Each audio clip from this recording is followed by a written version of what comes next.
To recap a lot of what I've set up in my last few videos, in the early 2010s, television networks developed a sudden shift in demographics, where teenagers who once watched television religiously were now shifting to online exclusive platforms. Netflix, Hulu, YouTube, Twitch, Vine, you name it. And after this tidal wave hit, most of the people who were still religiously watching kid shows on cable were literal babies. I mean, there was once a huge demographic, the main demographic arguably, of 10 to 15-year-olds who only watched Nickelodeon, Disney Channel, and Cartoon Network, and now people were barely getting past Blue's Clues age before they tuned out and got an iPad. So by late September 2012, when the Sam and Cat pilot was finally being filmed, it was clear that everything was on the line.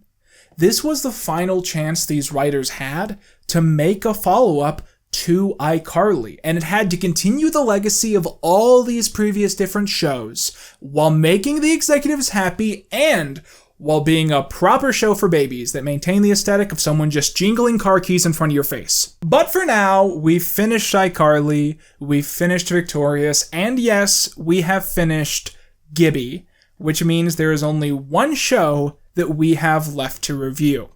This is Season 1, Episode 1 of Sam and Cat. Don't know why I winked there, but I'm pretty tired, so that's the take we're using.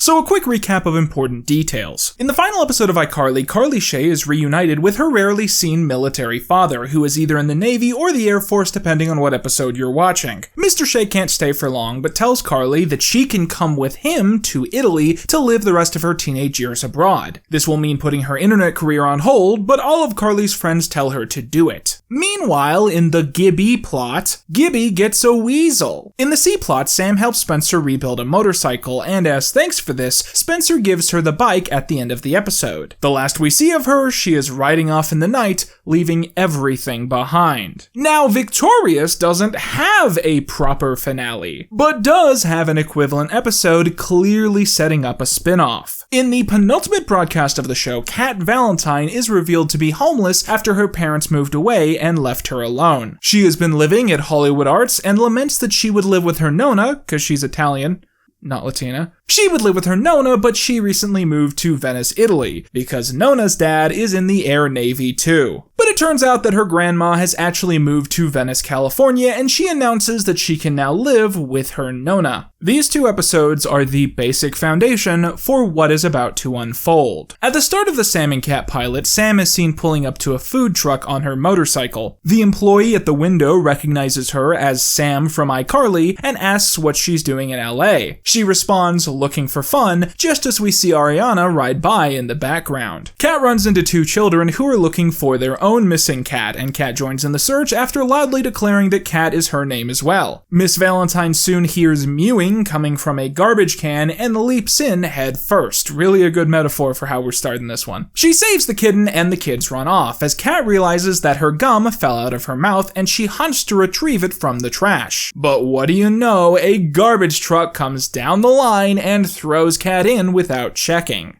I find this writing insulting. Sanitation departments rely on only partial automation to ensure the safety of all citizens. Garbage men and women are the thin sludge line that protects all of America from its own filth, and I will not let children's sitcoms slander the industry like this. Sam throws her burrito to the ground, once again showing disrespect to the Institute of LA Sanitation through public littering, and runs after the garbage truck, jumping the ladder hanging from the back, leaping in head first, still a good metaphor. Cat gleefully identifies that she is Sam from iCarly as the garbage truck begins to compress the trash inside. Cat faints from fear, and Sam has to save both of them. One thing of note that you've probably caught on to already is that it's implied in this pilot that the original iCarly Victorious crossover, iParty with Victorious, is in fact not canon. Because the plot to this show heavily relies on the fact that the worlds of iCarly and Victorious have never collided before, and that this is a new thing for everyone. Now, to many of you, this might seem like a massive plot hole, as the 2011 crossover is pretty important to the timelines of both shows. But I actually think this makes a little sense in the grand scheme of things. Allow me to introduce a theory about the Nickelodeon sitcom universe, one which I have hinted at before, yet never explicitly stated. I call it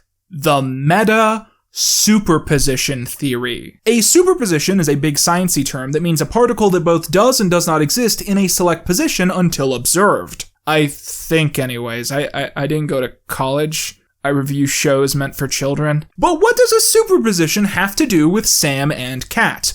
Well, here's the infamous discrepancy. Every show in the so-called Nickelodeon sitcom universe, or NSU, exists in two consecutive states. The first state is a real series of events which actually take place in the universe, and the second state is an in-universe TV show, a piece of fiction typically said to be watched by the lead characters of other NSU sitcoms. For instance, a Zoe 101 character appears in iCarly Season 4, yet Zoe 101 is a TV show in iCarly Season 6. A prominent Drake and Josh character appears in Victorious Season 2, and yet the characters are seen discussing Drake and Josh as a TV show mere episodes later. The same can be said of iCarly, where Drake and Josh characters appear in Seasons 3 and 4, yet it is explicitly a TV show in Seasons 5 and 6. A character introduced in Sam and Cat is featured extensively in Henry Danger, and another is all but confirmed to be Cat Valentine's brother. Yet, in the animated Henry Danger series, Sam and Cat is confirmed to be a TV show that the main characters are aware of, as Ariana is canonized as an in-universe performer. And most confusingly of all, in the iCarly finale, Carly is briefly seen browsing Twitter, reading tweets about the Nickelodeon sitcom iCarly coming to an end, meaning that iCarly is a TV show inside the iCarly universe. Many people have posited fan theories explaining these discrepancies, such as the idea that Drake and Josh is a reality show in the iCarly universe, or that one of the girls from Zoe 101 turned their life story into a sitcom later on, or that kind of thing. But the consistent inconsistency of all of these cameos and Easter eggs can only imply one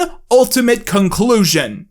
The NSU doesn't make any sense. To put it simply, it seems to me that there are constants in this universe which are so polarizing that the only ways that these characters have managed to deal with them is to develop a kind of selective amnesia about huge portions of their lives. It might be the case that Drake and Josh was one of your favorite shows as a kid, but if you are placed in the vicinity of a character from Drake and Josh, you lose all memories of that portion of your youth, just as a random example. There are clearly boundaries between these different sub-pockets in the NSU reality, with an emphasis on certain things not being retained. A character from iCarly cannot just suddenly remember that their lives are identical to a teen series airing at the same time that they're in school. Craig and Eric cannot positively identify that Carly Shay looks exactly like the sister of one of their classmates, and the cast of Henry Danger cannot come to realize that one of the bad guys they face every year is also a character from a show that they all seem to be aware of. Generally, it seems that the memories of these cast members are designed to be warped at any small or large shift in the superposition. So it's not that I Party with Victorious didn't happen, it's merely that said sub-reality romp is very faint in the minds of these characters because it does not suit the universe at this given moment. Or maybe it's TV show for babies. After the title sequence, Sam wakes Cat up with a leaf blower and the two properly meet. After noting that they're both pretty gross because of their garbage adventure, Cat says that Sam can shower at her Nona's apartment. Sam says she doesn't want to muck up her motorcycle getting there, so she decides to trick a limo driver to chauffeur them around for free. The driver says he is waiting on a Dr. Williams, so Sam says that they are his daughters, and when the driver questions this, they loudly declare that he is attempting to assault them, and he sheepishly relents and agrees to drive them around. We jump cut to the pair in the Valentine household, where they are soon joined by Dice. Dice is, a character? I've been dreading him from the moment I found out he exists. Dice lives in an apartment in the same building and announces that he has made some investments which he is selling. Hair. Specifically, celebrity hair. Kat insists on buying the Bieber hair that he has brought and begins sniffing it and moaning. Wow, what a totally normal thing to put into this show for babies, and not the writer's poorly disguised fetish. Dice notices that Kat's new friend is Sam from iCarly, and Sam offers to sell him some of her hair. He runs off, saying he'll be back soon with bags and scissors. Quit sniffing the beebs. I can't help it. He smells so talented! Nona then bursts into the room, wearing a sack and being pushed by children in a shopping cart. We learn that Nona babysits for a living, but has decided she can't put up with these little demons anymore, and she is going to quit. She then announces that she is moving into a retirement home. It's time for me to move to Elderly Acres. No! Is this a thing? Do old people do this? They're like, well, I'm too old to have a job. Put me in a home. Not gonna travel the world or live on a beach. Nope. I'm 65. Put me in a wheelchair and throw me in a closet. Kat says that if Nona moves away, she'll have no one to help if she gets stuck on a toilet. Nona says that she will only be 5 miles away, and Sam says that if Kat does get stuck on the toilet, will Nona please text her a photo. That night, Nona sleepwalks and comes upon Sam in the living room on the fold-out couch. She promptly folds in the couch, trapping Sam inside. Ariana comes to the living room, and antics ensue. Ghost couch! Kat gets Sam out and invites herself to sleep in the same bed as her, and things get mildly subtextual. The two have a conversation about how Kat is lonely and wants to know how long Sam will be there, and Sam says that she's in no rush to go back home now that Carly is gone, and that it's her plan to get on her bike and go wherever it takes her. Then Nona comes back and folds in the couch again. Scene. Later, Kat gets home from school. We'll cover this later, I know it's weird. And Sam is there to greet her. They initially get up to some banter before Sam casually states that she admitted Kat's grandma to Elderly Acres without her consent. Sam was on the same page as Nona. She was like, this bitch sleepwalks, lock her in jail, throw away the key. She's a menace to society. I was in a couch. Look, all I'm saying is, I'm pretty sure Kat is supposed to be like 16, 17 in this show. So like entering her life and within 24 hours murking her only parental guardian is a deranged thing to do. Kat runs off to the elderly home and they run into a group of kids who Nona was supposed to babysit, who they end up bringing along. However, Sam doesn't want them in this part of the episode, so she puts them on an old person bike and straps the baby to the little metal basket and lets them just drive around LA. The kids ride off and we exchange baby antics for elderly antics. Nona is found playing Twister with other old people and they all laugh as they fall over. Quick question, is Twister like a swinger thing? I've never played Twister or seen another adult play Twister. It just seems like it exists exclusively in sitcoms and stories about swingers. Kat realizes that Nona likes living among the elderly, and Sam gives a group of old people tattoos. I told you I wanted a tattoo of Abraham Lincoln. Well, too bad. You got a chicken leg.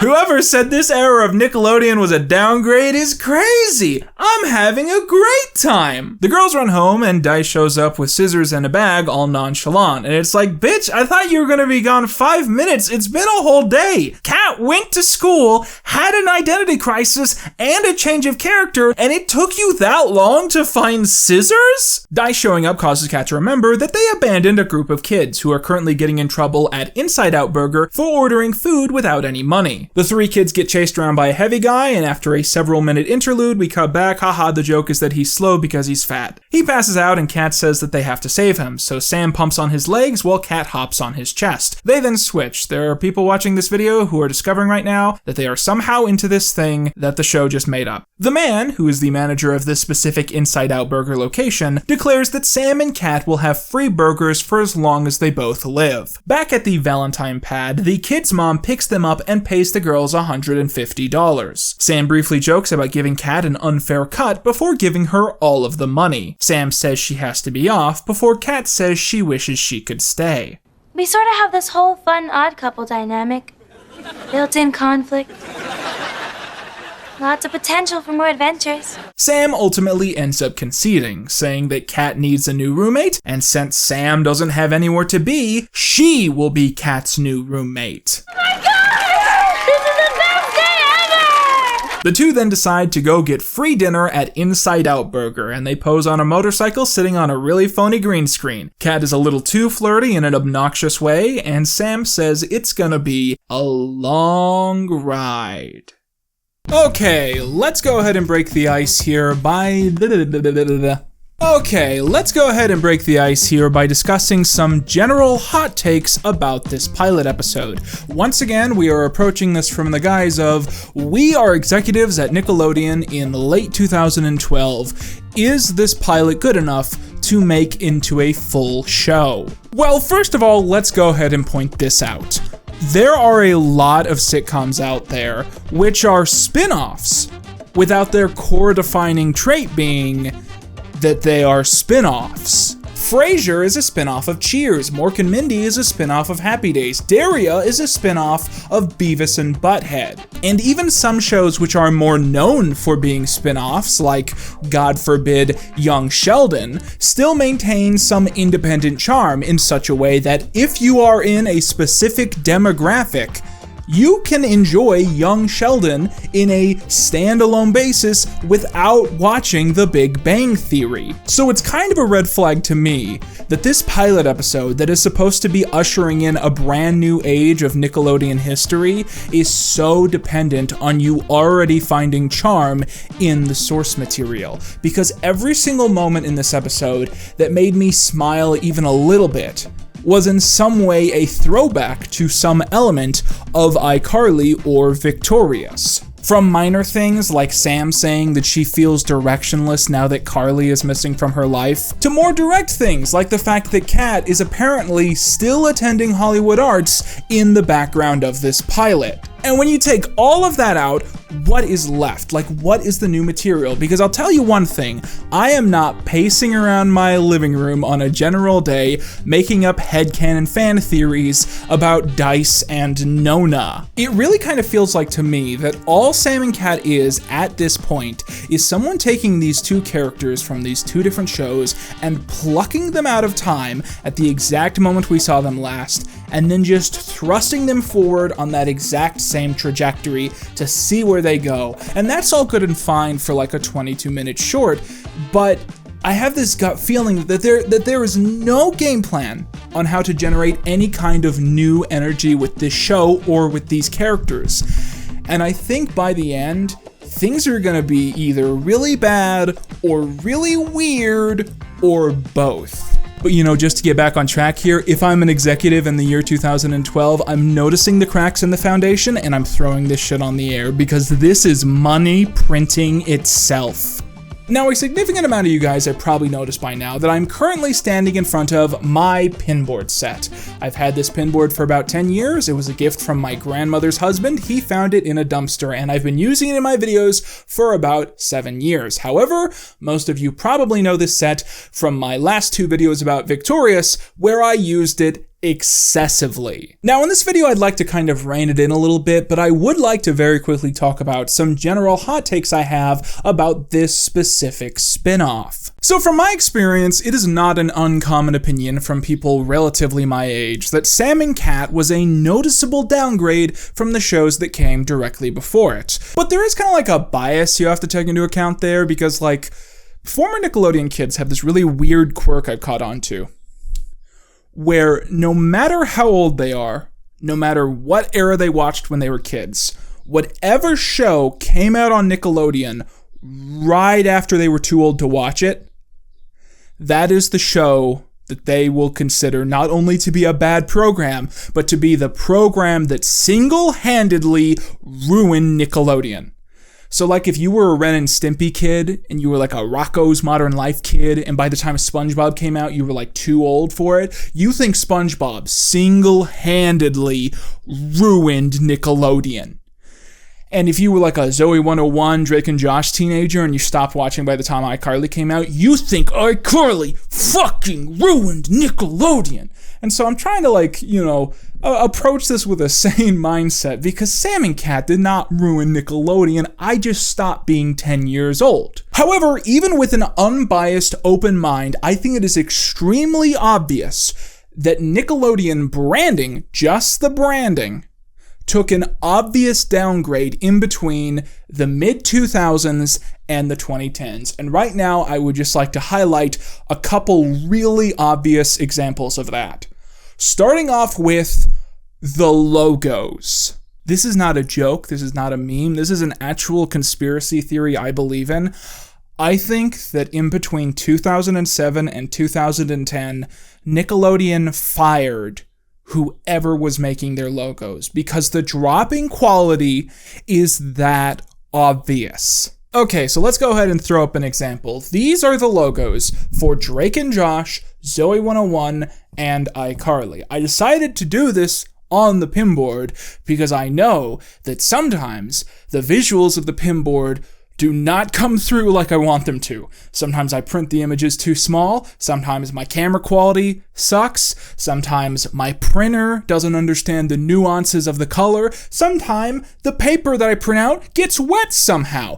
But despite the fact that kind of all of that is happening at once right now, you can look at these three logos and you can identify what they are just at a glance, at a thumbnail level. If you are across the room right now, doing some kind of chore while you have this video on, and you glance up at the screen, you can easily identify that this is the logo for Drake and Josh, this is the logo for Zoe 101, and this is the logo for iCarly, because they're good logos. That's what they're supposed to do. And then you got the logo for Victorious.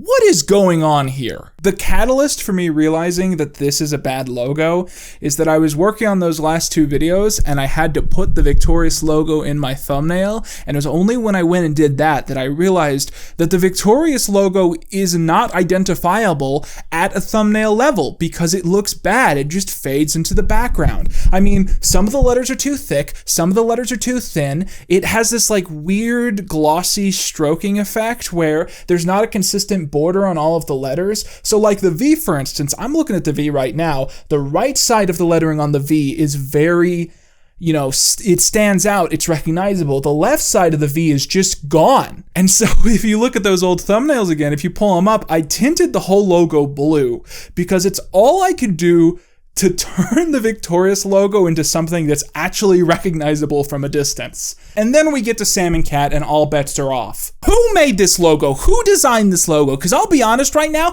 I'm looking at it right now, this ain't going in my thumbnail. Because is this show called Sam? Is it a show called Sam? Hey, did you hear about that new show, Sam? On the left side of the logo, big font, bold letters, gold shimmering color, the word Sam. On the right side of the logo is some kind of like neon light font with no filling, just the stroke. And it says Cat, so thin that you would just not see this word if you were walking by it. And then in the middle, you've got perhaps the weakest ampersand I've ever seen in my entire life. What do we have to do to get Nickelodeon to understand you don't put dark blue on black? And furthermore, if I'm just walking by this, I'm thinking that's an E. I'm thinking this show is called Sam E and I can't read the rest. I mean, I'm honestly curious. If there's people out there watching this video who were very little when Sam and Cat came out, the show is almost a decade old. If you were to walk by this logo, would you recognize it? If I were to take this logo and I were to change the words in the logo, would you get the joke? Because I feel like that is the case with all these logos, but not with this logo, because it looks like dog shit. The second thing I want to talk about when it comes to Nickelodeon branding is theme songs. This is a very important detail people don't talk about enough. Nickelodeon theme songs used to be so good that they were almost too good. They were Nickelodeon shows that had theme songs that set the standards too high for the rest of the show. Let me give you an example. I'm gonna be the one, unforgettable, it's better, unfabulous. There are a significant amount of people in my audience right now who are now thinking about a TV show which has literally not crossed their minds in 15 years. A show that has no memorable aspects, no episodes that immediately stand out in your mind, and yet, when I sang that theme song, you immediately knew what I was talking about, right? After iCarly, something happened. Because iCarly has easily, well, not easily, but perhaps like one of the greatest Nickelodeon theme songs ever. And then after that, like stuff just started going downhill, and Sam and Cat is maybe one of the lowest points in my opinion. A little bit earlier in this video, I did like a fake little pseudo credit sequence for the Gibby pilot, and I actually hired a guy to go ahead and like make a fake sitcom outro riff for that sequence, and I really wanted it to sound authentic, so I was trying to explain to him like, you need to make it sound like a Backhouse Mike song, and he had no idea what that meant. He was like, I don't know who that is. And so I was trying to explain to him like who Backhouse Mike is and what his vibe is, and I said to him, imagine the worst Randy Newman song you've ever heard on a really bumpy road.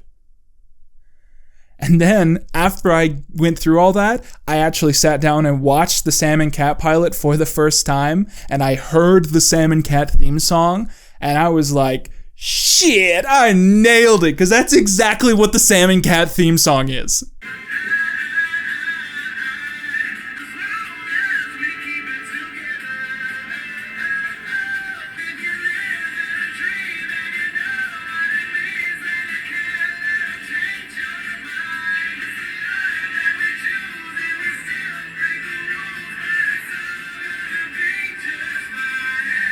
Look, I know that there's gonna be people watching this video who have nostalgia for this show, probably have nostalgia, for every aspect of it. This is one of the worst songs I've ever heard in my entire life. So much of this show literally feels like it was rushed together at the last minute. I mean, down to that theme song, which to me sounds like it was done as a favor, like over a weekend, like they had 48 hours to make a sitcom theme song, and that's what they came up with, and they had to stick with it. That's what everything in this show feels like to me. This segment has been all over the place at this stage, basically just a bunch of mini rants, but here's something that I wanted to address at this point in time.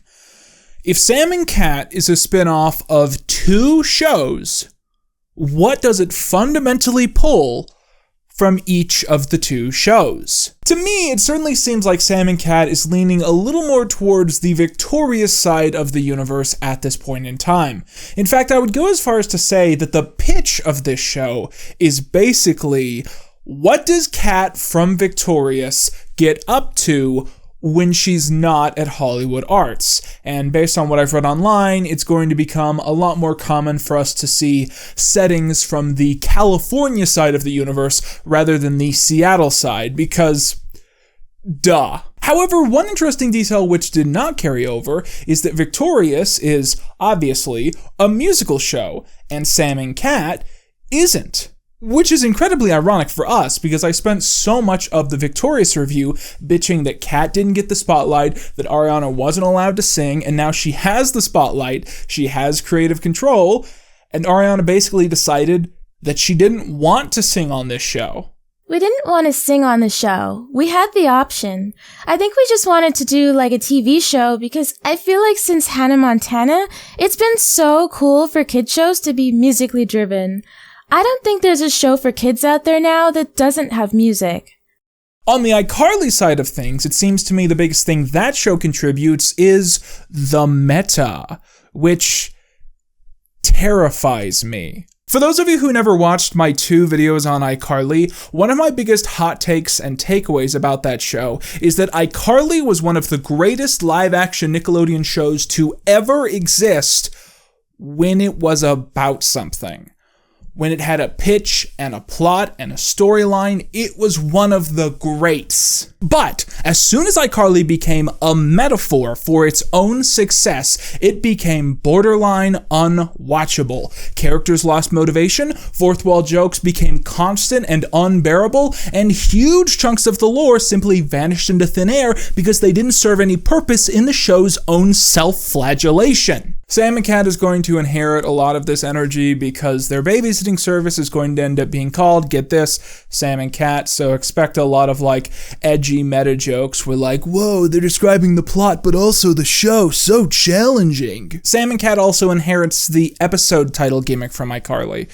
For those of you who don't remember, on iCarly, every single episode title begins with I something, you know, I go to Japan, I stage an intervention, I pie, I kiss, etc. Well, with Sam and Cat, every episode is a hashtag. This episode was hashtag pilot, the next episode is hashtag favorite show, and the one after that is hashtag the Brit Brats. This was a pretty clear attempt to use social media to the show's advantage. You name an episode title hashtag something, that ends up trending on Twitter, people look at that hashtag on the trending tab, and they're like, hey, what's that about? They click on it, and then they're like, oh, iCarly has a spinoff. I didn't know that. But it reads as particularly hollow because this show really doesn't have anything to do with social media as a storyline, so it literally only exists that way to get the word out on Twitter. The reason I'm stopping to say all of this is that it's very clear that Sam and Cat is trying extremely hard to be an authentic continuation of both of these shows.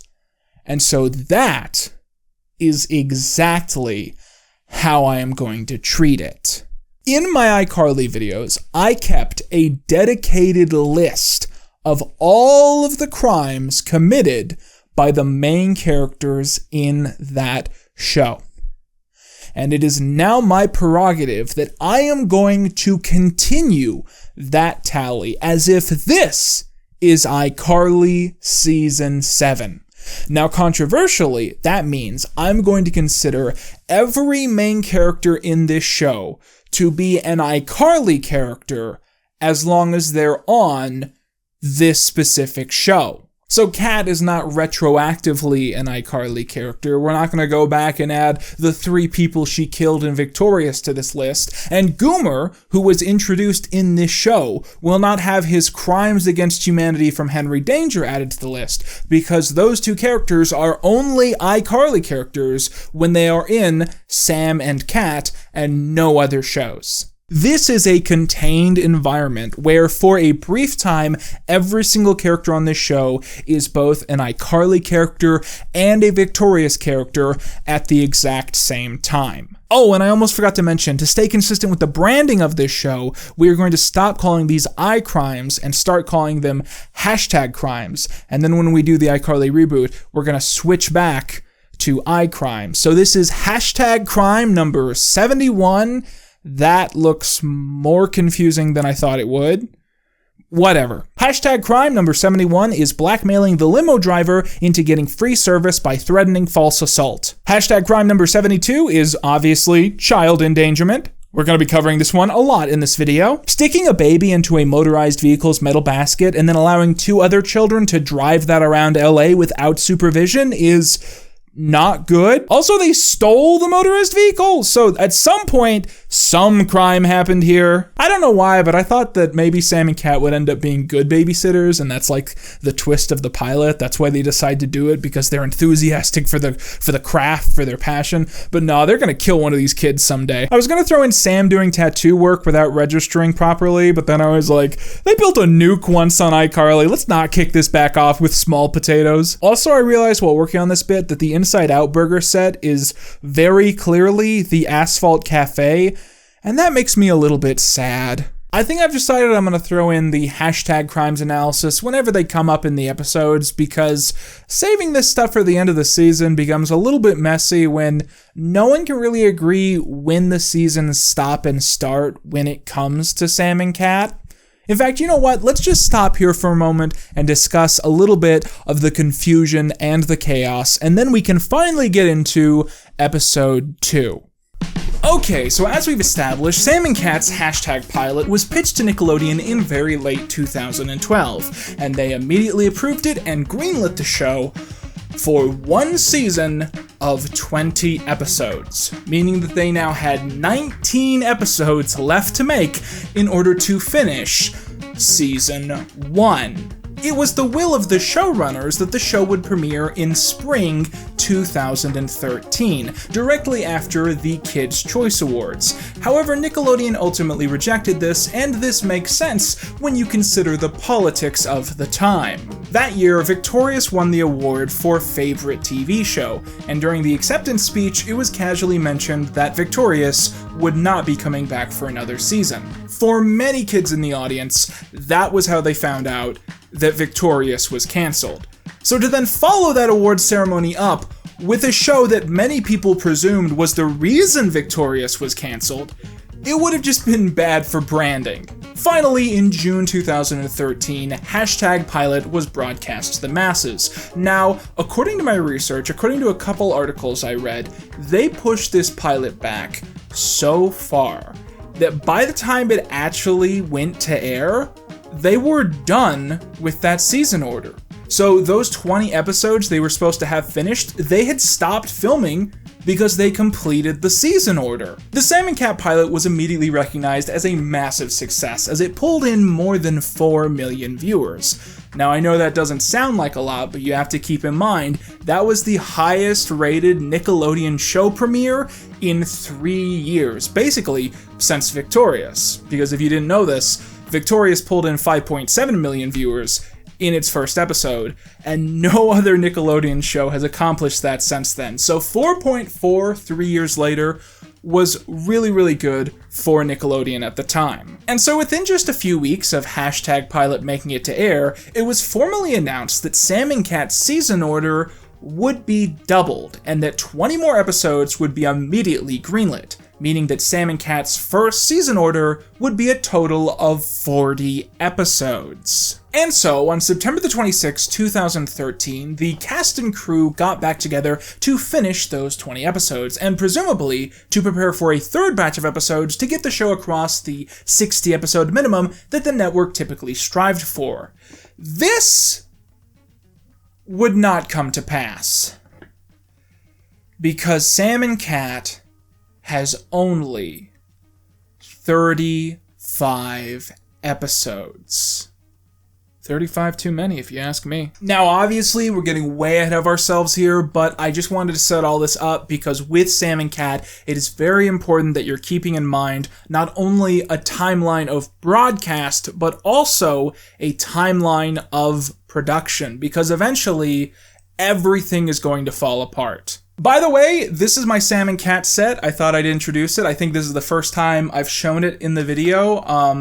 I know all my sets kind of look the same probably, but I try and have some fun, be creative with them. Specifically this part. I was trying really hard to make this part cool. So what we have here is we have the iCarly playset facing out. And on the left side, we have the Sam toy from the iCarly playsets. And on the right side, we have Cat Valentine from those Victorious Barbie dolls. And I know what you guys are thinking.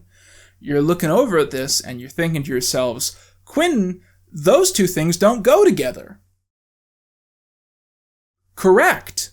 Do you know what's funny? Do you know what's really, really funny? The whole time I've been working on this miniseries, the whole time, people have been saying to me, well, look on the bright side. Sam and Cat is just one season. There can't be that much to say about the show. So you're going to work hard on all these other videos, and then you're going to get to Sam and Cat, and it's going to be 2 hours long, because how could anyone find anything to say about this show?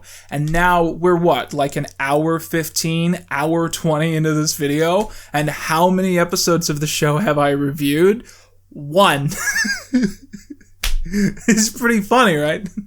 So let's try and correct that a little bit. Let's try and, balance out the scales. This is #Favorite Show, originally aired on June the 15th, 2013.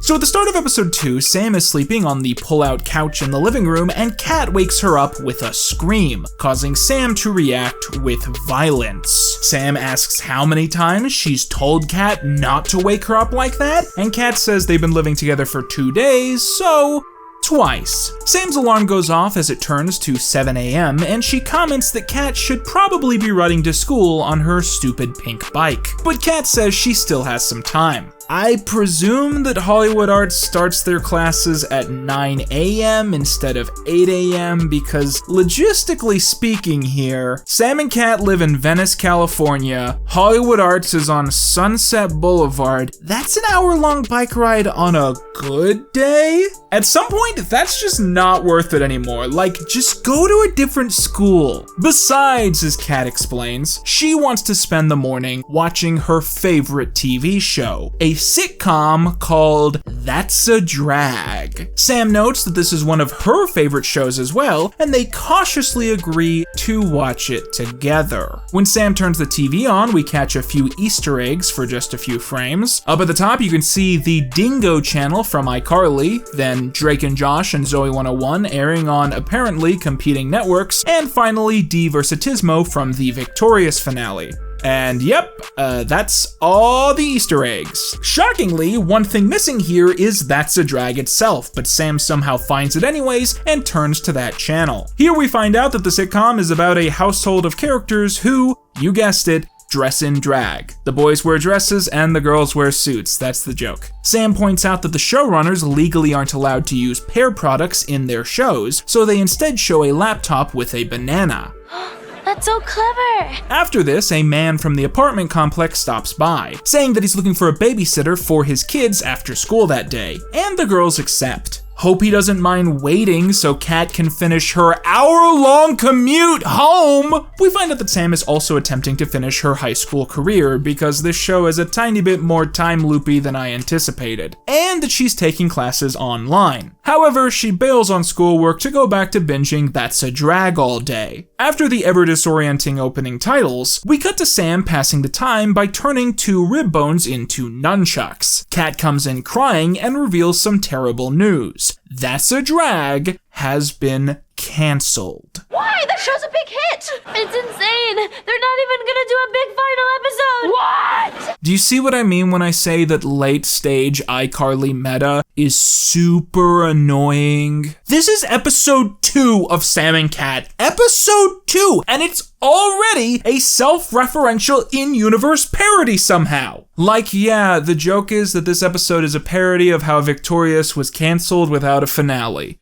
Okay, but you haven't even sold me on the pitch yet. I don't get why this show exists. Like, what's your angle? Why do they run a babysitting service if the kids in the storylines always get sidelined? And just imagine for a moment all of the early 2010s Nickelodeon kids at home who were obsessed with Victorious and were heartbroken that it had ended, tuning into Sam and Kat to give it a chance, and it's like a high-concept pastiche making fun of them for missing their favorite show. It's like really weird, right? Oh, and the 2 kids they're supposed to be babysitting are dropped off during this sequence. Did you hear they canceled That's a Drag?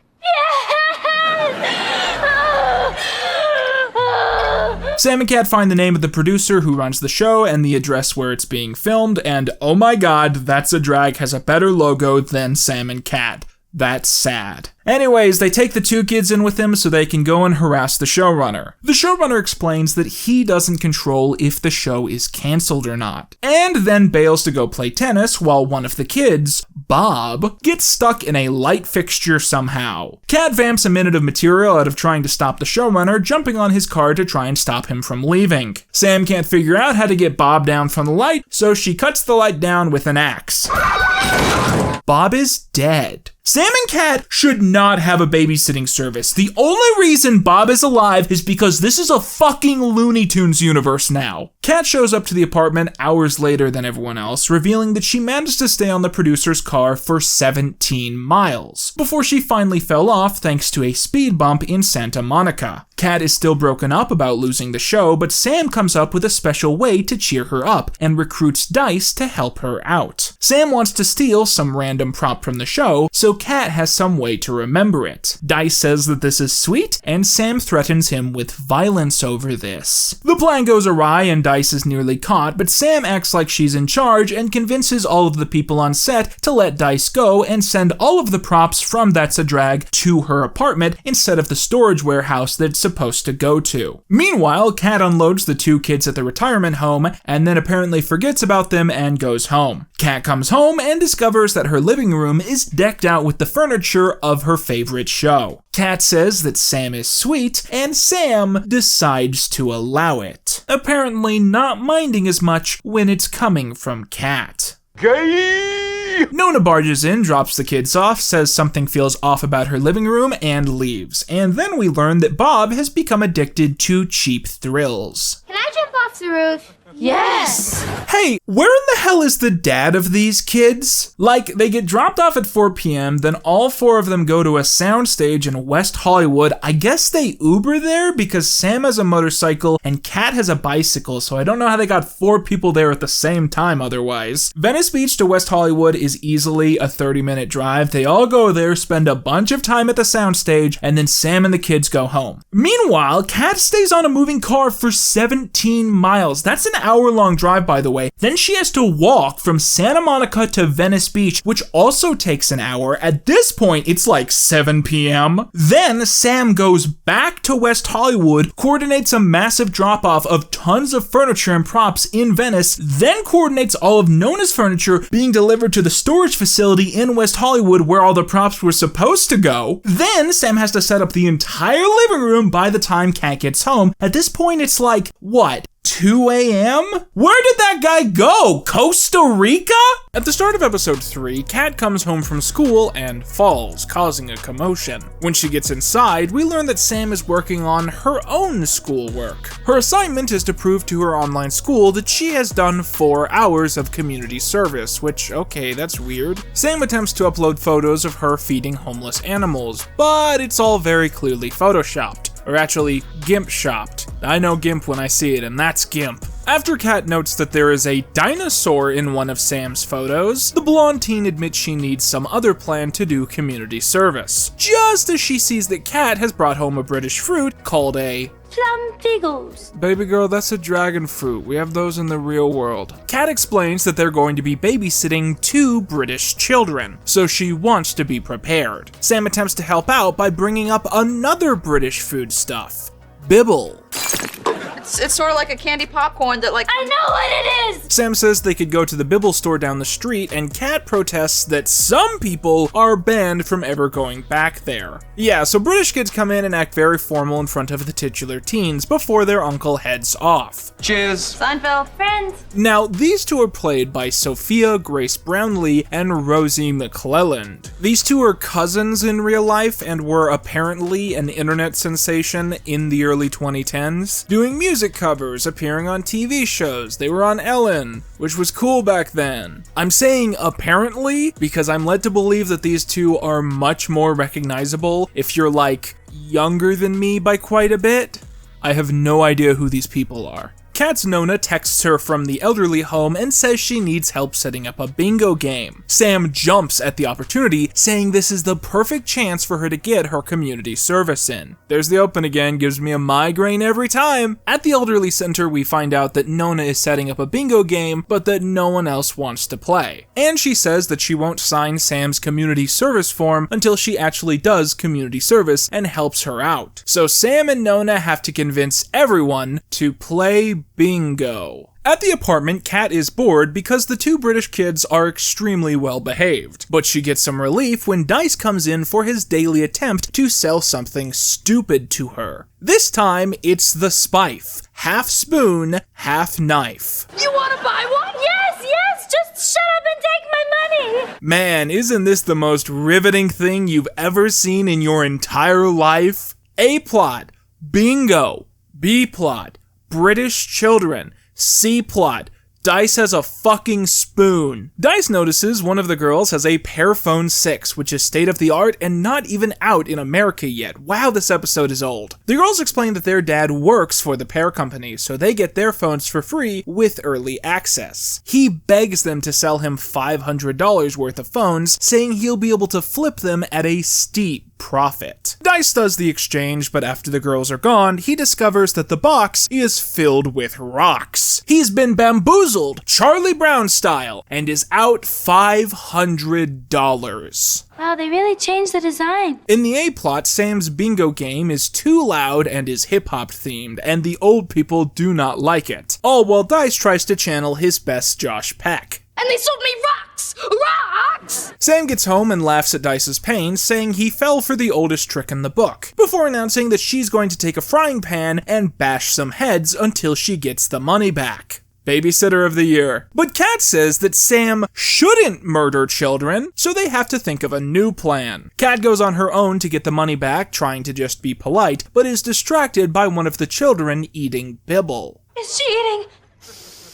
Bibble. Alright, normal show. Kat barges back into the apartment and announces that she has Bibble, as she screams and runs around. She says that she paid for the Bibble with all of Dice's money and her bike, but at least she has the British popcorn and it's all ear cleaners. Sorry, I guess the politically correct term is cotton swabs. Kat goes back to get her Bibble and is sprayed with a water hose. How late is it right now? Does Dice have parents? Is he an Aladdin-style huckster of circumstance? Sam says the only way they can get the Brit Bats back is to out-Brit the Brit Brats with a brilliant bunco battle strat. So they wait for the girls to walk by their apartment and then loudly announce that the bingo game at Elderly Acres is rigged, and whoever gets card number 54 will win a brand new flat-screen TV, worth $3,000. The next day, the kids come skipping in and announce that they're going to win. Kat then attempts to buy card number 54 for $5 before the girls outbid her by asking for $500. The girls do win the TV, which means Sam did rig the game somehow, but the police bust in. They say it's illegal to hold a bingo game with a price worth over $3,000 without authority, so they're shutting everything down. The girls begin crying and one of the cops takes them out to a back alley. He then returns and announces that the British girls are gone. Everyone celebrates, cheering at the idea of two 9-year-olds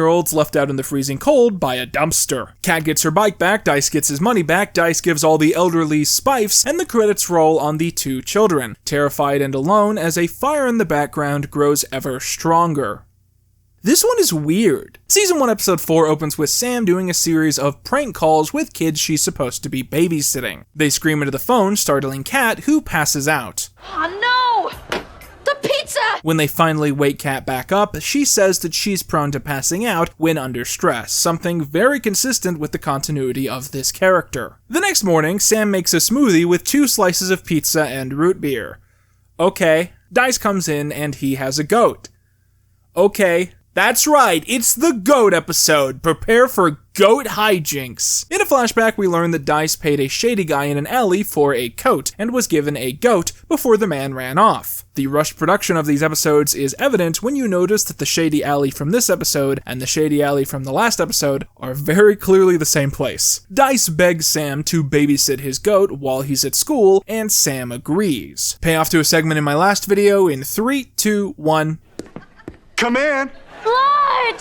Ladies, gentlemen, and NBs, may I proudly introduce Goomer. Nah, this is Goomer. I'm Gomer. Goomer is an MMA fighter in the SoCal area who Dice has become the official manager of. And you know what? I wasn't sold the first time I saw this character, but Goomer is a breath of fresh air to this stale-ass show. There's a reason that this is the only thing that carried over when Sam and Kat ended. Although I do think he tends to be a little bit more fun in these early episodes because he's not too much of a cartoon character at this point, but he still gets all the funny lines. Oh yeah, you gotta feed the goat. I'll feed the goat. out. Look at that dog. Later in the day, Sam is visited by none other than Ben Shapiro. Ben tells Sam that she's not allowed to have animals in the apartment complex. She mocks his stupid attire and flowing cape and eventually gets fed up with him as she rips his clothes off, putting his shirt around his legs and his pants around his neck. She throws him out and says that she'll keep the cape for his sake. I know you're probably wondering why this kid is out and about while Dice and Kat are at school, but that plot hole doesn't bother me because I'm actually convinced this is Ben Shapiro. Later at the gym, we see that Goomer is in fact a very skilled fighter, but Kat breaks up his sparring because she says that fighting is never the answer. We find out here that the little kid Sam bullied earlier is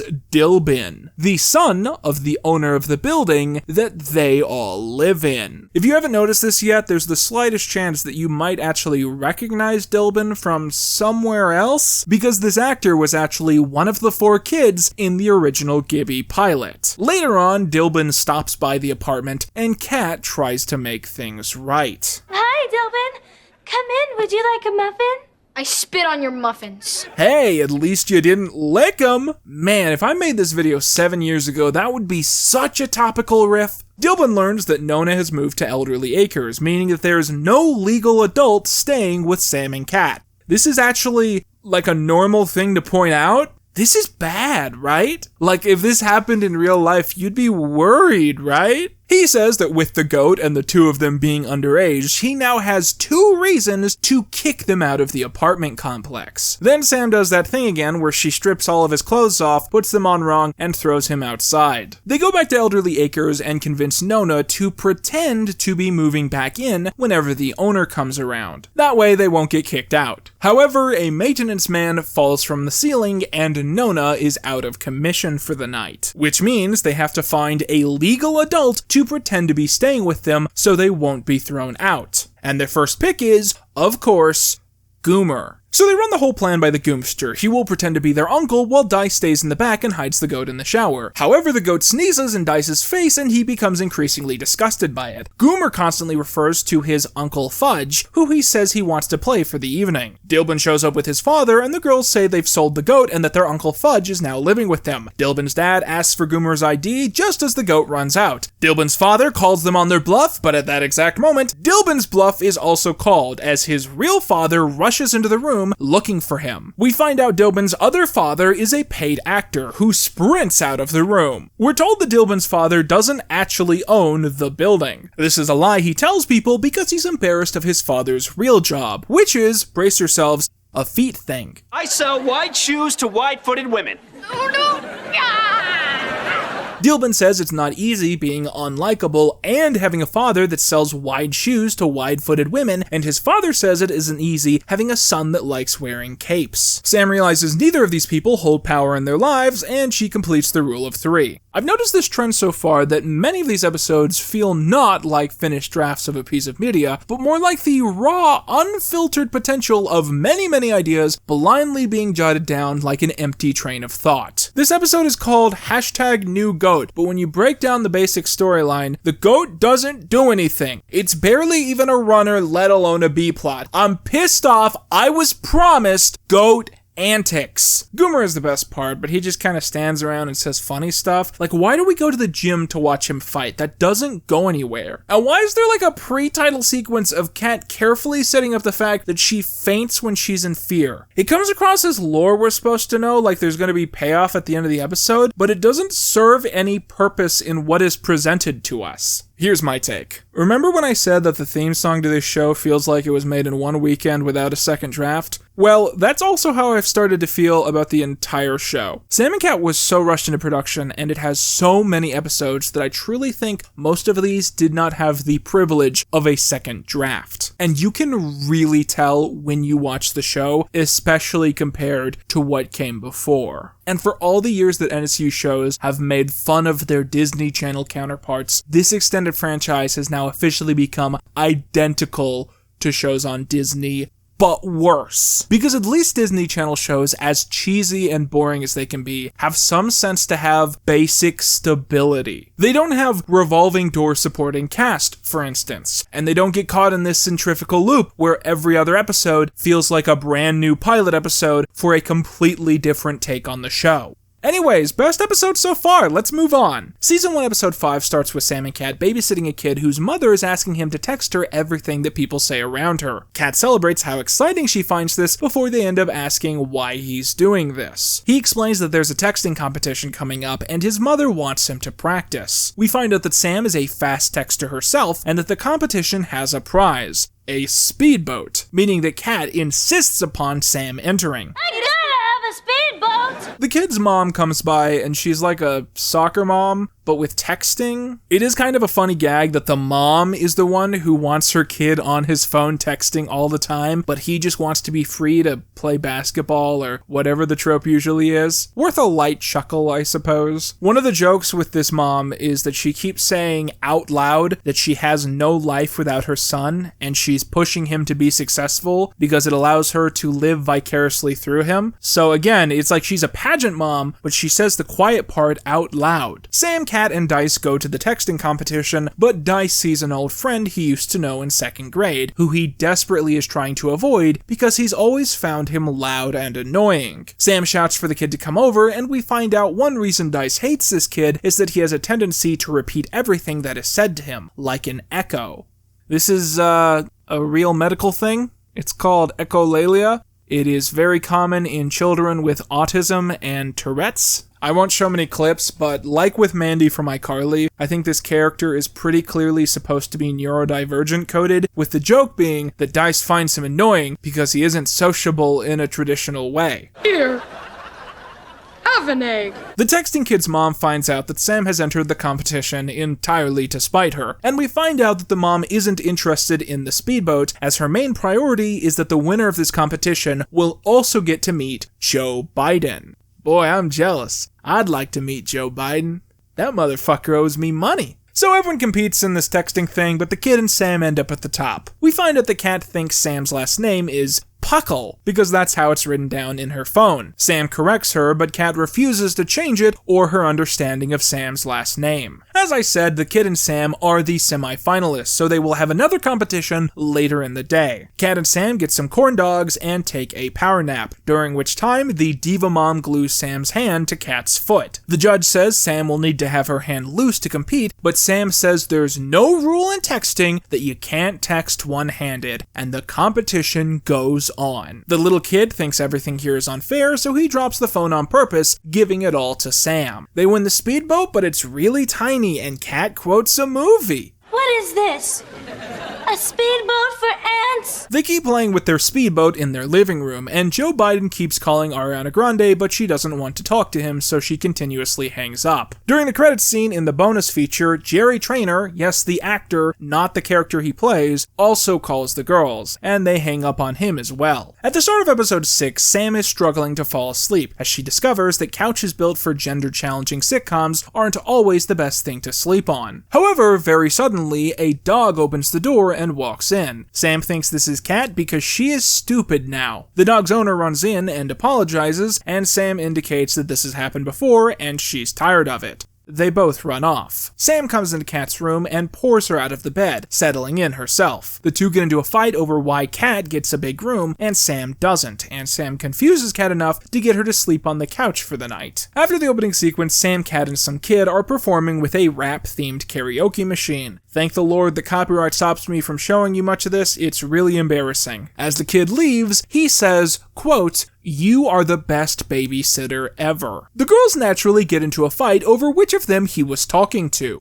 Who is the superior sitter of babies? Eventually, they come up with an idea. They'll be babysitting 3 kids the next day, so when their shift is over, they'll ask the kids which babysitter they like more. To make things interesting, Sam also wagers a bet. Whoever wins this challenge gets to have the master bedroom. Kat says, "It's on, Puckle," and Sam once again corrects her. This is a totally random thought, completely off the cuff. Do you think Sam and Kat pay taxes? Like, do you think Sam gets on TurboTax and reports all their income? Or do you think that, like, Them always being paid in cash is sort of part of the scheme to make thousands of dollars a week without reporting any of it to the IRS. When you work freelance for 7 years, this is the kind of shit you catch yourself thinking about. So the kids come over and Sam and Kat compete for their affection. Kat makes everyone cookie necklaces, surely a throwback to the canon of the Victorious Flash games, and Sam gets a massive fireworks machine, which she sets to launch as the sky fills with fireworks. Fireworks are heavily illegal in Southern California, especially in Venice. Remember this, I'll bitch about it later. Kat desperately wants to beat Sam, so she asks Dice for an idea, and he suggests taking the kids out to the new restaurant on the beach, known only as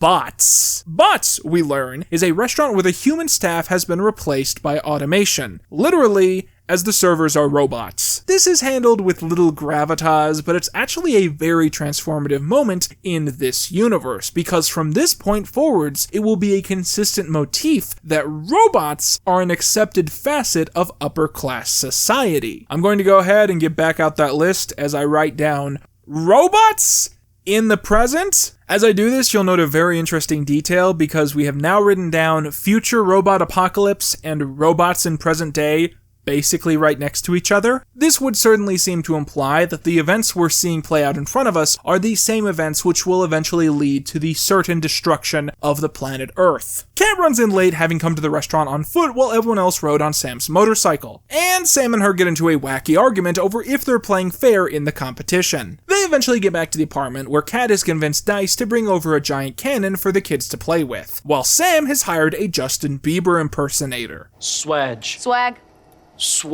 However, Dice's cannon shoots a turkey into Bieber's face, knocking him out cold. I was never here. As the kids are picked up, they're asked who their favorite babysitter is, and while the older girl picks Sam and the older boy picks Kat, the little girl, who has been nonverbal all episode, says she shouldn't have to choose. Sam and Kat are great on their own, but together, they are truly something special.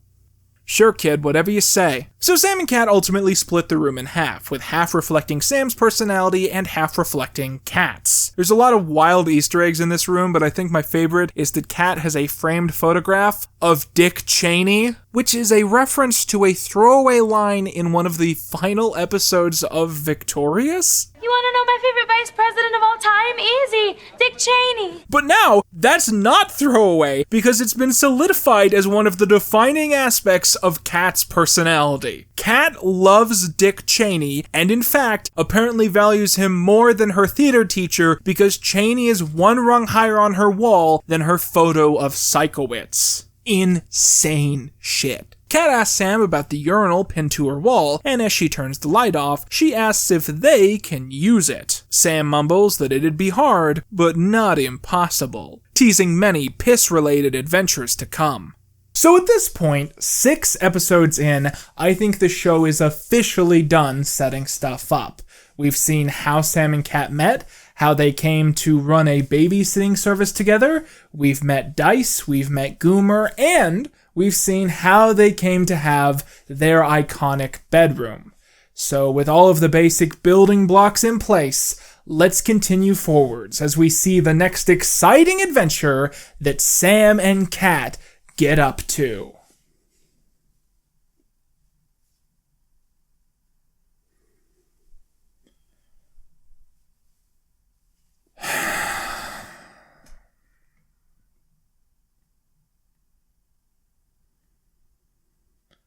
I miss Tori. So at the start of episode 7, we learn that things are not going swimmingly at the babysitting service. Sam and Kat have booked 5 kids in one night, all of whom are up to their own loud, unique, mischievous behavior. With one breaking glasses, another revving up Sam's motorcycle, and yet another shooting lasers out of a remote-controlled helicopter. Kat eventually feels overstimulated and goes to hide in their bedroom, where Sam eventually finds her. I'm too frazzled to babysit anymore tonight. I just can't. Sure you can. 'cause I'll make you. They both agree that after today, they need a few days off, because babysitting is starting to take a toll on them. In the moment, they decide to take a little breather as they wait for the kids to calm down. That is, before they hear 2 loud crashes and then an explosion, as one of the kids walks in, clearly having just been blown up. After the title sequence, we open on Goomer training with Dice, before Sam shows up with Kat. Dice has found some ultra-rare Ukrainian hot sauce, which is supposed to be the hottest in the world. She puts some on a pizza, and the hot sauce burns through the slice and the plate. That's not good. After this, we learn that Goomer is training to fight a boxer known as the Skull Crusher. Goomer apparently isn't aware that this is the boxer's nickname, because Dice believes that Goomer only has a shot at winning against the undefeated champion if he goes in with absolutely no fear. Later, as Sam and Kat are relaxing on their day off, Dice runs in and announces that he has a problem and needs a babysitter. They tell him to scram before he explains himself. His mom booked him a job as a hair model some years ago, and he's been secretly doing this for some time. He has a shoot out of town the morning of Goomer's big fight, so he needs someone to watch over him to make sure he takes his medicine and doesn't get into any trouble and that sort of thing. I'm just so proud of his hair. Later, after an exposition shot of a location which is 1000% not on the pier, Sam and Kat have Goomer carry them down the stairs leading to Bots, saying that it's good exercise. They sit at a table, and after he learns that the servers are robots, Goomer flips his lid. Get under the table! That was a robot. They bring your food here. Because they probably killed all the people waiters. Goomer begins screaming and running around the restaurant while Sam orders appetizers. Goomer grabs a random child and runs off with her. Later, Goomer runs in after having a nightmare and adds that he needs his medicine. Kat administers the droplets to his eyes before he starts screaming and runs off. We learn that Goomer's drugs are supposed to be applied on his tongue, meaning that Kat has placed dangerous chemicals into his eyes for no reason. What is this? The next morning, we learn that Goomer is nearly completely blind from the incident. Kat reads on the instructions that the cure involves lightly washing the eyeballs out with milk, and so Sam waterboards Goomer. Dice comes running in with very big hair, saying that Goomer can't drink milk, presumably meaning he's lactose intolerant. And he finds out that Goomer has to fight blind. Continuity point. In this episode, it said that Goomer is a member of the CFC, which is the MMA company we see in I Fight Shelby Marks, although it's not the MMA company that we see in I Look Alike. In the fight, Goomer is totally directionless, causing him to accidentally punch the referee out. During the second round, Goomer is hit in the balls, and Dice yells that this is a cheap shot. The Skull Crusher taunts Dice, calling his hair big and stupid. Goomer, beginning to regain his sight, stands up for his friend.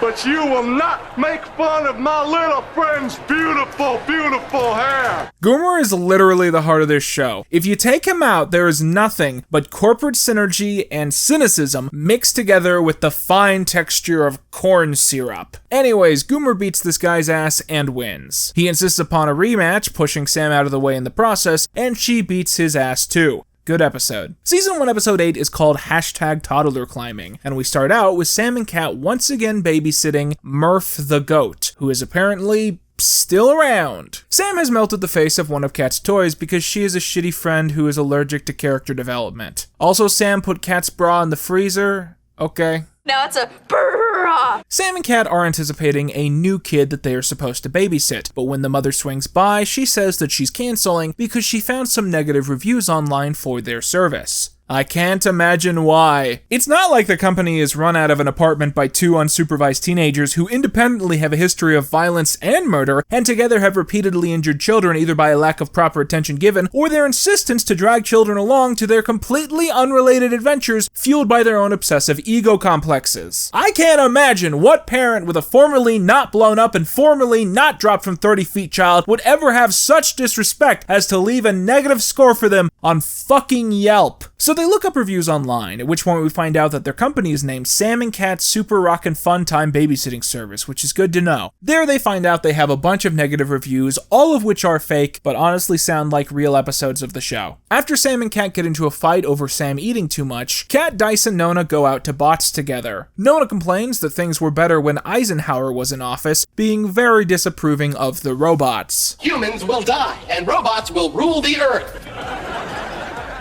Enjoy your meal. Eventually, Sam runs in and announces that she called her friend Freddie in Seattle to have him look into the reviews, and he found that they all came from the same IP address. Why would somebody go on Snorch and talk smack about our babysitting service? Oh, poo, smack. It's like Lenny Bruce all over again. No. Nobody gets your references. According to Freddie, the IP address in question can be linked to another babysitting service less than a mile from their own. They go to the address where they find 3 Jersey boys who admit to doing the bad deed. The boys have a mysterious locked door, which they insist the girls stay away from, and one boy says the girls should leave while they can walk. In response to this, Sam tells the boys that when they get to the hospital, the doctors will want to know what they were beat with, and they can say that they were beat with a sock filled with butter. However, Kat says they can't fight in front of the baby that the boys are watching, and the girls agree to leave. But after the boys make a sarcastic comment, Sam still breaks their shit. They want to have a spy on the inside, so they have Dice pretend to be the baby that needs babysat. Dice wears a camera on his hat to be a spy, and after some teenagers come over with a baby, Dice has a hissy fit saying that he wants to see what's behind the closed door. He's allowed past the door, which is the entrance to a basement, where we find out the twist.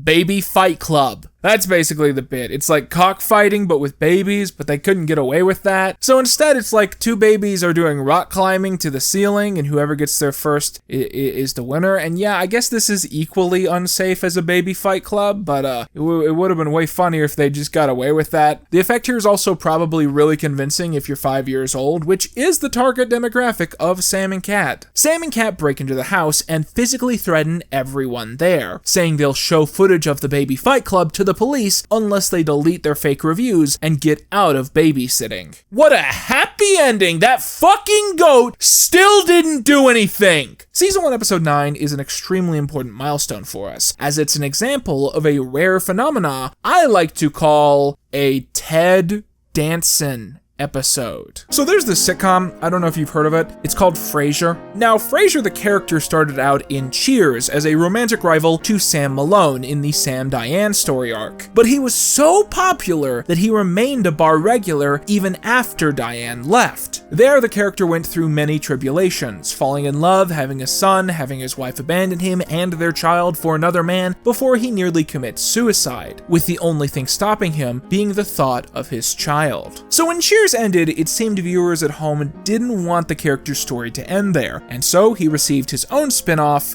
Frasier. In Frasier, the character has moved back to his hometown of Seattle, where he becomes a radio psychiatrist. Frasier has a poor relationship with his emotionally distant father, who he is tasked with taking care of. He hopes that the situation, as unfortunate as it is, will allow them to grow close in a way that they never had before. Also involved in the math here is Niles, his unhappily married younger brother, and his father's live-in physical therapist, Daphne. Niles and Daphne begin a torrid will-they-won't-they tango, each wanting the other, but rarely at the same time. The point I'm trying to make here is that you can easily watch Frasier without knowing it's a spin-off of Cheers, and you can easily have watched Cheers without knowing the story is continued in another show. So to bridge the gap between the two and to build up press, the writers would sometimes do what I have taken to call Ted Danson episodes. Oh hey look, it's a person from Cheers who you haven't seen in a good number of years. They're visiting Seattle and are gonna stop by to see Frasier, and now you'll be able to see what they've been up to. With the exception of Lilith and Frederick episodes, these stories are rarely the favorites of the viewers or writers. No one thinks the best episode of Frasier is the one where Woody Harrelson shows up. But contextually, these episodes serve an important role for a particular niche audience. People who aren't watching. You're someone who watched this old sitcom in your developmental years and you don't really watch a lot of TV like that anymore, but suddenly you hear, hey, Ted Danson's gonna be on Frasier. I might watch that. Then during the episode, you catch yourself thinking, hey, this Frasier show is alright. And then you watch it every week until you die. Anyways, I don't think it's an exaggeration to say that Sam and Kat is a little less independent in this metaphor than Frasier, but it still exercised some of the same gimmicks to get people watching. And as far as I know, there are 4 special event Ted Danson episodes in the show's run. Season 1, Episode 9,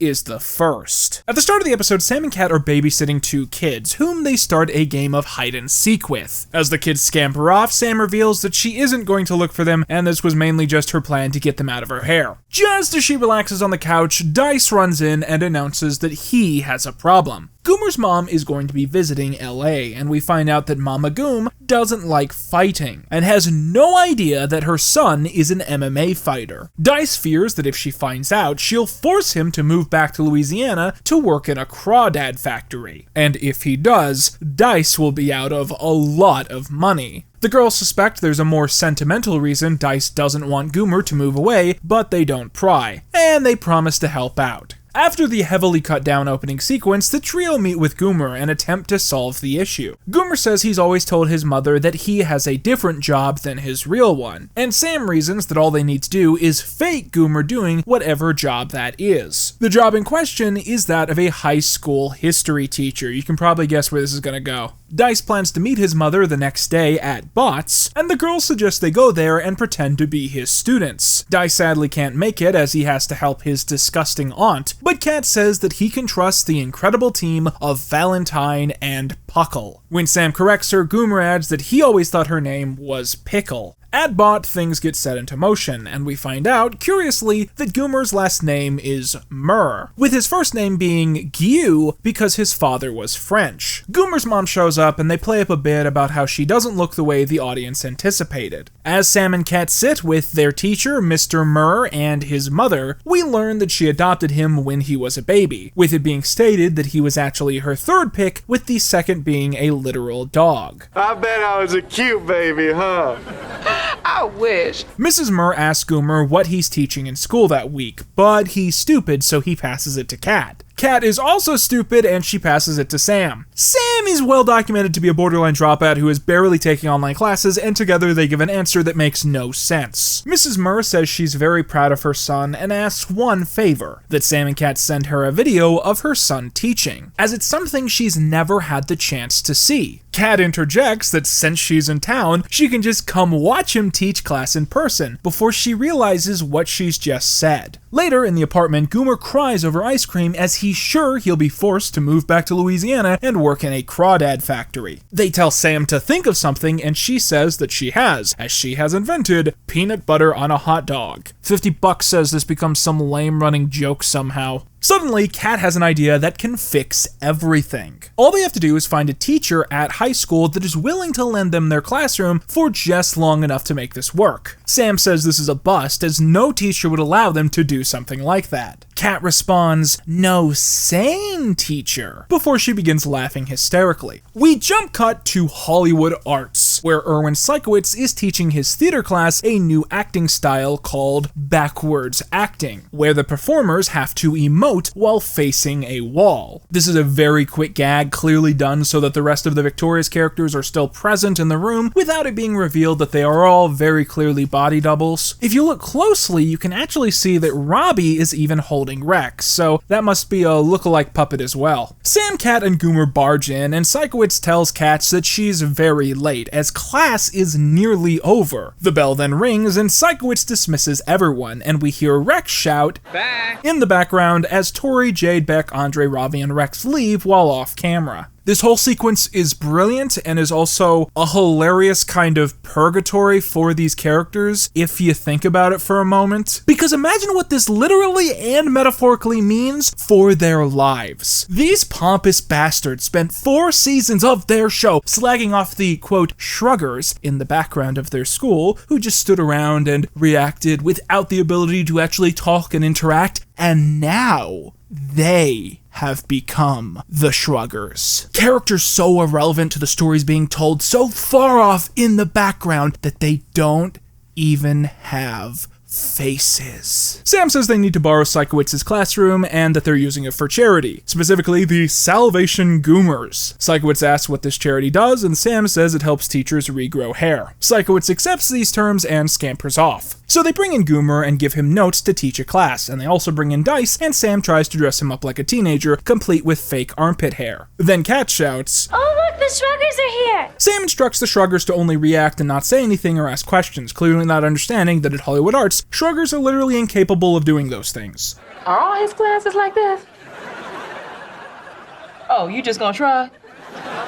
Goomer tries to teach but struggles to even read the cards, and eventually Sikowitz bursts in and says that he looked the charity up and he couldn't find anything like that online. Goomer can't keep the lie up anymore and tells his mother that he's a mixed martial artist and that he's good at it. Mrs. Murr is in a rage that not only he's a fighter, but also that he lied to her. And she retorts, "When I adopted you, I should have kept the receipt." Goomer begins crying as Sikowitz shaves Dice's armpits. Too much too soon. Later, Sam, Cat, Dice, Goomer, and Goomer's mom all go to the only back alley in California, which is apparently just around the corner from Goomer's apartment. Mrs. Murr that she's going there to pack Goomer's things and take him back to Louisiana, where he will work in a crawdad factory. At that moment, the group is approached by 3 shady characters who try to rob Goomer's mom. Goomer whips all of their asses, beating the 3 of them up single-handedly. Goomer's mom decides that she's proud of her son and goes to fuck one of the cops that showed up to help them. Because at the end of the day, all important things in life are resolved not by compromise, but by being horny. Yeah, so I know this episode wasn't the best Ted Danson episode to select as an example, since Sikowitz is barely in the damn thing despite being the most entertaining part, but don't worry. All the others are just as bad. So in a few minutes, I plan on doing a segment where I analyze some of the bigger faults of this show so far. But in short, the reason episodes like this are so underwhelming is that legacy character cameos are not events like they should be. They're fundamental world building. So they're not as important to the characters as they are to us. And that's pretty lame writing. With that, let's review one last episode before we take a little break. At the start of episode 10, Sam and Cat gather with Dice and Nona to watch their new babysitting commercial, which is airing at 2 a.m. on the Shameless channel, during Toilet Wars. The commercial airs, it's whatever, but in the commercial they show a dog that's Dice's dog. This is the only important thing. They get no response from anyone who saw the commercial until the next day when a teenage girl and her parents swing by, saying that they saw their stupid commercial and that their missing dog was in it. Cat speculates that stupid is street slang for cool, but the family notes, We are not from the streets. We live in a gated community. We find out that this dog, once named Cornelius, went missing 6 months ago from the family's home, and shortly thereafter, Dice found the dog hunting for food in an alley and adopted it, naming him Opie.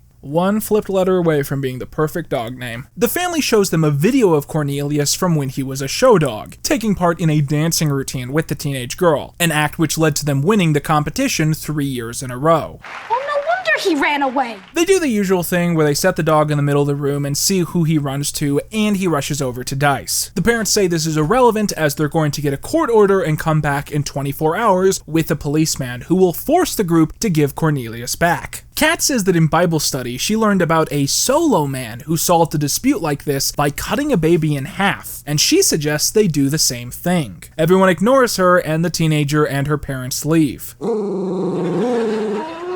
I'll deal with you later. There's something really distracting whenever these shows cast an actual 16-year-old to play a 16-year-old, and then she stands next to Ariana and Jeanette, who have to be like, "Oh, you're the same age as us, ha ha ha." Dice brings his dog to Bot, saying that this is probably his last day with him, and he wants them to spend every moment together. Kat says to make sure he doesn't eat a hot dog because that would be cannibalism. Sam corrects her, saying that the word is cannibalism, which means when humans eat other humans. Dice, who has never heard of this before, says that's disgusting, but Sam disagrees. She says that she once got stuck in an elevator with a kid named Gibby, and after 45 minutes, she strongly contemplated killing and eating him.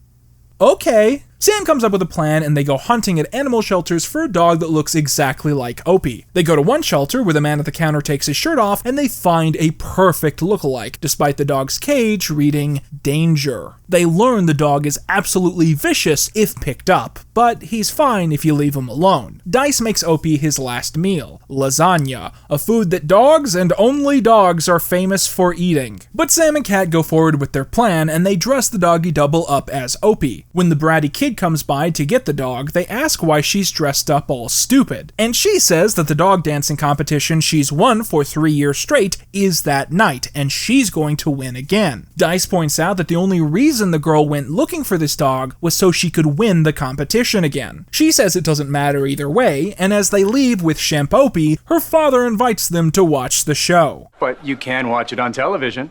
If you can afford cable. Dice and Kat go to get Opie so he can finish the lasagna he was eating, and once they're out of earshot, Sam rushes to where the dog was sitting, scarfing down canine saliva-soaked pasta because she has an eating disorder which is very serious and not funny at all. The trio do indeed to watch the dog competition live, and predictably the dog does not dance. But she has a chance to redeem this, as in the next part, she'll pick the dog up and dance with it in her arms. The dog goes predictably wild, and according to the commentators, begins mauling her and attempting to eat her foot. The trio decide they can't watch this, and instead tune into Toilet Wars, as Dice gives his dog a big kiss. Opie shows his blissfulness, as Sam and Kat maintain their ambivalence. In the bonus credits scene, we see the judges continue to react to the teenager being violently mauled in front of them. One of the judges tries to call an ambulance, but he has no signal, and they decide there's nothing they can do but keep watching. Okay, so as of this moment, we have finished the first 10 episodes of Sam and Cat. So I would like to stop here for a second to kind of gather our thoughts before we move on to the rest of Season 1. Speaking of which, that is the very first thing I would like to talk about here, that being the question, how many seasons does Sam and Cat actually have? I touched upon this a little bit earlier in the video, but I thought it would be a good idea to kind of go over it all again with some added commentary and extra details that I haven't mentioned yet. Sam and Cat was originally only greenlit for 20 episodes, and by the time the show premiered, those 20 episodes were completely finished filming. Nickelodeon then responded to the show's explosive success by retroactively doubling that season order, meaning that the show now owed 40 episodes instead of 20. Now, as we've learned throughout the course of this miniseries, this was a very common thing for Nickelodeon to do, and the question is, why? Why go back and double a previous season order instead of just making a new order for a new batch of episodes?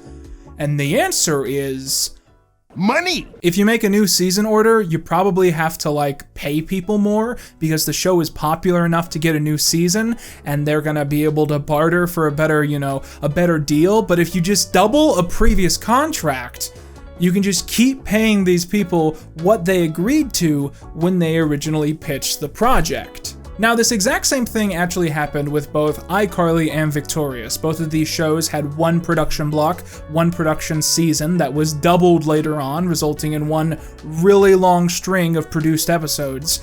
And in both of those shows, that season was later cut in half by the network and broadcast as 2 distinct seasons. So iCarly seasons 2 and 3 is one production block, and Victorious seasons 3 and 4 also one production block, but Sam and Cat is a little bit different because pretty much consistently, Nickelodeon has always referred to this show as having one season. And, I'm just speculating here, but I think the reason they did this is that the show never finished filming. And I'm sure Nickelodeon is embarrassed about that. And my perspective is, it's a little bit cleaner to bundle it all as one season because it looks better on paper. Because if you have one season that's 20 episodes and one season is 15 episodes, that's a little sus. But if you just have one complete season that's 35 episodes, people are just like, oh, well, this one's just a little bit long. As I've been working on this miniseries, I've always found that there's this disparity between the production numbering and the broadcast numbering, and that all the different places online tend to take a side pretty consistently. So the main places I end up looking are Wikipedia, paywall streaming sites like Netflix and Hulu. You pay one fee and you get it all. Paywall streaming sites, and then you got pay-per-view streaming sites. So this is like Amazon Prime, YouTube, websites where you can buy like one episode for $1.99, that kind of thing. So these three websites tend to consistently pick different sides on this debate. Wikipedia always does broadcast order and broadcast ranking. Paywall streaming sites consistently do production code sorting. So, they'll sort by production code. Pay-per-view streaming sites consistently do the broadcast numbering like Wikipedia. So if you look up iCarly on Paramount Plus, it has 5 seasons. If you look up iCarly on Amazon Prime, it has 6 seasons. And people are going to disagree with me, but I've always thought that the ranking on Amazon Prime, YouTube, and Wikipedia is the superior ranking of episodes in that it's most accurate to how it was perceived when broadcast. But when it comes to Sam and Cat and how these websites deal with them, it's just weird, okay? It's just weird. Because on Wikipedia and Paramount Plus, Sam and Cat has 1 season. But on Netflix, Sam and Cat has a season 1 and a season 1B. And on Amazon Prime, Sam and Cat has 4 seasons. Yeah, I don't really know why this is, but pay-per-view streaming services consistently say that Sam and Cat has 4 seasons, 10 episodes per season, with the last season having only 5 episodes. So to avoid any confusion moving forwards from here, I'm going to be referring to this entire show as having just 1 season. So there's not going to be any nonsense about Season 1B, Episode 1, or Season 2, Episode 1, or Season 4, Episode 1. It's just all going to be 1 season. I'm doing this segment not just because I love ranting about things that are bureaucratic and confusing, but also because I want to put to rest one of the biggest talking points about Sam and Cat. That being, Sam and Cat doesn't have that many episodes.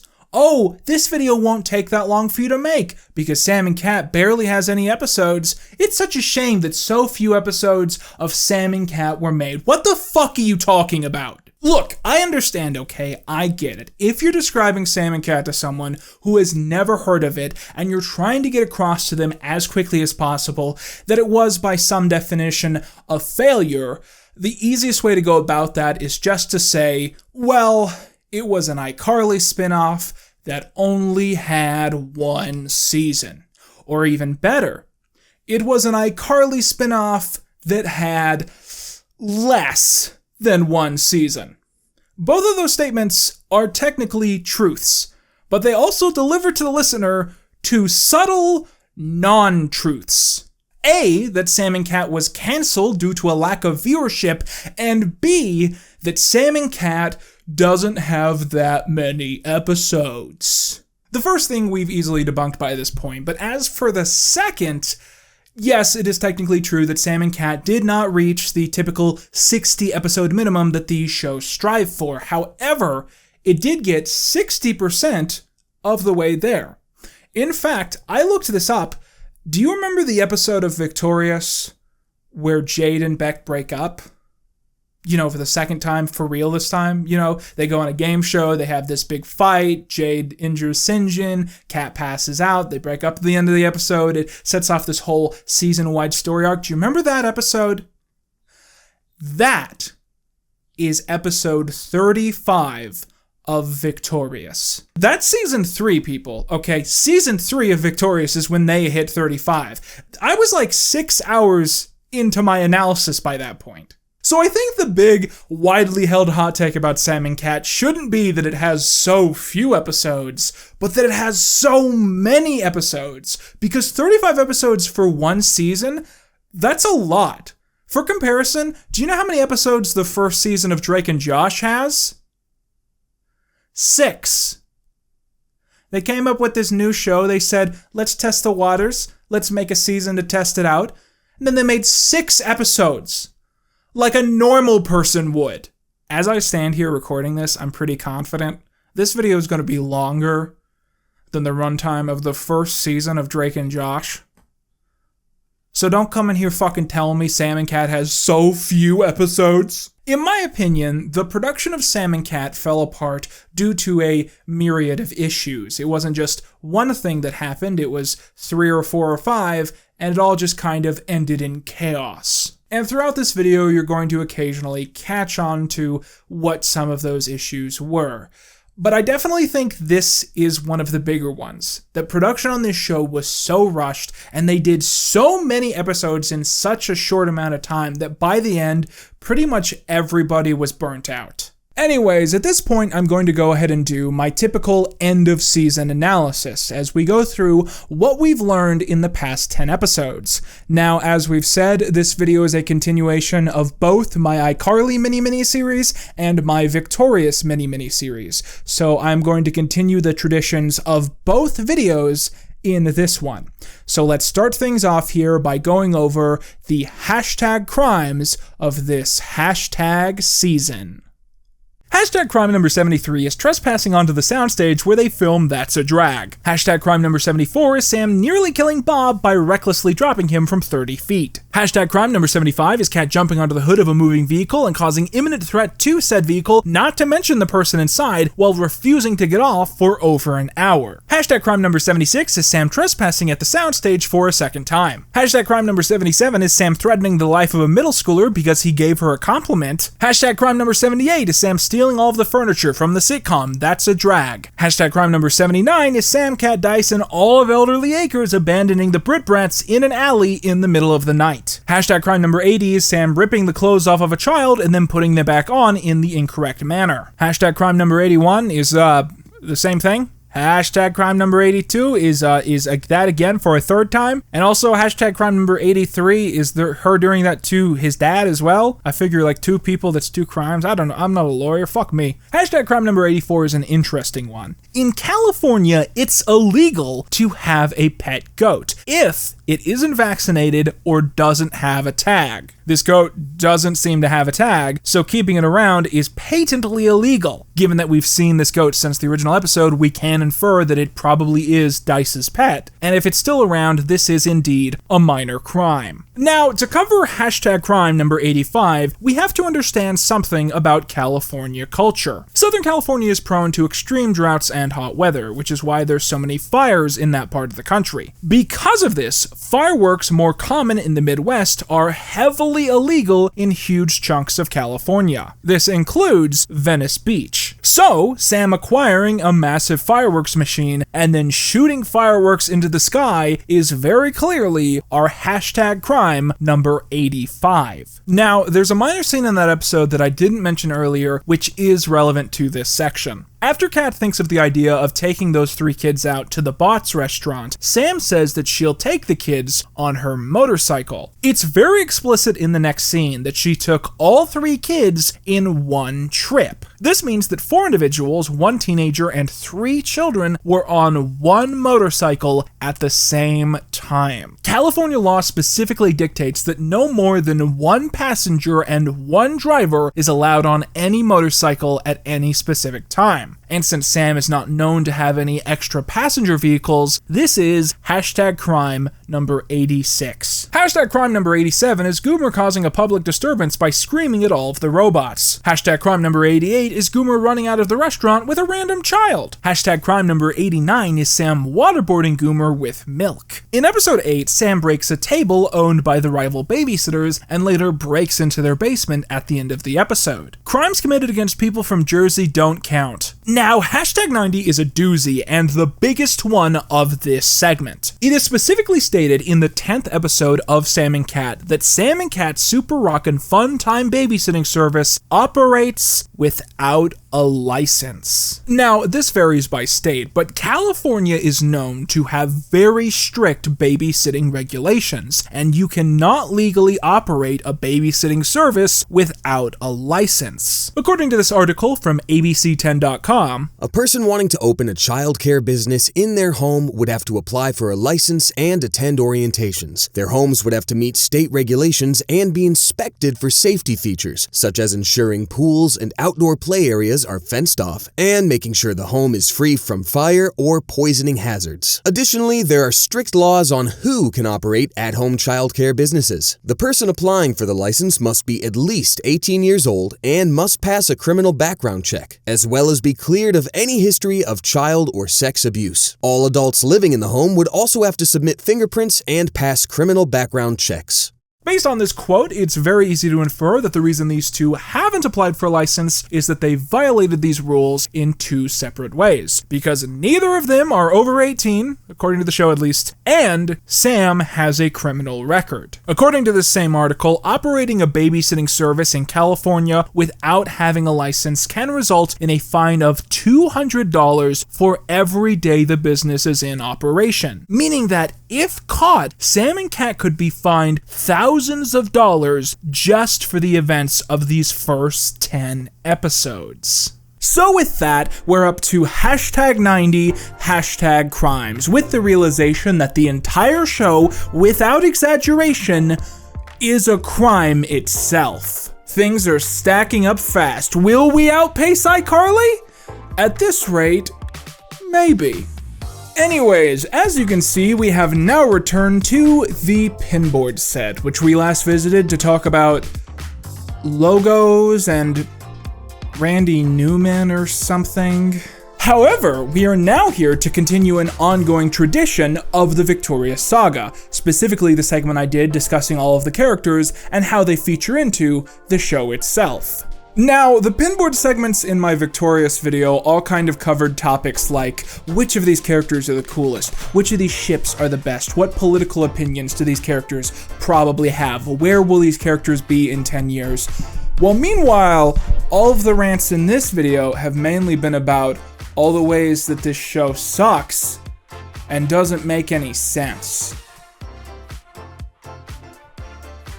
So let's do more of that now. So when it comes to sitcoms, there's three basic storylines that a typical episode is expected to do. You got your A plot, you got your B plot, and you got your runner. At this point, you should probably understand what an A plot and a B plot is, but runner is a term that I haven't really used up to this point. Runners are typically elements of an episode that are less storylines and more running jokes that occasionally come up in a specific script. For instance, when Sam found that really big fork in iCarly, or when Andre kept talking about how he'd never been stung by a bee before. As a joke, I've often taken to calling some runners C plots and D plots and E plots and F plots, partially because I think it's funny, and also partially to emphasize that so many scripts in these shows overuse runners to overcompensate either for having too many characters or having too short of a script, or both. I think taking all this into consideration really sheds a light on why Sam and Kat feels so unbalanced, because when you look at these characters, they still maintain that origin DNA that served a purpose in their original shows.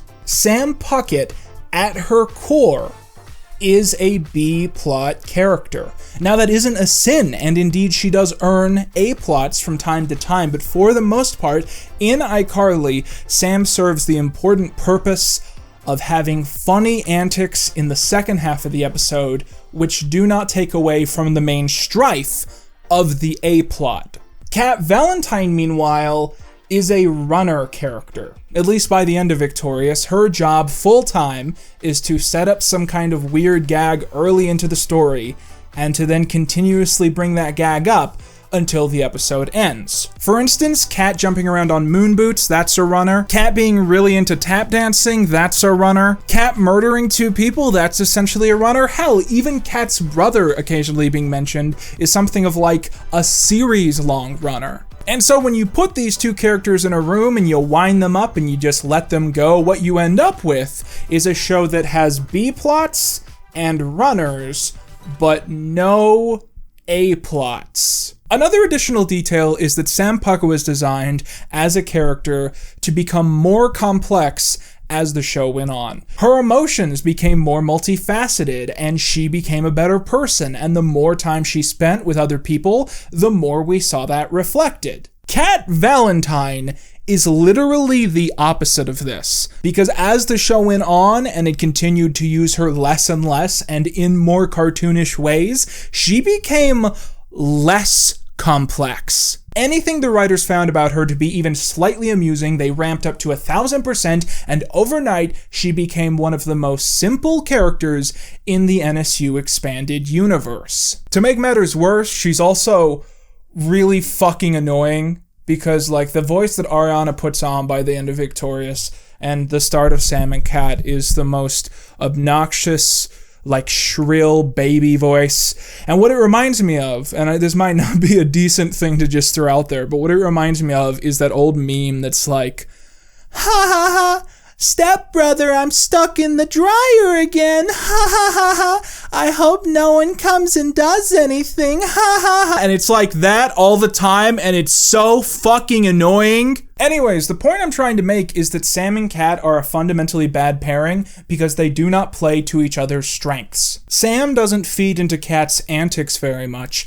and Cat isn't a real enough person for Sam to show any kind of complexity towards. They are two characters doing entirely detached bits from one another and just standing in the same room. And so with the show being so poorly plastered together, they end up needing a few more characters to keep the gears running. And we find those in Dice, Goomer, and Nona. These characters are weird because I feel like they're all introduced as supporting characters, but really by the end of the first 10 episodes, they become more part-time main characters. Dice is a weird character by himself because I get the feeling, like I pick up on this vibe that when the show first started, he was supposed to be the runner, right? Like his whole deal at the start of the show was he would run in at the start of an episode and he'd be selling something funny. And it wouldn't be a B-plot, it would be just a joke that shows up a couple times in the episode. Like maybe he'd show up twice and there'd be some joke about this thing he's selling, like he was the runner. But at this point, Dice is working overtime because you could argue that he is now almost consistently the A-plot. Because now, almost every episode of this show that I watch is these two characters lounging around doing literally nothing until Dice bursts in and goes, I got a problem, and then the rest of the episode is about that. And it's so confounding to me that so far, every episode of Sam and Cat that is even remotely good is about a rookie MMA fighter being managed by a 12-year-old. Just make that the show. This reminds me of how, like, in iCarly, after a couple seasons, they stopped showing the web show because the writers just ran out of things to do with it, so it was just about the antics of these characters that already exist. Except in this case, it seems like the writers have run out of things to do with the babysitting service after like 5 episodes. The only other element of Sam and Cat that I feel like analyzing here is the setting. And specifically, not where, but when. Going into this, it was my expectation and my pre-existing understanding that Sam and Cat was going to be set after a time skip, and that these two characters would be freshly out of high school, running a business together, and doing adulty things. However, as you guys have caught on to by now, this is not the case, because Sam and Cat is set at the specific moment where these origin shows wrapped up, in a loop forever. The theory I actually have right now is that Sam and Cat is actually set during the senior year of the Hollywood 7 from Victorious. This makes sense to me because they were sophomores in seasons 1 and 2, they were juniors in seasons 3 and 4, and now it would kind of line up that they would be seniors in the run of episodes that we see in Sam and Cat. Now, if at any moment in the series Cat casually mentions that she's still going to school with Trina, this entire theory is just thrown out the window, but it's the one that I have at this exact moment. Regardless, the ongoing implication of Sam and Cat is that in the background of this show, Victorious Season 5 is currently happening. This is the weirdest part of the program. Because, like, remember earlier in the video when I went on that tangent where I listed a bunch of sitcoms that are spin-offs of other sitcoms but are not primarily known for being that?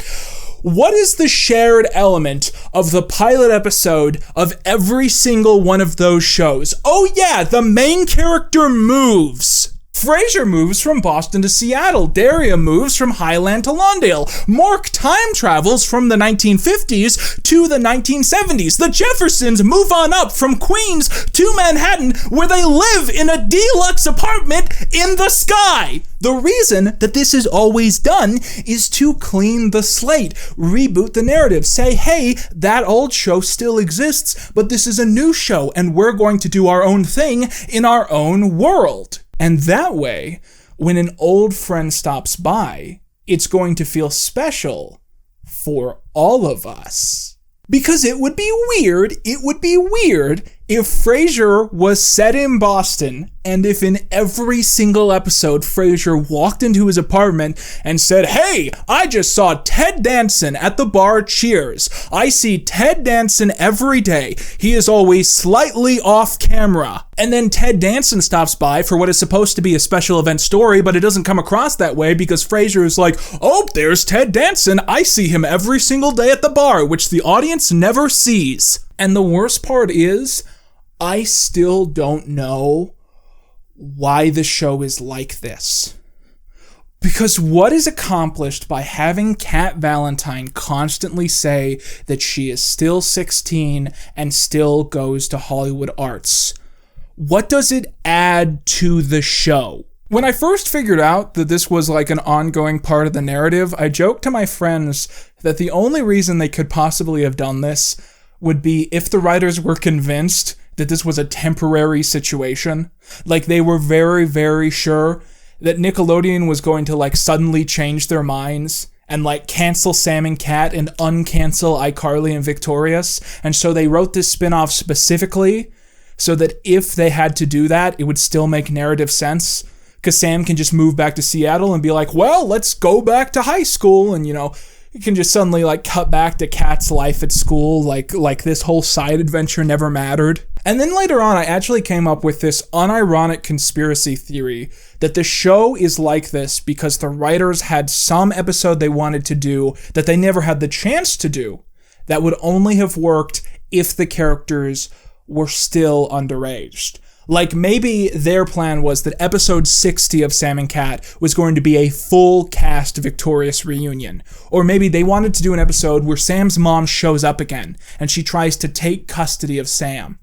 You know, like they had some episode planned, you know, for the latter end of the show that they never got to make because the show ended so soon. But then I realized one day the only reason the show is written like this is because of the Gibby pilot. Like the Gibby pilot and the Sam and Cat pilot were written around the same time. They thought the shows were going to coexist. So they wrote this show like this so it would make sense with the Gibby spinoff. I don't think it's any more complex than that. But what this ends up doing is giving the show this air of like a 20-year-old that peaked in high school, where every single episode of the show is someone in early 2013 going like, remember 2012? And it's like, that was too recent for you to already be pining for it again.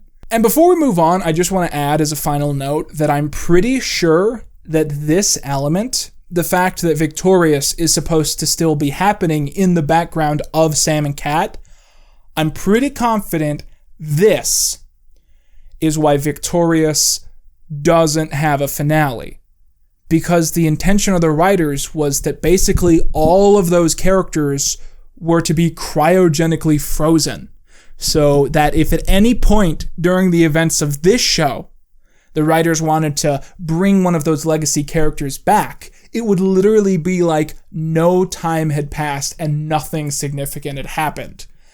And that's one of the reasons why I think every Ted Danson episode in this show is kind of lame. I'm more than a quarter of the way done with Sam and Cat at this point, and I still don't understand any of the most basic choices they've made when writing this. It feels like someone pulling ideas out of a hat and throwing them all at the wall without thought because they have no time whatsoever. 6 out of 10, pretty good. So the character analysis segments tend to be a bit bulky and overwhelming, so I think it's about time for us to do the very first Sam and Cat themed intermission. These are segments I do in between seasons where I analyze aspects of these projects which don't necessarily come up in the typical episode structure. For instance, in the first iCarly video, I talked about iCarly toys and merchandise. In the first Victorious video, I did a segment all about the video games that were themed around Victorious. And for this intermission, I have nothing. Okay, so strictly speaking, obviously that's not 100% true. A quick glance at the segmented time bar below will tell you that, but it is absolutely true that for so many of these topics where I had a lot to say about iCarly and a lot to say about Victorious, when you look at the Sam and Cat version of those topics, there's not a lot going on because Sam and Cat is a much more simple franchise and a much more short franchise because it didn't stick around for that much time. Here's a funny story. A year or two ago when I was first planning this video, one of the first things I did was I went on eBay and I searched like Sam and Cat merchandise, Sam and Cat memorabilia, hoping that I'd find like a Goomer bobblehead or something. And the very first thing that popped up when I did that was a used bra. So it was an eBay listing for a bra that Ariana Grande supposedly wore on the set of Sam and Cat. And when you see something like that, there's no good vibes. Only bad shit is happening right there. And I found out, like, looking into it, that there's an entire online black market of people who buy and sell used celebrity underwear. And I don't want to go around shaming people, but I think in this case, your actions shame themselves. Anyways, the point is that there isn't really one topic of secondary material with Sam and Cat deserving of an entire intermission. So instead, this segment is going to be kind of a mini compilation of all of the different stuff I could find. So let's go ahead and get started. As you'll remember, iCarly and Victorious were heavily defined by a shared gimmick: the use of an in-universe website which the show encouraged people to visit in real life. iCarly had iCarly.com, an eBaum's World-style compilation of original skits and posts, while Victorious had The Slap, an in-universe social media website used by the main characters. Sam and Cat is a little bit different in this regard. The show did feature an obscure in-universe domain, as going to Sam and Cat's Super Rockin' Funtime Babysitting Service.net or Sam and Cat's Super Rockin' Funtime Babysitting Service.com would lead you to a very simple webpage advertising the babysitting service. Testimonials. We had so much fun. We played hide and seek, and Sam actually hid in the mall down the street. She's really good at that game. Sam taught me a bunch of new words. One of them got me detention, though. They showed me this new game called Who Can Do the Laundry First, and I won. Sam only let me out of the closet after I promised to give him my fruit snacks. Oh. You're probably expecting more, but that's kind of it. It's the sort of website a YouTuber would make if they had a domain builder as a sponsor, but didn't want to spend more than 40 minutes on it. Now, in 2018, for various reasons, iCarly.com and TheSlap.com were taken down by Viacom. Today, both of these links will redirect you to the respective show pages on Nick.com. Sam and Cat's Super Rockin' Funtime Babysitting Service.com is actually an exception to this, as Nickelodeon apparently forgot about it, and it currently doesn't go anywhere and just gives you an error message. This oversight was probably caused by Sam and Cat having a second, completely different domain, samandcat.com, which redirected to nick.com/samandcat from the day that it launched in 2013. So let's talk about the various Sam and Cat content that has been hosted on nick.com over the years. Part 1. The Games. iCarly and Victorious both had video games which were released on home console. But by 2013, the gaming industry had shifted in such a way that shovelware was almost exclusive to mobile app stores, giving companies like Viacom less of an incentive to invest their short-term projects into the industry. So sadly, all of the Sam and Cat games that were released were simple browser games which mostly ran on Flash. Starting us off is Sam and Cat, Sam's Arm Wrestling Challenge. It's Dr. Mario. If you do good at Dr. Mario, you win at arm wrestling. If you fuck up, the other person wins. That's it. There is not a single asset in this game that actually looks like it was made for any of these shows. I think that Nickelodeon just had a cheap stock game and slapped some images of Jeanette onto it just to advertise their new show. There's nothing else to say. Then there's Sam and Cat, Awesome Babysitting Coach. It's a matching game where you have to click 3 images that the game tells you to click on. That's it. That's all the Sam and Cat games I could find. Well, with one exception. Back in the Victorious video, you might recall me discussing a little game called Nickelodeon Block Party. The game was kind of like a Flash version of Mario Party, with the idea being that it was a virtual board game that you could play, with various Nickelodeon franchises being represented in both the boards and the character selection screen. I'm bringing this up because the original Nickelodeon Block Party not only includes content based on iCarly and Victorious, but also Sam and Cat. This means it's entirely possible to start a game, select Cat Valentine as a playable character, then select the Victorious board, where Cat Valentine from Sam and Cat can land in front of Cat Valentine from Victorious. You slip her Fortnite character in there, you got Ariana No Way Home. The Sam and Cat board, for the most part, has a very metaphorical art style, with a lot of candy and plushies, things that generally don't relate to the show at all. But in terms of minute details, it's clearly made by someone who, at the very least, has seen the first few episodes. The playthrough is dictated by Dice, who introduces you to the game and leads you around the board. You collect blue coins through trivia, mind games, and dumb luck, and your goal is to reach and collect gold coins along the way, if you have enough blue coins saved up to buy them. You'll never know true shame until Dice from Sam and Cat calls you poor. He's laughing at your pain. Oh my darling Nona, how have you been? I'm suddenly remembering why we put you in a home. Other characters in this game include Murph the Goat, who causes you to lose blue coins, and the Red Welder Among Us robot, who also causes you to lose coins. Oh look, Sheen got a gold coin. I wonder what his victory animation is. Okay, that's enough, Sheen. I said that's enough. That's enough! Once per round, the 3 players take part in a randomly selected party game, with each game being based on some Nickelodeon property. And hey, this is the only place in the world you'll ever see Cat Valentine in a lollipop-licking competition. There are 2 Sam and Cat party games in this selection. The first is called Apartment Maze, and is pretty simple. Apartment 22 is somewhere on screen. Each door randomly connects to a different floor, and you have to find the right door combination that gets you to Apartment 22. The second party game is Demanding Goat. In this one, Murph the Goat is hungry and impatient, and insists on being fed. The player to get him the most of his requested food wins the round. Nickelodeon Block Party is weird because it has a lot of controls that feel like they would work really well on the Wii, and it's supposed to be a party game, but as far as I know, there's no way to play the game with more than one person. Players 2 and 3 are always controlled by the AI. So it's not really a party game, it's a party game simulator. But hey, if you've got a Flash emulator and want to pretend you have friends, it's not the worst way to spend 15 minutes. Okay, so that's this intermission dealt with. Let's get back into where we left off, with Season 1, Episode 11. Now, this one's going to be an interesting throwback.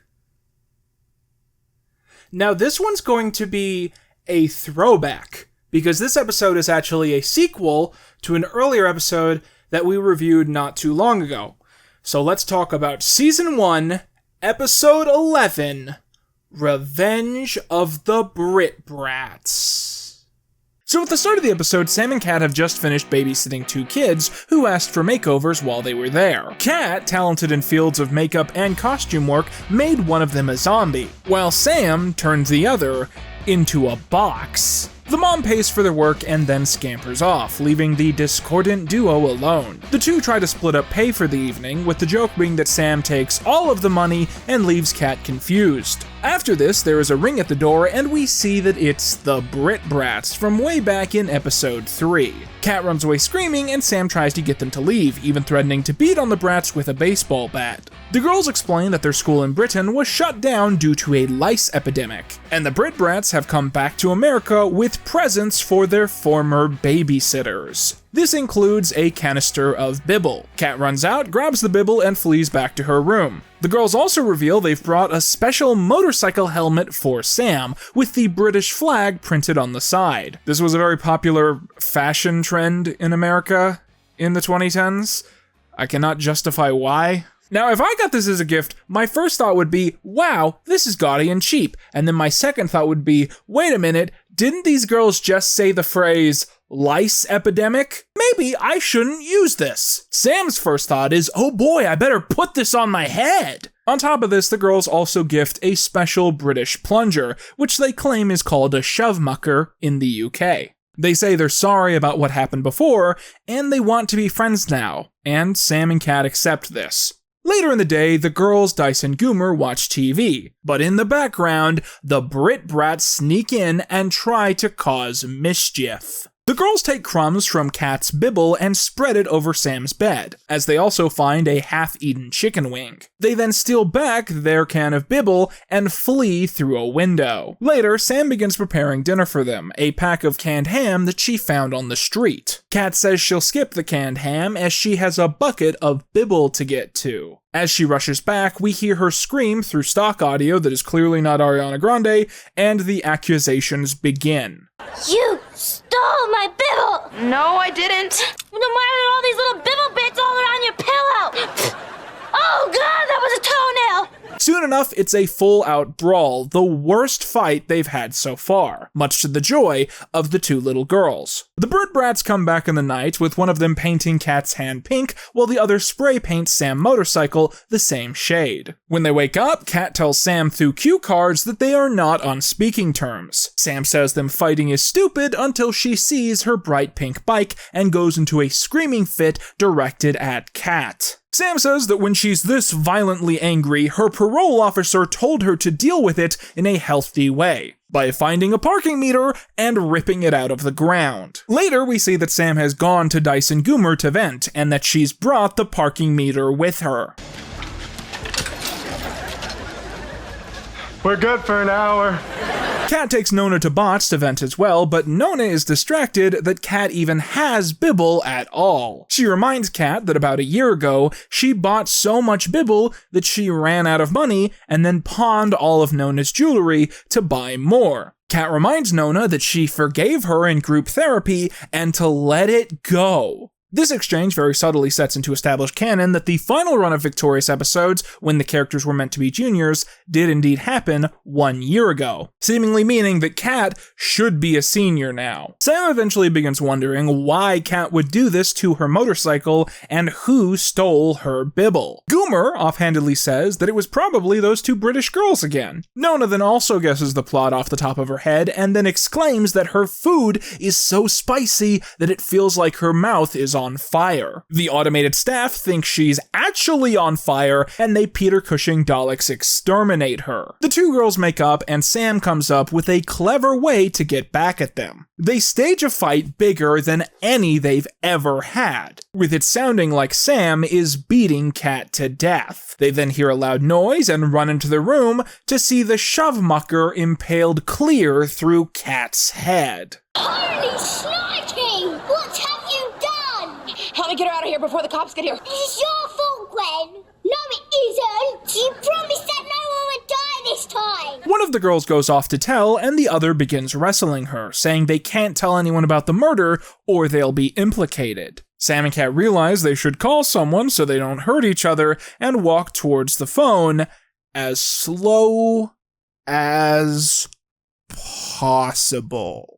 The most intense episodes of Sam and Cat would be the most tame episodes of iCarly or Victorious, but I did like this one being a little bit extra. I mean, it starts off so boring and typical, just your average Disney Channel schlock, and then you find out the two 9-year-olds have committed manslaughter before. I love it! At the start of episode 12, Sam announces she was able to scrub all of the pink paint off of her motorcycle, but Cat says they have bigger problems, as she needs to feed the baby they're watching, but can't find the nipple. The baby's mom picks him up, but finds he's wearing a trash bag, as Sam says she's been using all of their baby diapers to polish her motorcycle. Don't worry, the box says each bag holds at least 10 gallons, so you probably won't have to change them for a couple days. What? It turns out that Goomer has a big MMA fight that night, but sadly Cat can't go. She's been dedicating all of her time to the babysitting service, but she has a test the next day at school. Dice gives her something she's requested, a drug from a foreign country that is supposed to help her focus and study. Dice, Goomer, and Sam come home to find the living room a total wreck. Sam's motorcycle is missing, Cat is passed out with her hair partially dyed blue, and with a little person who doesn't speak English handcuffed to her. We find out that the special medicine was supposed to be taken in small doses, with just a teaspoon added to a cup of water. Instead, Cat drank the entire bottle, and in a few hours had a blackout adventure. Wow, this is just like that movie, Sisterhood of the Traveling Pants. Nona takes a photo to Cat of both of them with blue hair, and they deduce she might know what's going on, and they rush to see her. But first they handcuff the little person to a door and give him olives for food and a trash bag in case he has to go to the bathroom. At the old person home, they find that the center is doing their biannual hair coloring day, where a special team comes to give everyone unique hairdos. The event is called Everybody Dies. Isn't that cute? Nope, it's weird. I find it disturbing. In a flashback, we see that Cat ran to Elderly Acres after overdosing and asked Nona to drive her to an MMA fight on Sam's motorcycle. Nona said that she can't drive a motorcycle, although a green-haired man at the residence said that he could drive her, and would if she agreed to get him a burger and fries at Bots. Sam and Cat run off to investigate, but Goomer and Dice have decided to have their hair done as well, and promise to catch up later. Cat gets distracted by this, and Sam tells her to concentrate on finding her bike, because if they can't find her bike, everybody dies. The two of them go to Bots and get a robot to show detailed security footage of what happened when Cat was there. Cat came in and immediately ran into the Skull Crusher, who Goomer defeated in the ring a few episodes ago. The Skull Crusher wanted revenge against Sam for hitting him in the ring, and he took the keys to her bike. Cat attacked him in the parking lot trying to save Sam's bike, and even though she failed, she did manage to steal his friend in the process, explaining why she was handcuffed to him.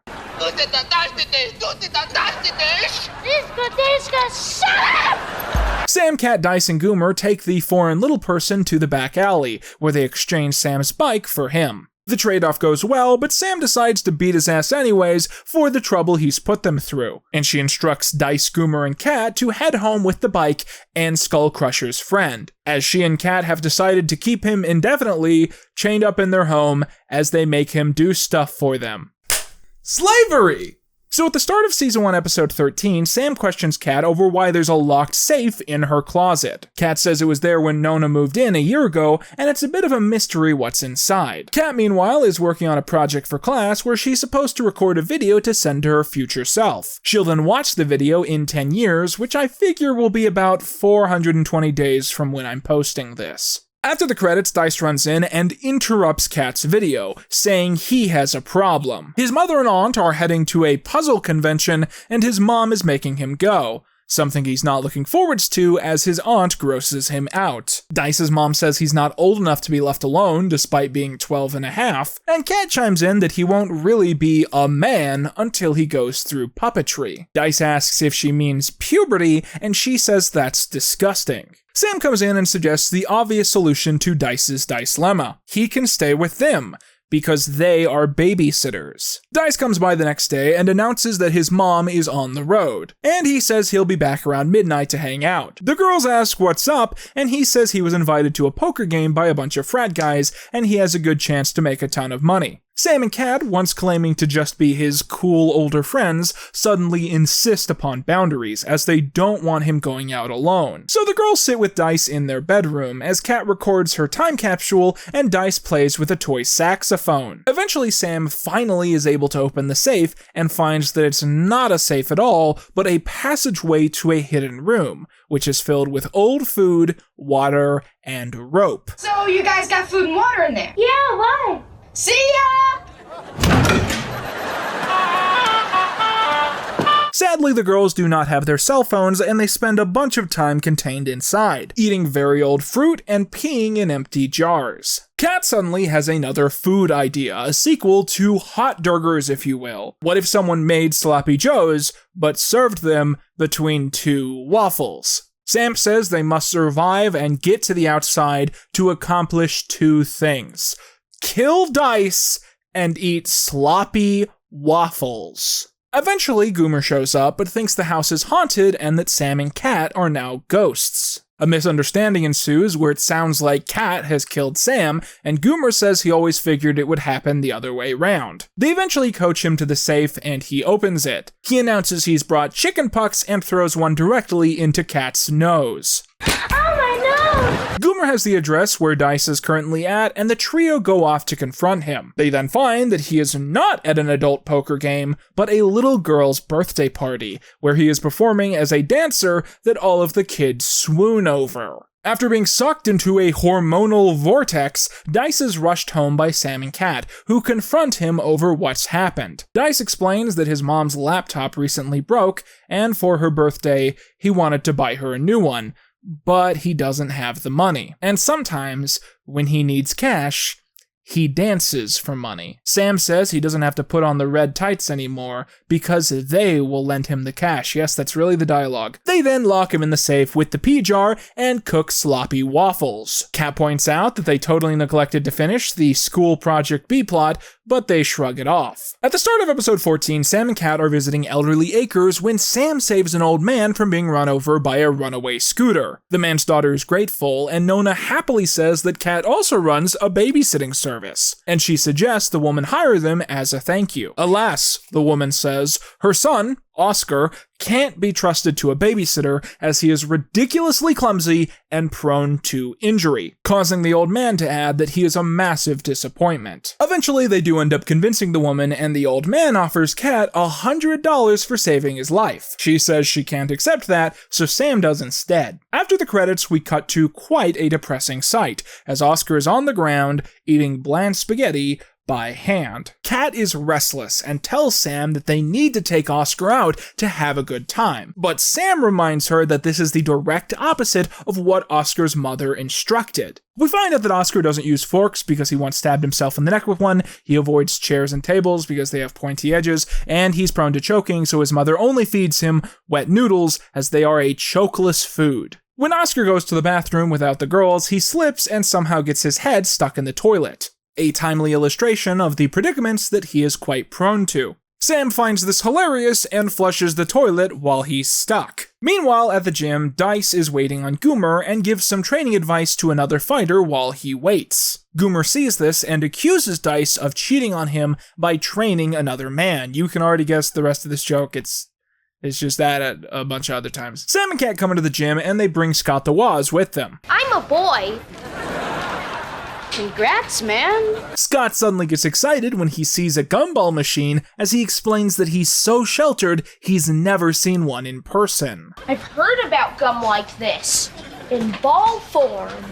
Kat gives him money to get a gumball, but it rolls under a bench. Scott goes to get it, but a muscular gym member sits on the bench and it collapses over him. Later, at Bots, we see that Sammy Classic Sonic fan is now wearing protective gear, but Sam promises that nothing dangerous can happen at Bots. After this, 3 spear fishermen come in and decide to bring their spear guns in with them. Another person announces that his hand-sized poisonous pet tarantula has gone missing and is presumably out at the restaurant. We sit in anticipation of which of these two things will befall Sammy first before he instead gets sprayed with nacho cheese by one of the robots. Back at the house, Scott/Sammy/Oscar heals from his burns, and says it's truly for the best if he just sits in a room for the rest of his life, as it's the only way to avoid being hurt. Kat says this mentality just won't do, and asks if he likes any sports, causing him to say that he likes watching golf on TV. The girls enlist Dyson Coomer to help him to the local putting ground, where he is hit in the face by 3 different golf clubs while trying to get water. Sammy's mom comes to pick him up and is infuriated that they disobeyed her instructions to have him sit on the floor for 10 hours eating wet noodles with his hands. She says that she knows how he has to live and that they didn't have authority to question her judgment. As a storm brews outside, Sammy stands up to his mother, telling her she needs to apologize to Sam and Kat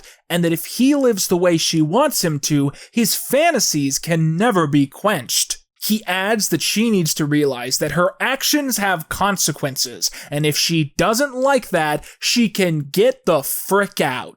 As his final argument, he says that even if he hurt himself today, even if he was bruised or burned or broken, it was the happiest day of his life because he got to live a little. And he's still standing there, he's still alive, and he has his own golf club, which he thrusts into the air, causing a lightning bolt to strike him over and over again as he holds it in place, and we fade to black. He is dead now. This episode is called #OscarTheOuch.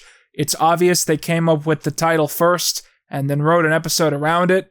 It contributes nothing else. The plot to this episode is that a family is abusing a child that they don't love because he has bad luck. So Sam and Kat try to show him that he can still be happy. And because they do this, he dies. Haha, good one. Okay, so now that we've gotten as far as the 15th episode of Sam and Kat, I think it's just about time for a change in scenery. Yes, welcome everyone to my Halloween set.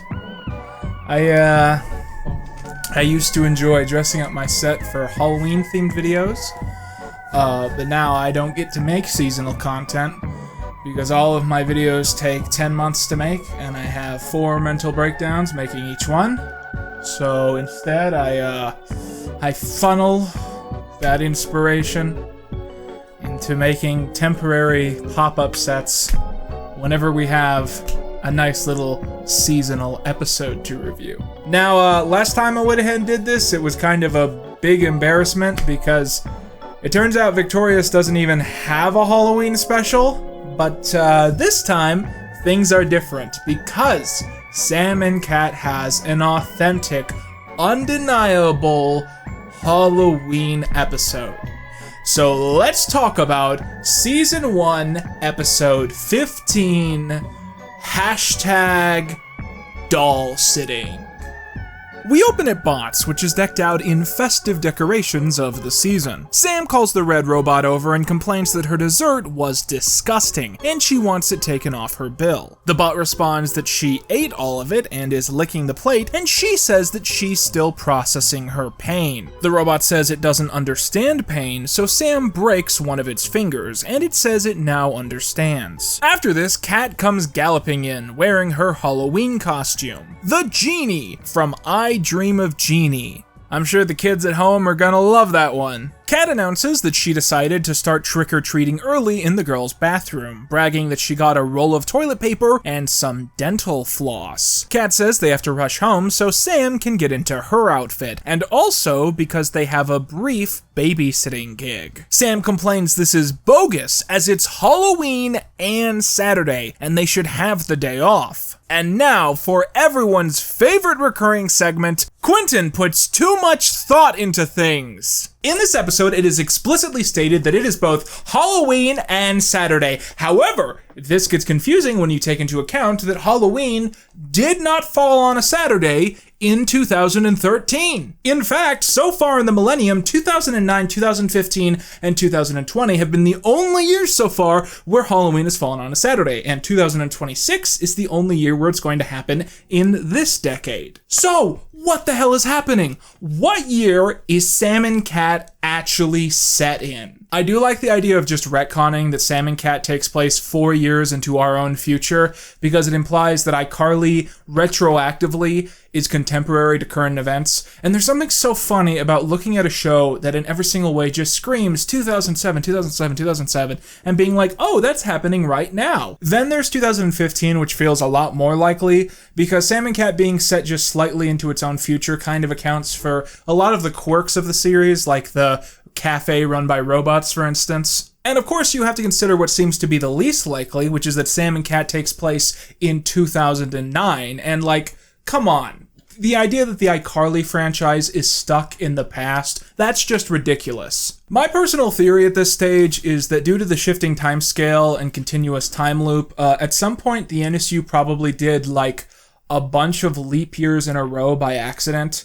So it's still set in 2013, but the calendar is really, really fucked up.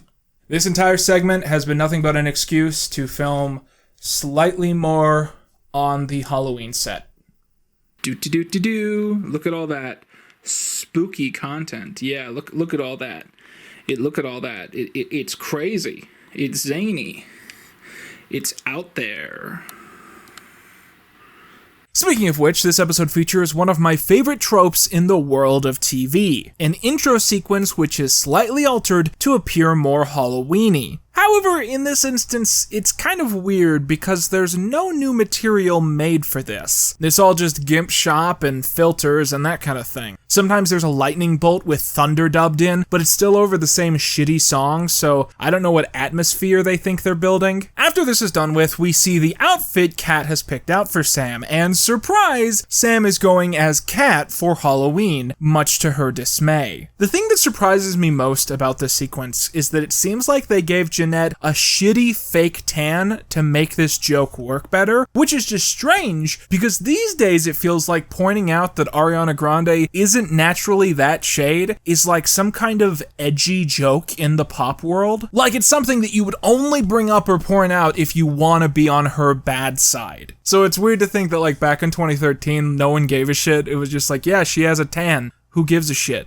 There's a ring at the doorbell, and a large, foreboding European man enters, saying he's brought his daughter for the pair to watch over for the day. He goes into the hall and brings back an American Girl doll. Is it weird that I know the brand? The mysterious man asks them to take care of Clarice, then makes his leave as his pocket watch chimes. The girls are stunned at this exchange, but since he's paying double because it's a holiday, they ultimately decide they don't mind. Kat continues the evening as previously planned, as she has prepped a series of All Hallows activities for the kid. Sam mocks her for this, reminding Kat that Clarice is just a doll, just as Dice suddenly bursts in through the front door, bringing gifts for all. For Kat, he brings a genie lamp and a spell book to complete her outfit, and for Sam, he has brought a pack of super puckers, stated to be candy so impossibly sour that they're illegal in the United States, although Dice knows a guy. Sam plans to give these out to children just to see the look on their stupid faces. However, Dice has left the candy at his place. Before he goes to get it, Kat insists on trying one of the spells from her new book, and is extremely disappointed when nothing happens. Sam tells Kat that her plan for the night is the same plan she's done every year since she was 9. She's going to empty out a pumpkin, fill it with chili, eat the chili, and then unbutton her pants and watch TV on the couch. Oh, Sam,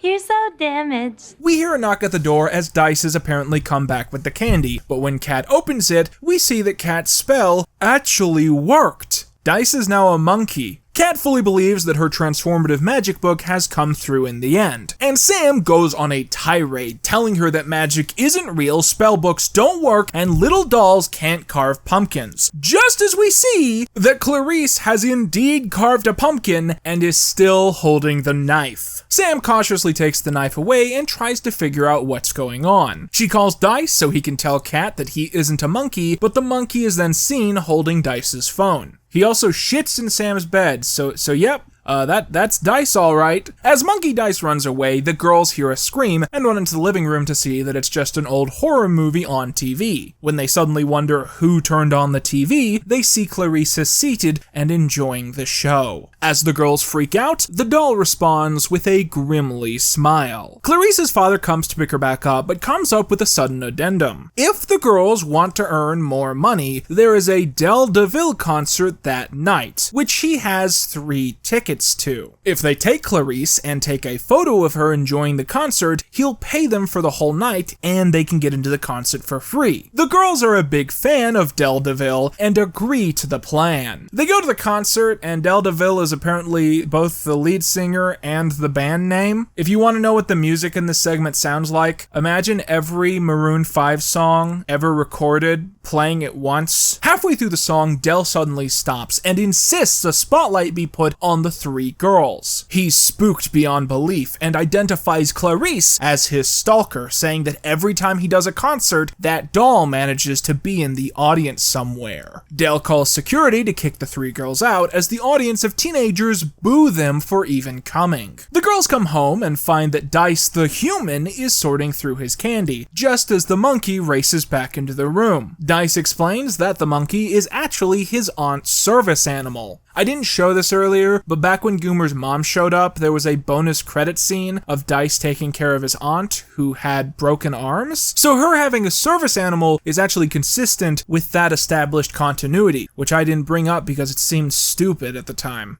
I haven't seen my family in months. Kat is disappointed that her spell didn't work after all, and Sam tells her there's no magic in this world. After this, Clarissa's father returns, and Kat snaps at him, telling him to stop talking to his doll because she isn't alive and it freaks everybody out. The old man can tell he isn't wanted and asks his daughter to join him. In the doll's place, we suddenly see a little girl glowing with the ember of a spell cast at midnight. The girl thanks Sam and Kat for a wonderful night, and the father wishes them a happy Halloween as they walk out the door and down the hallway. Sam quips, "Who uses a pocket watch?" as the funny sitcom music plays. So here's the big problem with this episode.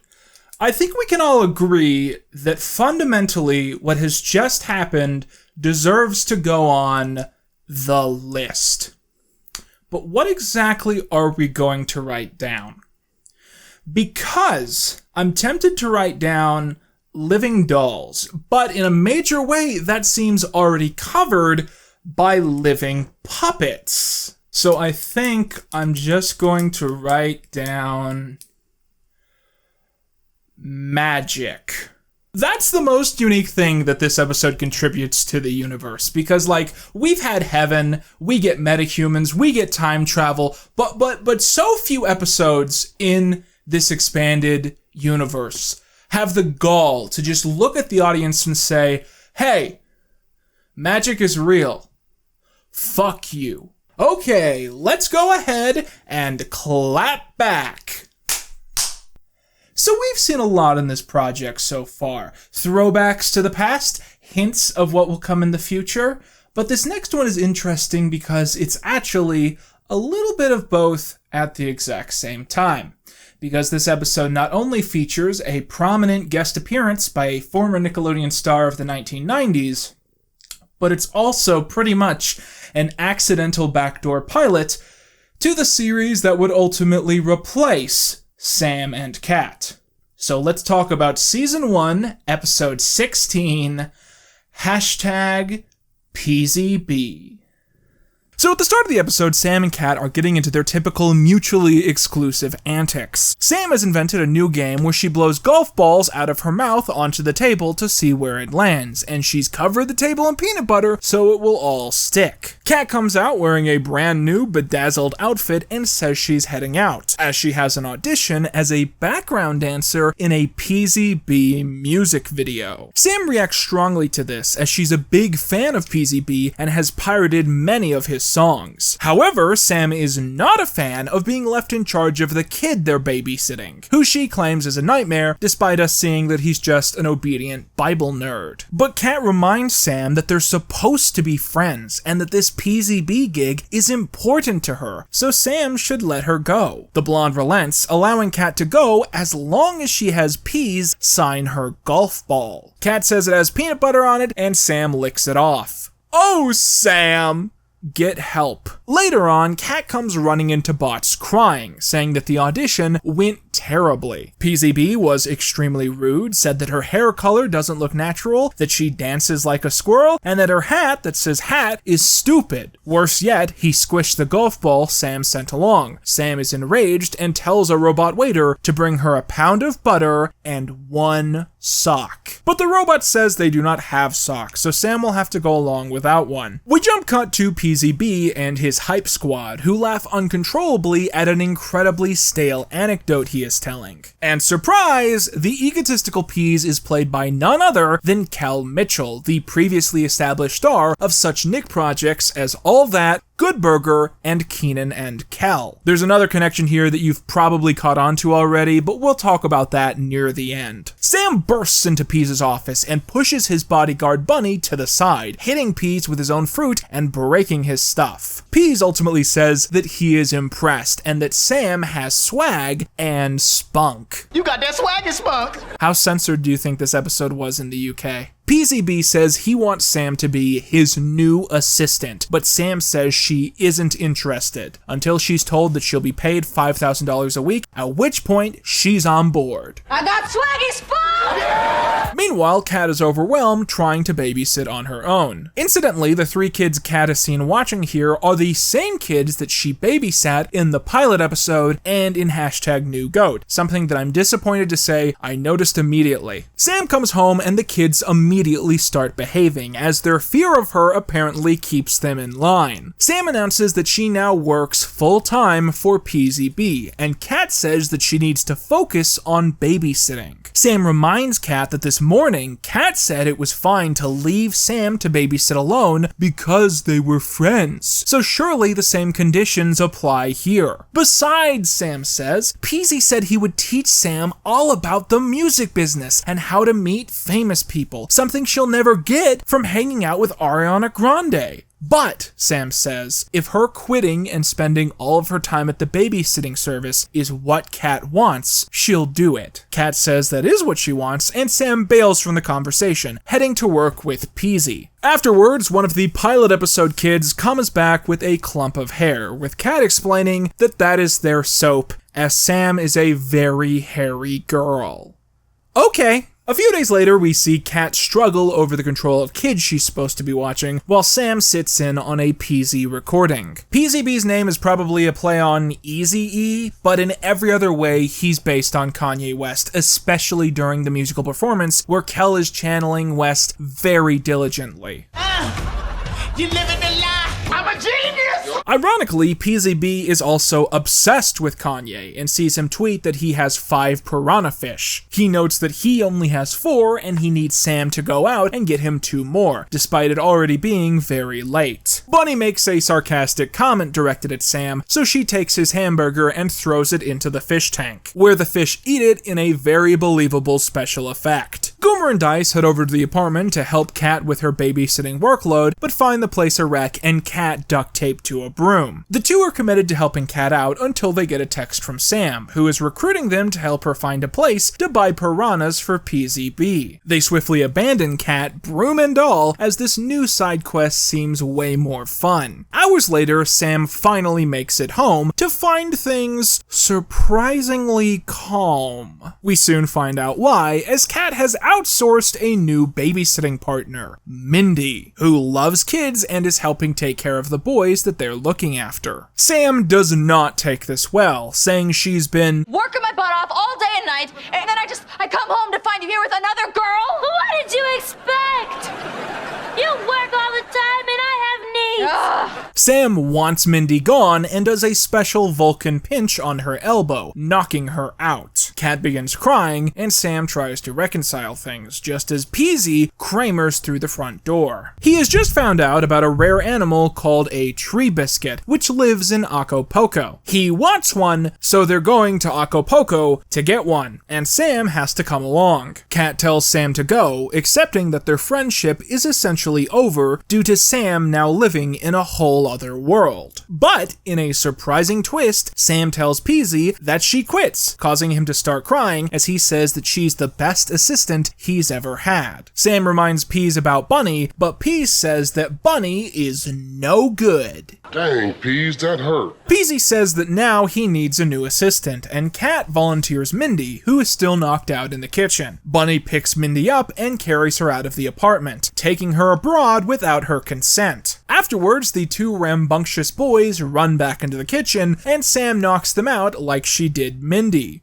And scene. This episode was originally broadcast in September 2013. Within 1 year, Sam and Kat would be no more, with production long halted and unbroadcast episodes since depleted. That winter, a new show would be announced by Nickelodeon, the infamous Game Shakers, which began airing in September 2015. In Game Shakers, Kel Mitchell plays Double G, a famous rap artist prone to a sporadic and chaotic lifestyle intended to be a satire of Kanye West. Double G and PZB are, and I hope this is not a controversial take, the exact same character aside from the name change. The weirdest part is that in Sam and Kat, PZB's bodyguard and sidekick is a large man named Bunny. Meanwhile, in Game Shakers, Double G has an identical sidekick bodyguard played by the same actor who is also named Bunny. I figure that Peasy's name change was done to mark a distinction between the two incarnations of this character, giving Game Shakers more of a clean slate, despite how much it warps the NSU continuum like hickory wood left out in the rain. Now, I know that when I make theories about cross-show discrepancies, I have a tendency to hop directly to universe hopping and quantum superpositions, but my personal theory about this issue is that PZB and Double G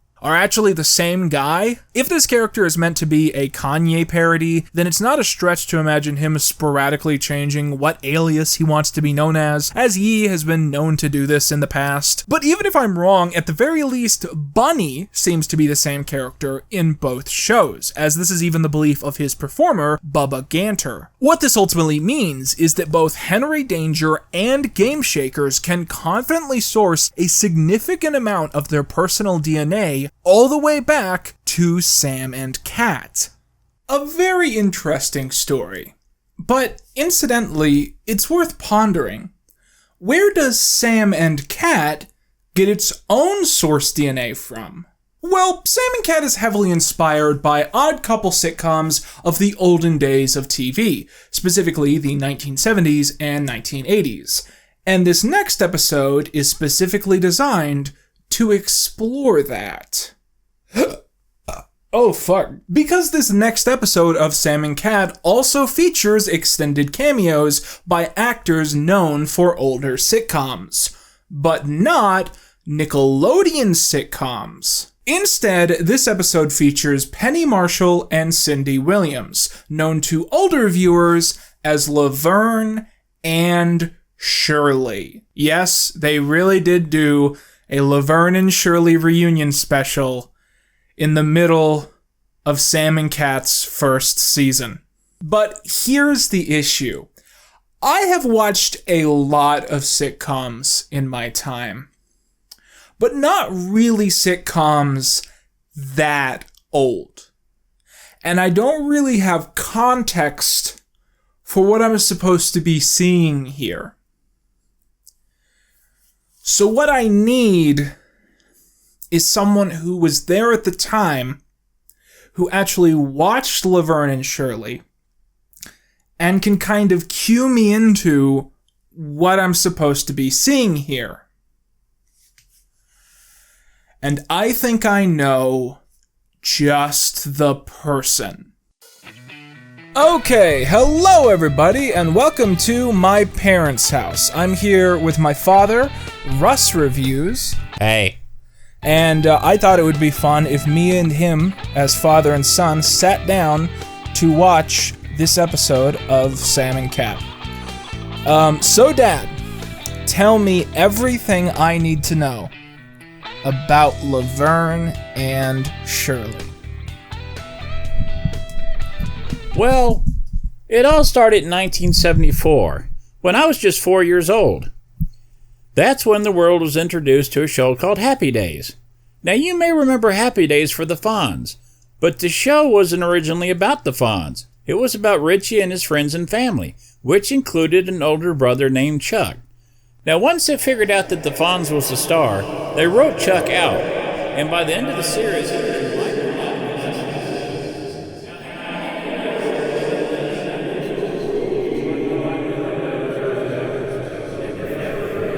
when it became obvious the Fonz was the most popular character, they made him the main character. Kind of like the Urkel of the 1970s. The Cunninghams even rented him an apartment they had over their garage, so he could be in as many scenes as possible. Now the Fonz got up to a lot of hijinks, and as the show went along, they got more cartoony.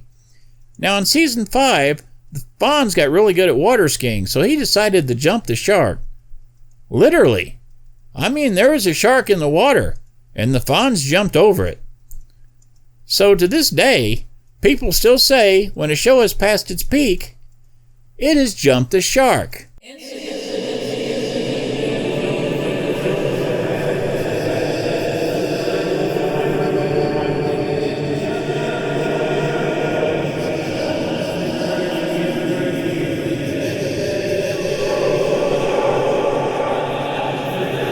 So Robin Williams played an alien named Mork who was going to abduct Richie and had to be stopped by the Fonz. It turned out to all to be a dream. But people of course loved Robin Williams because he was a comic genius. So they decided to retcon it so it wasn't actually a dream and even reshot the ending for syndication. And that's where you get the spin-off Mork and Mindy. Now Laverne and Shirley were two women that the Fonz had in his little black book, and in 1975 he went on a double date with them. Then they got their own show too, which was called Laverne and Shirley, which was also set in the fictional city of Milwaukee.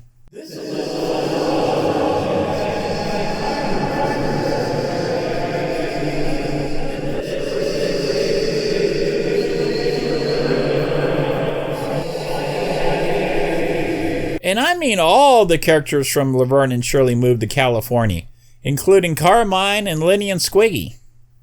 And the actress that played Shirley left the series by the end, so we jokingly called it Laverne or just Laverne without Shirley.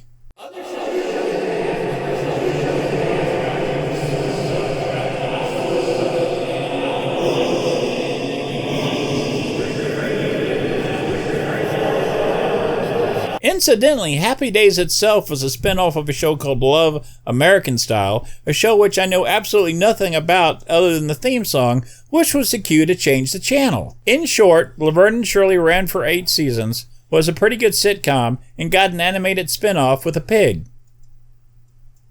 Oh, fascinating. Okay, so with that out of the way, let's watch Sam and Cat, Season 1, Episode 17, #Salmon Cat, the official Laverne and Shirley reunion special.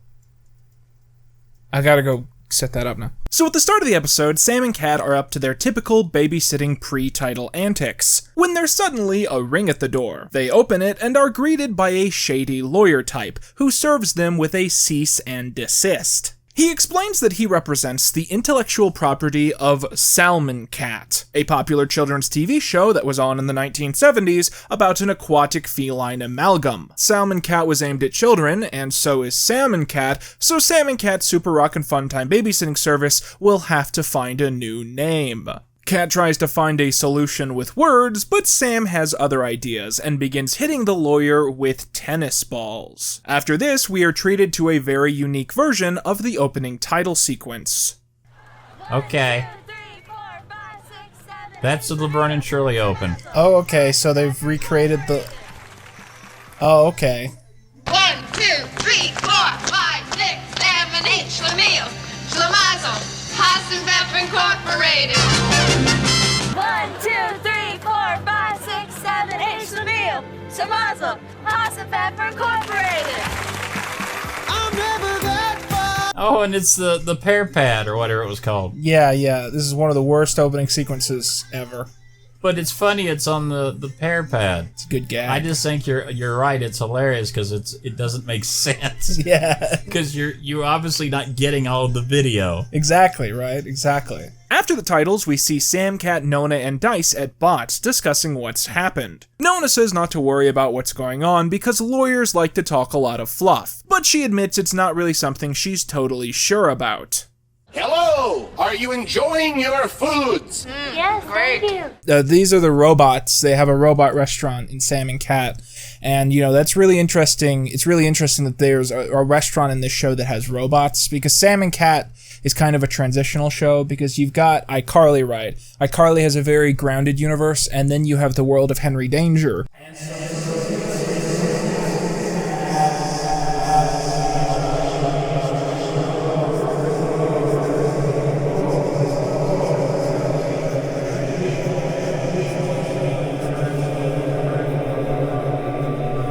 And that's what's going on there. Okay. Dice says to the red robot that he never got served his curly fries, causing the blue robot to chime in that he is exceptionally talented at forgetting things, as he also forgot her birthday. Red requests that they not do this in front of the humans, causing Sam to think that they're dating. Red says that she isn't his type, causing Blue to reply, I was your type at the Christmas party. That was one time! As the quarreling androids slide away, Nona says she has to go to the airport as she's headed to Mexico for bikinis, finger painting, and hot peppers.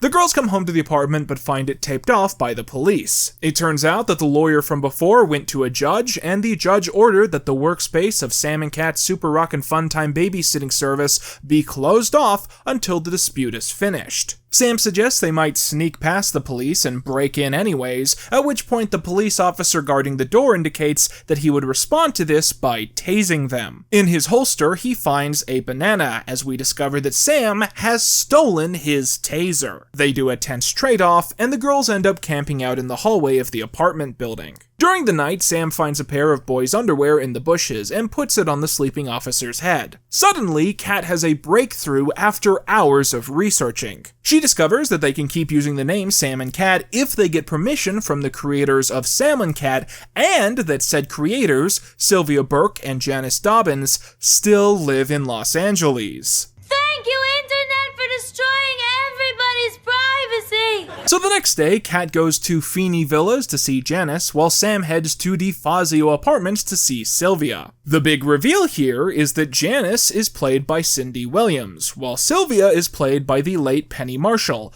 together best known as Laverne and Shirley. Now, the reason these two were singled out for a guest episode is that when the writers were first conceptualizing Sam and Cat as a spin-off, Laverne and Shirley supposedly remained their biggest source of inspiration and imitation. The cast also supposedly heavily pulled from the 1976 sitcom, as Ariana Grande once claimed in an interview that if she had trouble delivering a specific line, she would ask herself, what would Cindy do? What are you doing? What does it look like I'm doing? Landing the plane. You got it. Goodbye, Laverne.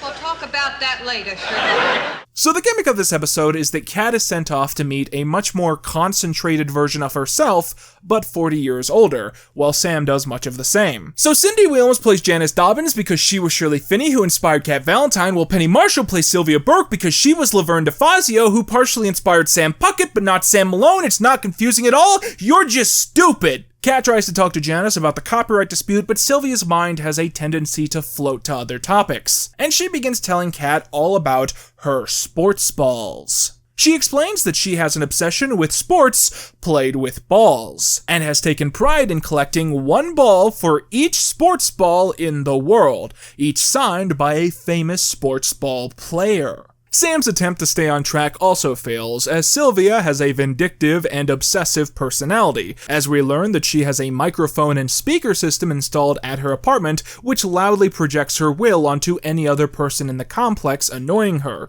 especially barking dogs. Sam and Kat both separately pry, but discover that neither woman wants to talk about Sam and Kat. as they have long stopped speaking to each other due to a dispute they had a long time ago. We find out that Sam and Kat fell apart due to a notorious piece of drama surrounding an awards show. The program beat out Sesame Street for an award in excellence in children's programming, but they were only given one statue. The two got into a fight over who would take it home, and in the process, it split down the middle. Since then, they have rarely spoken on kind terms. Both women separately make it clear that the only condition that they would ever see each other again is causing violence to each other. This overwhelms both of the girls, and they both run off. They reconvene at Bots, where the Red Robot asks if they want to know about their new pork puffs. The girls say no, and the robot says he'll wait for them to change their minds. Sam suddenly has an idea, and says if the women will only get together to fight, that's exactly what will happen. Kat will tell Janice that Sylvia has challenged her to a fight,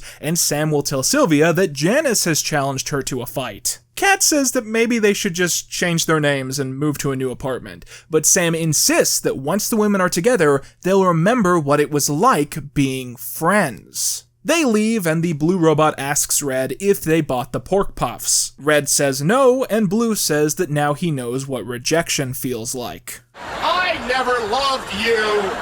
Later, Sam and Kat wait at the fighting gym, expecting the women to come in and make peace. However, when they both appear, they are totally prepared for a brawl. From here on, the episode is quite embarrassing from a production standpoint, and remained a funny story to Penny and Cindy for the next few years. We had individual scenes with the girls, and then we just had this one physical scene, which I have, of course, thought, this will be a cakewalk. I have never felt so old, fat, and winded in my life.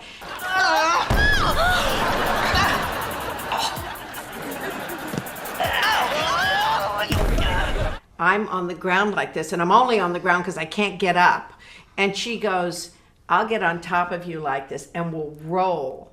Well, because we're wider now, and to roll was not... I was holding on. I don't think it's funny.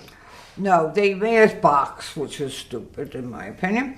And then we had planned out things that we hadn't done in fighting before, because we've done a lot. Yeah, whether we were slapping or biting a hair, whatever, we've done that. But they put boxing gloves on us, and we had rehearsed so we couldn't do anything. A day, half a day, or 5 minutes, whatever it was. Then when they were shooting, they said, stop. Now punch her right in the face. I said, this is a children's show. I am not going to hit her in the face. I don't think that's correct. No, and you were right in the end. I wasn't thinking of it like that. I was thinking of it as the punch that I gave, like Ron. But you were right about it. But they were very nice, the girls. Everyone was very nice. Yeah. I shouldn't have trusted you. Yeah, you made a mistake. Later, back at the Valentine apartment, the two women are all bandaged up and sign the contract giving Sam and Kat permission to run their babysitting service. As thanks for this, Kat presents something she bought online, a vintage Salmon Cat plush from the 1970s, which the older women take quite fondly to. However, they can't agree which one of them should get to keep it, and they get into another tugging fight, which ends with Janice flipping onto the couch with Sylvia sitting on her. Kat asks if they're going to grow up to be like the two women, and Sam says she's certain that they will. Okay, that was it. That was the Laverne and Shirley reunion special. What? Give me your review of that. Like that. Give me your review.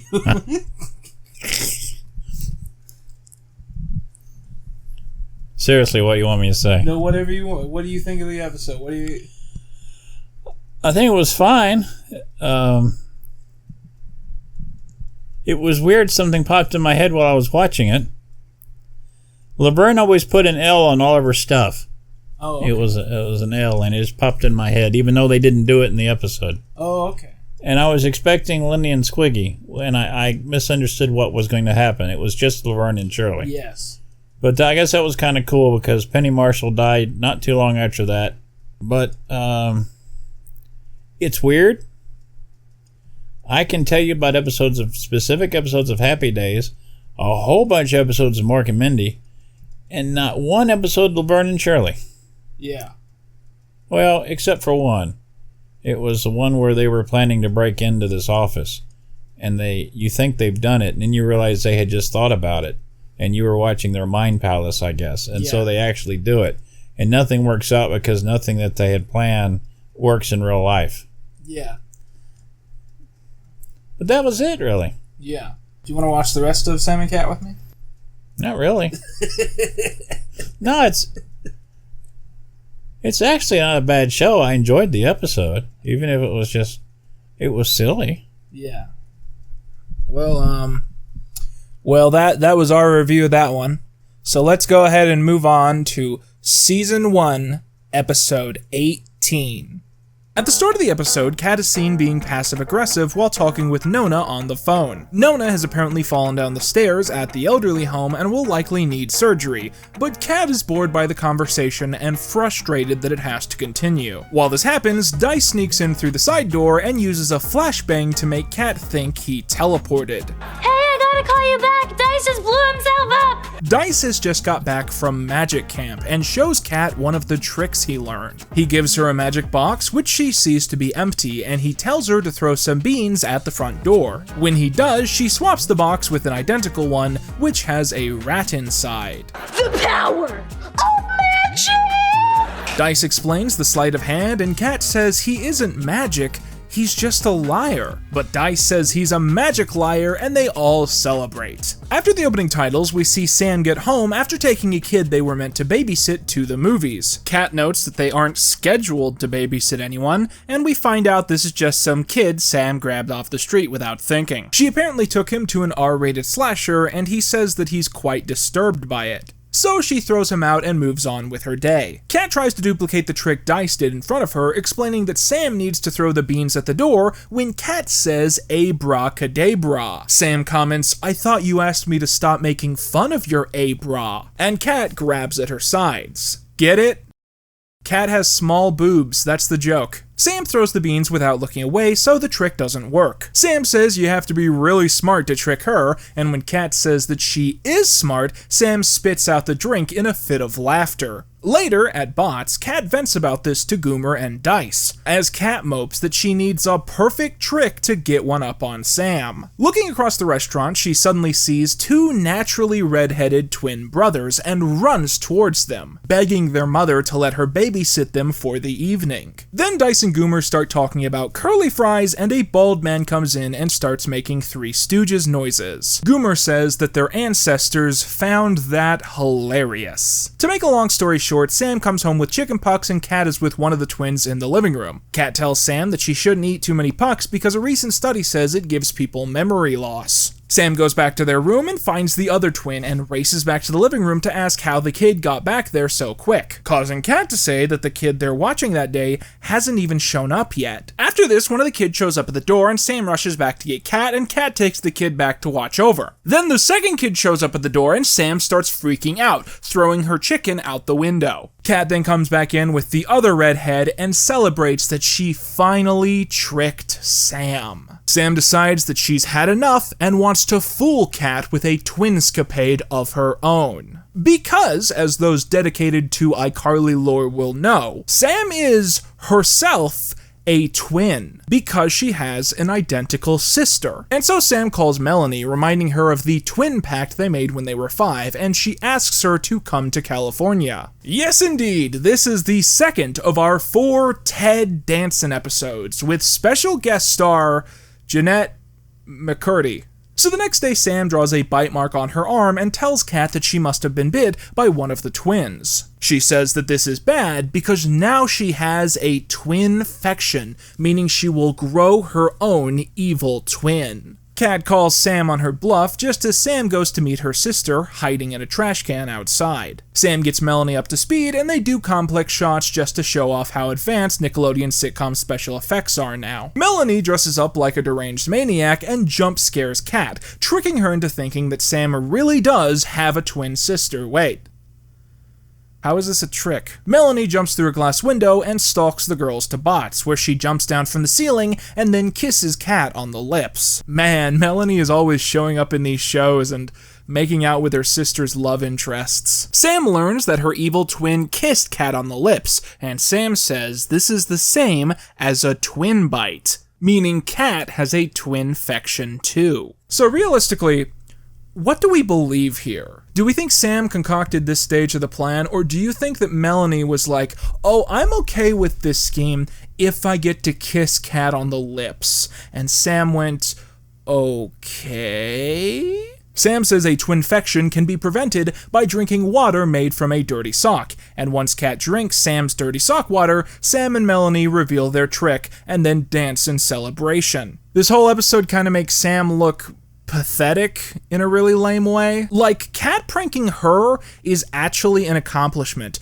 but Sam pranking Kat just feels like a low blow. It reminds me of that episode of iCarly where that 40-year-old dude joined an elementary school wrestling team just to prove he could beat up a bunch of 9-year-olds. Like, no one doubted you could do this. You could have just not done it. In the post-credits deleted scene, Goomer reacts to meeting Melanie for the first time. Why'd you throw yourself in the trash? Episode 19 is called #MyPoober, and I'm terrified to find out why. At the start of the episode, Sam gets home from shopping to see that Kat has folded all of their money into a man. She says that she asked Kat to count the money. Why would she do that? Why would Sam say to Kat, Kat, please count all of my money? What part of Sam's brain made her think that she should go up to Kat and say, hey, Kat, you seem good at counting money? Anyways, instead, Kat has made a man, and Sam, frustrated by this, goes to drink a root beer. Kat says if she takes the money man apart to count him, will Sam please stop drinking? And Sam agrees. After the arrangement is finalized, Kat puts on some swazzy music and starts dancing with Bill, saying she has to dance with him at least once before she takes him apart. Sam gets out a big pitcher of root beer and pours it all over herself. After the credits, we learn that Sam and Kat have saved up a lot of money from babysitting. Kat suggests they open a bank account, but Sam said her uncle said never to trust banks because banks get robbed. Kat questions if he was a banker, and Sam said that he robbed banks. Instead, Sam reveals what she bought earlier, a secret safe shaped like a pineapple. The mother of the kid they're supposed to be looking after stops by and makes a decent proposal to the teens. When the little girl was 2, her parents gifted her a stuffed animal named Poober, and she became attached to it. As the girl aged, she never grew out of carrying the plush around, despite now being 11. The mother says if Sam and Kat can get the little girl to give up Poober, she will give them an extra bonus of $500. After the parents leave, the little girl accurately predicts that her parents have pulled this stunt again. Kat gets angry at how mean the girl is, but Sam says she reminds her of herself at a younger age. The girl responds that unlike Sam, she's cute, and Sam goes ballistic, mumbling something about giving a prison beatdown to the girl. The situation repeats itself at Bots as Sam lunges out at the girl for talking back. Give me a real beer! The little girl pulls up the notes written by Sam's parole officer on the public page of the Seattle Juvenile Detention website. Not how that works. She says that if they try to take Poober again, she'll call Sam's parole officer and tell him that she used excessive force against an 11-year-old, causing her to be placed back in juvie. Sam decides they should let her keep the bear. Sam is so violently angry when they make it back to the apartment that Kat tells her to take her baseball bat and go hit on her hitting tree until she feels better. You really get me.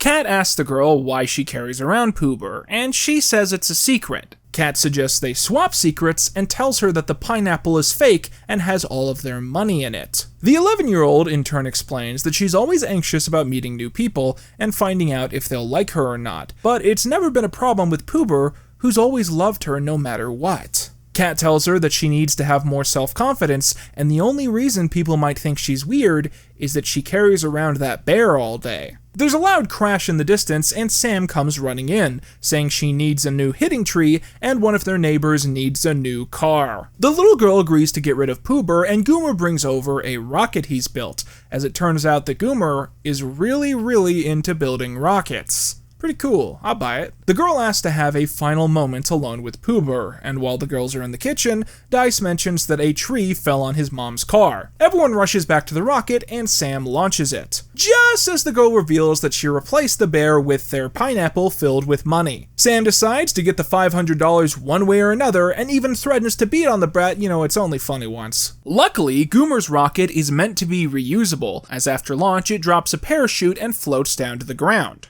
Goomer drives them around in his truck, and we meet Kip, a homeless man that Goomer lets live in the back of his truck so he isn't left out on the street. Kip gives everyone grilled cheese that he's cooked in the back, and Sam figures out that Kat told their fruity secret. Kat says at least she didn't tell Dice that Sam knocked the tree down on his mom's car, and we cut to a transition. The rocket ends up falling into an ancient cemetery, and the gang goes inside to investigate. They find an office staffed by a scared night guard who turns out to be Jade's roommate from the slap.com? Surprisingly, this is exactly what the episode is going for. As the night guard meticulously explains that he used to live in Seattle, worked as a DJ, and then worked at the Pear Store, and that he then moved to LA, retconning that every character played by this actor in iCarly and Victorious is the same guy, for literally no reason. The guy says he saw something fall from the sky and thought it was a ghost, so he shot it with his gun. He drags the rocket out, now flayed with bullet holes,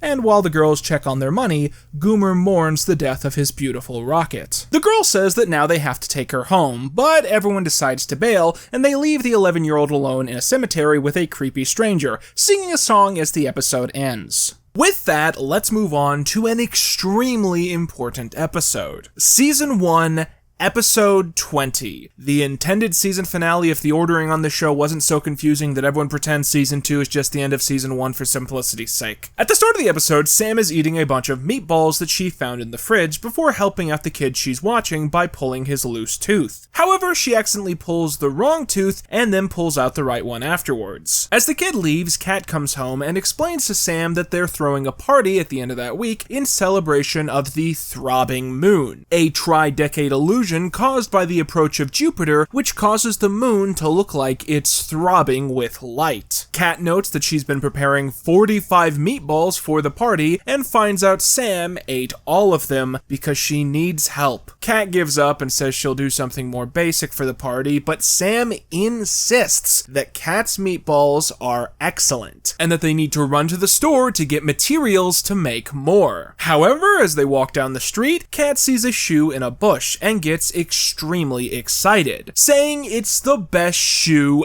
ever. She throws her old right shoe into the bushes, saying she doesn't need it anymore. A large hairy man in raggedy clothes walks by and asks if he can have the shoe that she threw away. This character's name is Herb, and he also appeared briefly in #SecretSafe. His joke is that every time he shows up, you think that he's a common NSU stereotype of a homeless person, but then he subverts this by explaining that he's actually rather well off. I live in a condo.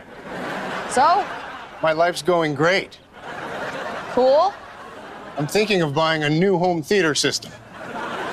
Bye. I'm pointing all this out because I think in Season 1B he shows up a lot more often. Anyways, Kat is now distracted beyond belief and decides that the rest of this A-plot is about finding the other pair to this shoe. This episode is supposed to be a representation of the pair's odd couple dynamic. Kat wants the shoe, Sam wants meatballs. Usually I would say that the disorienting tangents on the show are a detriment to watching it, and that either of these topics would make better standalone episodes than both of them being crammed in at the same time. But I do take enjoyment out of finally having an episode that has an honest-to-God A-plot and B-plot, even if for just a brief moment. In the A-plot, Kat becomes obsessed with finding the other pair to this shoe, to an extent which is rather unhealthy. Here we see Kat at her most deranged as she snaps at Dice when he suggests she just buy the same pair online. Kat knows that Dice is a man of operations, and she wants him to use every tool at his disposal to find out who made this shoe, who wore it, and why it ended up in the bush that she walked by the other day. Meanwhile, in the B-plot, Sam figures out that Nona is the person who taught Kat how to cook meatballs, so she invites Nona over to hang out. Nona gets distracted and begins telling a story about when she lived in Buffalo, New York. She says that at the time she was dating a basketball player named Bob McAdoo, but Sam blows the story off. Bob McAdoo is a real famous basketball player, by the way. This is part of a kind of funny running gag they sometimes do with Nona, where they'll occasionally imply that she's had a really fascinating life, but the teenage girls are too self-centered to ever care to hear the rest of her story. Nona deduces that Sam has just invited her over for food and heads to the door. Sam jumps on her back to try and get her to stay, but Nona manages to get away anyways. Dice and Kat come in and say they've solved the mystery of the shoe thanks to Dice. Kat says if they can find the other shoe, she'll make Sam 1,000,000 meatballs, and the two girls scream at Dice to get it done. Until he becomes overwhelmed, nearly at the point of tears, saying sometimes the girls can be a lot. Eventually, Dice pulls up what he's found. There's a reality TV show filmed in LA called American Pipers, and in a recent episode, they captured footage of a girl on a bicycle running into one of their pipes, causing her shoe to fly off her foot. Upon closer inspection, this girl is none other than Stacy Dilson, one of the supporting protagonists of Zoe 101, who also appeared on iCarly a few times. Dice has found a news article about Stacy, which states that she's now at a hospital in very poor condition. So the team decide they're going to sneak into a hospital and steal a shoe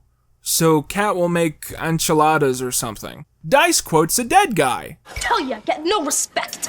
Okay. I'm not really considering this one of the Ted Danson episodes, first of all because it feels a little too detached to be a Ted Danson episode. This would be like if Frasier had a special guest episode and it was Annie Tortoletti. You'd be like, who the fuck is Annie Tortoletti? The second reason is that I don't think Zoe 101 fans get anything positive out of post-series cameos. Zoe 101 ended with everyone getting relatively happy endings, and now those characters only show up to dispute said resolutions. Like poor Stacy here got bullied for years for having this speech impediment, and then in the finale, she's cured of it, and then is brought back in iCarly just so she can clarify that the speech impediment came back, and now she's in a coma. Girl can't catch a break. Sam and Kat go through Stacy's belongings in the hospital. Kat studies the girl's feet in a few gratuitous close-up shots. Sam pulls out her bra and scoffs at the size of it, and they eventually find the shoe. But their celebrations are so loud that Stacy wakes back up. Sam fakes her way through pretending to be a nurse, and Kat says that she's Stacy's friend who came to visit. Stacy says she doesn't have many friends these days, and that she doesn't recognize Kat. Pulling her to the side, Kat asks Sam if she should use her real name, and Sam says no. So Kat says that her name is Sam Puckett. Sam notes that this is the only time she's ever gotten her last name right. Stacy notes, in a confused tone, that she doesn't know a Sam Puckett. Here's another example of confusion present at the disarrangement of the meta superposition. You see, in iCarly, whenever Stacy shows up, it's pretty consistently written that she is an iCarly mega fan, someone who watches the show every week and even is the person who kickstarts the shipping wars at Webicon. But now that she's in this show, it's very important that she not remember this, because the iCarly web show isn't important to the narrative of Sam and Kat. So she develops an unspoken amnesia about her favorite piece of media, in universe caused by a head injury, we presume, just to give the writers some slack with continuity. Kat says they know each other because they go to high school together, but Stacy suddenly jerks up, remembering that she doesn't go to high school anymore, as she graduated from Pacific Coast Academy many years ago, and now she's a sophomore at San Francisco State. Stacy catches on that something is wrong and calls the doctors in to help. Kat is frantic to keep her new shoes and jumps through the bottom of a window plane to escape. Sam wishes everyone a happy throbbing moon and jumps through the top of the same window. Later, Dice, Sam, Kat, and Nona lay watching the moon sporadically glow as they eat meatballs. They admit that it's a pretty fantastic night. The moon is beautiful, Sam has her meatballs, Kat has her pink slippers, and Nona decides to cap things off by telling a story about the time she dated Nipsey Russell. And as the kids moan, we fade to black. In an out-of-character post-credits scene, Stacy's actress and Dice's actor play a game called Find the Lego Brick in the Tub of Cold Spaghetti.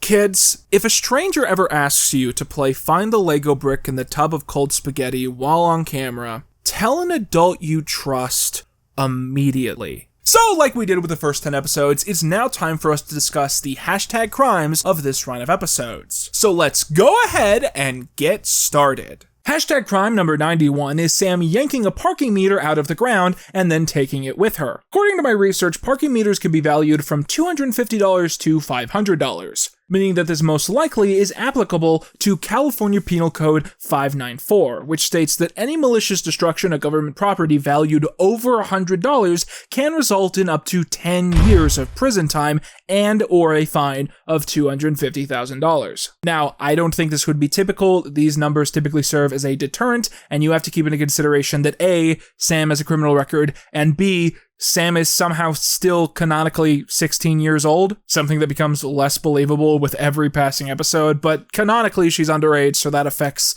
sentencing and that kind of thing. Hashtag crime number 92 is slavery, because that's pretty much what Sam and Kat do with this person. I also want to tack on here, just off of the cuff, that I personally believe you could probably get away with calling this a hate crime, because I definitely think you can make the case that the reason Sam and Kat think it's okay to keep a little person against their will is because they don't view him as a human being.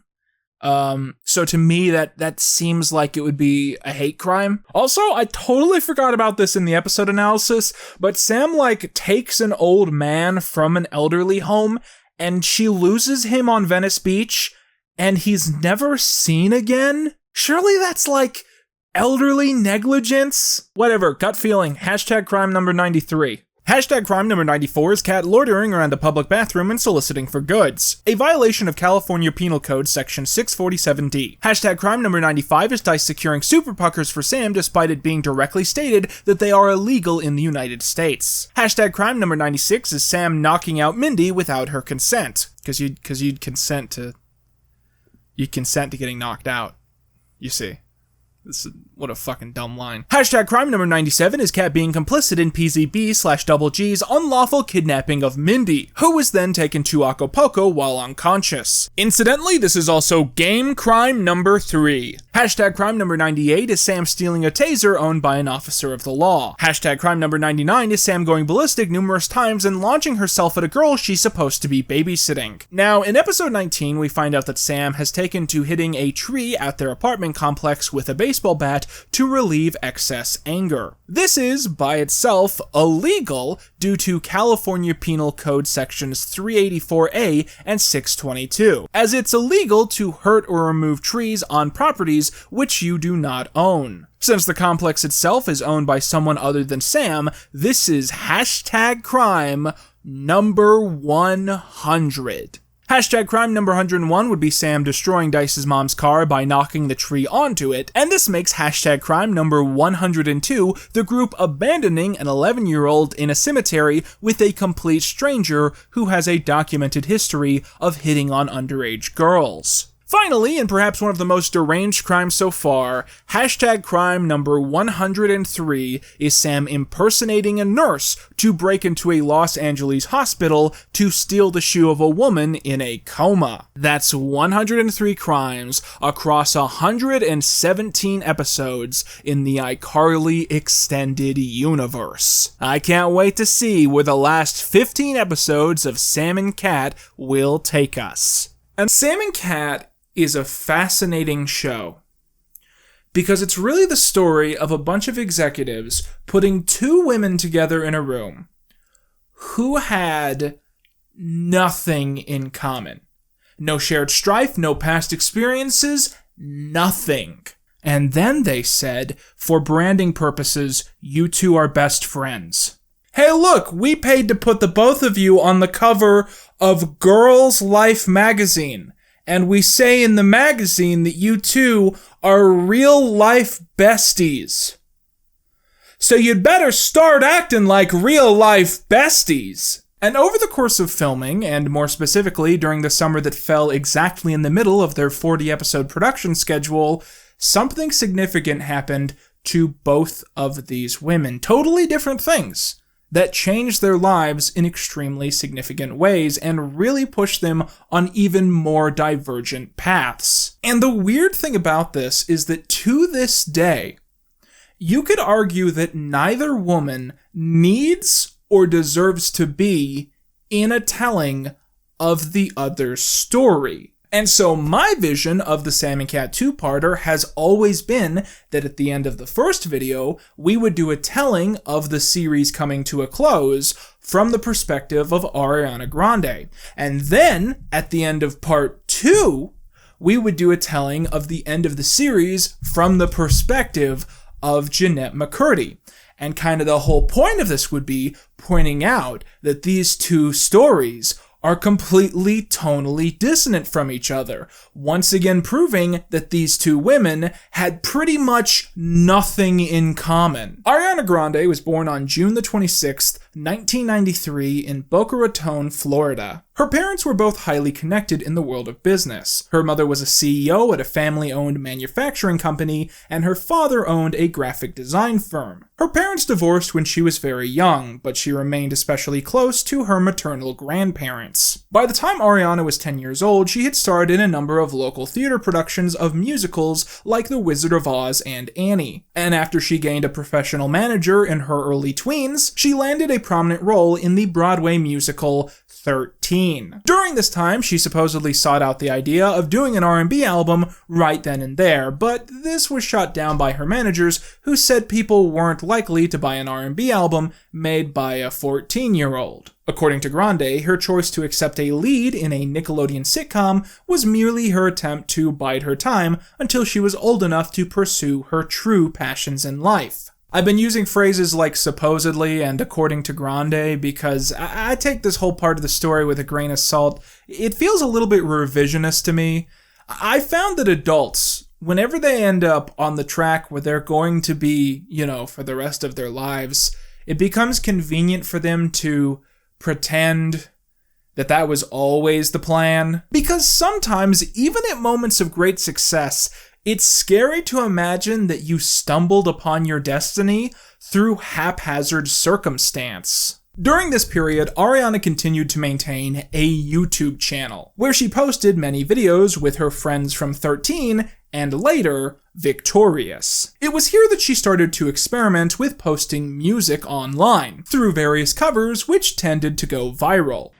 The scars of your love remind me of us. They keep me thinking that we could have had it all. The scars of your love, they leave me breathless. I can't help feeling we should have had it all. Rolling in the deep. As she filmed Victorious, Ariana continued to work on music with said manager for a theoretical debut album, and she was ultimately signed by a record label in September 2011. Thus, in December 2011, Ariana's first single dropped to the public. Now, saying this is a little bit controversial these days because, let's just say most Ariana fans tend to consider this song non-canonical. Now at this point, I would like to ignore that advice and heavily analyze this song and the music video. However, we have a problem, because Ariana Grande's catalog is heavily protected by copyright. So I don't really have a way to review the material as it was originally intended to be shown. So here is Ariana Grande's debut single, Put Your Hearts Up, playing at 95% speed on my Shrek CRT TV.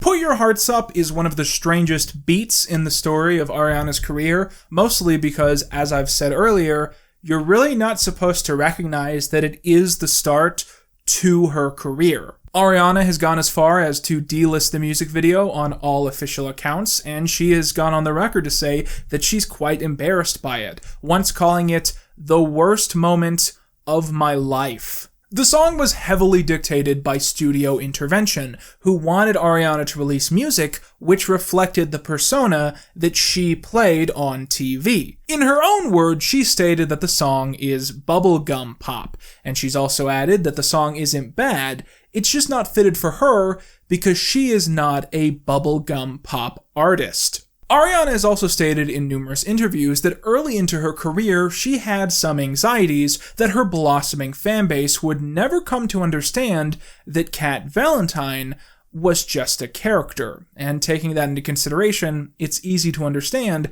why she hated this specific song. Put Your Hearts Up feels like a music video by Cat Valentine, not Ariana. Down to the detail that Ariana keeps doing that doe-eyed, surprised by everything face in spite of it not matching the vocals at all. Looking at her origin from this perspective perhaps recontextualizes why Ariana was so heavily non-present in the music of Victorious. Because if she was already facing this immense pop culture identity crisis, releasing solo music as Cat Valentine was completely against her better interests. Oh, real quick, one thing that I almost forgot to mention about this single, it's the He-Man song, like the He-Man meme song, the one that goes like...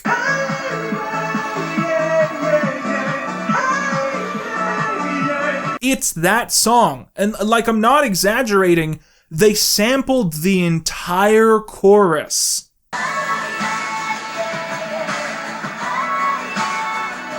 I think my favorite lyric in this entire thing is when Ariana suddenly says, "Wishing on a shooting star in the sky. We can do anything if we try. Can't resurrect Gandhi, but if we put our heads together, we can do anything." That is probably my favorite pop song lyric of all time. Wish on a star, you can be who you are. We can do anything except resurrect Martin Luther King Jr., who was killed by the FBI. One could argue that Ariana Grande's bubblegum pop era lasted a little bit longer after this. For instance, in 2012, she released a remix with Micah of the song Popular from Wicked, which was one of Ariana's favorite musicals. I'm sure that piece of trivia will never come up again in the story of Ariana Grande's life. Then, in 2013, she was working on a song called Pink Champagne, which she ultimately released not as a single and not on any album, but as a bonus track on Twitter. Around this time, Ariana became very serious about kickstarting her career again, this time on her own terms, and she ultimately accomplished this in mid-2013 when she released The Way, a collaboration with rap artist Mac Miller. So here is Ariana's second single, The Way, playing at 95% speed on my Shrek CRT TV.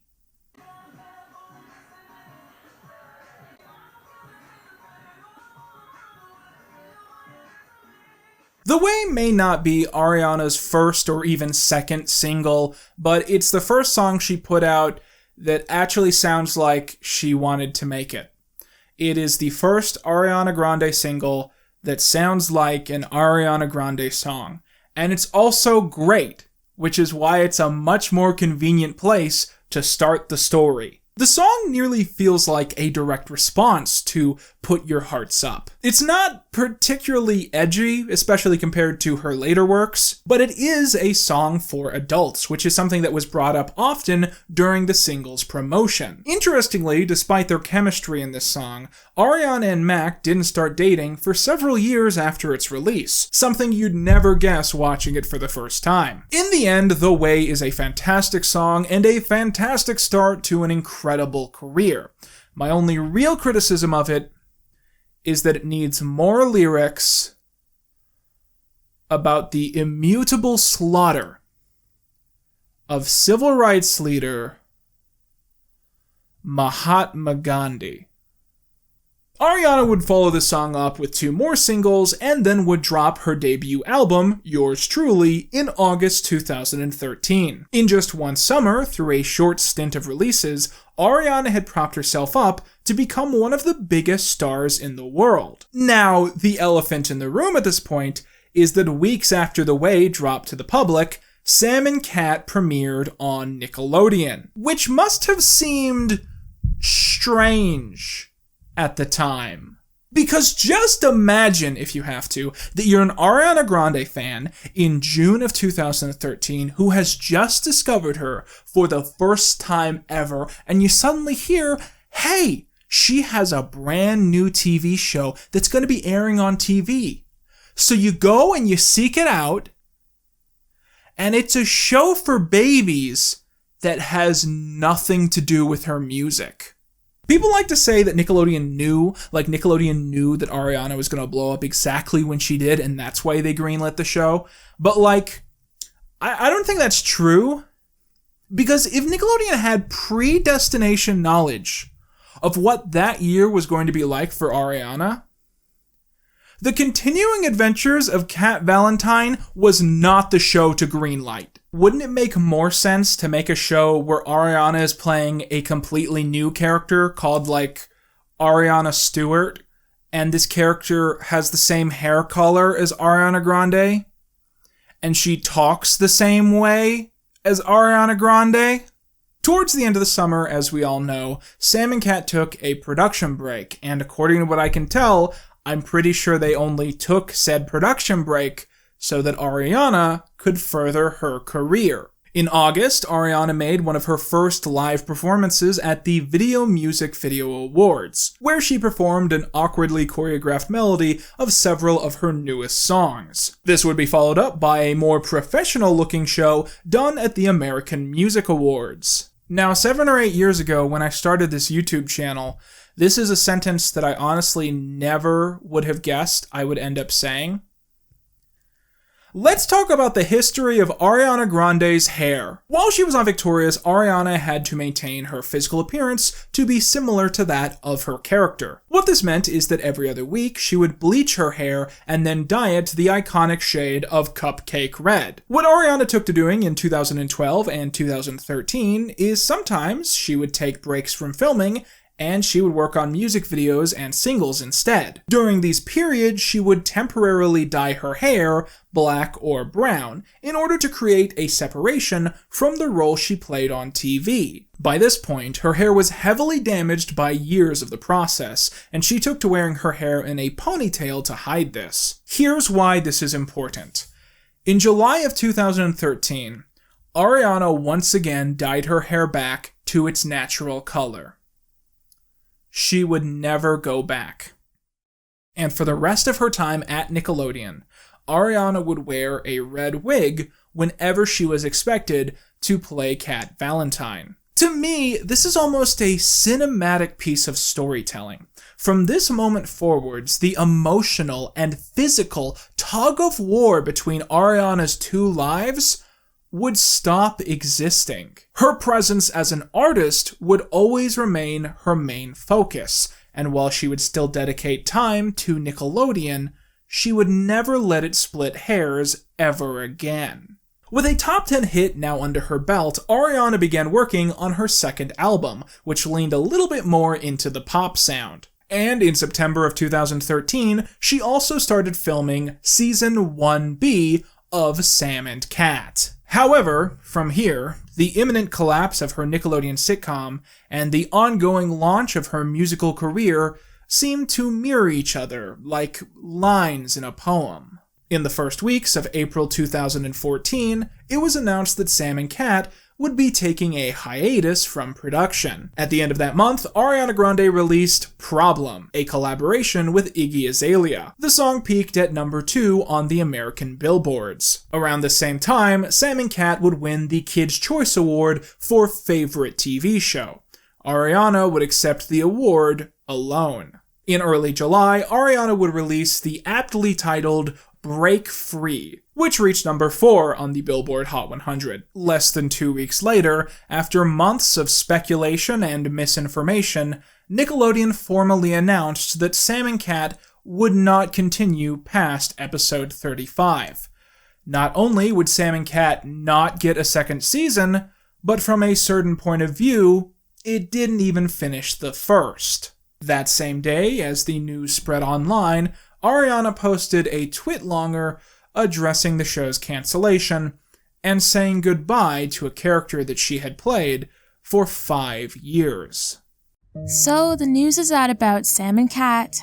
I felt it wasn't my place to make any sort of announcement, so I kept quiet until now. I want to thank Nickelodeon for allowing me to play such a special character who I hid behind for so long. What I mean is that when I was younger, people loved Cat so much that I used to pretend to be just like her. It took me a long time to be brave enough to separate myself and show people how different we actually are. I think that's honestly because I admire her so much. Her appreciation for life and everybody she encounters, her passion and genuine excitement for the little things that most people dread, like school projects and work. She always saw negative obstacles as opportunities to make things good. One of my favorite things about Kat was that she never lost her sense of wonder. As we grow up, we become more and more jaded and fearful of how we come across. We hold back a little more, protect ourselves a little more.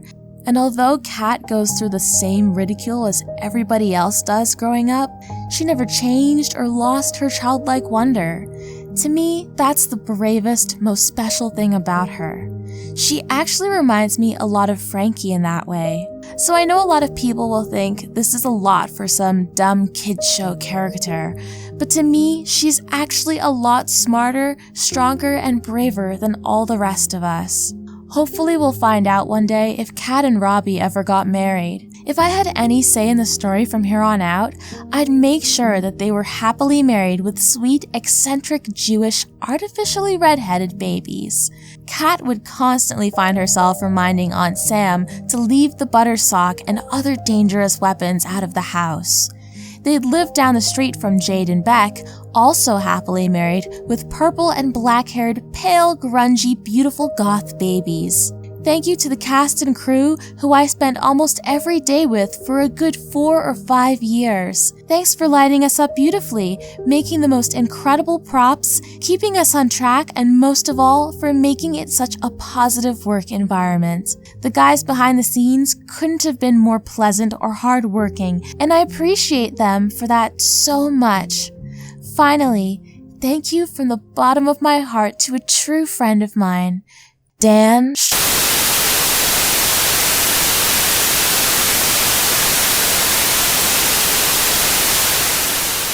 The final episode of Sam and Cat aired on July the 17th, 2014.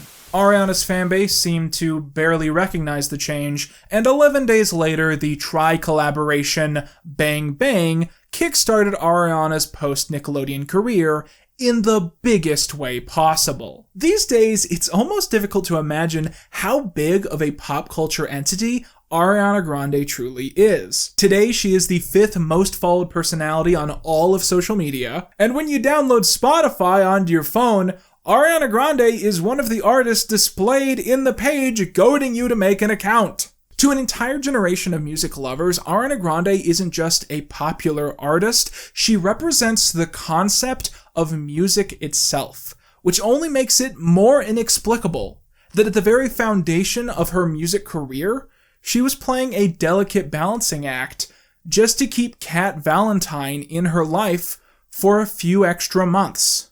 And that is the exact number of words that I am contractually obligated to say about Ariana Grande. With that, let's get back to where we were before. This is Sam and Cat, Season 1, Episode... Hey, Quinton, you hear that the Queen of England died? Yeah. People are still pretty upset about that. We should try to be sensitive about that topic. Fuck her. Hey, by the way, did you know that there's, like, another guy out there that does, like, this exact same bit? Nah, I'm pretty sure I'm the first person to do this. Okay, this is Sam and Cat, Season 1, Episode 21, #MagicATM. As the episode starts, we see Cat riding around the apartment hallway on some sort of motorized mini go-kart. Sam approaches, eating a massive watermelon, and rushes towards the offer to drive Cat's zingy thingy. She throws her watermelon into the arms of an elderly woman who collapses from the added weight. In just a few short moments, we have been reminded of so many character traits. Sam's gluttonous disposition, disregard for the safety of strangers and the elderly, and Cat's inability to be trusted as a babysitter due to her basically already acting like a child. Sam discovers the living room is filled with toys and demands Cat explain where they came from. Cat explains they came from an ATM. A magic ATM. Sam begins to question the logic of this, as Cat has no bank account before she discovers another zingy thing and the pair head off to race each other. Sam, Cat, and the two kids play in the street where they're approached by Herb, who you'll remember as their neighbor who looks homeless but actually isn't. Herb tells the kids that he just got a gym membership, and it's in Beverly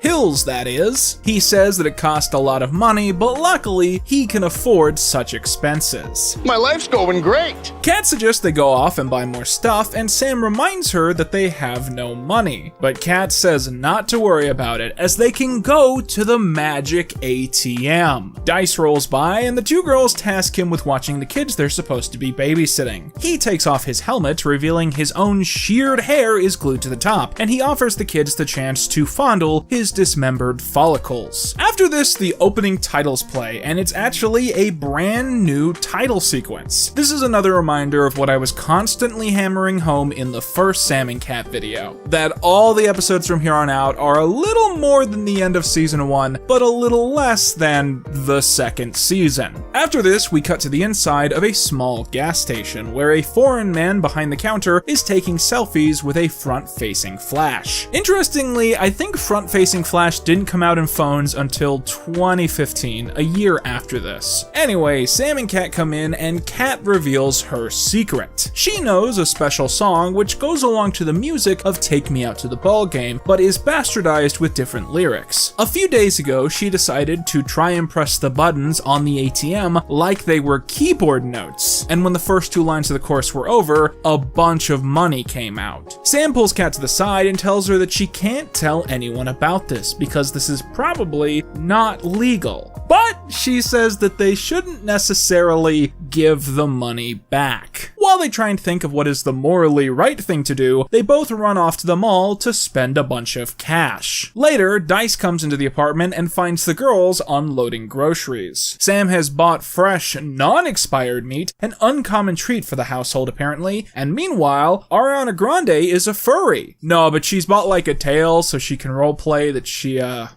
has a tail. So Dice has a convoluted story that's baked in the show's lore that I've detected you don't care about, but I'm gonna tell you anyways. Dice's aunt, who's brought up like every other episode, is flying to Japan later that week, and she's taking her monkey with her. So Dice needs Sam and Cat to go to an animal hospital to pick up some monkey pills to help him sleep on the plane. Dice can't go himself, and initially won't say why, although he eventually admits he's in a spelling bee. I'm just grateful he isn't stripping again. It turns out that animal hospital is right by the gas station where the magic ATM is, and Cat wants to go steal more money, borrow more money. Sam is against this, as she's worried if they keep pushing their luck, they'll get in trouble, and she doesn't want to end up back in juvie. In quite a twist on their respective characters, Cat puts on a smooth voice and attempts to convince Sam that stealing money is actually cool and an awesome thing to do, reminding her that money can be used to buy tickets to the Lakers, violent video games, and fried chicken. Sam eventually cracks. So the next day, they go into the gas station, they drop the monkey pills, the pills get stepped on, and they try and collect him back up, and then Cat does the trick one last time. Once this happens, the shop owner rushes over as he's finally caught the person taking money from the ATM. Cops suddenly appear and arrest Cat on the spot. A police officer, played by Scott Baio, says Kat is going to juvie, and Sam, worried she'll never survive on the inside alone, spills slushy down Scott Baio's pants so she'll go with her. During a transition, we see a quick Nozu cameo from Victorious, and then Scott Baio ends up tailing down a speeding car, which turns out to be stolen. Scott Baio asks the girls what's in their bag, and they say it's medicine for a monkey so he'll sleep on his way to Japan. He says they should never lie to an officer, and he eats the crushed sleeping pills, believing that they're candy. He soon passes out mid-car chase. Sam crawls into the front seat because there's no divider, #plothole, and she takes control of the cruiser, but refuses to give up the chase of the stolen car, #snitch. The suspect ditches the stolen car and runs, and Sam goes after him, catches him, and beats the shit out of him off screen. Later, the police gather everything in the apartment bought with the shady cash, and the officers say that the girls stole over $4,000 and they'll have to pay all of it back. Just then, the officers get some news. The culprit Sam apprehended and beat to non-consciousness is wanted in 3 states, and the reward for bringing him in is $5,000. The girls celebrate. We learned nothing! Yeah! Kat begins singing her bastardized version of Take Me Out to the Ball Game with different lyrics, and everyone in the room but Sam knows it. Even Dice and Herb run in to join with the chorus. Dice seems to have won the spelling bee. And we won't pay for this song 'cause it's public domain. The end. Season 1, episode 22 is titled Lumpacious, and that's actually a subtle in-joke. You see, they named this episode after the lump in my neck I found after watching these shows for 2 years straight. Okay, so at the start of this one, Sam and Kat are at Bots, the robot restaurant, babysitting some kid and trying to teach him vocabulary. The kid's brother, Jepsen, is coming to pick him up, and this is a problem because everyone hates him because he is a douchebag. Jepsen shows up and yells boo in Kat's ear, and she passes out because she has a disorder that causes her to faint when surprised, which comes up often but is rarely relevant to the plot. So Jepsen is a total douche like we've said, and he acts like a total douche, and trying to insult and one-up him, his little brother calls him Lumpacious. Jepsen mocks him because Lumpacious isn't even a real word. Sam decides to stand up for the boy and makes it a bet. Lumpacious is a word, and if the girls can prove it in 1 week, then Jepsen has to stand outside in a bikini for an hour. I remember this episode of Zoe 101. Jepsen counters this and says if they lose, then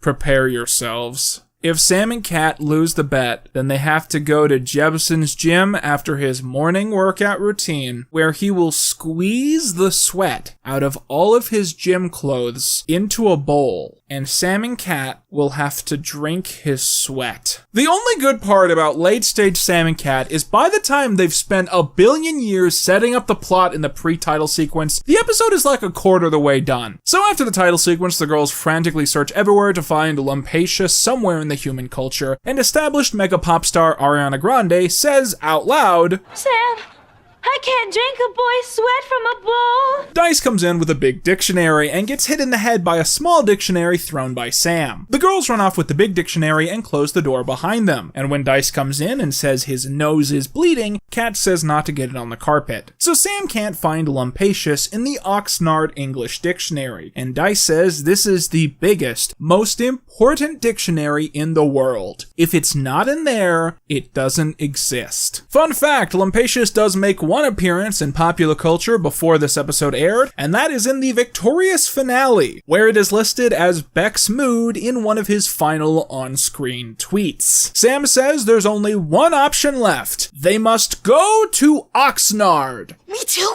No. So they stock footage their way to Oxnard, where they meet a woman at the front desk. You'll notice they use pencils at the Oxnard Dictionary headquarters. I can only imagine this is due to the Frindle fiasco of 1996. Kat says she's scheduled a meeting there for Kat Valentine and Sam Pouquet. Sam insists that it's Pocket, but the woman at the front desk says it's written down as Pouquet. So you may have noticed that Sam and Kat is built pretty heavily on easy-to-miss references to Lego legacy sitcoms of decades past. There was an episode that's an extended Laverne and Shirley homage. There was a story with Scott Baio from Happy Days. Then there's the next episode, which is a very direct Happy Days parody. Even the character Goomer, the only saving grace of this series, who has yet to show up in this run of episodes, is an extended reference to Gomer Pyle from the Andy Griffith Show and Gomer Pyle USMC. Anyways, so in that last scene, they did a joke that was a subtle, underhanded reference to a British sitcom I loved as a kid called Keeping Up Appearances. Keeping Up Appearances is about a stuffy, middle-aged woman named Hyacinth, who at some point married a very simple man named Richard Bucket. So her married name is Hyacinth Bucket. This isn't fitting of a noble woman who thinks so highly of herself, so sometime before the events of the series, she's apparently decided that it's actually pronounced bouquet. It's very kind of you to invite us, Mrs. Bucket.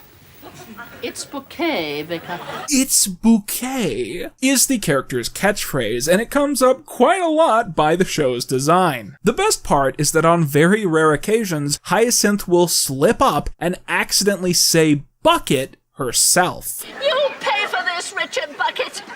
Okay. So you see, in this Sam and Cat scene, it's that same joke, but backwards. What was the name again, please? Bouquet. Oh, yes, we have a bucket. Pronounced bouquet, dear. Cat Valentine and Samantha Bouquet? It's Puckett.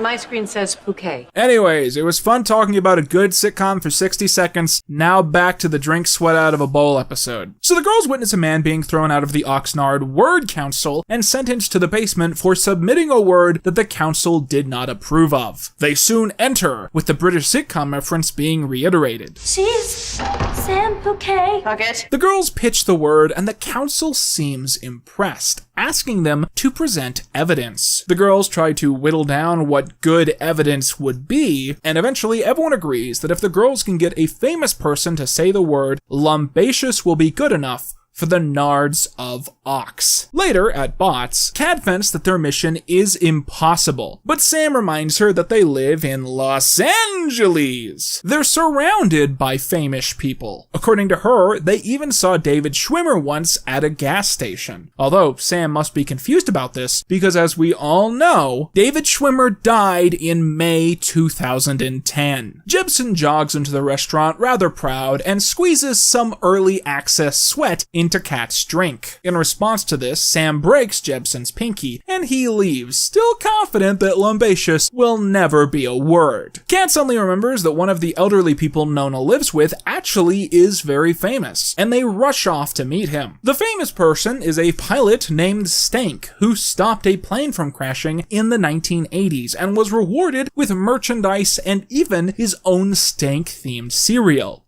But there's a problem. The plane's landing was so rough that it caused him to bite through his tongue. So Stank has been functionally mute for 3 decades. Stank reveals he still carries that tongue with him in a jar. The girls run off and Nona gives him a lollipop before he realizes what just happened. Give this man an Oscar, he is the highlight of the episode. Light on morale, and probably money too, Sam and Kat go somewhere we haven't seen since the pilot. Inside Out Burger. Sam is drinking her 10th smoothie, fearing nothing will taste good after she is forced to drink boy sweat, until she looks over and sees who is in the drive-thru line. Chris Christie, the governor of New Jersey. Kat begins screaming for Chris while attempting to jump at his car, and his 2 bodyguards block the way. This distracts everyone long enough that Sam is able to sneak into the restaurant, jump through the driver's side window, and crawl into the back seat, desperate for the Christie crunch. Let me be clear on this. I do not like anyone who is lumbaceous. This is enough for the Word Council, who declare lumbaceous is a word. The girls celebrate that they don't have to drink boy sweat, and the council debates on if drinking sweat is gross. The oldest white man there says that he likes it. So the douchebag has to wear a bikini, and his brother entices a biker gang to beat the shit out of him. End of episode. So, as you likely know by now, Sam and Cat was on TV after I stopped watching Nickelodeon, and thus a lot of context from the time is kind of lost on me as I work on this project. Because of this, I'm recording a little amendum to that episode, just filling you in on something which is actually kind of interesting. So the day that this episode premiered, Nickelodeon ran a special cross-franchise event called Gotta Spot It? With the main gimmick being that for each of the 3 teen sitcoms airing that night, there would be some recurring Easter egg for the audience to watch out for. For instance, in The Thundermans, props and characters would sporadically appear upside down. In The Haunted Hathaways, random costume accessories would sometimes appear on characters. And in Sam and Cat, a jester character played by Alan Weiserman would randomly show up throughout the episode. As far as I can tell, his cameos are as follows. 11 seconds in during the stock footage of Venice Beach. 1 minute in dancing on a table at Bots while shrunken down. 2 minutes in as a physical extra in the background of the same scene. 4 minutes and 14 seconds in on a pear pad in the background. During the opening sequence at 6 minutes and 34 seconds. 7 minutes and 44 seconds in as Cat slams the door on an injured Dice. 10 minutes in on a TV screen at Oxnard HQ. 12 minutes in the exact same place. Shrunken down on the desk at Oxnard at 13 minutes 5 seconds. During the transition at 13 minutes 19 seconds. Inside the blue robot's visor at 13 minutes 22 seconds. 17 minutes in as a framed photo at Elderly Acres. 18 minutes in at Inside Out Burger as an extra. 20 minutes in dancing in the background of the Chris Christie lookalike. And finally, peeking outside of a bush 22 minutes in. This character has the behind-the-scenes name of Weirdo, and his existence kind of begs a lot of questions. The most important one being, what is he? Is he God? Is he the devil? Is he a guardian angel like in iCarly? Is he a metahuman like in Henry Danger? Or is he a really lazy Waldo knockoff made by people fulfilling a corporate prompt in the least creative way possible? Either way, he's going on the list, I guess. More generally, I think the biggest thing this character illustrates is my constantly waning attention span with this show. If it wasn't for a comment left by Nick Declieu on Patreon, none of this would have been included, because I literally did not notice a single one of these cameos watching that episode without context. When I watch Sam and Cat, I'm not happy, I'm not angry, I'm in a catatonic state where I just stare at the screen and try not to think about the endless stream of nonsense that the show is dedicated to throwing into my face. Well, except for maybe this next one. This next one gives you a lot of things to react to. Season 1, episode 23 is called full title #The Killer Tuna Jump : #Freddy, #Jade, #Robbie, and you'll never guess who shows up in this one. Also, it turns out that this is Sam and Cat's only double-length episode, and throughout this miniseries so far, we've been consistently counting double episodes as one long episode, not 2 separate episodes. So in my last video, when I said we have 15 episodes to review today, I was wrong. We only have 14. Sorry about that. So at the start of the episode, Sam is loudly mixing sauces into a stock pot as Cat tries to study over the noise. Sam explains she's mixing sauces of all kinds and varieties to make the perfect sauce that will go well on any food. Cat tries the perfect sauce and blurps it up all over Sam's shirt. At this moment, Dice runs in and apologizes for not knocking, but he has a situation that only the girls can fix. We flash back to earlier and see a poker game being played by a variety of Sam and Cat lore characters. Tandy, the red robot, one of the spear fishermen, the egg kid from the texting episode, and Randy. I don't remember who he is, and there's an extra kid. I've got nothing. So the spear fisherman says he's betting all his tuna on his cards, and through a stroke of luck, Dice ends up winning the game. We cut back to the present, where it's revealed that the spear fisherman was not being metaphorical. Dice has literally won 1,200 pounds of live tuna, but not regular tuna. Kansas razorback tuna, a toxic variant that isn't edible and can eat anything, even people. Sam says once she changes her shirt, she'll help Dice figure this all out, but Kat says she can't come because she's meeting a friend to work on a project for school. Just as she starts to explain further, there's a ring at the door, and as Dice opens it, we see Jade from Victorious. Kat freaks out and runs out the front door, trying to body block Jade from coming inside. Jade asks Kat if she forgot to take her, quote, special vitamins, and Kat tells Jade not to move as she goes back inside. Jade ignores these instructions. Kat explains to Dice that Jade West is the second scariest woman she's ever met. Sam is the first, and she's gone through considerable effort to make sure they never meet each other. If they ever do, Kat fears they would kill each other. Sam prepares to go out the front door, and to stop her, Kat wipes Sam's special sauce over her shirt a second time. Sam asks Kat if she forgot to take her, quote, special vitamins again. As Kat tries to explain, Jade comes in through the back entrance, and Kat screams from shock and passes out.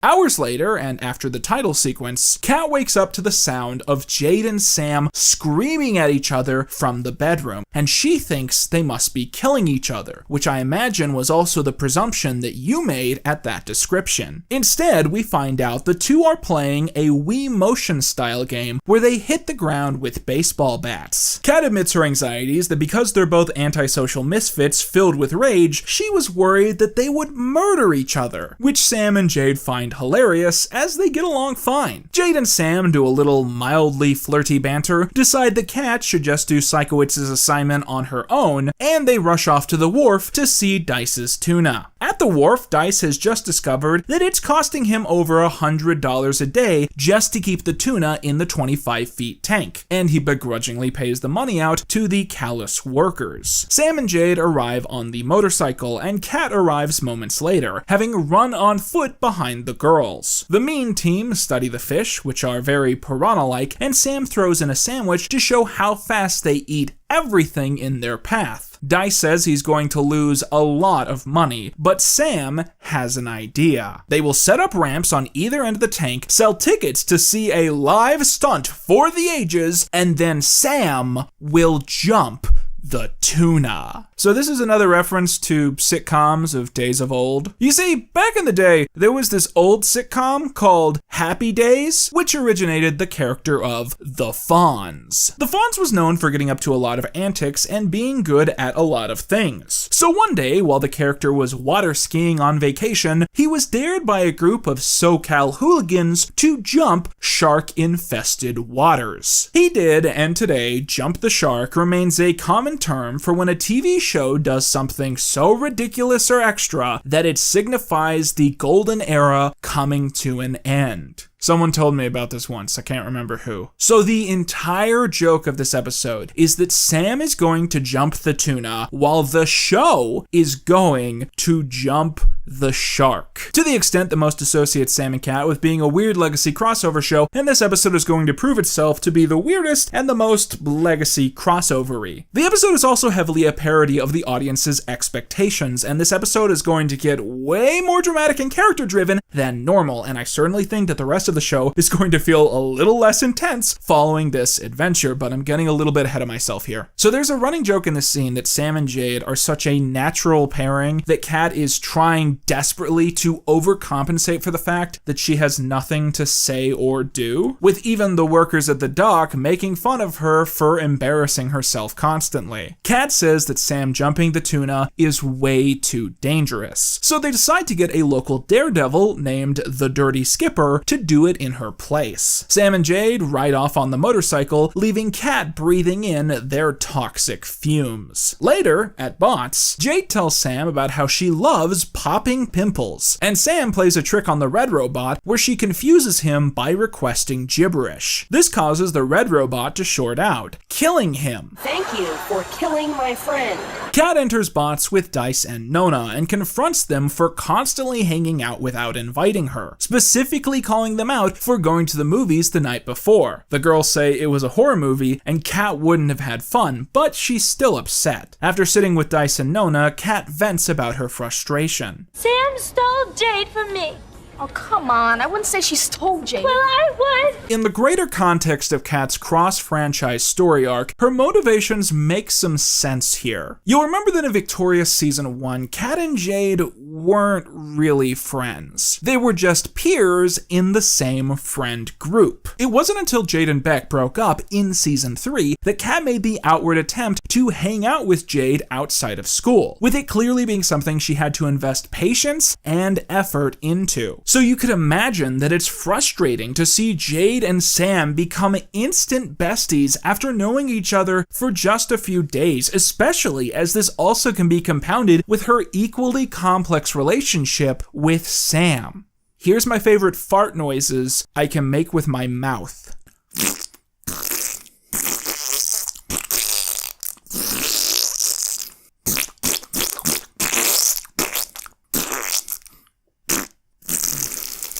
Nona says where she's from, when someone steals your friend, you steal one of theirs, and Kat likes this idea. So later, as Sam showers before a date with Jade, Kat steals Sam's phone and finds the contact information for one Freddie Benson. We cut to the iCarly hallway set, perfectly preserved, where Freddie gets a call from Sam's cell phone. He picks up, not knowing if it's butt dial or booty call, before he finds out it's Kat. Freddie's mom comes out into the hallway and asks if he's been staring at Carly's door again. She is in Italy, and she will never love you!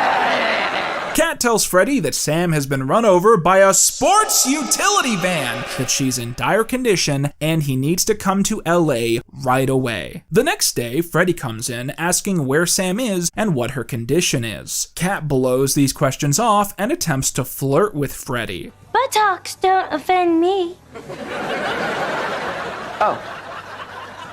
You want to hang out with me today? There's this really weird moment where Freddie starts speaking Spanish out of the blue. Now, this was a running joke on iCarly, starting with season 2, I believe. Freddie would just start randomly saying phrases in Spanish. I never brought it up because it was never funny or relevant. But in this scene, when he does it, Kat speaks Spanish back to him, and for a very quick moment, Freddie acts like this is the most erotic thing a woman has ever done to him, and he briefly forgets about Sam and agrees to go do whatever Kat wants. So later, Jade and Sam go to Bots but find all the tables are taken. Jade can't put up with this, so she sits at a table of boys and gives them all the eyes, until they run away in fear. Sam eventually looks at her regular booth and sees Kat laughing loudly as Freddie sits confused as he hasn't said anything. Freddie is ecstatic to finally see Sam, but she is extremely hurt seeing him out with Kat, and Kat cuts him short of explaining the misunderstanding. Kat announces they have to go as she's taking Freddie on a tour of Los Angeles freeways. Jade says that when she has friends visit LA, she likes to take them on a tour of places where famous people have died, or will die someday. Kat and Freddie rush out the door, and Sam says she can't believe Kat.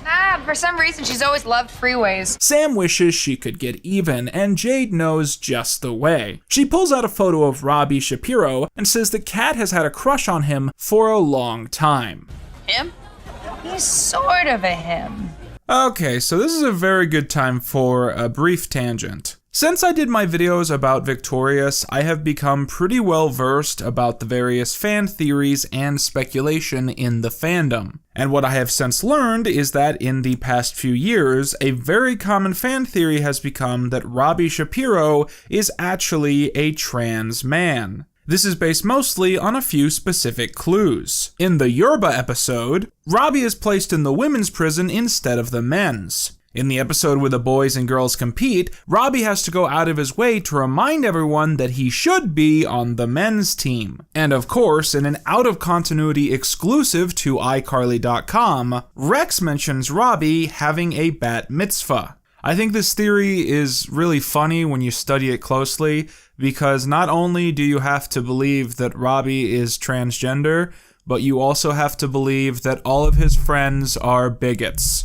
He's sort of a him. This next scene is unreasonably intense, by the way. So Kat brings Freddy home to the apartment, where he attempts to explain why he doesn't say 1 in the iCarly web intro. But before he can go further, she is distracted by a great injustice. The sound of Robbie Shapiro singing the song You're Swell to Sam. In case you forgot, You're Swell is the love song Robbie wrote to Kat in the season 3 finale. So him singing it to another person is extremely upsetting to Kat. It's a song that not only represents their relationship, but also a world of missed opportunity for both of them. So here's the new situation. Sam's mad at Kat for inviting Freddy over. Kat is mad at Sam for inviting Robbie over. Robbie is mad at Kat for going around dating another boy when their story arc never got a resolution. Freddy has no idea what the fuck is going on. Robbie is in love with me. So? Freddy's in love with me.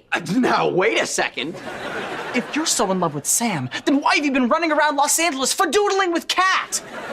I haven't fadoodled with Kat. You could have if you wanted to. Robbie is enraged by this and punches Freddy in the gut. But Freddy is more yoked than an egg at Venice Beach, and it has no effect. Kat says Sam is a terrible friend for stealing Jade. Sam says Kat is a worse friend for going on a date with the only man Sam has ever loved. What now? Sam sheepishly claims she only said that to win the argument. Freddy explains to Robbie that they're just being used. Sam and Kat don't care about either of them, and this is just a chess match in their personal lives. Robbie is ecstatic, for he is so used to being ignored that he is grateful to even be included as a pawn in the story of love. Robbie actually says this. He says the phrase pawn in the story of love, which seems to imply that Sam and Kat are also a potential couple in this scene. Suddenly Dice comes in and Kat starts yelling at him because he's always running in with a new problem for them to solve. Dice says that he does have a problem because he sold 200 tickets for a stunt show where the dirty skipper jumps over a big pot of fish he can't get rid of, and now the dirty skipper says it's too dangerous and he won't do it. But Dice doesn't have to worry because Sam says the thing.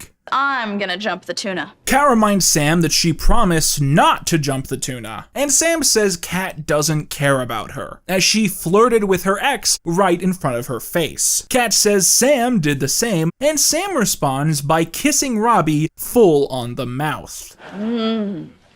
That was some tasty Robbie. Then Robbie makes this face. Dice is here and is like 12. This is weird. Kat runs off to her room and Sam formally agrees to jump the tuna. Robbie pulls out his phone and asks if Sam will please say that was some tasty Robbie a second time. Jade suddenly comes in and asks what she missed, as Freddy's mom calls him to ask about something he said earlier, as it's implied that she wiretapped him at some point. Later on, Sam and Kat are still fighting when Dice brings over a waiver so he can't be sued if Sam is injured or dies. Kat has had enough and says Sam will not be jumping the tuna, as it's too dangerous. Sam says it's too late because someone has to jump the tuna, and so Kat shoves Sam into a closet, saying she will be the one to do it. She nails the closet shut and begins her righteous switcheroo. Okay, so I actually really like this next running joke. At the event, Robbie and Freddy run up to Jade, and Robbie announces that they've been hanging out all day. Robbie says they've been having a great time and points out if you combine their names, it's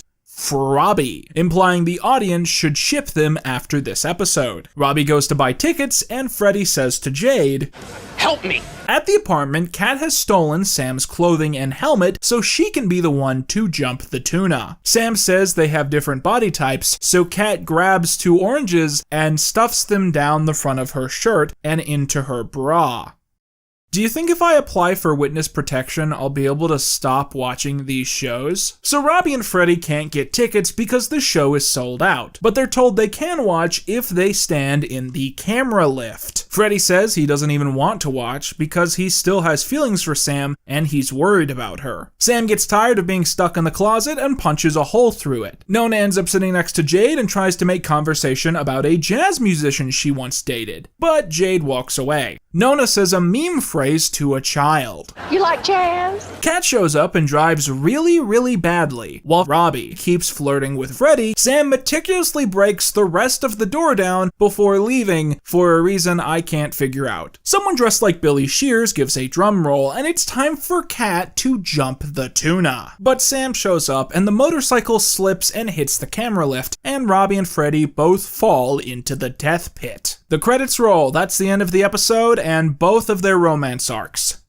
But no, for real. Sam and Kat make up, and Jade yells that someone needs to rescue Frobby. Please don't call us that! Sam jumps in to rescue her boo, and after that, it's questioned who is going to save Robbie. No one is interested in doing this except Kat, who knocks herself out trying. So no one is going to jump the tuna, but the audience is still satisfied because at least someone got hurt. People begin to leave, still ignoring Robbie being eaten alive, and the spear fisherman and Jade exchange brief banter before she declines to reciprocate a fist bump. Later, at the hospital, Kat says Freddy isn't her type because he's too tech nerdy, and Sam says Robbie isn't her cut of beef either. We cut to 2 hospital beds, where we see both men are not in great condition, with Freddy being unable to talk. Sam says when Freddy is healed up and can talk and chew again, she'd like it if they went out and got some dinner and had some fun. And Robbie tells Kat that when he's out of there, he'd like to take her out. Just the 2 of them. As the girls leave, Robbie says he knows just what will cheer Freddy up, as he takes out his guitar and begins playing Freddy the same love ballad he has previously sung to Kat and Sam, all while Freddy screams barely tangible yells of disgust. The moral of the story is, in LA, everyone is bi and swinging. Okay, so I'm not sure if I've mentioned this before, but this episode was actually the only one that I saw back in 2014. And even then, I don't even really think I finished it. As you'll recall, I was big into the Sam and Freddy ship on iCarly, and because Sam and Freddy were left on an open note, seeing a revival of sorts tackle that felt like something worth checking out. Now, I didn't see all of the episode. I'd say I probably saw about a quarter of it, but I do remember just being mystified by the direction in this one. So what they did in this episode is take 2 ships from 2 different shows that both had mishandled conclusions and a lack of resolution, and they were like, let's make an episode that makes no one happy, which is very typical with the standard of these shows actively mocking people who were invested in the show. But it feels even more insulting here, where practically everyone who is really into these romantic pairings weren't watching this show and probably only came back by word of mouth for this one episode, only to find out that it was like the same shit. As an adult, I do think it's funny that the joke of this episode is that almost every possible pairing in this polycule is seriously posed in episode as a romantic possibility. It is a little bit funny that so much of this episode is about how Robbie very clearly has a crush on Freddy. It's actually probably the most funny joke in the series so far that hasn't come out of Goomer's mouth. Overall, I was actually shocked by this episode, rewatching it properly. Not only because so many scenes were outright weird and inappropriate for the target demographic, but also because if you delete those moments, this is the best episode of Sam and Kat. In fact, and I want this to be something you're thinking about going forwards, given that Sam and Kat's production fell apart at a very awkward point in the season, I'm kind of surprised that they didn't hold this episode and make it the show's finale. I'm sure there will be continuity in future episodes that makes this idea impractical, but this episode does carry a lot of ideas that you would want a Sam and Kat finale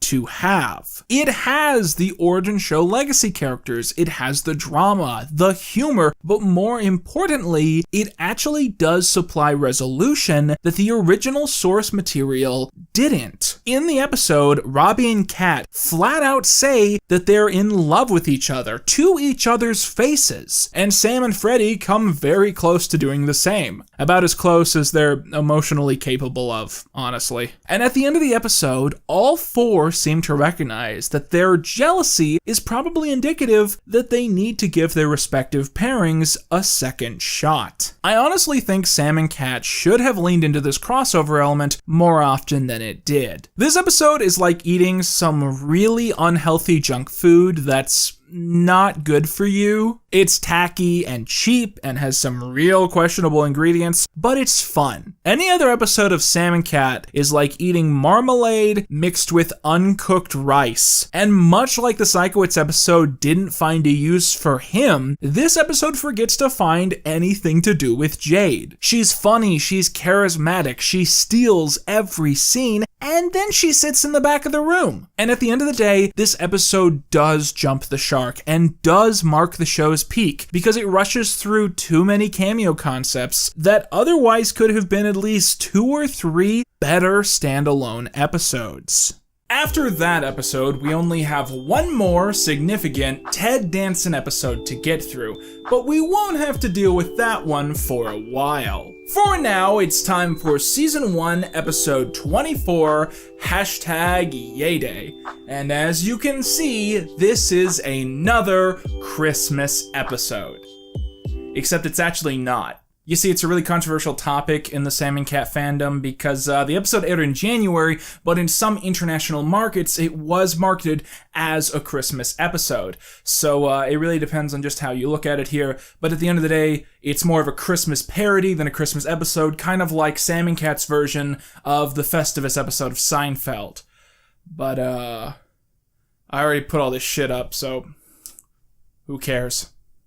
So at the start of the episode, Cat comes home to the apartment to see Sam throwing glass cups into the air as they shatter on the floor. Sam explains she's trying to teach herself how to juggle, and knives haven't worked out so well. Cat says she was just shopping at the mall, and apologizes for leaving Sam to babysit alone. Sam apparently isn't aware that she is babysitting, until she remembers that she left the children alone to have a battle. Giant scissors versus hedge clippers. The kids have ruined their haircuts, but luckily the rest of them seem intact. Cat says that she was out shopping for a special gift for Sam, but that she can't see it until YayDay. She goes on to explain that this is a special holiday that she made up. By her logic, the best part of Christmas is gifts, and the best part of birthdays are gifts. But both holidays are bogged down by added sentimental meaning. YayDay is the most logical, condensed model of the archetype. The holiday celebrates getting cool gifts and isn't about anything else in the slightest. Okay, here's the thing about fake holidays. I think if you're going to make one up, you should be forced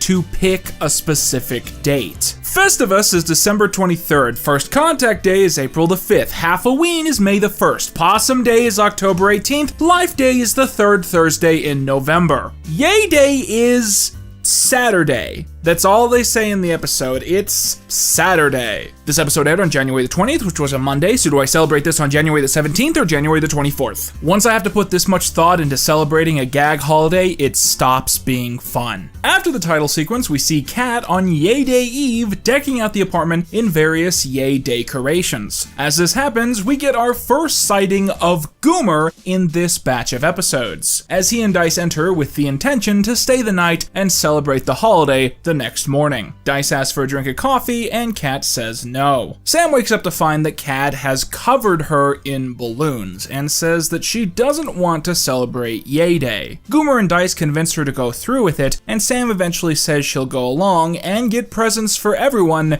except for Cat, because Cat is a snooper. The last time Sam got Cat a present, Cat opened it early, and so Sam has sworn off giving her gifts. Cat says she's moved past having that issue ever since her doctor prescribed her special vitamins. And as she frantically explains this, she begins to unwrap Goomer's YayDay gift. But Cat resists and Sam relents, and says she'll buy everyone presents, but only if Cat promises not to snoop. Later, Dice, Nona, and Goomer play karaoke, singing a PZB song in spite of his recent appearance on Alex Jones. Dice asks Nona where she learned to rap like that, and she says that in the 80s, she spent a crazy weekend in Vegas with the Sugar Hill Gang. This is a continuation of a kinda weird running joke from a few episodes ago, where Nona will occasionally list off the name of a guy she's dated or hooked up with, and then she gets cut off. But if you Google the names, they're all actual famous black guys from the 70s and 80s. You know, the first throbbing moon I ever saw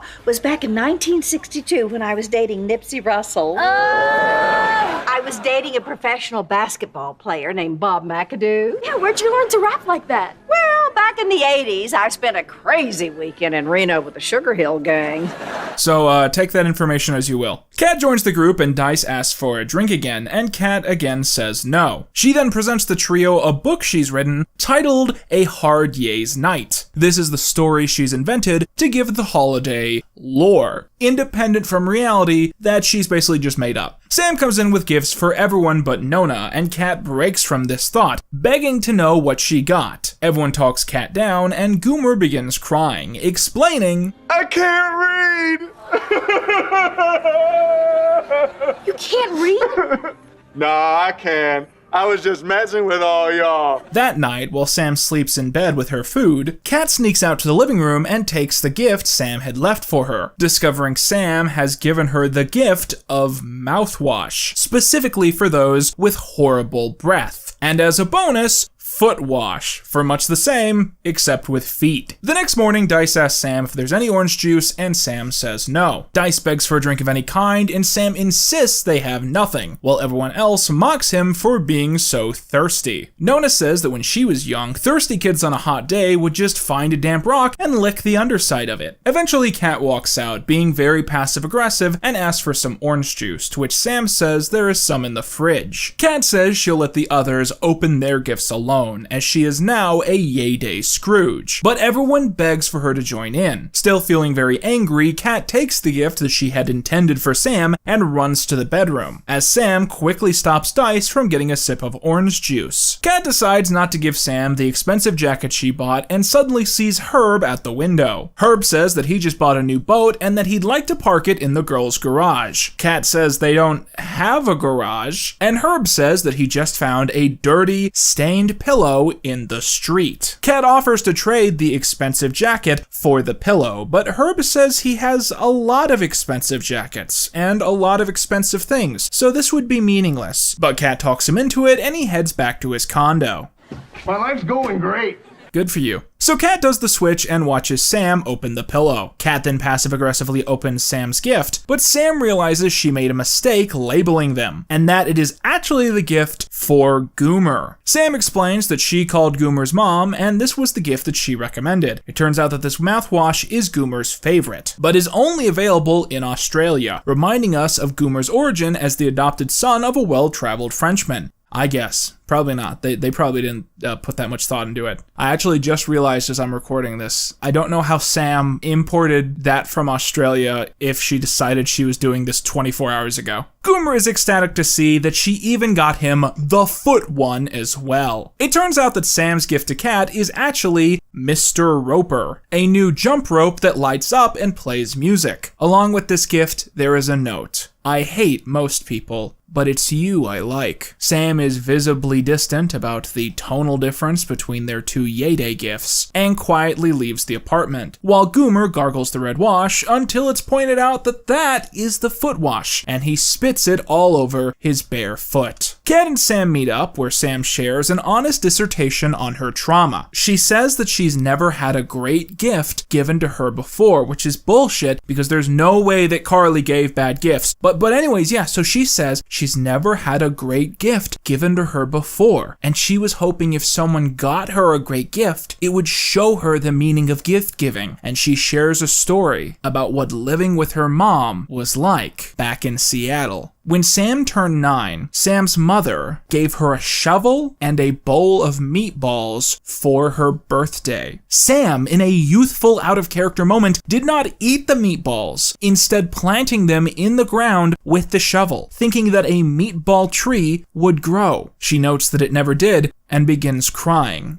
This is the closest that Sam Puckett has come to self-actualization in 7 years. Kat comes clean about snooping and apologizes for giving Sam a bad gift. Sam apologizes for pushing Kat off the bench and pushes Kat off the bench. In the credits sequence, Dice spots a damp rock outside the apartment and decides to give in to Nona's advice and licks it. To his surprise, it is indeed refreshing. I'm glad we spent the whole episode building up to that. Season 1, episode 25 is titled Brain Crush, and we start off with Nona, Dice, Sam, and Kat arriving at Bots, which has been rented out for a birthday party for a kid named Otis. The red robot comes over to kick them out as it is an exclusive event, but the girls explain that they babysit Otis sometimes, and they were invited to the party. Sam casually insults the machine, as she often does, but this time it responds by predicting the apocalypse for the second time in the series run. I may be a machine, but I will live forever. Unlike you humans who will one day all be dead. Enjoy the party!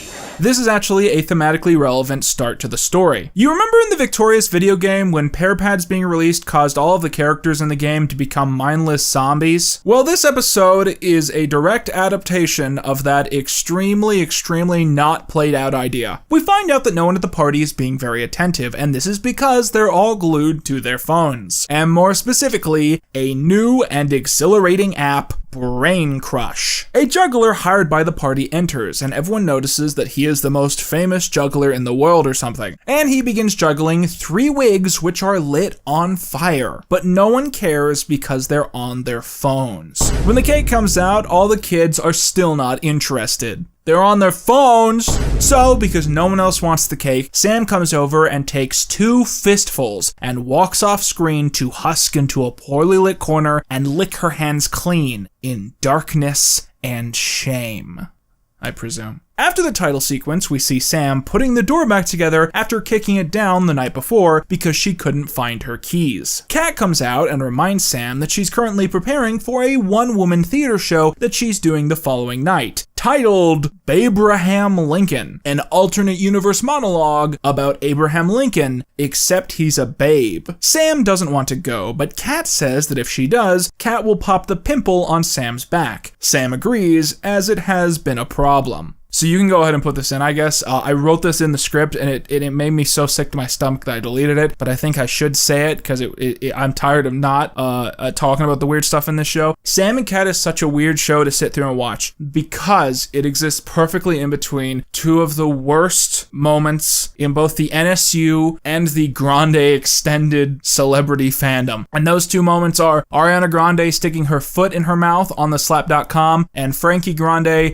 getting puss from a giant pimple just splattered all over his face like something that would get me demonetized. And because this show is in between those 2 moments perfectly, the show is just filled with all the feet shit, but it's also got all this like pimple stuff that you don't even think about that is mainly like the Henry Danger era. So you get the worst of both worlds, and it gives me nightmares. Kat says that she's heading to Elderly Acres as Nona can help her finish her costume and wash her laundry. Sam says, "Won't take much soap to wash this."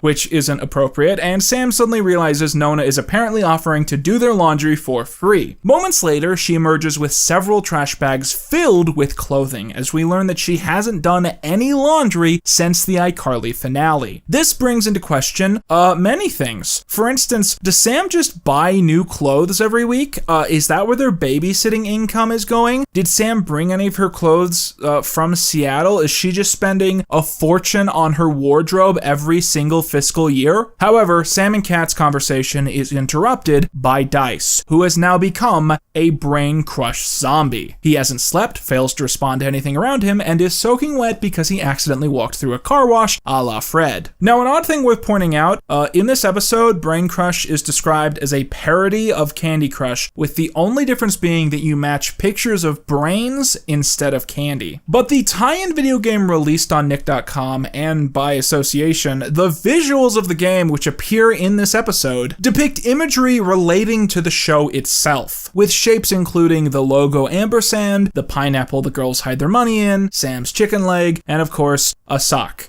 You know, because like feet and shit. So Kat openly contemplates getting into Brain Crush since it looks so fun. But Sam warns it would destroy her life, as Dice is already so far gone, he doesn't even notice when Sam starts hitting him with a pillow. Kat points out that Dice's pair phone is about to die, and because Kat has a slightly older pair phone, she doesn't have a cord compatible with his, a scheme which she says the pair company does to make you buy more cords. And so as Sam goes back to fixing the door, Dice runs out and slams it, getting getting Sam's fingers crushed in the process. Later, Kat rolls Sam into Elderly Acres in a shopping cart, as Sam's hands are bandaged up, so she can't walk. Kat tries to help Sam out of the cart, doing so by sticking her head between Sam's legs and lifting that way. However, they suddenly see a terrifying sight. Nona is now also addicted to Brain Crush, as she's been playing it on her pear pad. As the girls try to reach Nona, everyone in the home starts moaning like zombies, saying they have to find brains to crush. The girls lock the zombies inside the home and find a police officer and beg for his help. We see that he's also affected by the virus, and he becomes distracted long enough that Sam and Kat steal his utility belt. You know, like Batman has? He has one of those. I've got a tool belt, like Tim the Toolman Taylor. And they steal it, and just because it's cool, they don't use it later. So the girls manage to get Dice and Nona back into the apartment, where they play the game quietly in the corner. Sam can't change the channel because her hands are all bandaged up, so instead she takes off her shoes and socks to begin controlling it with her feet, because what else would you do? However, in this process, she accidentally switches the TV to composite video. So later, Kat is backstage prepping for her one-woman show, wearing a fake red beard and, confusingly, speaking with a British accent. Sam enters and begins a long bit about how hard it is to use the bathroom, as loud banging noises suddenly emit from the walls. Kat explains that there is a kids' dojo next door. A theater employee says the audience is ready, and Kat can begin. So Kat starts her show, and you could have guessed this, but no one is watching because they're all playing Brain Crush. The play is really embarrassing and just sad, to the point that even Nona and Dice occasionally break from their zombie mind virus to question Kat's creative choices. Meanwhile, the biggest creative choice I want to bring up is that of the actual showrunners. It's interesting that this episode was filmed pretty substantially far into Ariana's career blowing up, but despite this, it seems that the show is pivoting in no way to take advantage of this. And I'm not angry or in disagreement with that creative decision, I just think it's pretty interesting. In some ways, you have to wonder if Ariana liked it this way. Maybe to her, taking a break from her serious and hectic celebrity life to go back to doing absolutely absurdist stuff like this on the weekends was somehow therapeutic. Or maybe she hated it as much as I do. It's just hard to tell some days. The audience tells Kat to shut up so they can concentrate on the game, and Kat runs away crying. Sam nearly assaults a random child, with her bandages being the only thing stopping her. Back in her dressing room, Kat apologizes to Abraham Lincoln, whom she now feels a spiritual connection with, as they both have incredibly bad luck at theaters. That's the actual line in the episode. It's not me making a witty joke. That's what they say. Sam tries to comfort Kat, but Kat won't be happy until the audience pays her attention. Sam, listening to the noises next door, comes up with an idea, and soon enough, all of the young dojo members are running in and begin breaking the audience's phones and pear pads. Several minutes later, and all of the technology is broken, and the audience is thoroughly terrified into watching Kat's awful play. Later, at the apartment, Kat says that she can't get her fake beard off because she used Grizzly glue. Yes, the same Grizzly glue that Kat used in Victoria Season 1 to put the monster makeup on Tori. Kat literally never learns anything. However, Nona rips the beard off, and Kat seems to be okay. Dice and Nona reflect on how easily they got addicted to the game, and the quartet agree that it's sad how so much of humanity is now addicted to screens, always gaming or tweeting, never being able to experience the world around them.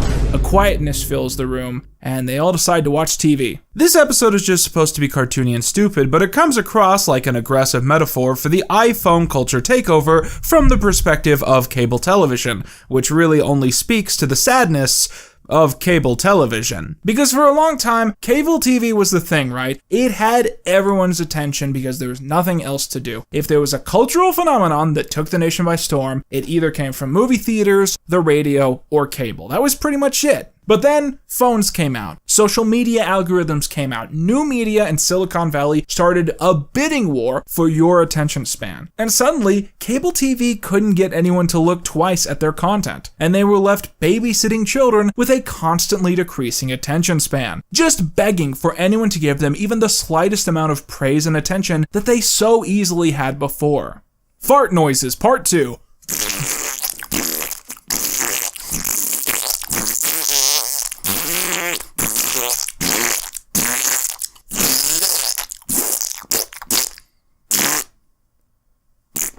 Okay, so at this point in the video, I'd like to stop for a moment and take a little break. I'll explain why momentarily, but first, let's go ahead and get caught up on our hashtag crimes of these 5 hashtag episodes. Hashtag crime number 104, Sam and Cat stealing $4,000 from a buggy ATM. Hashtag crime number 105 is Sam pouring a slushie down Scott Bio's pants. Hashtag crime number 106 is police brutality, but Sam is a citizen and she was just acting out police duty, so I guess hashtag crime number 106 is snitch brutality. Hashtag crime number 107 is Dice and the Continuity Cameo Gang playing poker at Bots. Hashtag crime number 108 is Sam and Jade killing the Red Robot. Hashtag crime number 109 is Sam and Cat stealing a police officer's Batman utility belt. And hashtag crime number 110 is Sam recruiting an army of dojo children to break all of the technology in the audience of Cat's terrible one-woman show.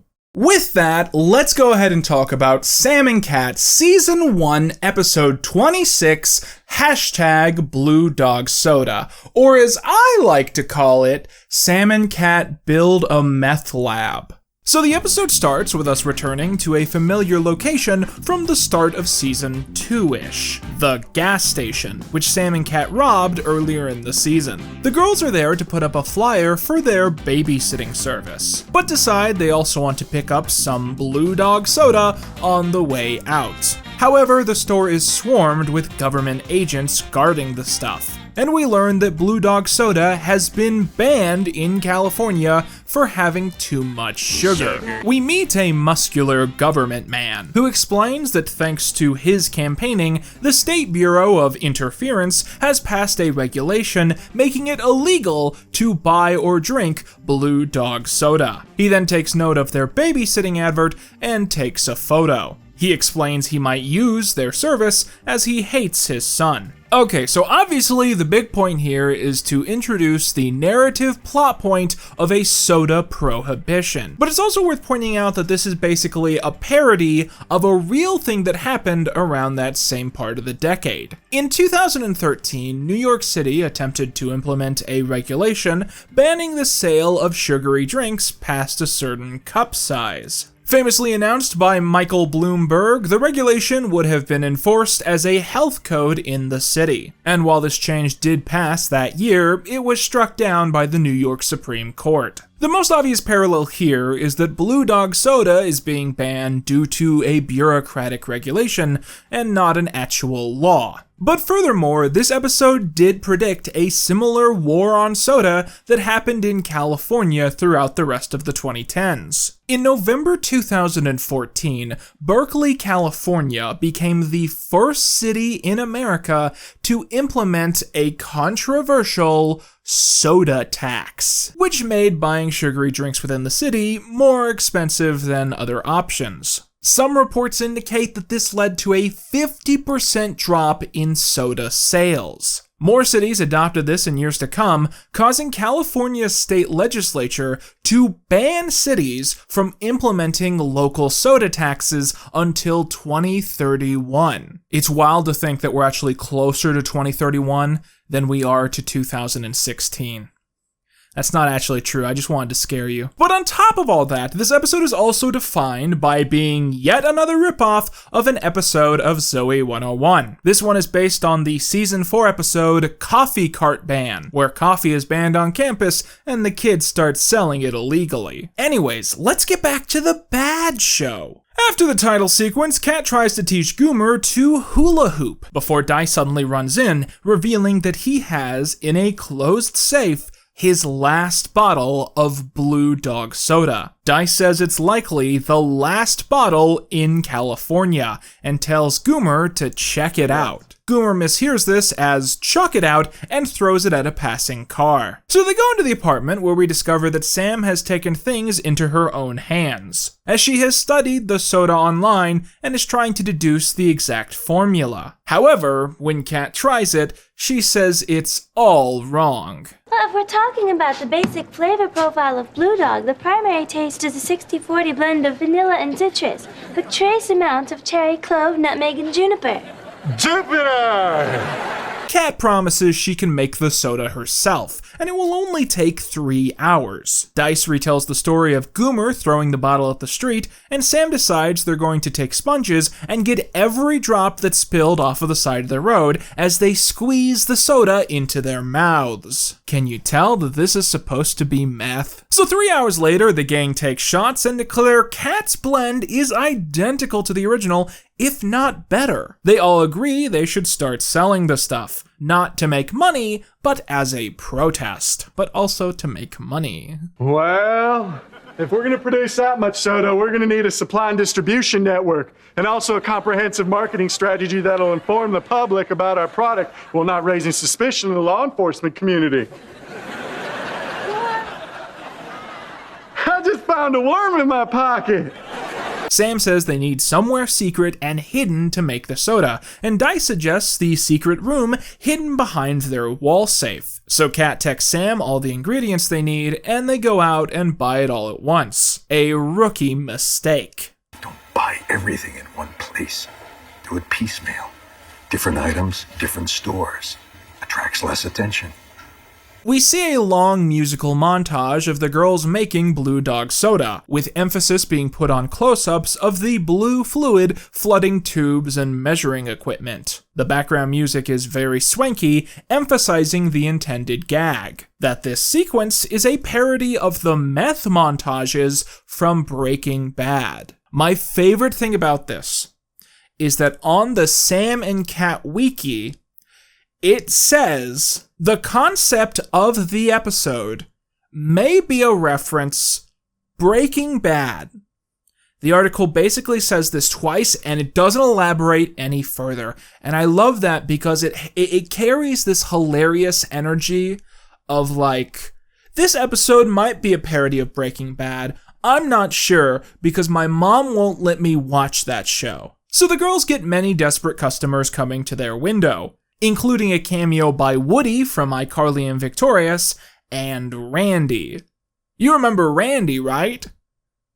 I don't. There's a knock at the door, and Kat opens it to find the State Bureau of Interference guy, who wants to ask some questions. Sam comes out and shuts the door in his face. The vibe I get is that the Bureau guy is supposed to be a parody of Hank, right? Because obviously they eventually reveal that he's only there to ask about the babysitting service and they're all friendly with him. So he's the figure who has a close kinship with the main characters, despite it being his actual job to stop the illegal stuff going on in the show. Okay, so it's time for another one of my pointless tangents about something else entirely. When I was in high school, we had this class called media that everyone wanted to take, because when you were in media, what you did was you made presentations and monthly, specials that everyone in school had to watch that were supposed to be recapping what was going on at the school, but everyone just used it as an excuse to make skits. Every wannabe YouTuber at that school just joined media so they can make comedy, and it was really beautiful for what it was. So my junior year of high school, to advertise the yearbook, they did an elaborate Breaking Bad parody, where our yearbook teacher played a parody of Walter White, with the joke being that he was making illegal yearbooks.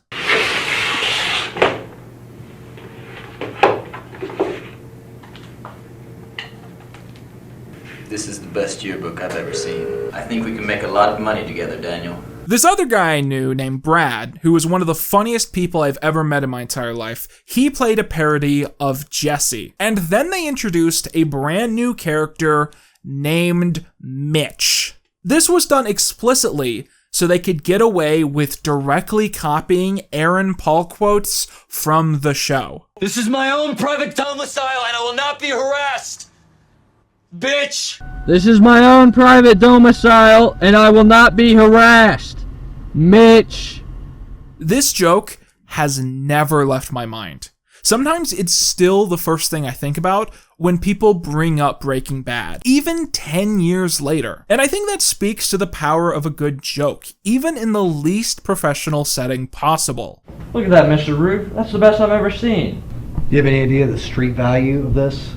So here's why I've told you all this. The bureau guy explains he's just there because he knows about the babysitting service, and he introduces to the girls his son, who is named Mitch. So now the show has unknowingly set up an extremely specific expectation.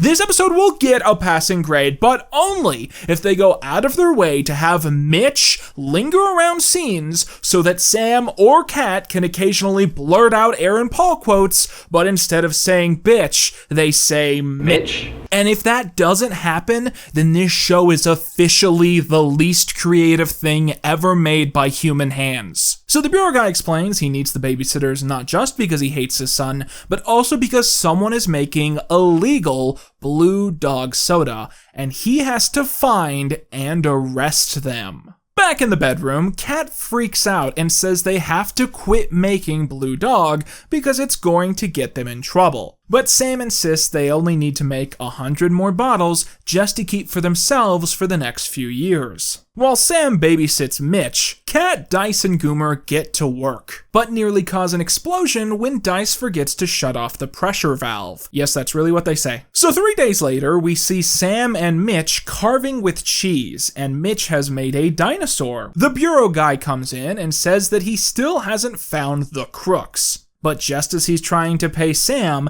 a cataclysm shakes the apartment. The meth lab has exploded.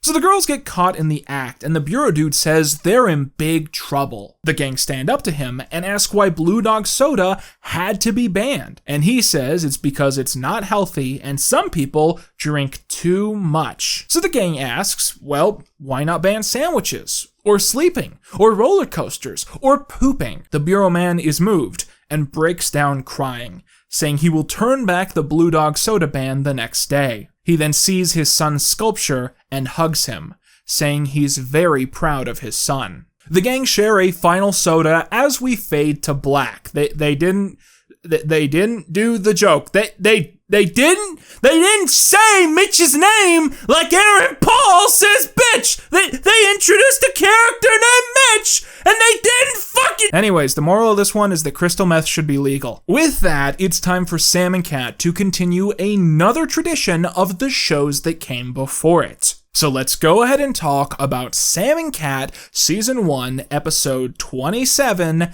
#blooper episode, aka the one that definitely shouldn't count. So a quick recap to those of you who are watching my Sam and Kat saga as a standalone project. One of the biggest contributions that iCarly made to the NSU was the introduction of a divergent parallel universe, which we know as the Metaverse. This is a universe somewhat like our own, where iCarly, Victorious, and Sam and Kat are all TV shows made by heavily fictionalized versions of the actual cast and crew. Some of the main differences so far have been that Miranda Cosgrove was presented as the producer and director of iCarly, even being in charge of who was fired from the show. Rex from Victorious was presented as being portrayed by a sentient puppet named Christopher Kane, infamous for having many accusations in the acting community, and many actors have been portrayed as having identical personalities to the characters they play on TV. So, #blooper episode starts with Jeanette McCurdy, Ariana Grande, Cameron Ocasio, Zoran Korak, and Marie Cheatham arriving at a diner, as they are spending time together during their lunch break. Although, Zoran is instructed to sit at an island away from the rest of the gang so he doesn't block their view of the fourth wall. How come I can't sit over there with you guys? Because you're not a main character yet. Oh. Hey, man. I know how it feels. The ongoing complete contradiction that every single memorable episode of this show features Goomer as the driving narrative as per why the episode happens, but he's not a main character somehow. So a waiter comes out and recognizes everyone as being from the show Sam and Carly, which they quickly correct to Sam and Kat. The waiter asks what they're doing there, and Jeanette says they're hoping he'll bring them food. The waiter says Jeanette is just like Sam, and everyone agrees without commentary. Zoran says that he plays Goomer, and everyone stares at him. The waiter explains that he's an aspiring actor, and pulls out a headshot. He asks if the gang ever has problems remembering their lines. Jeanette says they do, and pulls out a pear pad. You know, like we have in the fucking real world. She says she has a bloopers reel prepared of them messing up their lines. They finish watching the first reel, and the waiter says he has to call his grandma and tell her about meeting them, despite him not taking their order. Then a teenage girl runs up to the table and says she loves Sam and Cat. She suddenly becomes lucid that she's actually in an episode right now and asks if she's missed the theme song yet, because she loves it. She loves the Backhouse Mike song. I'm never that far, no matter where you are. Believe in everything you capture. That's her favorite song. The gang say she's arrived just in time, and they play the song on their real-world actual pear pads. After the titles, Cameron says they only have 25 minutes left on their lunch break. And Cameron, buddy, you better enjoy that time while you can. Soon, they're approached by two teenage boys who recognize them all from the show. The boys ask if they ever get the giggles while filming the show, and so Cameron pulls out a compilation of the cast getting the giggles. Zoran stands up to watch the bloopers too, and Jeanette tells him to get back to his island. Hello, darkness, my old friend. Hello, darkness, my old friend. After the reel is done, he again asks to join them at their table, and they again tell him to stay away. Hello, darkness, my old friend. And you could have... The table is then approached by a mother who says that her daughter loves Sam and Cat, and there's just no way. There is no way that the cast of this show gets approached in public this often without people mentioning iCarly, Victorious, or the music of Ariana Grande. The mom wants to know if the cast ever has problems with the props while they're filming, and Marie pulls out a pear pad to show them another compilation. There are Family Guy episodes with fewer cutaways than this. Okay, now watch what happens here. First of all, the pear pad screen, being shaped like a pear, presents the video in a smaller, much smaller 16:9 box. So Nona expands this box with her fingers naturally, and this does not full screen the video. It zooms in the video while keeping it inside of the original 16:9 box. I can only presume that this means that pear pad technology lacks the ability to do full screen video. Doesn't that piss you off? Anyway, so they watch the compilation, and the mom is upset that she can't get her daughter to verbalize. I wish my daughter had friends. The gang call for their waiter again, but instead get two kids who want a photo, and they ask Ariana to take it. You want me in the picture, right? No. Oh, no. We want a picture with Marie. It turns out that the kids are huge fans of Marie, and list a bunch of big-name TV shows and movies that the actress has been in. Gunsmoke, General Hospital, Katney and Lacey, Beetlejuice, Search for Tomorrow. I'm shocked that they didn't include Quantum Leap, Columbo, Days of Our Lives in the 1960s, Soul Man, Dangerous Curves, Days of Our Lives in the 1970s, Days of Our Lives in the 1990s, The Nanny, Scrubs, Days of Our Lives in 2010, and finally Bizaardvark. But I guess that last one's a spoiler. So yeah, they take the picture. Is it a good pic? Yeah, fantastic. Don't get jealous, Ari. Don't get jealous just because you weren't in Quantum fucking Leap. Yeah, you suck, Ari. Yeah, I'm a fucking Marie stan. I will defend my queen. So the kids turn to leave, but the gang asks them to stop real quick and ask a question for a cutaway setup. So they do, and bang, you got yourself another compilation. Everyone's angry that the waiter hasn't even taken their order, but they all turn nice when another fan approaches. The fan identifies that the cast is going to be filming the meta bloopers episode that day, and says she knows this because the show's creator has tweeted that information out. Oh, he's amazing. Best person. Genius.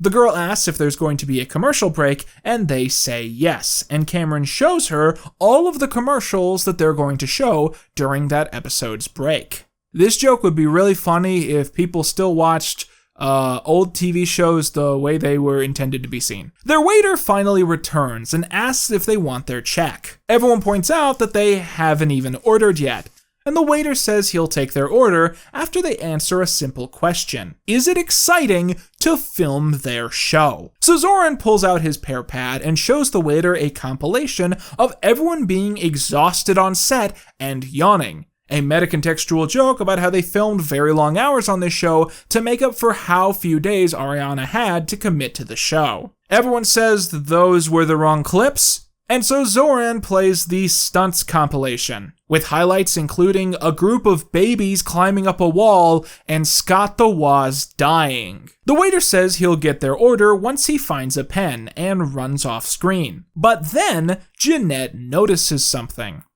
Tandy, the red robot, Tandy from their show Sam and Cat, is also at the restaurant. Tandy, the actor Tandy, who plays himself in their show, reveals that he already ordered his food a couple minutes ago and they brought it out to him right away. Cameron says that he has to share since they've been waiting, and so Tandy murders Cameron. He disintegrates him with a laser. Cameron is dead now. Tandy, the actor who plays himself on Sam and Cat, just killed a child, and that child was Cameron Ocasio. Cameron Ocasio, the actor, is now dead in the metaverse. The red robot asks if anyone else wants his food, and everyone says no, because he just murdered someone. There is no attempt to call the police, and he just starts to roll away. A child then approaches Tandy and asks if anything has ever gone wrong with the red and blue robots. Tandy says that he actually has a compilation of just that, and shows some cutaway bloopers on his welder visor. Except all of the clips aren't bloopers, but actual scenes from actual episodes where the robots are malfunctioning to fit the narrative. At this point, you could argue this episode is as much a clip show as it is a blooper reel. The kid asks the red robot if he's dating the blue robot, and the red robot gets frantic and begins insisting that someone hijacked his phone and those texts weren't from him. The kid walks away, not knowing how close he came to being murdered by a bloodthirsty android. Also, during that last compilation, Zoran has taken Cameron's spot at the table, the group readily adjusting to the murder of a 14-year-old. A bunch of waiters bring food to the table, and Jeanette thanks them for bringing them the food that they ordered. However, Zoran loudly points out that the food is for someone else, and the waiters come back to seize the seasoned delicacies. Ariana begins crying, and Jeanette comforts her, leading to the first time in the show that they've actually addressed the 5'1" elephant in the room. You got a huge music career going for you. Double platinum.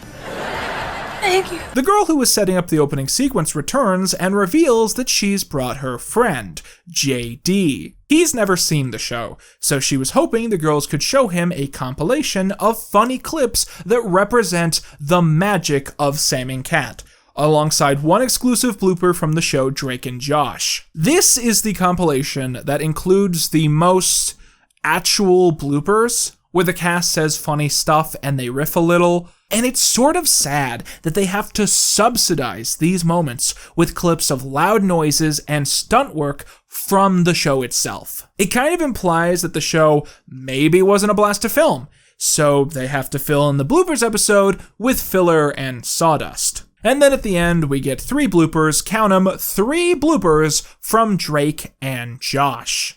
You won the scoring game! That didn't make any sense, I'm sorry. Yay!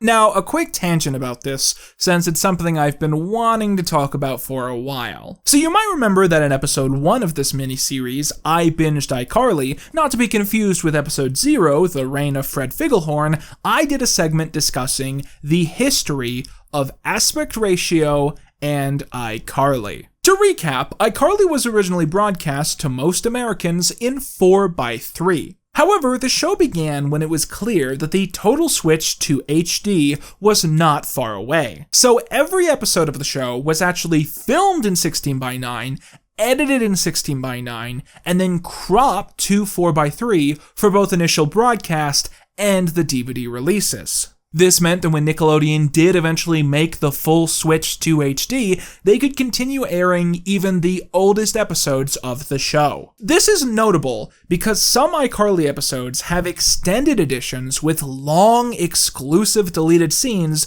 available only on the original DVD releases. So a lot of these scenes are not available in the 16:9 format, despite the original edits being readily available in HD. Another detail worth considering is that even through the production of Sam and Cat, it was more than common for foreign Nickelodeon affiliates to still broadcast in standard definition, 4:3. So even episodes of Victorious, for instance, are framed for the 4:3 aspect ratio and only follow the fundamental rule of thirds if you crop the sides off. Anyway, so here's the big mystery. Occasionally, throughout iCarly, Victorious, and now Sam and Cat, they have shown old clips from the program Drake and Josh. But every time they do this, the show is presented in the uncropped 16:9.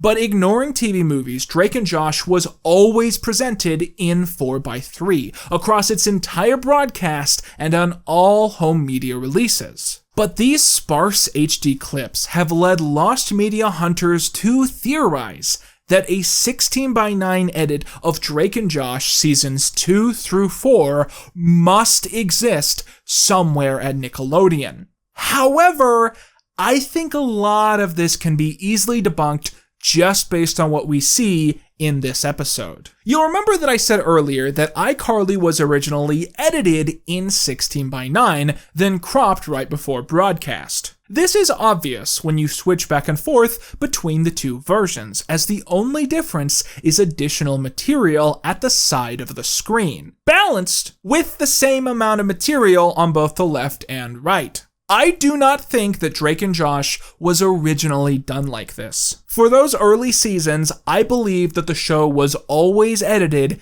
in 4:3, and only the raw footage from the cameras exists in 16:9. Take this blooper that they show in the episode from Season 2, Episode 4, Football. Let's compare this clip to what we actually saw on TV. If Drake and Josh had been edited in HD and then cropped right before broadcast, then the cropping would have been consistent across every single cut, with an equal amount taken off of the left and right sides of the screen. But presuming that the camera wasn't shifting substantially between takes, what we're actually seeing is evidence of pan and scanning. That's when an editor manually zooms and adjusts the footage to look best in 4:3, instead of just cropping off the left and right sides identically. If this is an accurate conclusion, what it basically means is that the football episode of Drake and Josh must have been filmed in HD, then tweaked shot by shot in a standard definition editing suite. I would further speculate, based on the quality difference, that the episode was likely dubbed to an analog format at some point. Probably Betacam, if I were to guess. Now, this was Season 2. Apparently, the final season of the show has occasionally been broadcast in 16:9 in the modern HD era, which makes sense, as this was directly before iCarly started. So they were likely experimenting with this evergreen editing compromise. But it's worth noting that the HD Season 4 edits of Drake and Josh are ridiculously sloppy. You'll notice that occasionally these thin black bars will appear at the left or right side of the screen. I take this to mean that these shots were shifted left and right with 4:3 cropping in mind. But despite whatever they were doing with the 4th season of the show, I'm going to presume that every time Drake and Josh clips have been presented in later shows, the original files have been dug out and re-edited shot by shot. This means that, realistically, the only way we could watch seasons 2 and 3 in HD would be if Nickelodeon paid someone to fully re-edit all 31 episodes of these 2 seasons, carefully recreating transitions, title sequences, and any special effects while using the HD files. Given that this era of Nickelodeon has proven to be something that ages best when it's barely inspected past brief glances, and that there isn't any money being lost on continuing to release the SD copies, I don't see this happening. This is especially true when you remember that other standard definition shows filmed in HD, like Malcolm in the Middle and Buffy the Vampire Slayer, are infamously worse looking after being restored to 16:9, with restorations often leaving in camera equipment and failing to recreate color corrections and special effects. Anyways, this is just my typical reminder for you guys to hit subscribe, so maybe I'll do a Drake and Josh video next year. So they come out of the cutaway and JD says the show looks awesome and he'll check it out. After this, they're approached again by Michael Eric Reed, who says he hears there's 45 seconds left in the episode and he wants to do his blooper dance. Jeanette asks what that is, and Mikey begins an erratic dance that lasts the rest of the episode, and he soon hypnotizes the rest of the cast to join in. Soon, all of the Shruggers join into the dance as well. The universe comes to an end. Consciousness itself is no more. There is only Mikey Reed. Returning ourselves to NSU Prime, episode 28 is called #FresnoGirl, and we start out with Kat cooking in the kitchen. Suddenly, her measuring cup shatters, and we see the culprit. Sam has bought a patented wiener flinger, and has shot a hot dog straight through Kat's cup. Kat reveals she's cooking for Kim, a girl they babysit often, and she's already made her specialty, fudge piles, which of course look like little piles of poop. Suddenly, Goomer bursts through the door, exclaiming that he has to find Timmy T. Silly Goomer! Drake Bell isn't in this show. As Dice runs in, Goomer continues freaking out, and so Sam shoots a hot dog directly into his face. So it turns out Timmy T is a lucky t-shirt that Goomer always wears before his MMA fights. This is the first time that Goomer's MMA career has been mentioned in a very long time, and also I don't think that Goomer consistently wore the same shirt every time he went to a match, but at the exact same time, I don't feel like checking. Editor. Okay, so post a picture of Timmy T from later in the episode, and then put that next to whatever Goomer was wearing in the motorcycle missing episode. If it's the same, good for them. But if it's not, morons. Dice notices Kat's fudge piles, and tries to eat one when offered. However, the ball solidifies in his mouth, and he fails to swallow it, or even pry it from his teeth with a fork. So Kim finally comes over, and her mom is hot. I won't linger on it. I'm right. I've said it. Let's move on now. Kim's mom says her daughter is stressed out because she has a math test coming up, and if she doesn't pass, she will be forced to take summer school. As her mother leaves for a cruise, Sam and Kat promise that they'll do anything to help her pass the test. The two theorize that the girl just needs some healthy motivation, so they ask her what she wants more than anything else in the world. She responds, a Fresno girl doll, and Sam and Kat agree that if she gets a B or higher on her test, they'll buy her the doll. Sam and Kat tell Goomer to help Dice get the fork out of his mouth, and Goomer manages to pull the fudge loose, along with several of Dice's teeth. So after the title sequence, Goomer is seen covering bots with missing posters for Timmy T. The Sam and Kat wiki states, Timmy T is a reference to Timmy Turner in The Fairly Odd Parents.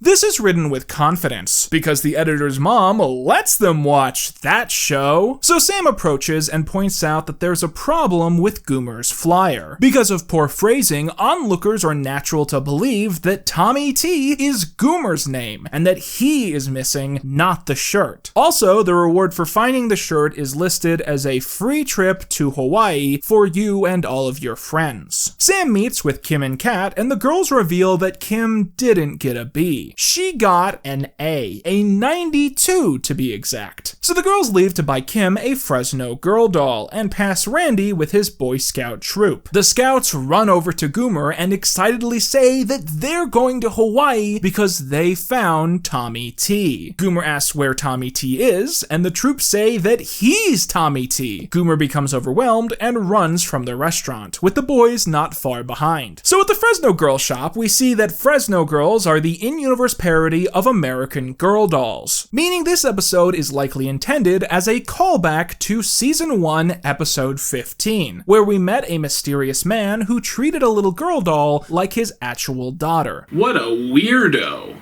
If one takes this retcon very seriously, we could argue that the first time we saw a Fresno girl doll was in Victoria's Season 3, Episode 11, when Tori found a talking Tori doll inside of Crazy Pawnee's backpack. So back in the present, Kim picks out a Fresno girl doll named Gabriella. All is well until the staff reveal that the doll will cost $150, which is over $185 today. That's a thing I do now. I calculate inflation to make you feel bad about the economy. The girls agree to pay, but are frustrated when Gabriella is presented to them without hair or clothes. It's explained that this is the doll without accessories. The girls have the clothing and hair added back on, and are told that the doll now costs $275.25, which is $340 in today's money. The shop then shows Kim the official bicycle, bringing the total to $340, which is $420 today. Later, Sam briefly yells at Kim for the situation before apologizing and trying to cool off. Kat asks Sam to put down her wiener flinger because you're mad, and when you're mad, you shouldn't handle wieners. At the same moment, Kat prepares more of her fudge piles, in spite of Sam's insistence that she always makes them too chewy. Suddenly, Dice runs in with a heavily disguised Goomer, and they recap their predicament. Dice explains that Randy is the primary antagonist of this episode, as he saw Goomer's flyer and now wants the promised prize. The trip to Hawaii?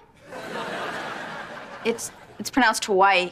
I thought it was Hawaii. Dice needs the girls to hide Goomer while he goes around and takes down all of the flyers to save face. However, Goomer is weird, so the girls tell him to go to their room and lie on the ground, face down. Sam suddenly notices a squirrel outside and tries to shoot it with a wiener, but Kat interferes and, by accident, they shoot Gabriella with a hot dog, knocking her leg off. Sam says the store can fix her and that it's no big deal. We then wipe to the store, where the employee says that it is a big deal. The episode cuts there, but there's an extended edit of this scene in the credits, so I'm just gonna keep describing it. The employee says they can fix the doll in their on-site Fresno Girl Doll Hospital. The girls want to know how much this will cost, and the employee says that all Fresno Girl healthcare is free, presuming the girls have previously bought the Fresno Girl Doll health insurance package.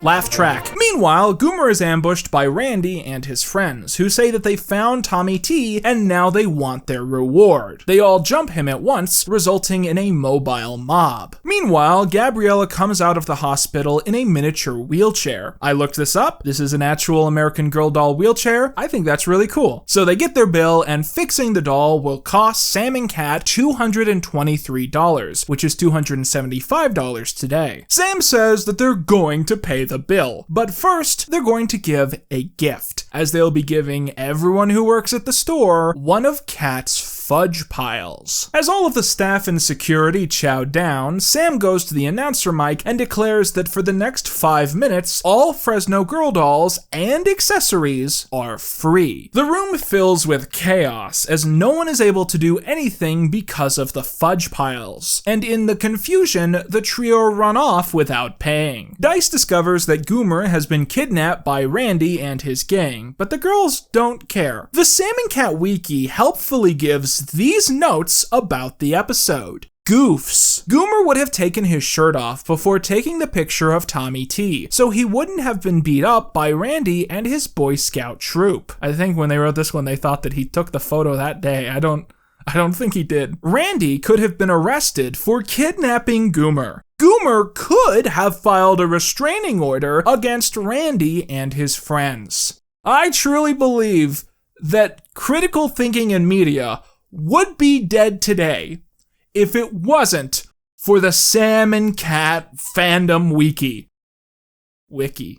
Wiki's so dumb. I'm not saying wiki, it's wiki. It's time to give Kim her allergy medication. So Kat goes through her backpack to find it, where she finds Kim's real math test, which she got a D- on. Sam says she's very disappointed. When you pull a scam, you always destroy the original evidence so you don't get caught. So Randy comes in holding a roll of freshly used duct tape and says they'll never see Tommy T again unless he gets his tickets to Hawaii. The trio ask if there's anything else Randy might want instead of a trip, and he says his birthday is coming up, so he'd like a date with a girl, a real classy girl. No trash. So Sam and Kat come up with a compromise. Kim will go on a date with Randy, and in exchange, she will get Gabriella back. Later, during the big date night between Randy and Kim at Bots, the girls say that everyone won, but Goomer says he didn't win. He just got kidnapped and never found his Tommy T. Dice tells him to take his shirt off and turn around, and we see that Goomer was wearing the shirt backwards the whole time. 2 quick notes about this episode. First of all, it's strange how similar this episode is to the episode of Victorious where Robbie sells Rex, at least in terms of the resolution. The fact that forcing a tweenage girl to go out with a tweenage boy who she's secretly not interested in helps cause the happy ending where a personalized object ends up in the original owner's hands. It's either a strange coincidence or really lazy reuse of material. Secondly, according to IMDb, this episode is the final appearance of Randy. I suppose it is entirely valid to presume that because he just kidnapped a grown man and tied him up with duct tape for a ransom, he is in juvie now. The show will never be the same again. So season 1 episode 29 is called #StuckInABox, and you'll never guess what happens to Kat in this one. So at the start of the episode, Kat is riding her bicycle mid-air, and it's hanging from the ceiling. This is actually pretty nostalgic, as the Shea household also had a bunch of bicycles hanging from the ceiling in iCarly. I never figured out why though. Thinking about iCarly for more than 5 seconds gives me major whiplash when I then go back to watching this show. And I remember how insanely stupid the premise of this show is. 5 episodes to the finale, and I'm still not used to Sam Puckett and Kat Valentine living together and being forced to have conversations. So Kat explains that she went down to the supermarket where she met a man named Chico, who said he had a toolbox in his van. She invited him back to the apartment and asked if he could attach her bike to the ceiling. He did, and then left, and Kat has been stuck up there for 5 hours. Please help me down. Kat asks where Sam has been, and she explains that she was getting them tickets. Tickets to ride all of the roller coasters at Mystic Mountain Saturday night. Mystic Mountain, by the way, is a theme park in the NSU commonly brought up in shows set on the West Coast. If my memory serves me right, it originates in the 2006 Drake and Josh episode, The Demonator. It then reappeared in the 2008 Zoe 101 episode, Roller Coaster. After this, it was mentioned quite often in Victorious, but never actually seen. Mystic Mountain is supposed to be a parody of Six Flags Magic Mountain, and episodes set at Mystic Mountain were also universally filmed at Magic Mountain. Kat says that she thought Mystic Mountain got shut down because all of the rides were unsafe and a lot of people got hurt. But Sam says that they fixed most of them. And before they reopen the park officially, they need guinea pigs to test all of the rides. Kat asks why they would want to ride roller coasters that might be unsafe, and Sam says that it's because they won't have to wait in line. They both holler in celebration. Dice and Goomer come in and they have a heavy box. I wonder where this is going. Dice reminds us that he's a magician, just like his actor is, and says that this is a rare item. Whoever they put in this box disappears. Goomer wants to be the one to be vanished by magic, but he's too big. If only there was someone in the room worth too much money to constantly be wasting their time on set. Oh wait! So Kat gets in the box, Dice closes it, and voila! The box will now not open. Kat is #StuckInABox. Ha! I love it. Can we get my mom in there? Goomer breaks the handle trying to open the box, and Kat begins freaking out because she's stuck in a recording booth. I mean, stuck in a box, and also totally on set at the same time. I hope there's a magic toilet in there. After the title, Sam tries to take a crowbar to the box, but it bends in half. Sam asks Kat if she's okay, and she says that she's fine. It's kinda cozy. It reminds me of my closet where I used to hide from my brother. Well, why would you hide from your brother? Just, to survive. In short time, Kat's brother will cease being a mystery to Goomer. So later, Sam, Dice, and Goomer eat at Bots along with the box, and they're approached by the Red Robot. Goomer asks if he has lasers, and the Red Robot says he has one laser in his finger, which we previously saw in an alternate universe when he murdered Cameron Ocasio. The box reflects the death laser, and it catches Goomer's burger on fire. Goomer throws it behind him, getting two kids in trouble with their mom. You never saw me! Later, Sam tucks Kat into bed, and Kat eventually begins monologuing about all the deep thoughts she's been having while stuck in a box. I've been going to school at Hollywood Arts for a long time now, and I still don't know. Do I want to be an actress or a singer? Sam quietly walks out of the room while Kat discusses this with herself, ultimately ending with Kat singing while the box rocks back and forth. So there's a lot of scenes in this episode of Jeanette McCurdy acting to the box, like just talking to the box as it says Ariana sound bites. And it's the most dull this show has ever been. I'm tempted to say that it's almost the most embarrassing the show's ever been, but I know that's probably not true. But oh boy, is it still embarrassing watching this episode. You know, Miranda Cosgrove also tried to have a singing career while iCarly was on the air, and so there are Carly Light episodes in that show. But what they didn't do was go like, hey, record 15 minutes of Carly Shay soundbites, and Jeanette can sit next to a CD player and pretend that Miranda's still in the room. I'm still in a box. Sure you are, Ariana. So Goomer comes in to save the episode and says it's weird talking to Kat while she's still in the box and they can't see her face. So he's drawn a picture of her face, and yep, that's her alright. So Dice explains that he knows a guy at the magic shop downtown named Vance Anderson, who is a total jerk but also used to be a famous teenage magician. If anyone can get Kat out of that contract, I mean box, it's him. They used to make baseball bats out of wood, but now they're mostly made of aluminum. I just wanted to say something. So Sam wants Goomer to put the box in his car, but he says that he lost it. This begs numerous questions. How did they get the box to Bots? What happened to the homeless person that was once living in the back of Goomer's car? All questions that would have been answered if episodes from this show got second drafts. But Kat has a solution and says that Nona still has the keys to her brother's car. Kat's brother, you'll remember, moved to Idaho to live in a mental health treatment facility. We've also previously seen her brother's car in the Victorious episode Car, Rain, and Fire. And, in a twist that I didn't see coming, the car they drive for the rest of this episode is actually that car. So they clearly only wrote this into the episode to show off that they somehow managed to keep track of this prop after Victorious ended. So they go to the magic shop and meet Vance Anderson, who looks like the talking cookie from Fred the Show. If you're watching this video right now, pause this video, go to IMDb, make an account, and give Fred the Show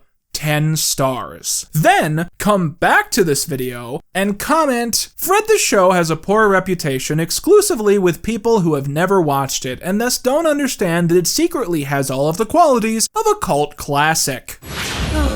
I'm gonna get that cake, Fred, and there's nothing you can do about it. so Shane Top recalls that he gave Dice the advice to give up magic because he's terrible at it, and the two squabble. He also mentions that the box is made in Yoruba, a country featured in Victorious. So Shane Top wants to go on a date with Sam after he opens the box, but she says that they're already going to Mystic Mountain. Shane pivots and says he'll open the box if they take him in Dice's place. Kat comments that she's suddenly finding it very hard to breathe inside the box. After they settle the topic, he explains there's a button on the back that automatically will open the box, but it doesn't work, and he explains the box must be defective. Shane says that before they leave, he'd like a kiss from Sam. You want a kiss?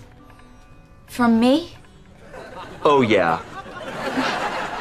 KK. Sam says she wants them to do it in private, and you guessed it, extreme acts of violence occur off-screen. A red liquid puddles onto the floor. Sam comes out and explains she knocked over a bucket of red paint. Laugh track. So Sam decides to keep her promise and takes Kat to Mystic Mountain, box and all. But when Goomer hits a speed bump, the box comes flying out of the car. The rest of the gang don't notice and keep going, as Kat yells for Sam. No one comes for help, and we fade to black. So remember a few episodes ago when I instructed you to start wondering about what the ideal final episode of Sam and Kat would be? I pick this one. I pick the episode where Kat is left trapped inside of a metal box, screaming for help on the ground, suffocating. And then the show ends and Kat Valentine is never seen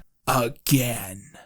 Okay, so in the last two videos on this channel, I have made quite the big hoopla about a very specific topic, a genre of storytelling that I like to call Ted Danson episodes. A Ted Danson episode is an episode of a sitcom spin-off where a legacy character shows up for one story, almost exclusively to try and draw in older viewers who have long since tuned out. Now, one thing you might have taken note of is that a significant amount of the Ted Danson episodes we've looked at so far have skewed a lot more towards Victorious fans than iCarly. Indeed, out of the 7 guest stars who have appeared in this show for more than one scene so far, 4 have been from Victorious, 1 has been from Zoe 101, and only 1 has been from iCarly. This next story strives to correct this, as it is a direct sequel to 2 iCarly episodes that make up one of its most infamous storylines. Before we get into this, if you thought a Breaking Bad parody was too edgy for a kid's show, you're not ready for this one. So at the start of the episode, Sam and Kat are babysitting while Sam watches a mixed martial arts match. However, Sam turns off the program as the kid they're watching won't stop staring at her face. The little boy can't believe that she's actually Sam from iCarly and begins asking a series of questions that Sam has obviously been asked hundreds of times. Remember Gibby? No, I don't remember Gibby. Even though I did the iCarly web show with Gibby for 4 years, I have no memory of that. Who's Gibby? The kid wants to know what being on iCarly was really like, and Sam says it was a lot of fun. They got to go to Japan, met the first lady, and got kidnapped a few times. Kat has never heard that story before, so Sam quickly recounts the entire Nora saga. When asked where Nora is now, Sam says she's locked up in prison, somewhere near Seattle. We cut to what was, in iCarly Season 5, the Washington State Women's Penitentiary, but we see that it's since been renamed Prison somewhere near Seattle. We see Nora exercising in the prison gym while facing a Do It For Her collage dedicated to her hatred of the iCarly web show. The prison guard suddenly hears a noise, like someone is scratching at the door. She opens to see a chicken is sitting outside the room, and as she's distracted, Nora covers her head with a bouquet and begins slamming it into the ground. Back in California, Sam finally asks what Kat is doing. Kat explains that her favorite juice is cranberry juice, and her favorite food is apples. So she's soaking apples in cranberry juice to make Crapples. We cut back to Nora and the incapacitated guard. Nora opens the door and we learn this chicken is Maurice. See, I told you this would be on the test. As she climbs into a wall vent with Maurice, she says that it's time to get revenge on the iCarlys. And you see, this is the thing that really confuses me about Sam and Cat. Because in a big way, it's a reboot, it's a revival intended to appeal to a brand new demographic, and yet it is stocked full of these legacy characters from years and years before. Perhaps the older audience would appreciate these moments, but they've mostly shuffled away due to the immense change in content, and to newer audience members who are not familiar with the legacy material, what is supposed to be the appeal of these deep-cut lore cameos that they very potentially have absolutely no recognition of? It's been 3 years. Please, for the love of God, just kill me. I'm fucking busy.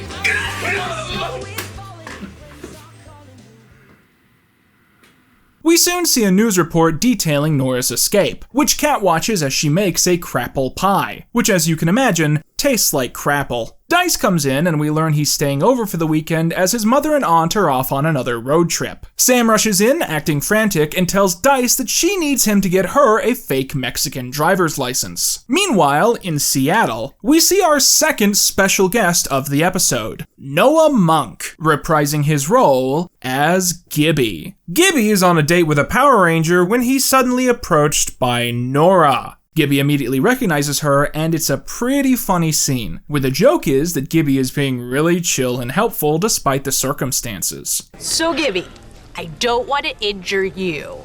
Cool. But I would like to locate and destroy Carly, then Sam, then Freddy. Ah, fun. Nora wants to know where all of the former iCarly members are, and Gibby drops some bad news. Carly has moved to Italy, which is too far for Nora. But Sam lives in California, and Gibby says he can text her Sam's home address. Hey, good luck. This is actually a very good metaphor for white man's role in society, as he knows that obedience, ambivalence, and even allegiance to evil is the only way to maintain personal balance in his life. And I'm just messing with you, it's fart noises time.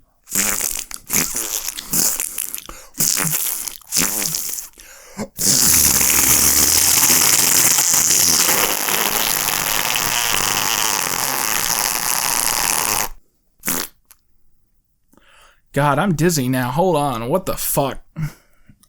Oh, God.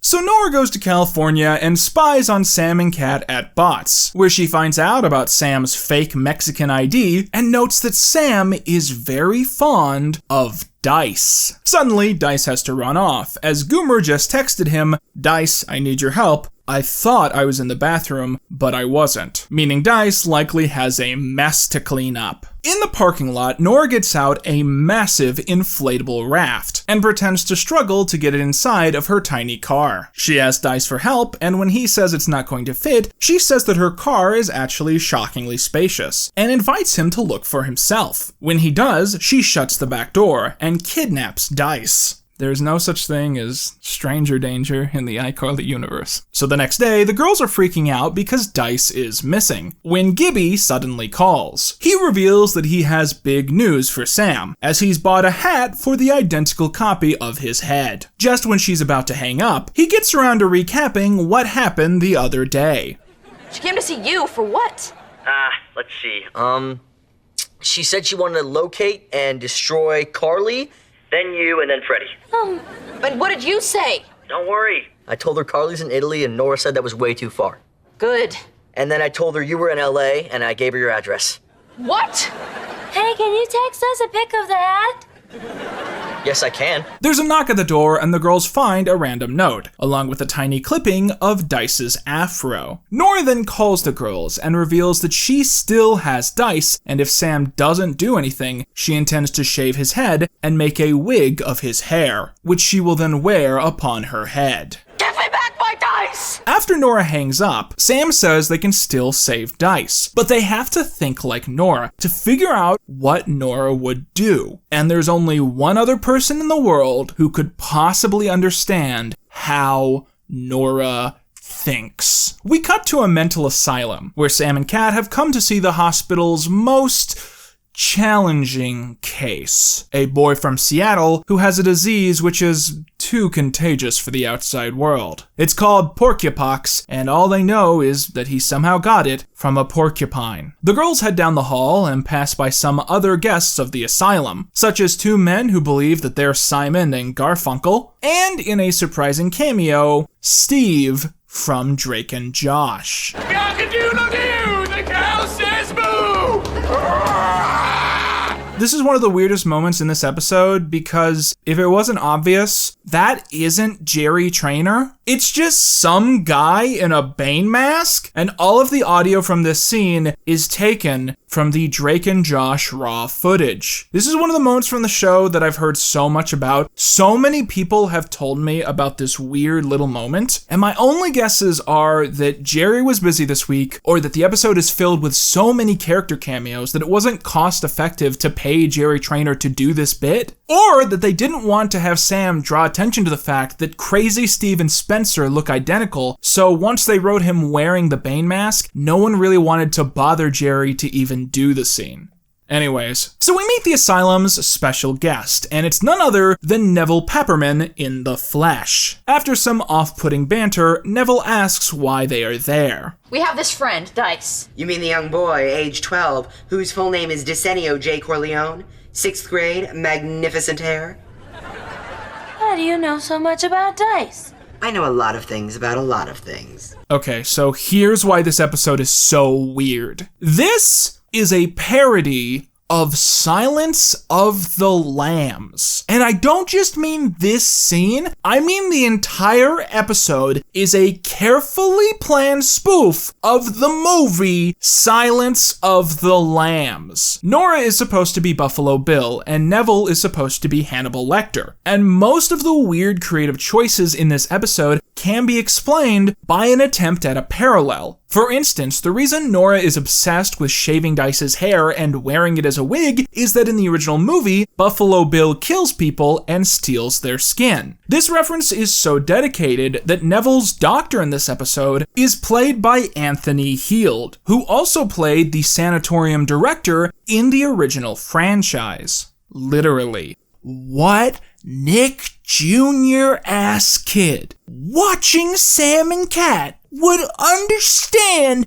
this fucking joke. As a gag, I checked the Sam and Cat wiki, and I am very disappointed to report they have a long dedicated section explaining all of this. They even pointed out connections in the episode that I didn't notice. The reason this is sad is that I really wanted to go to the wiki and to have it say like, Neville's role in this episode might be a reference to the movie Cats and Dogs 2, The Revenge of Kitty Galore. Sam explains that she wants Neville's help, and as she passes him a note through a box, Neville grabs her arm and begs her to let him free. Once the moment has passed, he reads the note and sniffs Dice's hair, doing the little fava beans teeth thing. Neville licks a stain on the letter and says it can only be one thing: donkey sauce at Aloha Burger. Neville says the best place to hide someone is in an abandoned house, and there are 3 abandoned houses near Aloha Burger. When Sam questions why he knows this, Neville explains that he's training for his junior real estate license. One of the abandoned houses is on Crosby, one on Stills, and one on Nash. Haha, get it? Before Sam goes, Neville asks a question. What's the deal with Carly's mom? Sam has had enough stupid questions about the webcast and runs off. We cut to one of the 3 abandoned houses, the one which came with the convenient decor of the well from Silence of the Lambs sitting in the middle of the living room. Sitting at the bottom, Dice complains to Nora that he has no food, and Nora says she'll only feed it if it puts conditioner in its hair, and if it doesn't, it will get the hose again. Dice refuses, so she throws down another hose, still wound in the packaging, revealing the well is littered with them. Kat comes to the door looking oddly HD for some reason and reveals that she and Sam are checking houses separately. So Nora decides to pull out the Old Faithful. You want to come check out my basement? Well, sure. So yeah, Kat gets thrown down the well, and Nora says she's going to make a wig out of her hair as well. Sam enters moments later and threatens the life of Maurice. She and Nora strike a deal. They will fight, and if Sam wins, the three can leave. But if Nora wins, Sam will go down the pit. Nora says not to underestimate her, because she's been in prison for 2 years. Fuck off. No, it has not been 2 years since iCarly Season 3. Go fuck yourself. It's one thing to turn a non-time loop franchise into a show where time never moves, and it's another thing to say that Sam and Kat are still 16 despite this obviously being a lie. But telling me that this show is set before the iCarly finale even aired? You morons should try giving a shit every once in a while. It's very therapeutic. So Nora says she's been in prison getting harder, stronger, and angrier, while Sam has been babysitting. So she should be ready for a real fight. So yeah, Sam throws her into the pit, fight over. After this, we cut to the major twist in the episode. Although it's not a twist if you've been paying attention to what the episode's making fun of, I guess. The asylum doctor rushes down the hall to find that Neville has escaped. He calls the staff to alert them to the situation. Cock-a-doodle-doo! The cow says we know what the cow says! The police arrive at the house and say that Nora is going back to prison near Seattle, where she'll be put on maximum security. But she swears she'll get out eventually, and she'll get revenge. That goes for all the filthy iCarlys.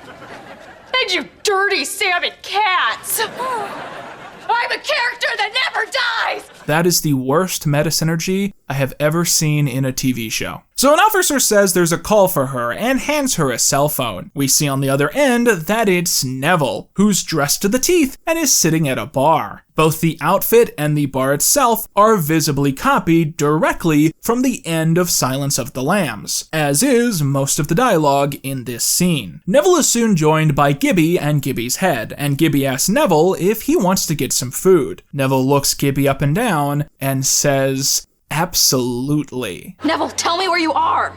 Oh, I'm afraid I can't do that, Sam. You see, I'm having an old friend for dinner. Okay, so I'm going insane over here. Mild context check real quick before I just go off the deep end. One of my closest friends is a guy named Hippie Rat. He runs his own channel, his stuff is great, and if you've watched this channel, you probably know his stuff already. So Hippie is the only person I've ever known who watched Sam and Kat when it was on the air. And not because he wanted to, but rather because he had a little sister who was obsessed with it. So several years ago, when he first told me that there is an episode of Sam and Kat that is a parody of Silence of the Lambs, with Neville being depicted as Hannibal Lecter, and that it ends with the implication that Neville is going to murder and eat Gibby, I thought he must have been remembering wrong. I presumed it was written with extreme innuendo that he just forgot about, or that there were numerous ways to interpret it, but it's pretty explicit. They even use the same dialogue in the same way as the original film. I'm having an old friend for dinner. I'm having an old friend for dinner. Although I should be transparent and say that the moment right after this does seem to imply that they really are just going out for dinner. Come on, let's go get some tapenade. Ooh, all right. But we're splitting the check 3 ways. But like, these aren't mutually exclusive things. They can go out to dinner and then Neville can kill and eat Gibby's brain. They're not incompatible. And the reason this is so crazy is that Noah Monk apparently has a very negative relationship with the iCarly franchise, to the point that he has no role in the 2021 iCarly reboot. So canonically, the last time we ever see Gibby, he's hanging out with Neville, and it's implied that Neville is a cannibal and is going to eat him. And shockingly, with all that's been dropped in our laps, we are still not done. In the bonus scene playing over the credits, the inflatable kayak is found by Herb, who brags that he can use it at his beach house. Well, life's going great.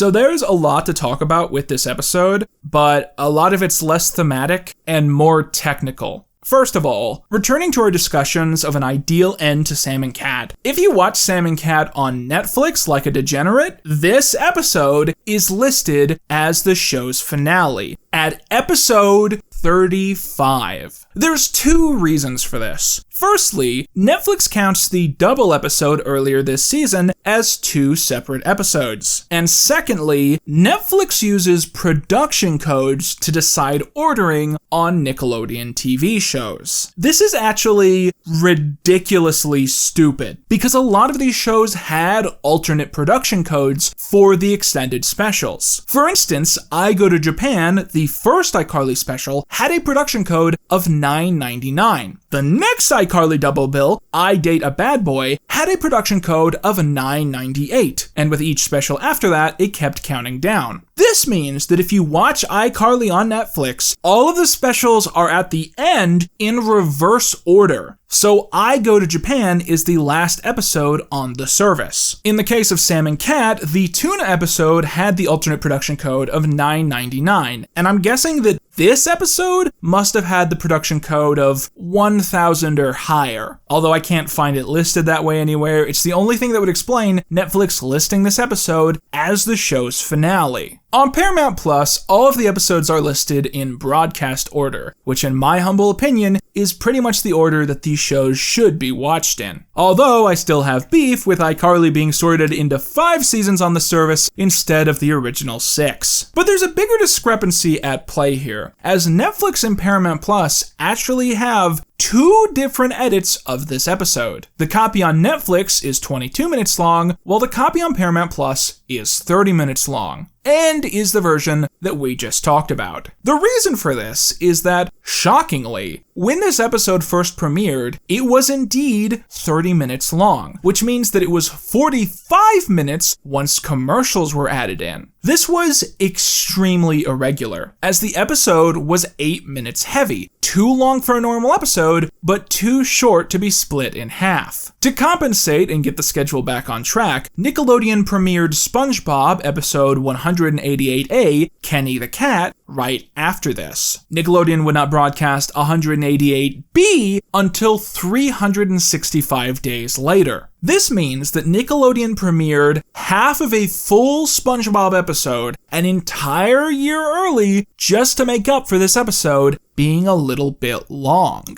Obviously, this wouldn't do for syndication. So after this, a 22-minute cut was made, and that's what aired on TV after this. The 22-minute edit is weird, because I do think that there are scenes that you could cut out entirely without hurting the episode, like Nora's entire phone call, for instance. That's never brought up again and honestly feels ridiculous when you realize that she has to be right outside of the apartment, but Sam and Cat just act like she could be anywhere. Instead, every scene in the episode is included, but pretty much any banter or jokes that don't further the plot are very awkwardly cut out. With that out of the way, the final thing I'd like to discuss is just some details about the timeline of the show. A lot of these old Nickelodeon sitcoms have somewhat detailed production details online, meaning it's very easy to figure out when certain episodes were filmed. However, the final 14 episodes of Sam and Cat are an exception to this, as we only know that they were all filmed between September 2013 and April 2014.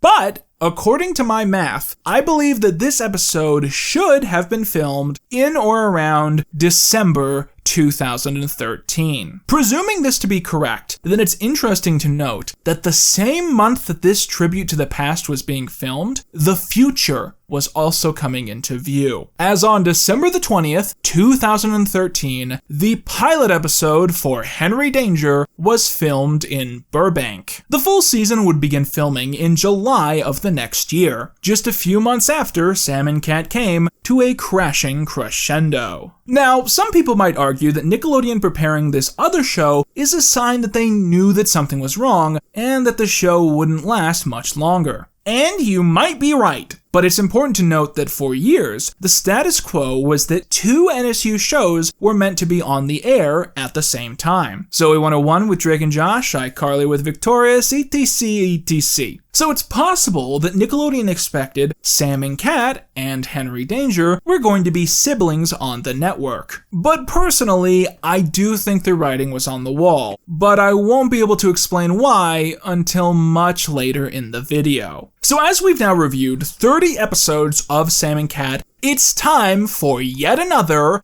intermission. But first, let's go ahead and jump back into our hashtag crime recap. Hashtag crime number 111 is Sam, Cat, Dice, and Goomer making a meth lab. I mean Blue Dog Soda Lab. Hashtag crime number 112 is the trio causing an explosion inside of their apartment with the aforementioned Blue Dog Soda Lab. This next one is confusing, but I've set a pattern and I have to stick to it. In my iCarly videos, I stated very clearly that crimes committed inside of the April Fool's episode would not count, because they take place in an alternate dimension. However, in my Victorious saga, I reviewed the second iCarly bloopers episode, which featured Christopher Kane attempting a blatant scam. Because Christopher Kane is the main character of that iCarly episode, I jokingly listed this as iCrime number 70. But because the Sam and Cat series started with hashtag crime number 71, I have set the clear precedent that crimes committed outside of NSU Prime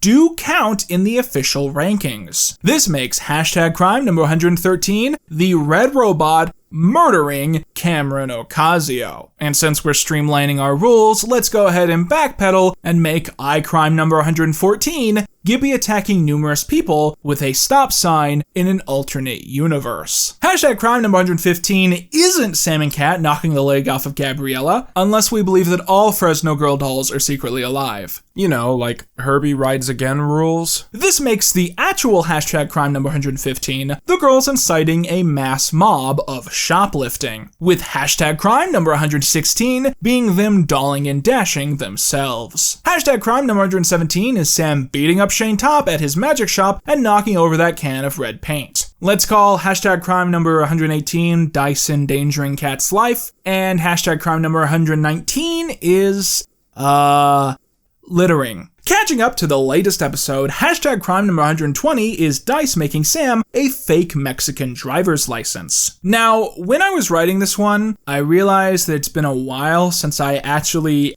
analyzed a crime, to actually figure out what specific laws were being broken, because I guess I'm pretty numb to this stuff by now. But I picked the wrong crime to research because of how complex this is. First of all, Google sucks now. They changed the search algorithm somehow, I don't know. So it's weirdly impossible to get the website to understand any niche research topic. Specifically, it was so hard to get Google to understand that I was trying to research illegal immigration into Mexico, not illegal immigration out of Mexico. But I was able to find out that in Mexico, entering the country illegally is a felony that can be punished with 2 years in prison and/or deportation without a trial. Now, the weird thing is, this plotline doesn't go anywhere. We see Sam agitated, she asks Dice for a fake driver's license to Mexico, but she never says why she needs it. As I watched, I had presumed that she had heard about Nora escaping and she was planning to jump the border, but she never says this. And if she was planning to do something illegal with the ID, we never see that in this episode. So the only crime I can assign is document fraud to Dice, although it's really hard to find cases of American officials caring about fake IDs made for other countries. It really seems like the only way Sam or Dice could get busted for this is if they physically get caught in Mexico. Hashtag crime number 121 is Gibby failing to report Nora's location and intentions to the authorities. According to my readings, in the state of Washington, for doing this, the Gibster could be charged with accessory after the fact. This is, quote, assisting the offender in order to hinder or prevent his or her apprehension, trial, or punishment. Hey,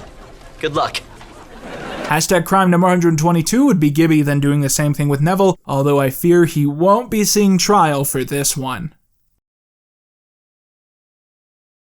Okay, so we have now finished reviewing episode 30 of Sam and Cat, meaning we now officially have 4 episodes left to review in the original NSU. So while we wait to cover those, I thought it would be fun to do yet another of our classic pinboard segments. This is my favorite ongoing segment on the channel. I love doing these segments and I love seeing how far we've come in our journey. Can I ask for some advice real quick? I want to ask something real quick. So I had the flu this week. I think it was the flu because I took a COVID test and it wasn't COVID. Whatever it was, it fucked me up. And I lost a lot of time just being fucked up for a while. And now I'm kind of getting better. I'm getting back to where I was, but I just got to ask something because it's been so long since I've been sick. I don't know, you know? So I just wanted to ask, when does this become worrying? Like when is this like an uh-oh moment? So as I said earlier, the main thing that we have used this pinboard for in the past is analyzing characters who appear in these shows. And my favorite thing to do has always been to go and talk about characters who aren't the main characters, but do make the show special. And so in today's pinboard segment, I want to talk about one of Sam and Cat's greatest ongoing recurring characters. But I don't want to spoil which character we're analyzing yet, because we have an extra bit of content we have to look at first, and I want you guys to be surprised by what happens in this one. So, with absolutely no setup, I would now like to review an episode of Henry Danger, which is relevant to Sam and Cat. This is Season 2, Episode 7, Secret Beef, which originally aired on November the 14th, 2015. So at the start of the episode, we see a news report being presented by a news anchor, who tells us a story about a cat being disqualified from a cat triathlon for using cat steroids. She's suddenly interrupted by Fake Boyle, who says there's more important news, as Captain Man and Kid Danger, their friendly neighborhood super team, have caught the Time Jerker. This scene is a direct follow-up to the previous episode, Season 2, Episode 6, The Time Jerker. So the two are talking about how they caught the Time Jerker from Episode 206, The Time Jerker, when Captain Man hogs the spotlight for one simple purpose. There is a private restaurant in Swellview called Montego's, a steak restaurant which does not do reservations, as you instead have to be invited by the owner. Captain Man makes a direct call to action. He wants to eat at Montego's and patiently awaits the call of the owner. 2 weeks later, we see Henry and Charlotte hanging out in the man cave. Ray rushes down, wanting to know if there has been a call by Montego's yet. Ray is frustrated that he hasn't been invited despite his call to action. When his intercom rings, he literally throws Charlotte out of the way to answer it, only for the caller to just be someone in distress, so he hangs up. Henry says this isn't appropriate and answers the call himself. The person calling lives in an elderly home and reports that an armed thief just stole all of their money and their clothes. I'm sorry, did you say you're all elderly and naked? Yes, that's right! Sorry, wrong number.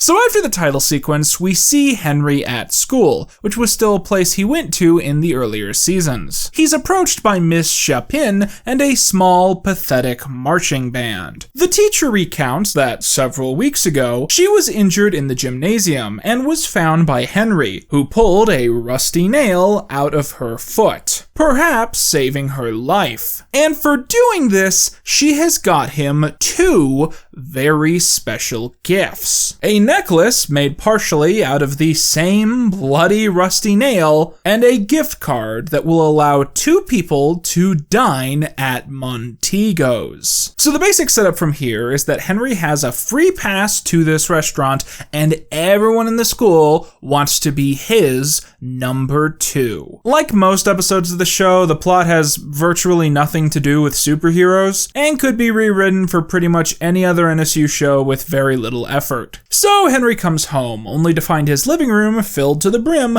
with people he knows, and some he doesn't. Why are you all here? To congratulate you. And to give you presents. For winning Student of the Month. Yeah. Oh, wow. So you guys already heard about that, huh? Oh, yeah. Even some of our neighbors heard about it. Hey, neighbors. Hey, Henry. And you are? Oh, my name's Herb. I'm visiting from Los Angeles. Thinking about buying a vacation home here in Swellview. My life's going great. And you're here why? I just saw people walking into this house.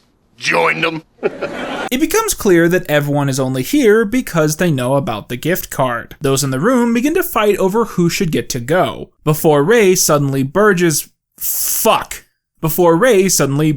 in. He says he was walking a friend's dog when he heard the news, and he ran 9 miles to get to the house, losing the dog in the act. For most of Henry's friends, this is the first time they've met Ray outside of his disguise, so Henry has to introduce him as his boss from Junkin' Stuff. After some hesitation, Henry says that Ray is the person he's going to take, and Ray acts like a little baby over this news because that's how he acts all the time. The next day, Henry goes to school, but his locker explodes in his face. He's approached by Bianca, who was his love interest in 6 episodes of the first 2 seasons. They canonically share a locker, and she has decided to get him a present for their 6-month locker-versary. It's a tiny replica of their locker, which also explodes in his face. Henry says he feels bad because he hasn't got her anything, and she says going to Montego's is all she needs.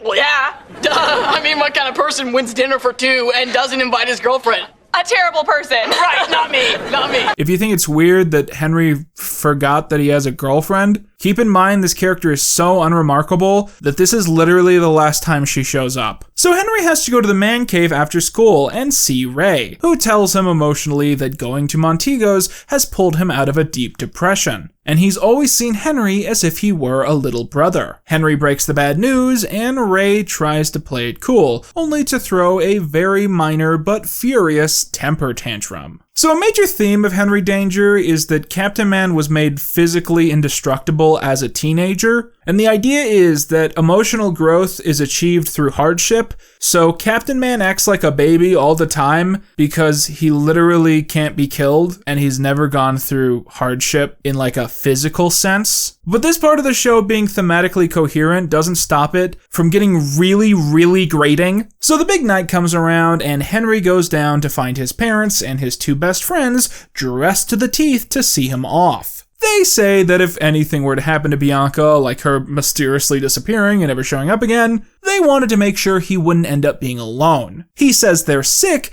but heads outside to find that pretty much everyone else had the same idea. I'm taking Bianca! No! My life's still going great. Henry shows up at the restaurant to find that Ray is already there and is impersonating him, with Schwoz dressed up as Bianca. You could write a college entry essay on this show's obsession with putting Schwoz in a dress and how it was secretly extremely woke the whole time. You see, Schwoz's actor is named Michael D. Cohen, and in 2019, after years of performing at Nickelodeon, Michael revealed in an op-ed piece that he was transgender. He had been assigned female at birth before transitioning in his 20s. While this was the first time that the public had known about this, all of his friends on the show had apparently known for years. Despite this, the cast did record a tongue-in-cheek video of them all reacting to the article. I just can't believe you never told us. I mean, you were born in Canada? Winnipeg? What is that? You think you know someone? How do I explain this to my parents? Okay, like, you guys read the whole article, right?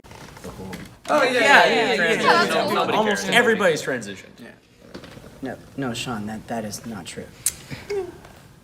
So my point is that while usually man in a dress gags are kind of just bottom of the barrel and usually indicative of a very limited worldview, especially when the entire joke is just that men don't look good in dresses, when they do the same joke with schwas, it accidentally turns out to be extremely gender affirming, and again, that's probably by accident. Pardon me, where's the ladies' room?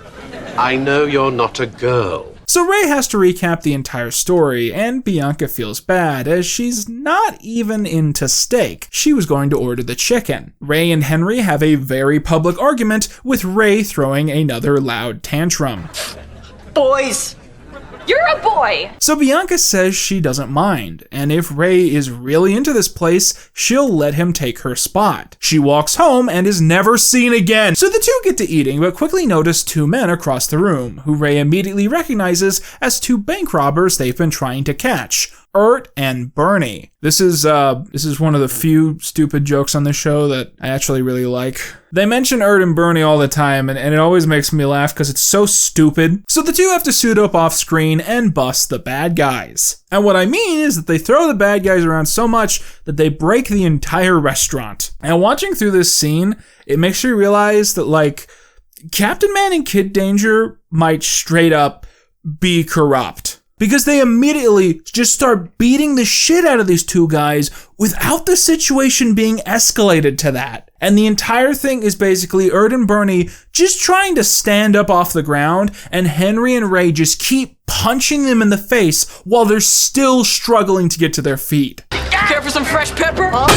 Henry even does that like Shrek 2 joke where he grinds pepper into the dude's eyes. Like, if these were cops and not superheroes, there would be an op-ed piece about this by the time they left the building. It's kind of fucked up. What's worse about it is as soon as they finish beating these guys to a pulp, the cops magically appear and arrest them. So the existence of superheroes in the NSU literally feels like an excuse for unnecessary brutality to still be a part of the legal system, but without any culpability due to the existence of secret identities and the lack of ability to blame this on the police. I do the fart noises gag again, but last time it gave me a migraine. So Kid Danger and Captain Man go back to their table and keep eating their food, and the doorman comes over and says that they aren't on the list, so their food gets thrown away and they never get a bite. They make it back to the man cave, where Ray eventually notices a small sliver of steak is caught in Henry's suit. The two split it down the middle,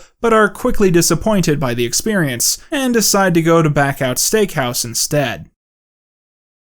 Okay, so rewinding mentally now from that entire third act, it's quite obvious that the sole reason that we have just watched that episode is because of the two cameos by Herb. Okay, so here's why this episode is so especially weird to me. To this day, there remains countless people who continue to insist that the universe presented in Zoe 101, Drake and Josh, iCarly, and Victorious must be a separate world from the universe presented in Game Shakers, Henry Danger, and Danger Force. And for some time, there was no explicit evidence to contradict this. The big breakthrough, of course, was when Goomer began to appear on Henry Danger, but that wouldn't happen until 2017. So for several years, the only piece of evidence that Henry Danger and iCarly took place in the same universe was that an obscure runner character from the widely disliked iCarly spinoff appeared in Henry Danger for 2 scenes of 1 episode. And they very clearly knew that this was an incredibly important moment because the header pic on the Henry Danger wiki page for this episode is a photo of Henry and Herb together.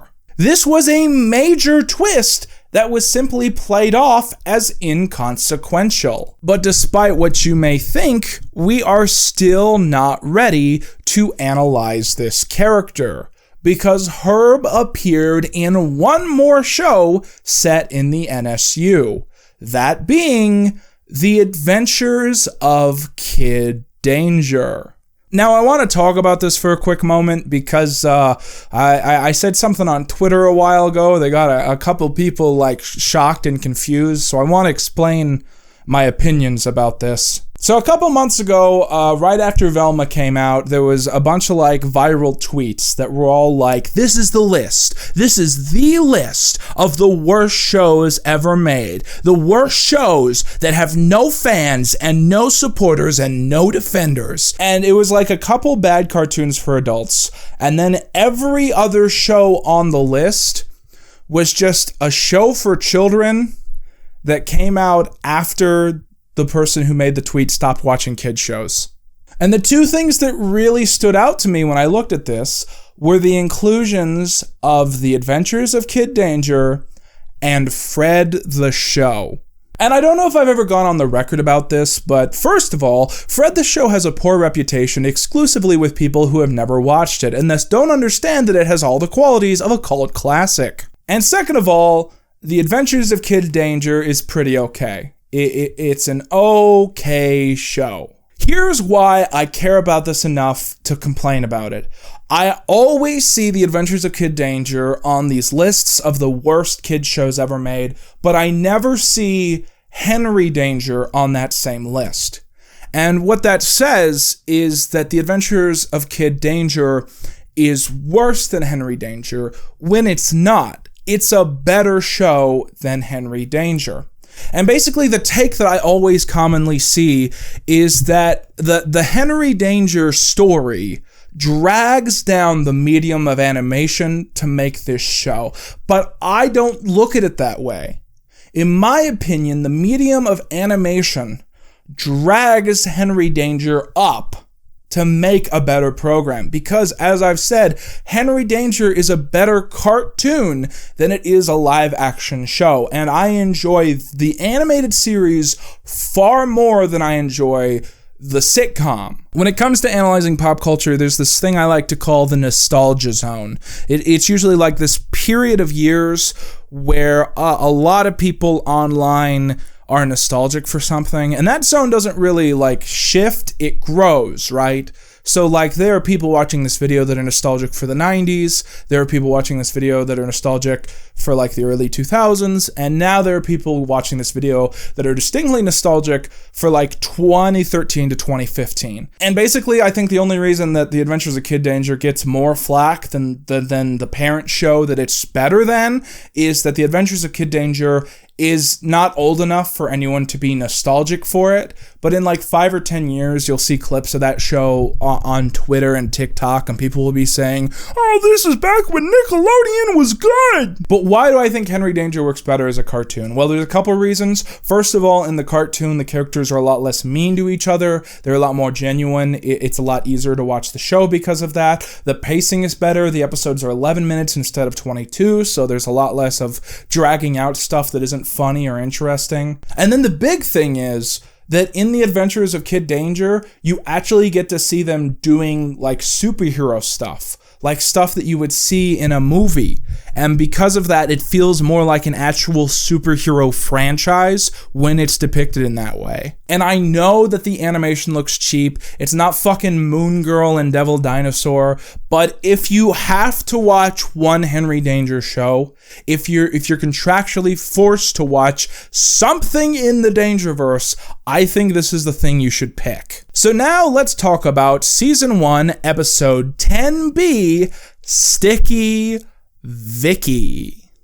So the episode starts off with Henry's high school class on a field trip to the Swellview Museum of Celebrity Garbage, and they're quickly introduced to one of the main employees. Now listen to this guy who works here.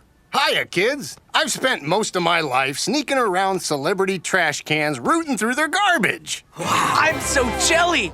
As I'm sure you figured out, that is Herb, literally with the same voice actor and everything. Incidentally, Ray is also there as a chaperone, and also SWAT shows up in disguise as a teenager. So Herb takes them all on a tour of the museum, and it's heavily implied that he is the creator of the entire enterprise. Everything in the museum is something once owned by a celebrity that Herb has personally dug out of their garbage. He gives a few brief examples before getting into the museum's most prized possession. Now this is one of our museum's most valuable items. The red wig Ariana Grande wore when she played Kat on the TV show Victorious. Now just hold on a goddamn minute. First of all, Ariana Grande didn't wear a wig on the set of Victorious because back then she was dyeing her hair. Everyone fucking knows this. Second of all, how are you, a character from the show Sam and Cat, able to comprehend the existence of Ariana Grande when one of the people in that show is Cat, played by Ariana Grande? Is this doing it for you guys anymore? I honestly have no idea. Okay, so Herb explains that he found this wig by hunting through the dumpster behind Nickelodeon. And there it was. Ooh, question! May we smell the wig? Oh no. That wig is worth over $2 million. So don't smell it. Jasper sniffs it anyways and immediately gets thrown out by security. As Herb takes the group to see an empty tube of Justin Bieber's lip gloss, we see a cat burglar breaking into the museum. And this burglar turns out to actually be Sticky Vicky. So Sticky Vicky was a very obscure but established character before this. She was introduced in the Henry Danger motion comics, which was a series of animated shorts on YouTube featuring Captain Man and Kid Danger fighting bad guys. In that story, she had sticky boots, which sadly got caught on everything around her, causing all of her plans to fail. As soon as she made the grand transition to TV for this episode, the writers decided to give her a new superpower and a grosser one. She can spit on things, like most people can, but her spit has the strength and stickiness of a rubbery glue. So Sticky Vicky spits all over Ariana Grande's wig, then attaches it to her back. As the alarm rings, Herb and the tour group run back in time to see what's happened,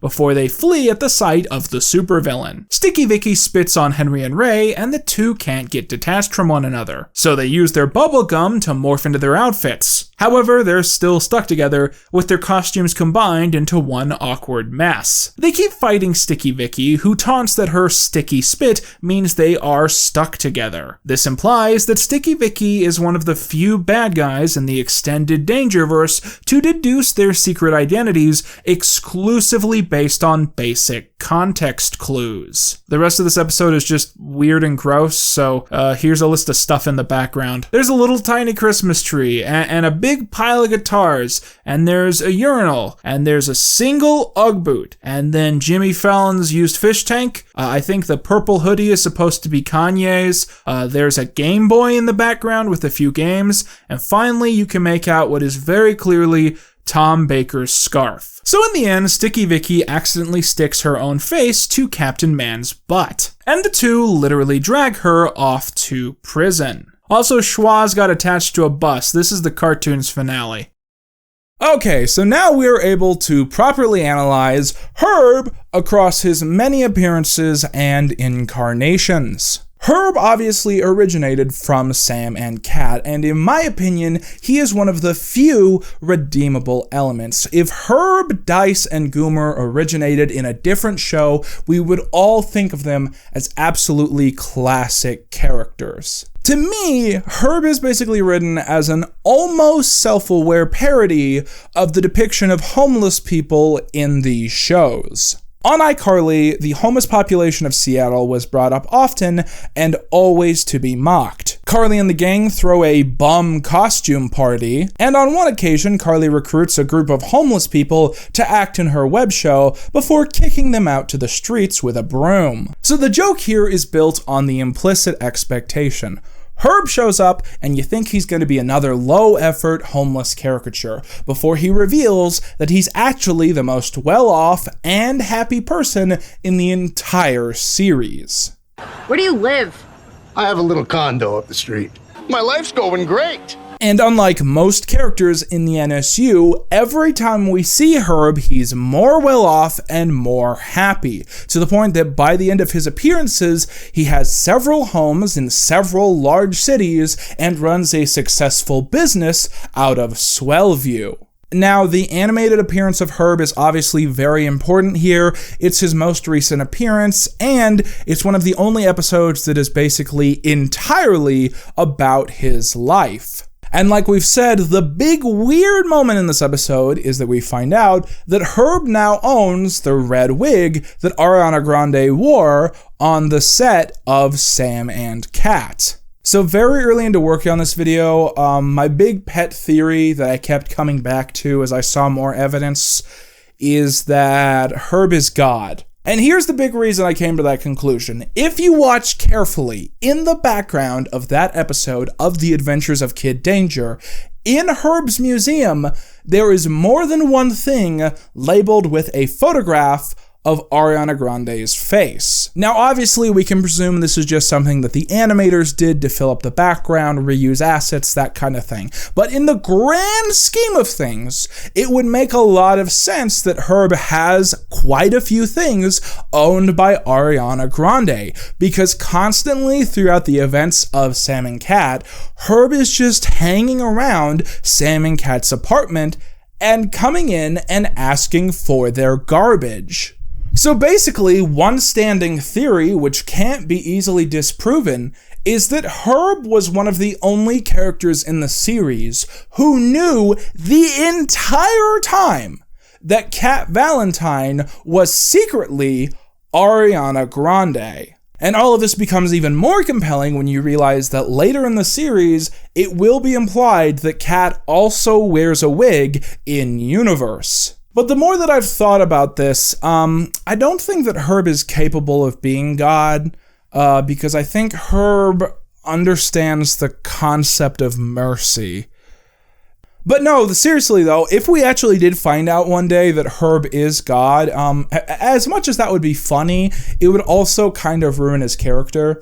And furthermore, I would go as far as to say that The Adventures of Kid Danger, how it depicts Herb, actually does kind of ruin the joke of his persona. Because Herb's whole bit is that he looks like he's homeless, and he looks like he's the kind of person that would be rooting through someone's garbage, but in secret, he's rich, successful, and happy. So retconning that Herb's job this entire time was actually rooting through people's garbage, I think it kind of overshoots the point of the gag. I think that Herb should have passive income, I think he should do a lot of charity work on the side, and I think whatever job he has should have virtually nothing to do with his appearance. To wrap things up, Herb is a character who has greatly outperformed expectations.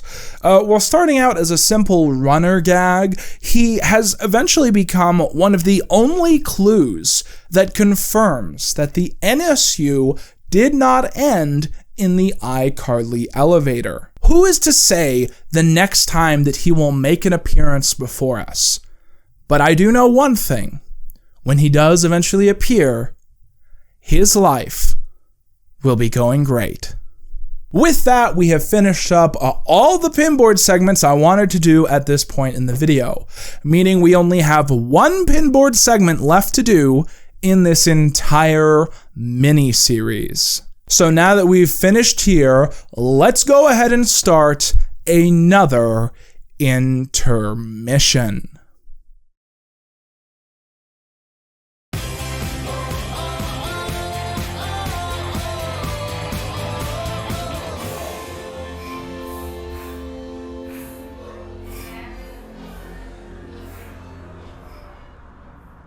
Did you guys hear they're making a Five Nights at Freddy's movie? So I am in Southern California for reasons beyond your human comprehension. And this, right here behind me, is the actual building used for the exteriors of Sam and Cat. And that is a real drone that a guy I met named Kevin is flying around. I've been enjoying the hell out of California. I've been doing a lot of traveling and doing a lot of fun stuff. I got invited to a little rave thing by Matt Bennett, and that was a lot of great fun. Met a lot of great people from all these different shows, and I even got to go down Sunset Boulevard and see all the sights, including the condo buildings, which used to be the sound stages where they would film these shows. Now, what a coincidence. Look at this. Look what's sitting in front of the building. This is the actual dumpster where they found all of the scripts for Sam and Cat. This building is a little bit funny in my opinion because Sam and Cat is supposed to be set in Venice Beach, California, which is of course by the beach. But then you actually visit the place where they shot this, the exteriors for this building, and it's towards the mountains. So they had to film this building from very specific angles to hide the fact that we are nowhere near the beach. We're not gonna film much more right here because honestly, now that I'm here in person, filming in front of an actual apartment building with cars going by is a little bit awkward, but the reason we're here is that I want to talk to you about our next intermission. And we will do that literally anywhere else but here. I'm done. I'm not doing this anymore. I'm not doing this. You just don't think about these things,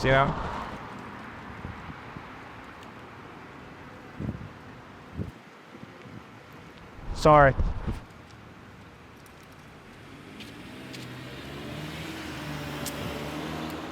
Okay, so now that we've escaped that intermission, it's time to get back to the stuff that isn't nearly as fun. We now only have 4 episodes of Sam and Cat left to review.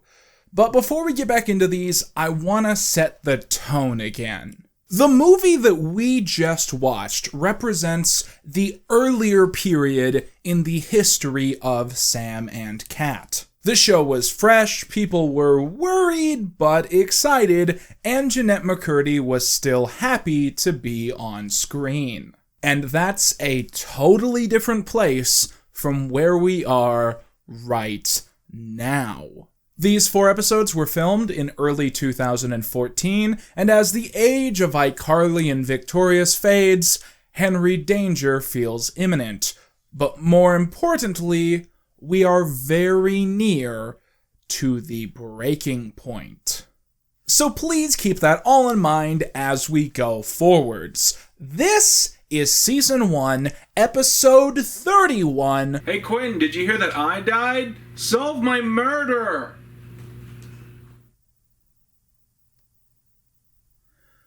Maybe if we just ignore him, he won't come back. This is Season 1, Episode 31, #DroneBabyDrone.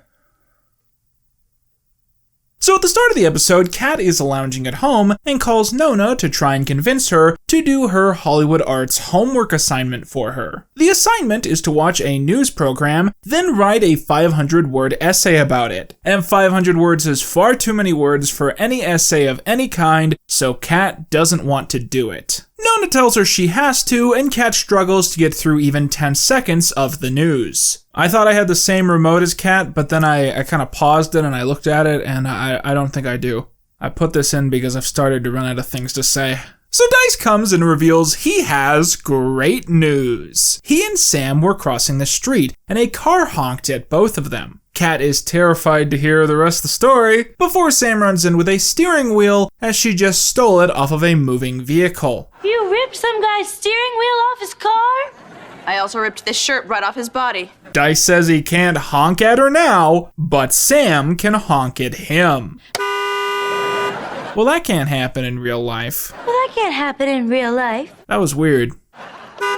So Sam tries to get Sam and Dice to do her homework, and they tell her no. Kat complains that all the news talks about is oil crisis, Middle Yeast, and some jerk named Dow Jones. So Sam and Dice suggest that Kat switch to watching News, an online show that reports all of the news in under 6 minutes. Kat says if she hears one thing about gluten, healthcare, or climate change, which you remember she doesn't believe in, she's going to punch Dice in the face. They turn the show on, and sure enough, according to experts, gluten might be affecting climate change, which will likely have a direct impact on healthcare costs. No, don't punch my face! So they keep watching and find out that the online store Zapathon.com has announced that they intend to radically increase their delivery speed, partially through the use of Zapathon drones that deliver your mail right to your door. The program launches at midnight, so the three decide to stay up late and order a bunch of stuff from Zapathon to see some cool drones. Suddenly, a shirtless man bursts through the front door, begging for his steering wheel back. So after the title sequence, Sam, Kat, and Dice are hanging around after midnight, frustrated because the drone has yet to appear. Nona runs in and reveals to the room that Kat texted her to come over because the apartment was on fire. Kat reveals this was a lie because she wanted Nona to get there quickly. Sam takes Nona's hose and sprays Dice in the face.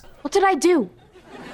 When did our friendship take this weird turn? By the way, if you pay attention here, Dice is actually wearing a penny tee, which was a kind of gag shirt from iCarly. And his shirt says, "Remember these?" which is especially try-hard. The gang list all the things they brought in from fake Amazon, ending on a gigantic pair of men's underpants. When asked why they did this, Kat says it will be a great sight gag. Suddenly, they hear a vibrating noise and think that the drones are here, but it turns out to be Sam's vibrator. But then they hear a second noise, and this time it's the drone. They run around until they finally see it, and it's coming down fast, causing them to wonder where it's going to land.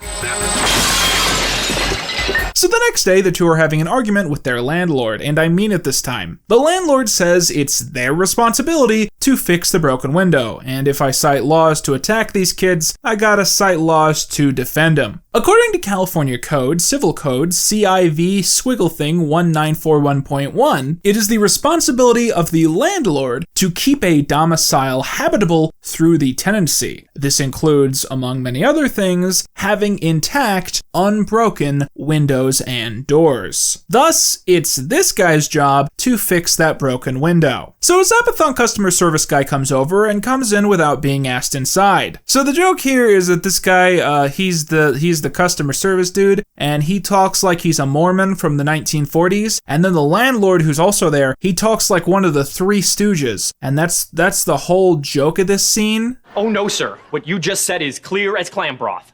Clam broth? Remember when, like, they wrote material for Jeanette and Ariana? Remember when they did that? So the Zapathon guy says a lot of drones crashed into a lot of houses the previous night, and they're going to pay for the window repair, alongside free drone deliveries for a full month and half off everything they order. Ariana asks if the guys ever drop their pants and stick their butts in the freezer. Why would anyone do that? To cool your douche. Alright, I changed my mind. Stop giving Ariana material. This landlord is now the show's protagonist. It's called Nona and This Guy. We got a broken window here and we want it fixed fast. And we don't need any characters around to give the joint atmosphere. Is that clear? Or do I have to slip you my left for a convincer? So Sam and Kat go on an online shopping spree, buying nothing but useless garbage to the point that Nona has to take over looking over the babies that they're supposed to be babysitting. A drone flying through the house knocks Nona to the ground, and the baby laughs. This is important for some reason. Kat and Nona decide to go to the park with the baby to give it some fresh air, but Sam can't come as she's returning an elephant toothbrush to Zapathon. The drones have an automatic return service, where if you put your package outside, the drone comes back and picks it up, giving you an instant refund. Oh, drone. If I hear one more thing about drones, I'm gonna punch Dice in the face. Nona and Kat take the baby outside, and then they both go back inside, so the baby is left alone outside right next to the drone return box. This episode is called #DroneBabyDrone. I wonder where they're going with this. Uh-oh, baby go bye-bye, baby up in the air, drone got baby. Kat tries to explain the story to a Zapathon customer service representative over the phone, but they keep asking her to take surveys and sending her back to the main menu. Nona tries to explain what's happening to the police, but they think she's drunk because she talks like an old person. Sam argues with someone over the phone, and I'll let you guess what she's arguing about. Is it A, Sam is on the phone with Zapathon as well, and she is also trying to get to the bottom of things? B, Sam is on the phone with Dice because he is a tracker and he can find the baby's location? Or C, it's food. She's ordering food. That's Sam eats food. It's C, congratulations. Okay, so none of them have luck and they get a call from the baby's mother. Kat has an idea. Sam will answer the phone and Kat will make baby noises in the background. It's not going to work. It worked on Drake and Josh. Oh yeah, this is a Drake and Josh episode, thanks. I didn't even catch that one. So they go to the Zapathon warehouse where the customer service guy reveals that their drones have been causing constant mayhem everywhere. Stealing pets, snakes, mailboxes, babies, and even wigs. Kat and Nona grab their hair at the same time and then eye each other suspiciously. But the customer service agent says he can take them to the baby in their Zappa cart. The cart arrives and the driver looks like this and his name is Frank. Kids are not gonna get this. They move 5 feet and then they have to get out and walk from there on out. So they're taken to a big room filled with everything the drones have stolen, mainly babies and dogs, and according to the agent, snakes. But it's pointed out that there aren't any snakes in the room, and he says that's weird because there used to be a really big one. The agent gets a call over the intercom and has to run because somebody found a snake in the women's bathroom, and the kids try to pick their baby out. They decide to push Nona over, and only one of the baby laughs, which they identify as their baby. Sam and Kat leave while Nona is still on the ground, and Sam runs back in only to steal a mailbox. Nona cries that she needs help as a drone flies down and steals her red wig. Sam and Kat sporadically remember that Nona exists, and they run back in just in time to see her bald head. Nona's bald, everybody. Now at this point, it's important to say that we officially have only 3 episodes left to review.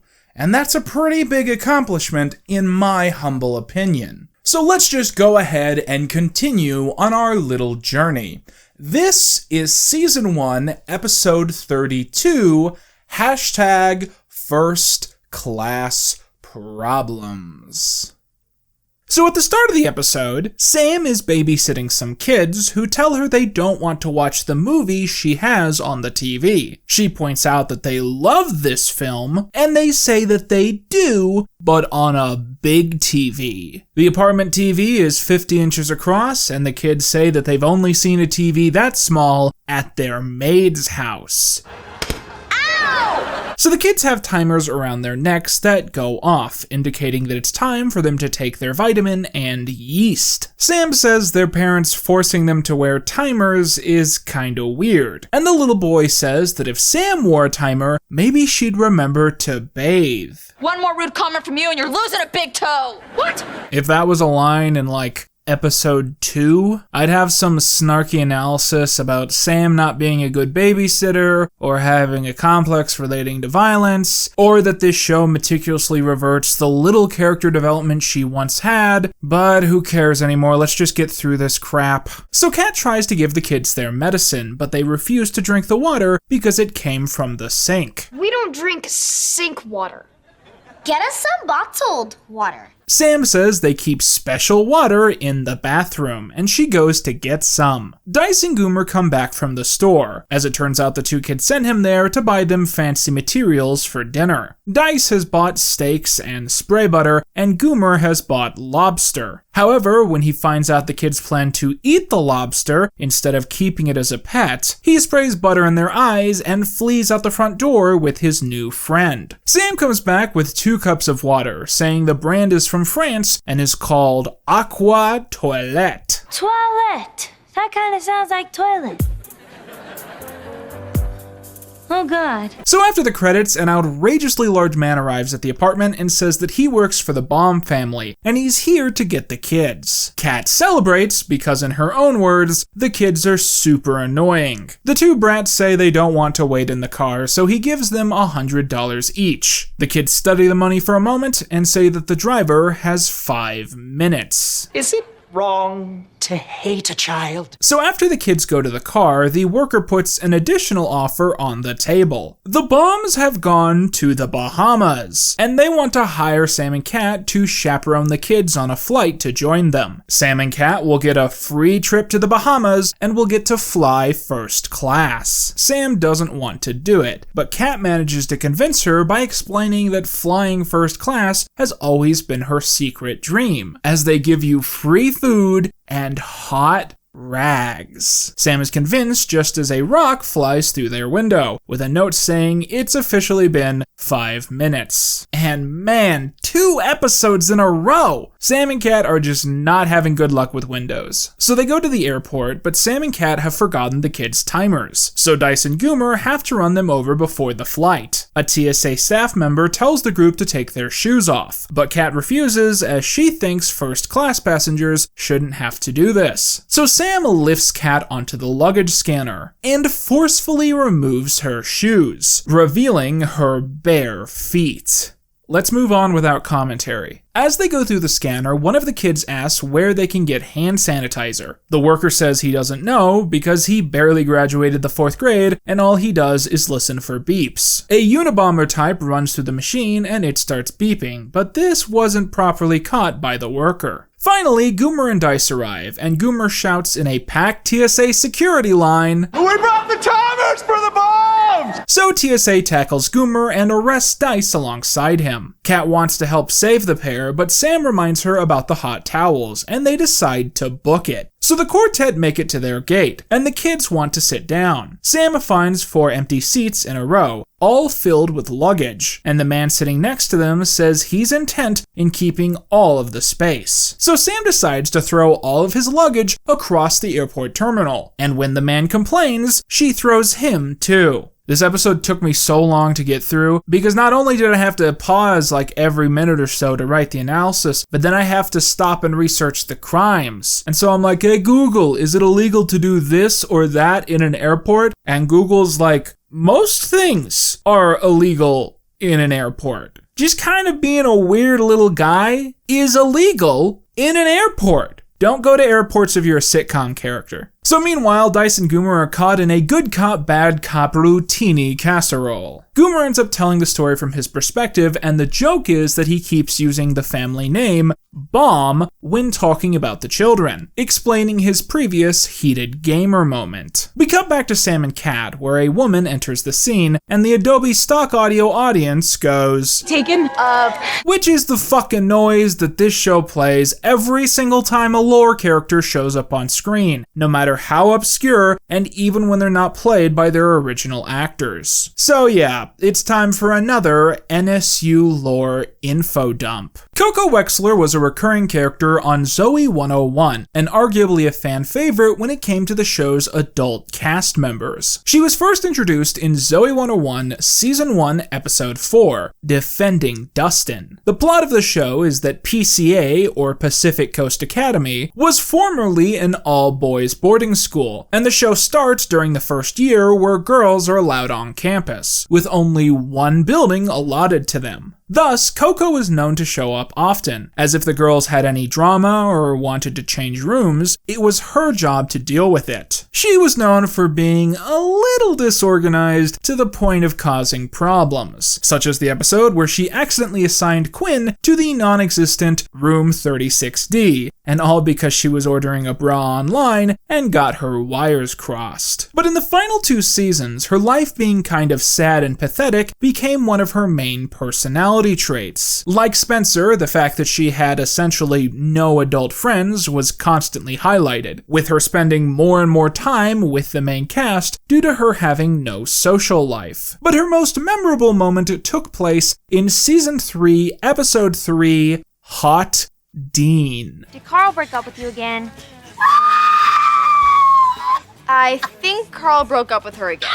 So we find out that Carl is Coco's longtime boyfriend. Every 3 weeks, he dumps her, and always over the phone. Every time, it's because his softball team lost and he's mad, and every time, Coco has an explosive episode. Just leave me here to die. I know I can be moody and bloated and judgmental, and I may not bathe as much as other girls, but I'm fun to be with, right? Right?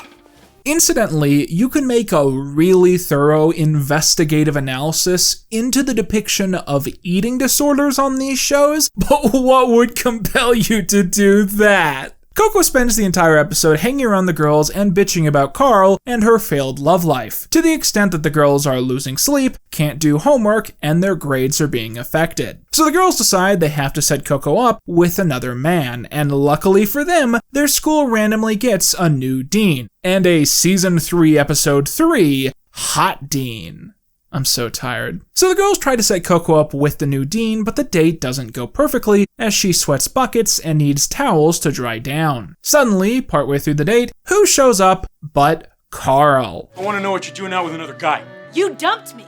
And that gives you the right to date other men? Carl seems like a really shitty guy, maybe even abusive, but he admits he made a mistake, he punches the dean across the room, and that's enough for Coco, and she agrees to take him back. After the show ended, the character wouldn't be seen again until 6 years later, in this very episode of Sam and Cat. So Coco comes in, and the audience makes that noise, and she sits down right next to Sam despite her complaints. And so Sam forces Cat to switch seats with her. Cat then makes the mistake of initiating conversation. So get this. My ex-husband, Carl? Yeah?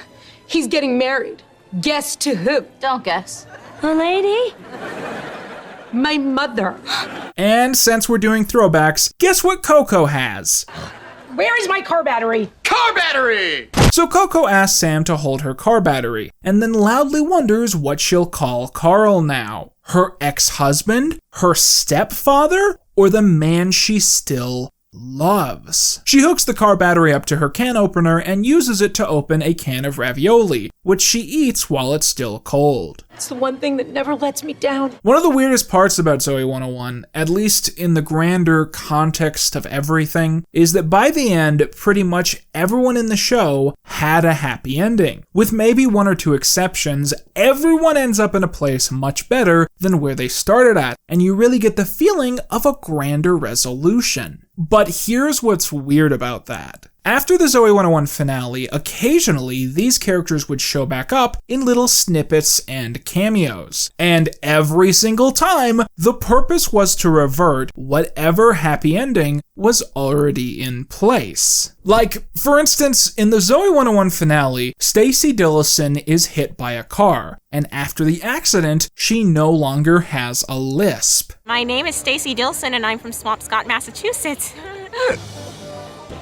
Oh my god, my S's sound perfect! This is played as a very big, triumphant moment that indicates that her luck is finally turning around. But this isn't actually the show's final episode. The actual final episode is a weird clip show where her lisp is totally back. She then shows up in iCarly, where one of the things she does is repeat that yes, her lisp eventually came back in full force. I was cured for a short time, but then suffered a relapse. And then when the character shows up in Sam and Cat, she is broken emotionally and physically, and leaves the show at her lowest point. Meanwhile, by the end of Zoe 101 Season 4, Zoe and Chase have admitted their feelings for each other several times and share a series-ending kiss. Then, in 2015, a reunion short film was made with Chase and Michael, where we see Chase is about to propose to another woman when Michael runs in. We learn that Chase hasn't seen Zoe in years and is secretly still obsessed with her. And this grows worse when Michael reveals that he dug up the time capsule buried in the original series and watched the DVD that Zoe had left in it, revealing that she had feelings for him when they were in school, which he already fucking knew because they started dating in the original series. So Michael decides he's going to throw away his engagement and go out to find Zoe because he presumes that she's still waiting for him, despite the fact that the first fucking time he left, it took her like 2 days to start fucking Elvis. And now we have Coco, a character only defined by sadness and chaos, who by the end of the series had managed to find mild mental stability. And now she's brought back almost exclusively so she can tell the audience that her life is more sad now than it has ever been before.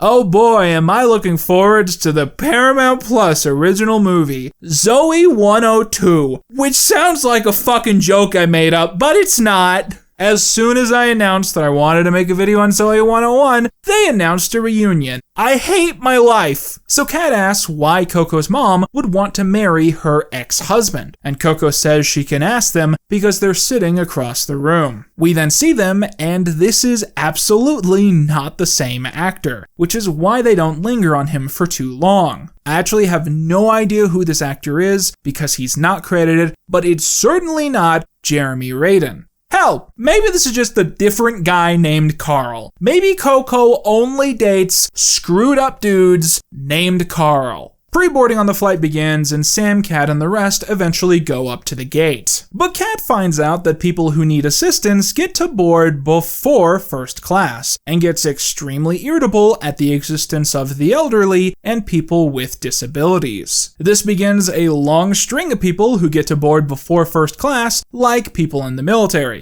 And Sam and Kat keep bitching about how it's unfair that they don't get to go first. The girls even get to see Coco board before them because she is a Platinum Club member. As you recall, while this is happening, Goomer is accidentally implicating Sam and Kat in a terrorist plot that he is describing by accident. As this happens, the investigators and Goomer keep refusing to let Dice intervene or say anything himself. The lady at the front desk then says they'll next be boarding anyone with a pet. And the pet doesn't even have to be there, and it seems this woman is now officially just trying to mess with Sam and Kat because they're annoying. My hero. So the entire episode, Goomer has been asking for chocolate milk, eventually asking for 2 cups specifically, and at this point we find out why. His plan has always been to throw both into the eyes of the investigators, grabbing Dice under his arm and fleeing from security, and also apparently none of these doors are locked. So the investigators put the airport on lockdown, meaning that no one else can get on the airplane. Sam and Kat never get to board, and the airplane is going to take off anyways. Goomer runs by and throws Sam the timers, and Sam says it's time for the kids' yeast. Remember when these shows had like themes? Remember that iCarly episode that's all about gaslighting? Where like every bit of the episode is about someone being gaslit, and then they solve one of the plot lines by gaslighting the bad guy. I keep watching these shows and thinking like, oh man, when they write that second draft, this is gonna be brilliant. Like the car factory will tie into Goomer being suspected for terrorism, and all these stupid little things will have a purpose. Coco will have been in the episode for an actual reason. And then I remember that I'm not watching an early cast reading. This is just what the goddamn show is like.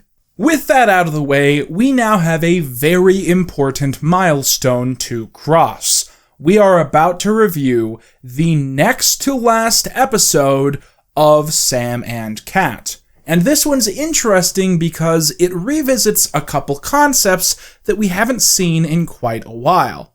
So strap in and get yourself some popcorn. This is Season 1, Episode 33, #Knockout. So at the start of the episode, Sam and Kat are up to their typical mutually exclusive shenanigans, while the kid they're supposed to be looking after just watches. Kat has built a massive sculpture of a man built out of bananas, and Sam meanwhile is working on repairing a chainsaw. Suddenly, Goomer stumbles into their patio door and falls to the ground. They bring Goomer in, leaving the kid alone with the chainsaw. and Goomer is clearly in a mood but refuses to speak of what happened. Dice runs in and confronts Goomer, as they were supposed to train that day, but Goomer bailed. Goomer says he's never going to that gym ever again, as he reveals that he has a gym bully. As soon as she hears this, Sam is pissed off. Yeah, Goomer may be an idiot, but he's our friend, and nobody picks on Sam Puckett's idiot friends. Kat says she's so mad that she's tempted to march on down to Punchy's gym and knock this bully right out. Everyone laughs, as they can't imagine Kat knocking anything down. You couldn't beat up a 5-year-old.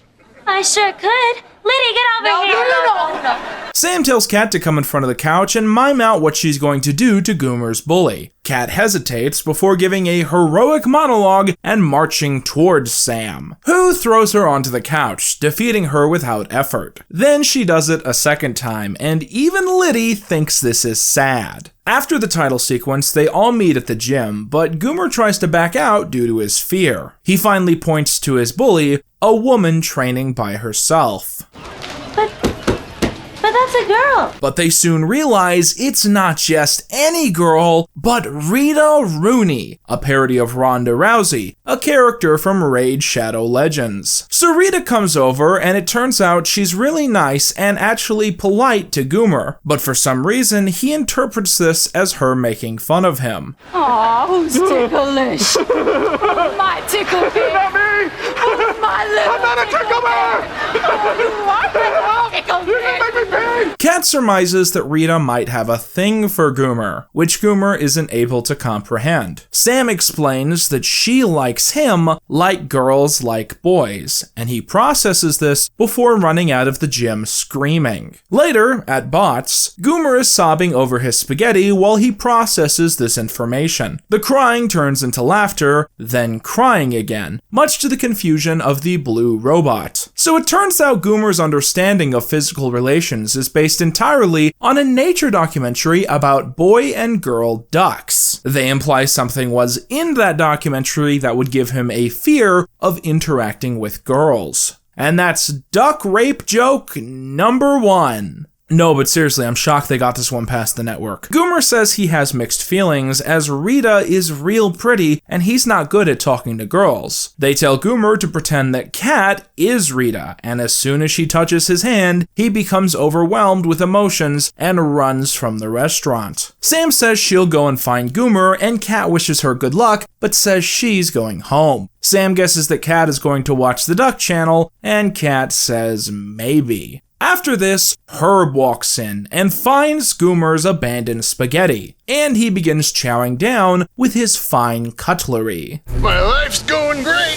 So later, Rita is doing a press junket for her next battle. Sam and Dice tried to drag Goomer through the gym entrance to flirt with Rita, but his palms are sweaty, knees weak, arms are heavy, there's vomit on his sweater already. Bot spaghetti. Why Dice and Sam decided that Goomer should ask out Rita while she's having a literal publicity photo shoot is beyond me, but he goes up to her and gives her a flower. She asks him if he wants to know a secret, and when he gets close, she kisses him, which is the exact same line that Robbie used on Kat in Victoria Season 4, because the writers have no game. Rita goes back to the photo shoot, and the press ask if they're going to get to see Rita spar. Rita's coach says that her sparring partner is still in the hospital, and jokingly asks if anyone wants to go a few rounds with Rita. Sam says that she would, and now the rest of the episode is about this. We cut back to the apartment where Kat is watching the Duck documentary and is clearly horrified. So Rita and Sam start to spar, and Sam low-key gets her ass kicked. That or Jeanette McCurdy isn't good at fake fighting. Sam manages to get one good hit in, and Rita goes to the ground and seemingly can't get up. The press note that Rita has never been knocked down before, and her trainer says the show is over. Dice announces that he is Sam's manager, and if the press has any questions, please swarm around them now. Later, Kat is watching news upside down when she sees a sudden report about Sam injuring Rita Rooney. Kat excitedly goes to get Sam so she can see the clip. The name of the girl who threw the vicious punch is Sam Puckett. Oh, Mitch, you got your name wrong. No, she didn't. Oh, you changed it? No! So Goomer comes in, clearly defeated, and says that Rita hates him now. She sent him a long, angry text, and it seems she now despises him for being an accessory to the downfall of her career. Hey, so how's my favorite fighter? I'm okay. I'm just kind of sad. I'm talking to Slam and Sammy Puckett. So Dice has big news. He just got a call from Dane Fife, who runs the CFC, and he wants Sam and Rita to have a rematch at LA's biggest arena center. Sam is hesitant, as she really doesn't like doing things, until Dice reveals that win or lose, she gets $25,000, and suddenly she's in. Dice and Sam fight over if she needs to train, and he eventually brings in the person he picked for the job, Bubs Dixon. Goomer immediately decides that he's over Rita, as Bubs is just as hot, but she yells at him and he runs away. So at 6 a.m. the next morning, Bubs knocks on the front door of the apartment and says it's time for them to start their training routine. Sam slams the door in Bubs' face and goes back to bed. And... remember what I said about bad luck with Windows? That's 3 episodes in a row. This character is great, by the way. Having an actor show up to set who actually cares about the material for a fleeting moment really changes the energy of the whole thing. I had to struggle to get to this part of the episode, but once Bubs Dixon hits the scene, you can't look away. What if you take Sam downtown? So the joke here is that despite being strong or badass or whatever, Sam hates work. Dice suggests a good way to change their routine, so Bubs tasers him. The following scene is the final appearance of the restaurant Bots. At Bots, we see Dice, Sam, Cat, and Goomer get their check from Tandy, and they pay their tab. Sam is only able to eat a plate of lettuce due to Bubs' orders, and when the rest of the group go to play with go-karts, Bubs appears and says it's time for Sam to go to bed. Sam refuses, as it's only 9 p.m., and we cut to Bubs sitting on Sam to force her to go to sleep. Bubs is reading a book called Catch-23, the sequel, which is hilarious. The next day, a press conference is held, and Sam arrives late to announce that the fight is off. Rita asks if she's chicken, and Sam says she's not, but she does like to eat chicken. In fact, she loves a lot of stuff, like hanging out with her dumb friends to do dumb things. And that night, she's going to order a bunch of junk food and watch the worst movies she can find. La la la. All of Sam's friends leave to join her, and the press ask what Rita is going to do now that Sam is out of the fight. Rita says she knows exactly what she's going to do. She's going to go hang out with Sam. So Sam, Cat, all the reporters, Goomer, Liddy, Rita, Rita's trainer, Bubs Dixon, and Herb the well-homed man sit in Sam and Cat's bedroom and watch a bad movie. Pretty much everyone is here except for Dice, and I have no idea where he might be. So now that we've finished the show's next to last episode, it's obviously time for us to recap the hashtag crimes of this hashtag show for perhaps the final time. So starting back up, hashtag crime number 123 is Sam stealing the steering wheel of a passing motorist. This is a violation of California Vehicle Code section 10852 VC. Tampering with a vehicle. Next up, we have Sam also ripping off the shirt of the same driver. It seems to me that this is a violation of Penal Code Section 242 PC, which relates to battery, but probably not assault. It's also a violation of PCP Section 484A, aka petty theft. So basically, ripping the clothes off of someone in a painful way is battery, and keeping the shirt is petty theft. So I'm going to call this hashtag crime number 124 and hashtag crime number 125. Yeah, that's what happens when you Google crimes. You get extra credit. Hashtag crime number 126 is Sam stealing a mailbox from the Zapathon warehouse facility. This one's complex because it's a mailbox. Typically, stealing a mailbox is a federal offense, but it's a mailbox that's already been stolen by Amazon. She's stealing the mailbox from Amazon, who stole it from someone else. Regardless, I still say this one's some kind of felony. Hashtag crime number 127 is Goomer spraying butter into the eyes of the two kids that Sam and Kat are babysitting. Hashtag crime number 128 is Sam giving those same two kids toilet water to drink with their medicine. While I'm not exactly sure what to call what Goomer did, Sam's crime likely seems to be a case of criminal neglect. Hashtag crime number 129 is Goomer shouting in a crowded TSA station, "We brought the timers for the bombs!" Now, this was just Goomer doing a Goomer, and he didn't really have a bomb. But the threat itself is enough. If you want this from someone with a higher reputation, the FinanceBuzz.com article, 15 Things You Should Never Say to a TSA Agent, states, for obvious reasons, you should never say you have a bomb. Well, I think that settles it. Hashtag crime number 130 is Sam throwing the luggage of a stranger, and then the stranger himself, across the airport terminal. This already could be considered assault, but the fact that it happens at an airport means that Sam could also be charged with something adjacent to disruptive behavior.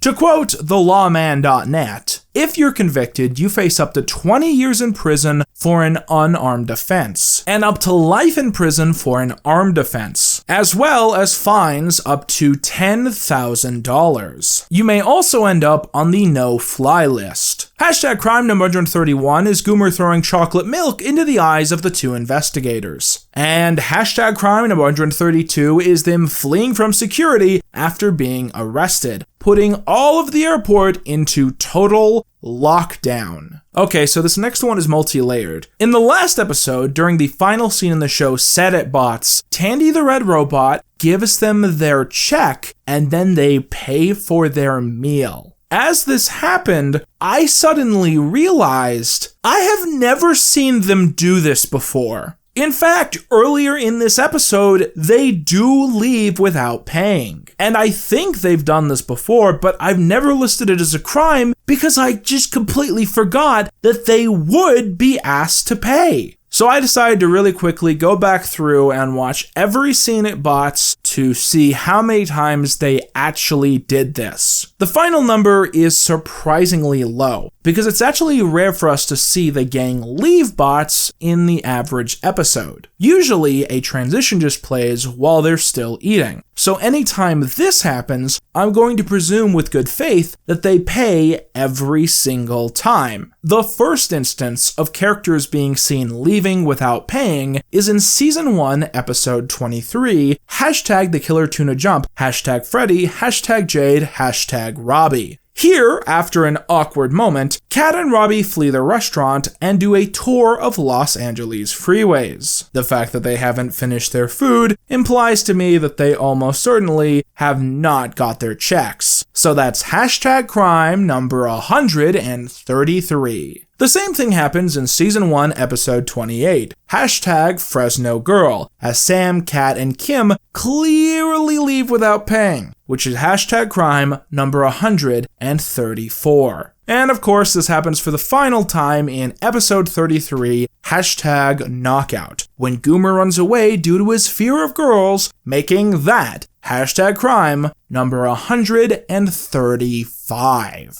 As I said, Bots does not appear in the finale, so at the end of the day, Bots appears in 21 episodes, and I can only prove that they did dine and dash in 3 total stories. I guess that's not too horrible in the grand scheme of things, but it really makes you think. How tired of Inside Out Burger must Sam and Kat be that we only see them eat there one time after they're given free burgers for life? Now for me, the big, exciting, hypothetical number was always 142 hashtag crimes. Why is that?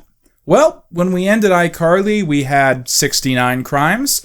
Then we retrospectively added 2 more, so that's 71 crimes in iCarly. So if we had got to 142 crimes, it would mean that Sam and Kat had the same number of crimes as iCarly. As it stands, we're still about 7 crimes away from matching that number, but my point here still holds true, which is that it is crazy that a show that has 35% as many episodes as iCarly is only 7 crimes away from matching the total amount of illegal activity. The total amount of illegal activity that happened in 97 episodes. And maybe it's because there's more characters in Sam and Cat who do illegal things. Maybe it's because my standards as per what is and isn't a crime have shifted over time. But really, I think at the end of the day,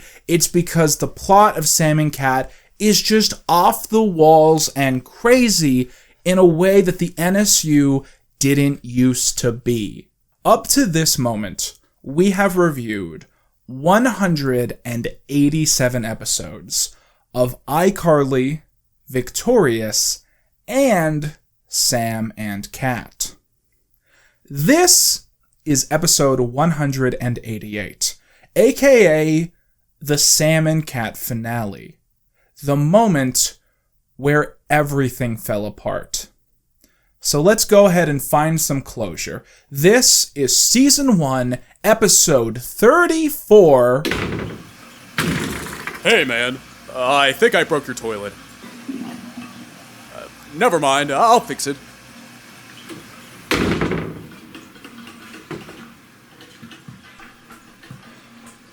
Whatever, man. This is season 1, episode 34, hashtag We Steal a Rockstar. I mean, what the fuck? So at the start of the episode, we see Sam and Dice on the couch, and we get one last mugshot. Cat comes out jumping with her Mr. Roper, and asks what Sam and Dice are up to. They say nothing, as in literally nothing, until she turns the TV off and they jump to life. Sam and Dice explain that they were watching Slightly Less Gorgeous, a reality show about taking gorgeous people and showing them what life would be like if they were slightly less gorgeous. Not ugly, just like Midwest soccer mom. Cat says she wants to do something fun, so Sam suggests they play freeze tag. Sam tags Cat, then puts a sheet over her head, and she and Dice go back to watching TV. Goomer comes in and is dressed like a double-knot spy. Goomer says he can't tell them the secret reason he's dressed up so fancy before he accidentally says that it's because he got a job as a bodyguard for Del DeVille. So this is yet another throwback. Del DeVille was last seen in season 1, episode 15, hashtag doll sitting. It was his concert that Sam and Cat went to when they were babysitting the Fresno girl doll, Clarice. Sam and Cat try to get information out of Goomer, who anxiously says he can't reveal info, before spewing a bunch of info, specifically listing DeVille's favorite food truck in LA. Goomer eventually becomes so overwhelmed that he decides to escape the situation by jumping through the apartment's front window. And do I even have to say it? That's 4 episodes in a row, and at this point, I'm sure that the writers are doing it on purpose. Dice and Sam decide to leave Goomer on the ground, covered in glass, and Cat frozen in the corner, covered by a blanket, because they are ambivalent. And you know what? I'm gonna go ahead and call Goomer breaking this window hashtag crime number 136, because he is a main character, but this is not his apartment. I asked Google if breaking a window is illegal, and Google said, breaking a window may fall under local criminal mischief laws, which prohibit property damage crimes and can include everything from graffiti and street art to accidentally setting your school on fire after burning a love letter.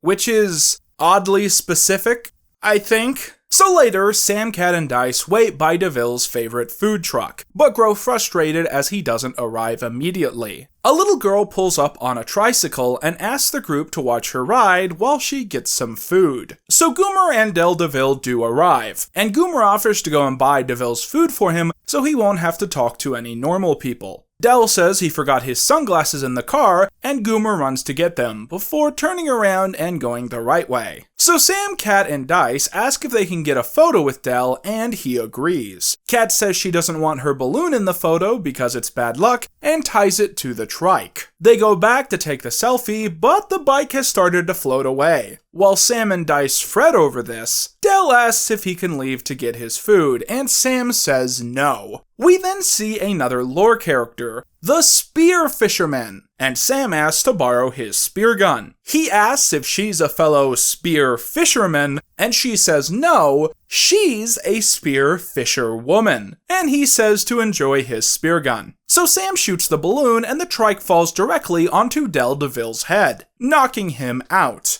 And that's #crime number 137. Del is knocked out, and the spear fisherman takes his spear gun and walks away. We murdered Del DeVille! We gotta tell the police about this! No way, we could get arrested! Sam decides there's only one solution left. They won't take Del to the hospital, won't tell the police, and won't tell Goomer. Instead, they put Del in a wheelbarrow and bring him back to their apartment, kidnapping him to avoid getting into trouble. And that's #crime number 138. So they get back to the apartment and begin freaking out. Kat says she wants to take Del's shoes, so if they go to jail, at least she'll have Del DeVille's shoes. Del then wakes up and remembers everything, although Sam does her best to gaslight him into thinking he's just hallucinating. Del decides he's going to call the cops, so Sam decides to violently assault him. She jumps on his back and then pinches his elbow, causing him to faint. And that's #crime number 139. Also, this is an old reference going as far back as Zoe 101. Pinching someone's elbow as a parallel to the Vulcan nerve pinch is pretty established in universe. Dice decides to take Del's phone and points out how cool it is. In a world where every device is pear-shaped, an actual real-world phone must seem like an innovation from the distant future. Meanwhile, we see Goomer running along the street, desperately looking for DeVille, as he went ahead and bought the burritos. Meanwhile, we see Sam chaining Del up in her bed, as Dice says that things are getting out of control. Meanwhile, I'm just trying to figure out if kidnapping someone and then chaining them up in your bedroom are different crimes or parts of the same crime. I figure the wheelbarrow is kidnapping, and this is false imprisonment. So that's #crime number 140. On top of this, Kat has indeed stolen Del's shoes, making that #crime number 141. Later on, Del begs to be let go and promises not to go to the cops. Sam says no promise from someone in the music industry means squat, as she chugs on a bottle of Blue Dog soda. Hey, Del, how you doing?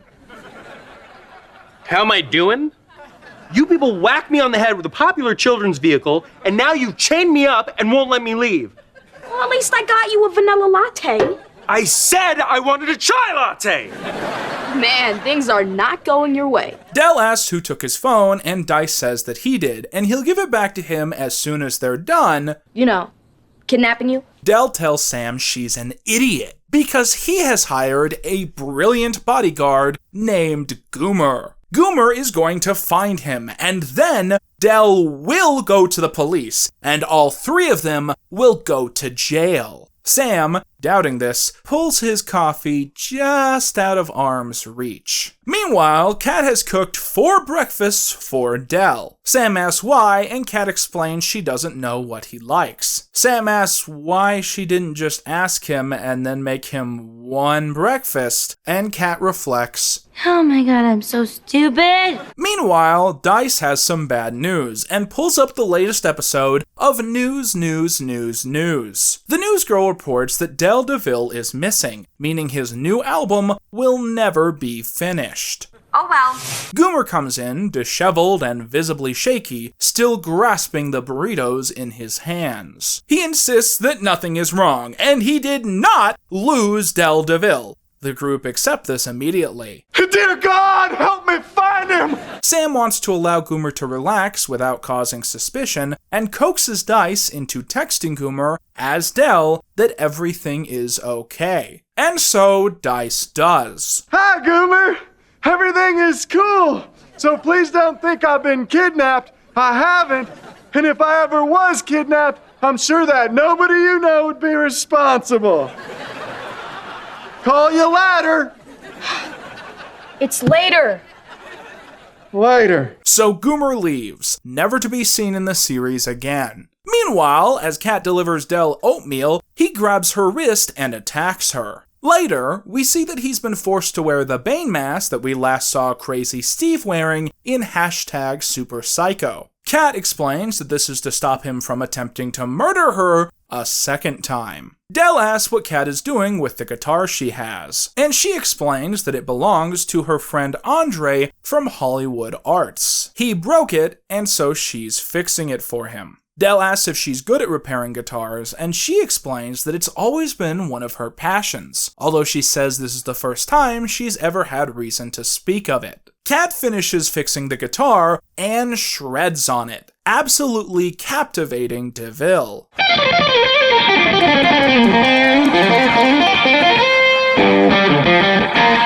Del begs for Kat to let him use that riff on his next album, and Kat agrees on the one condition that he never tell anyone that the group bonked him on the head and took him captive. Kat asks what he wants taken off first, his handcuffs or his big toe cuffs, and he picks the big toe cuffs. And then we see that. Thank you, show. After a transition, we see Sam reading a book titled 3 Months Later, and we learn that Del has been long back at making music, and that his latest single has just gone triple platinum, and mostly because of the guitar riff made by Kat. Kat admits she has no idea how she came up with the notes, and that they just came to her. Later, Sam is reading a book titled 3 Months After That, and Dice tells her to stop reading that sequel because they need to watch another news clip. We find out that Del DeVille is now being sued, as that guitar riff is actually from a 1970s song, Monkey Do, Monkey You. Because of this, DeVille will have to pay $26 million in damages. Sam reflects that Del likely would have been better off if they never met him, but Kat notes, at least she has his shoes. Ha ha ha ha ha, fade to black. So that was the Sam and Kat finale, and I think we can all agree that that was one of the most intense things that we have ever reviewed for this mini-series. But we have a disappointment on our hands because we ended that episode with 141 #crimes when our big goal was 142 #crimes. So in the end, as we end this series, we are still one crime away from that big ultimate goal. But despite this major blow, this is still a very cool moment for us, because as of this second, we have now officially reviewed all 188 episodes in the 3 shows we set out to review when I started this 400,000 subscriber special. And now we have a couple things we need to talk about. Most importantly, legacy, downfall, and what happened to the NSU.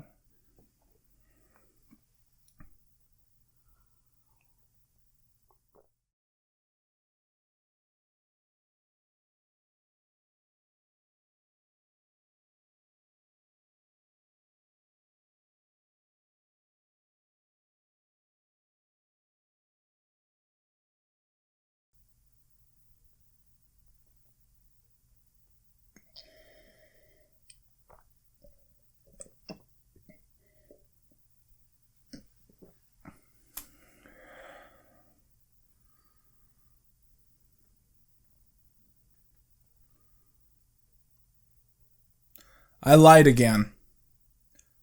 That wasn't the Sam and Kat finale. This is. Season 1, episode 35 is called #GettinWiggy, and we start the finale with Kat deciding which stuffed animal she wants to bring on her trip.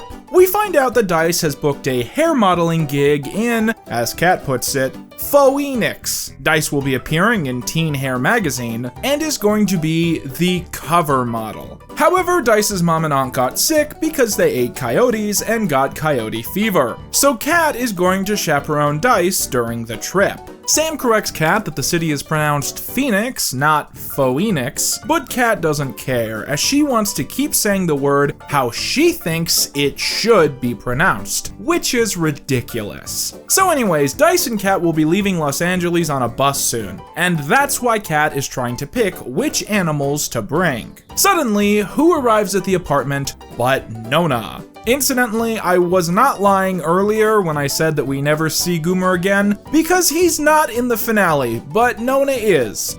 Great. Nona reveals that Elderly Acres is infected with funk mites, and the exterminators are spraying all weekend, meaning that Nona needs to stay at the apartment. Kat volunteers her bed, meaning that Sam will have to spend the entire weekend with Nona, whom she hates. We're gonna be roomies, let's bump butts. Sam suddenly wants to go with Kat on her trip, but Kat reminds her that she can't go to Arizona, and we find out there's a warrant there for Sam's arrest. Kat reveals she has an entire song dedicated to memorizing all the states where Sam can't go. In this song, she lists Arizona, Utah, Ohio, Texas, New Hampshire, and Tennessee. Alright, so I gotta cancel my plans because this is what I'm doing for the rest of the day apparently. I've gone through this in my head several times, and I cannot think of a single episode of iCarly or this show where Sam is seen in any of those states. I'm gonna go out on a limb and say that these are all crimes that Sam committed after the iCarly finale. It's just like a gut feeling that I'm pretty sure of. The issue is that none of these states are anywhere in between Seattle and LA, so when exactly she went to any of these places and inspired the creation of 6 active warrants is a mystery to me. I find this one heavily debatable, but I'm gonna go ahead and say that we have 6 mystery crimes on our hands, bringing us to hashtag crime number 147.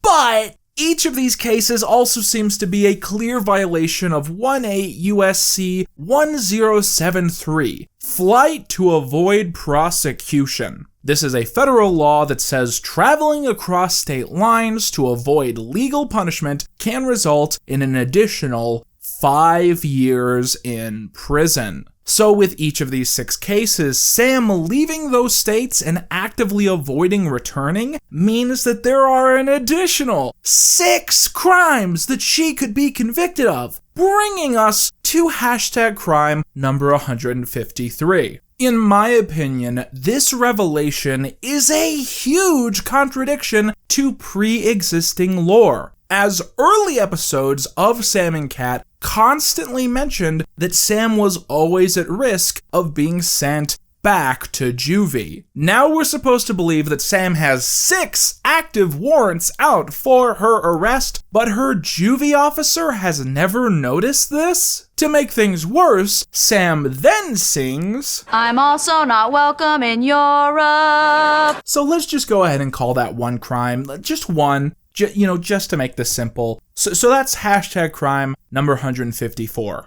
But I'm still not satisfied with this. I still want us to have one more crime in this show, just one more actual crime, so we can actually say for sure, without any debate, that this show has matched the crimes of iCarly. So later, in Phoenix, Dice and Sam arrive at the photo shoot. Dice says he's been modeling since he was 4, but this is the first time he's ever been picked for the cover of a national magazine. We meet Yance, the adult photographer, who has a random photo of a child on the bottom of his coffee cup. It's moments like this where you realize how creepy these Easter eggs are. Yance says that there's some iffy news, as there's been a change in plans. All of the boys will be photographed that weekend, and Yance will then decide who will be on the cover at a later date. Kat says Dice doesn't have to worry because he still has the best hair in their room, but that all changes when he enters. His name is Jet Xander, and he's the #1 teen hair model in the world. and even Kat admits that he blows Dice out of the water, and the fro boy is left deflated.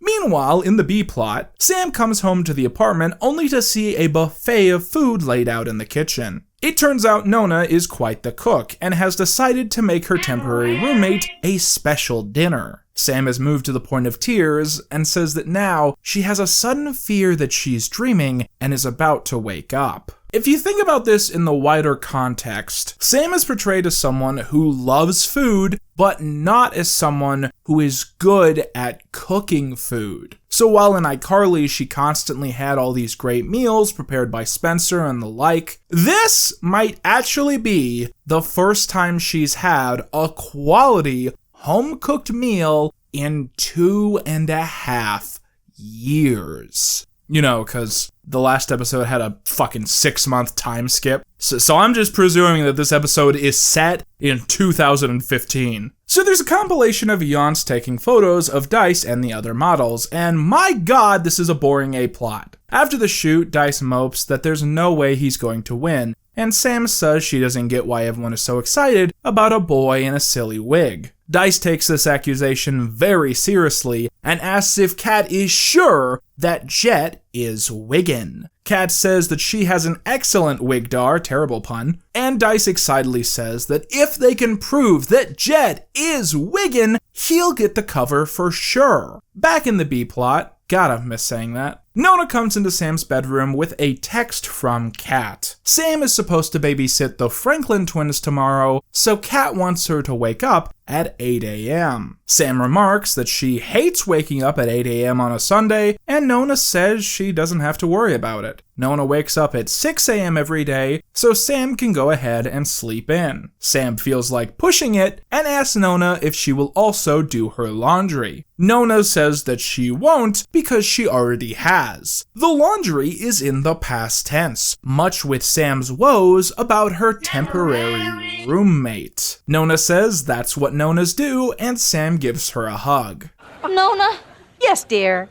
Promise me you won't die tonight. So yeah, Dice and Kat are looking for evidence that Jet is #wiggin' out. And so Kat pretends to have dropped her contacts on the floor and asks Jet for help looking for them. At Kat's order, Dice plugs in a giant fan, and they all watch as Jet's hair does not fly off his scalp. As Yonce comes in, he remarks that Jet's hair is beautiful in its disheveled state, and begins taking photographs. It seems that Dice and Kat have accidentally won the competition for the enemy. So later at the apartment, who comes by but the building manager, aka the real main character. He's there because Sam hasn't paid her half of the rent in 2 months. The manager comes in and reveals that for 2 months, Sam has been paying him with Monopoly money, which is a pretty hilarious grift to pull on someone. He then quotes something that he said in his first appearance. And I don't need any colorful characters around here to give the joint atmosphere.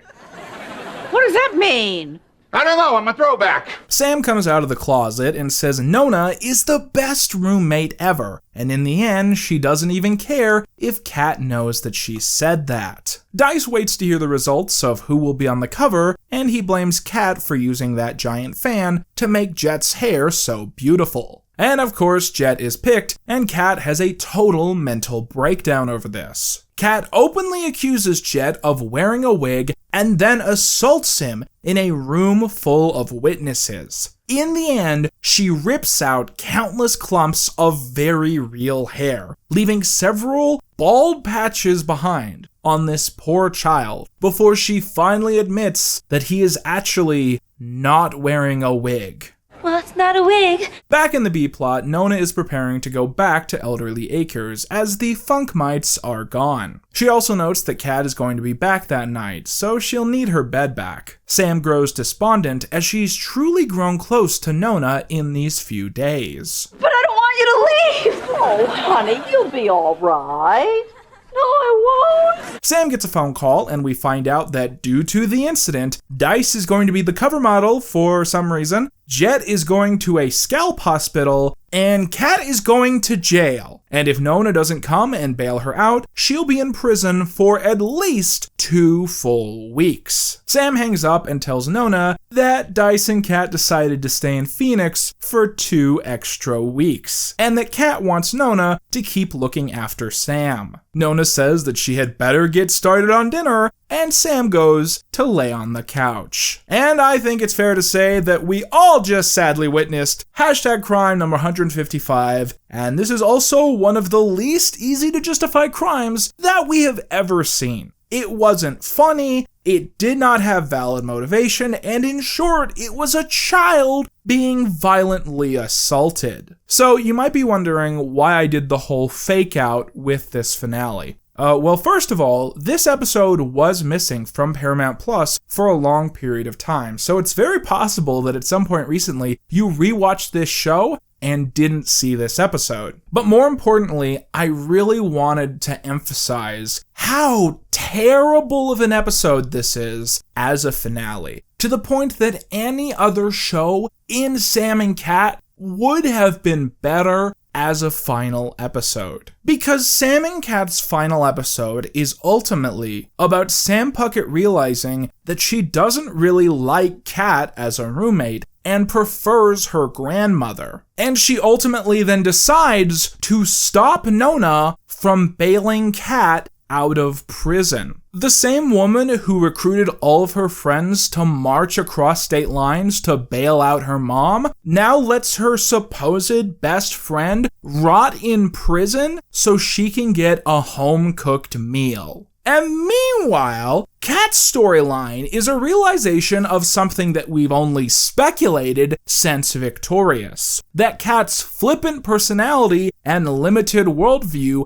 actively puts other people in danger. And since we are never given any confirmation that Kat makes it out of this situation, it's entirely possible that within the NSU, Kat has been in prison or psychiatric care for the last 8 years. Because by all accounts, that might be where she needs to be. Filming on this episode wrapped on March the 28th, 2014. All evidence seems to suggest this was a Jeanette Light episode, so it's my guess that the scenes with Sam and Nona were filmed earlier in the week. Shortly after this, with at least one more script already ready to go, production on the show was quickly halted. Within a few days, gossip headlines began to report that the show was in limbo. Many articles implied the relationship between Ariana Grande and Jeanette McCurdy was what had ended the series, something Nickelodeon declined to comment on. On March the 29th, the 2014 Nickelodeon Kids' Choice Awards was held, with Sam and Cat winning the Favorite Show Award. Jeanette McCurdy did not attend, and later stated that she protested the event as she felt Nickelodeon was being unfair to her. Earlier that month, several images had leaked online of McCurdy posing in her underwear. These were supposedly sent to a lover, who Jeanette suspects leaked them online. This is only relevant because several drama publications ran with the narrative that these images were why Nickelodeon had canceled the show. Other tabloids reported that following her fame, Grande had been given a pay raise that McCurdy did not receive. Both Ariana and Jeanette denied this, and Nickelodeon continued to refuse any comment. The mystery of why Sam and Cat was really canceled would continue for another 8 years. It would not be until July the 13th, 2014, that Nickelodeon would directly announce that the series had been canceled.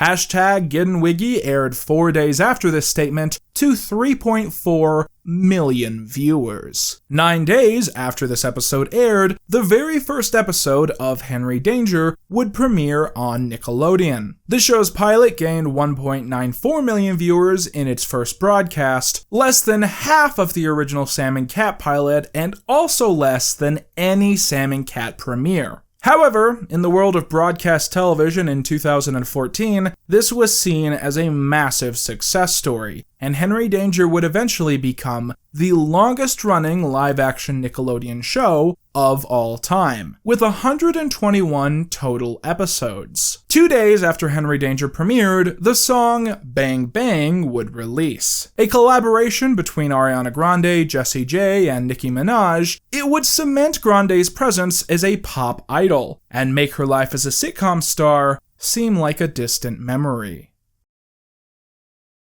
So now that we've finished this show's actual finale, I think it's obvious to pretty much everyone that the next big step is talking about Jennette McCurdy's life and the real reason that Sam and Cat ended.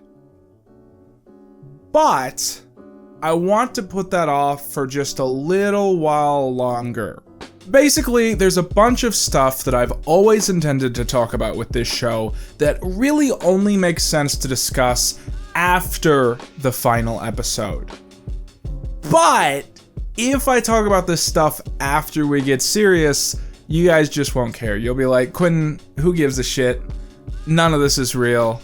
You know, it just won't make sense tonally to talk about some of this stuff after the final segment of this video. So think of all this as like a couple short intermissions before the actual final analysis of this video. So first of all, we started our discussion of Sam and Cat with an analysis of a piece of lost media. So it's fitting that we're now going to bookend our analysis of the show by doing the exact same thing. So to make that whole fake out with the finale work, I did kind of gaslight you guys about some basic facts with this show. So I'd better recap some like basic information about Sam and Cat before we go any further. Sam and Cat has in total 35 episodes, but one of those episodes is double-lengthed, so when it would air in syndication, it would be split in half, meaning that by some estimate, Sam and Cat actually has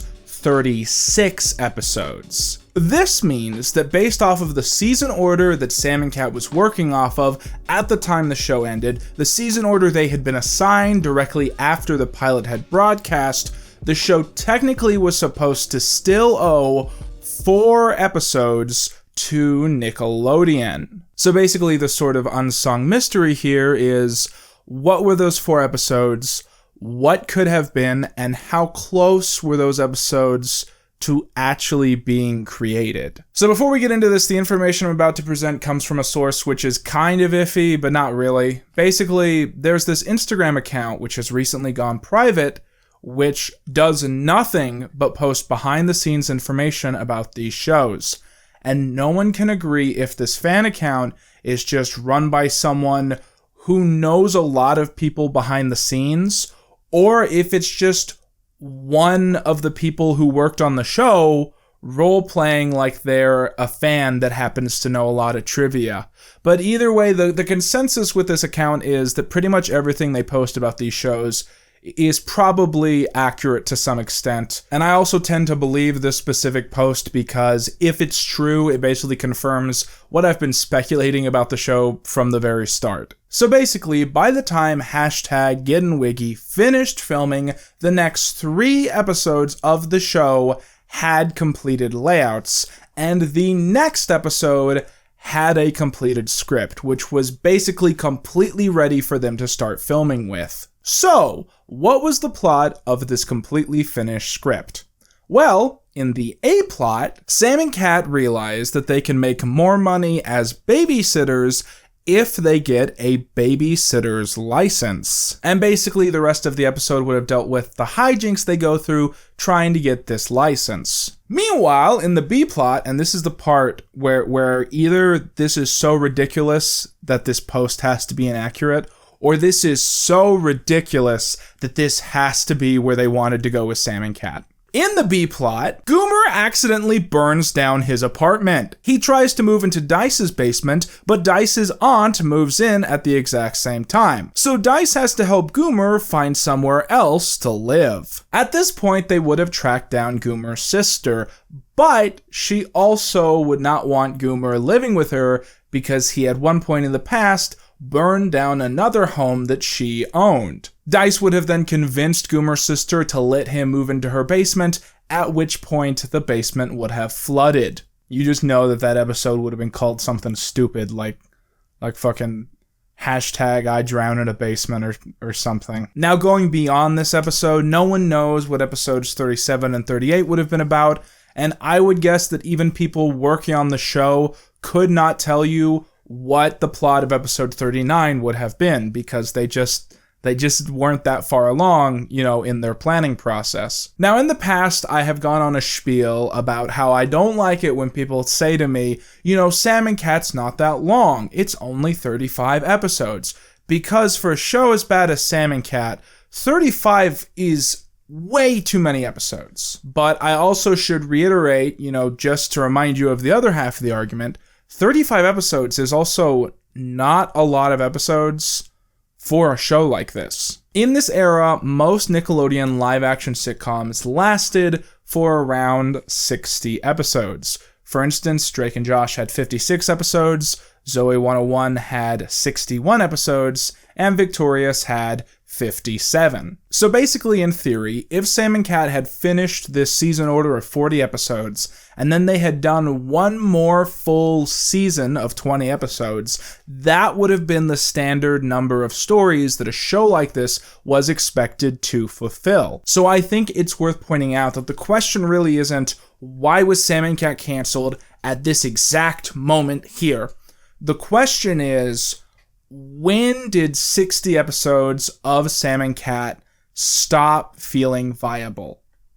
When did people accept that that was never going to happen? Because in my opinion, I think by the end of the show, they knew they weren't getting to 60 episodes. And if that's the case, why? A weird thing you see a lot of people do is try to assert that Sam and Cat was a failure, not just critically, but commercially. And one of the ways they try and do this sometimes is they'll compare the viewing figures of Sam and Cat to the viewing figures of a show like iCarly, which is, a dishonest tactic to use in an argument like this, because cable TV in 2014 did not have the same standards as cable TV in 2009. So moving on from that, we have to accept that Sam and Cat was a reasonably popular and successful show. So that alone cannot be the reason that it ended so swiftly. But like I've said, we're going to circle around to that topic later. For now, there's still other stuff I want to talk about. Mainly the legacy of Sam and Cat, and specifically the impact it had and didn't have on the NSU moving forwards. Okay, so here's a basic explanation of what we're going to be doing here. If I were reviewing a show like, let's say, Zoey 101, I would do a segment discussing all of the parts of Zoey 101 that were referenced in future shows. Brands that became synonymous with the NSU, or characters that cameoed in future episodes. Sam and Cat is a weird program because afterwards, it did carry a big sense of shame. You can feel this in all the ways that the show isn't referenced. Very often, characters in Game Shakers and Henry Danger will watch old Nickelodeon sitcoms, be it Drake and Josh or iCarly. Sam and Cat was never included in this running gag. Similarly, while Ariana Grande's history at Nickelodeon would often be referenced, Victorious would typically be name-dropped, but not Sam and Cat. However, in other ways, references to Sam and Cat were fairly common. In this intermission, I plan to discuss some examples of this, starting with more obscure and minor stuff, and then ending with the content that we all really came here to see. Before we start this, I just want to say really quickly, God bless the Dangerverse Wiki. I make fun of these sites a lot, but there's truly a lot of content I miss until I go back and check these websites. And believe it or not, I have not single-handedly watched every single episode of Game Shakers and Henry Danger. And since none of this information is written down in one place, most of these references I was able to piece together by browsing these fan websites. With that, let's begin. In the pilot episode of Henry Danger, Henry's best friend Jasper has a birthday party, and Henry gets him a surprise gift by getting his new boss, Captain Man, to appear as a guest. Then, everyone at the party sings Jasper a birthday song. This was back when Happy Birthday to You was thought to be copyrighted, so they instead use a fake birthday song. This is actually the same fake birthday song that was first sung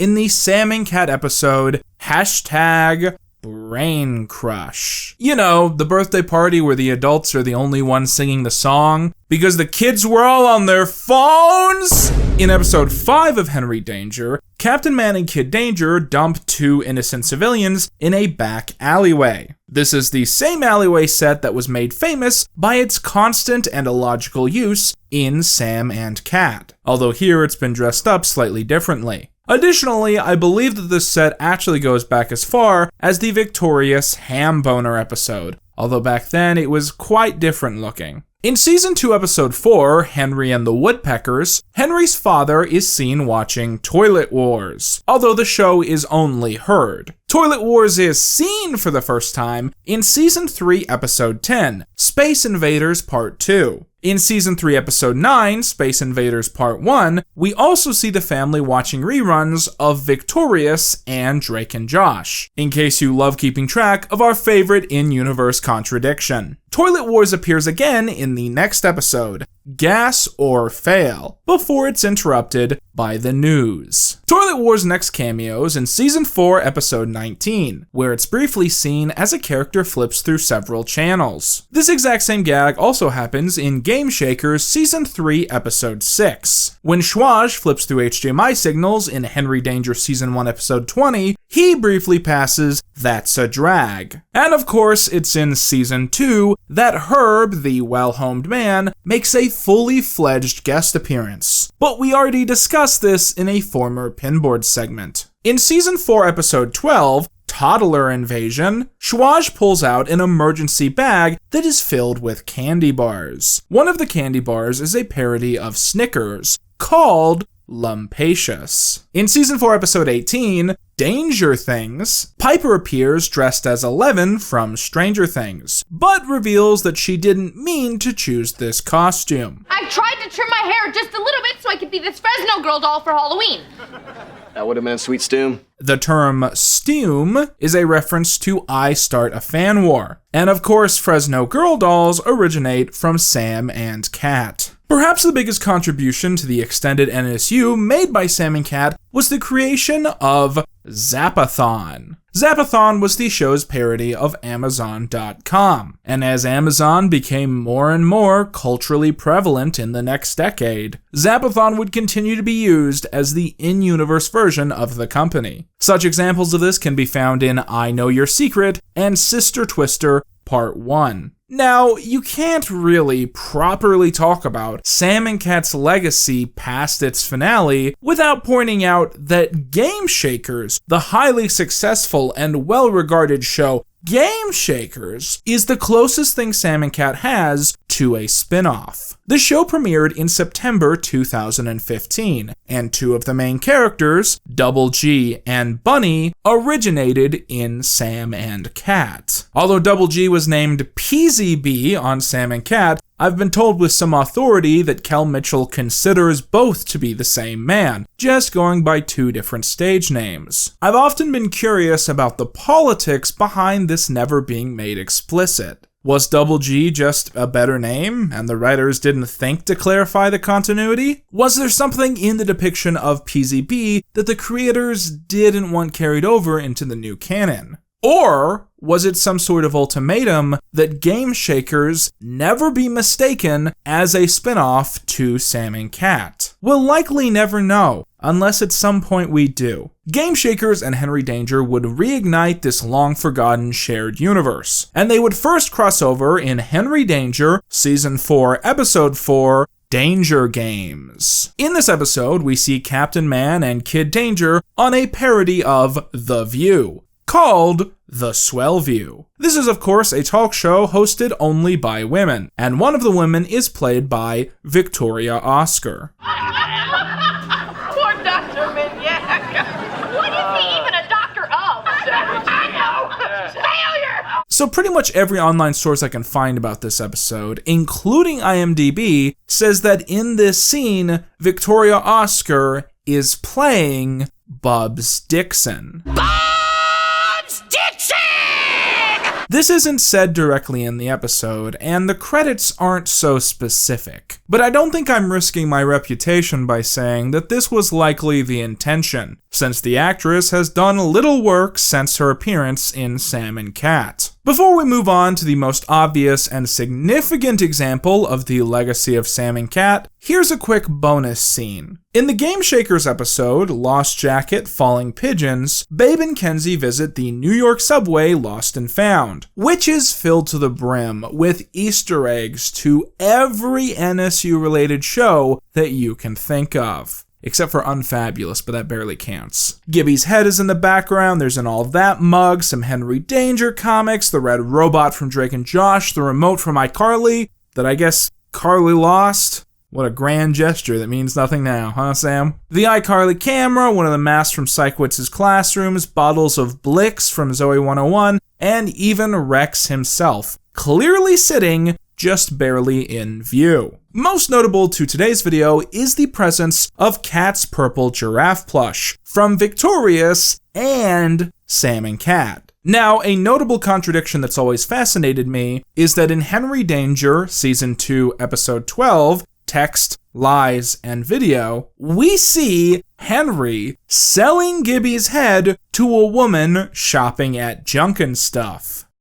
So I've always been curious about the timeline here. Gibby makes his first head in iCarly Season 5. Then he sells it to a Japanese family who take it back overseas. So we can presume that that head never makes it back to the mainland. He makes another copy of his head in the iCarly finale, and although the Gibby script doesn't comment on it, he clearly still has it in Sam and Cat. So is the Gibby head seen in Game Shakers the same one from the iCarly finale? And what about the one in Henry Danger? It seems like a big ask for one head to go from Seattle to New York City to a small town on the West Coast. Well, here's my headcanon. We have to remember that there's actually a third head, as the iCarly sitcom also exists in the iCarly universe, and there was only ever one prop in the real world. So I think that is the head that we see in Game Shakers. And also, we have to remember that Neville murdered Gibby and cut his body into tiny pieces. So I think the head in Henry Danger is Gibby's actual hollowed out skull.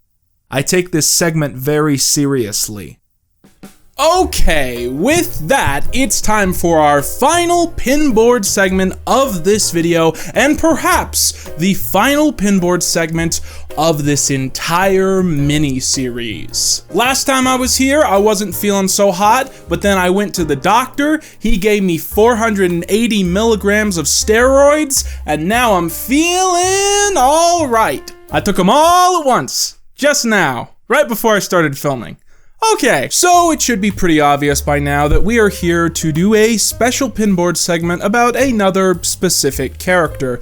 But as a fun piece of trivia, there's actually an extra segment that I originally wanted to do for this part of the video that I ended up not doing. The big recurring theme of these two videos is presenting the story of this show and then the ending of this show from the perspective of several different people. So right about here, I originally wanted to interview Cameron Ocasio. My underpinning logic was that Cameron Ocasio very potentially might be one of the last people on the earth I could speak to who would have rose-tinted glasses about this show. And I thought that would be a very interesting perspective to present right before we went in the opposite direction. And furthermore, I thought just the shock of suddenly seeing Cameron as an adult with no transition would make for a very interesting part of the story. So I went ahead and I tried to contact Cameron in every single way that I could think of, but no dice.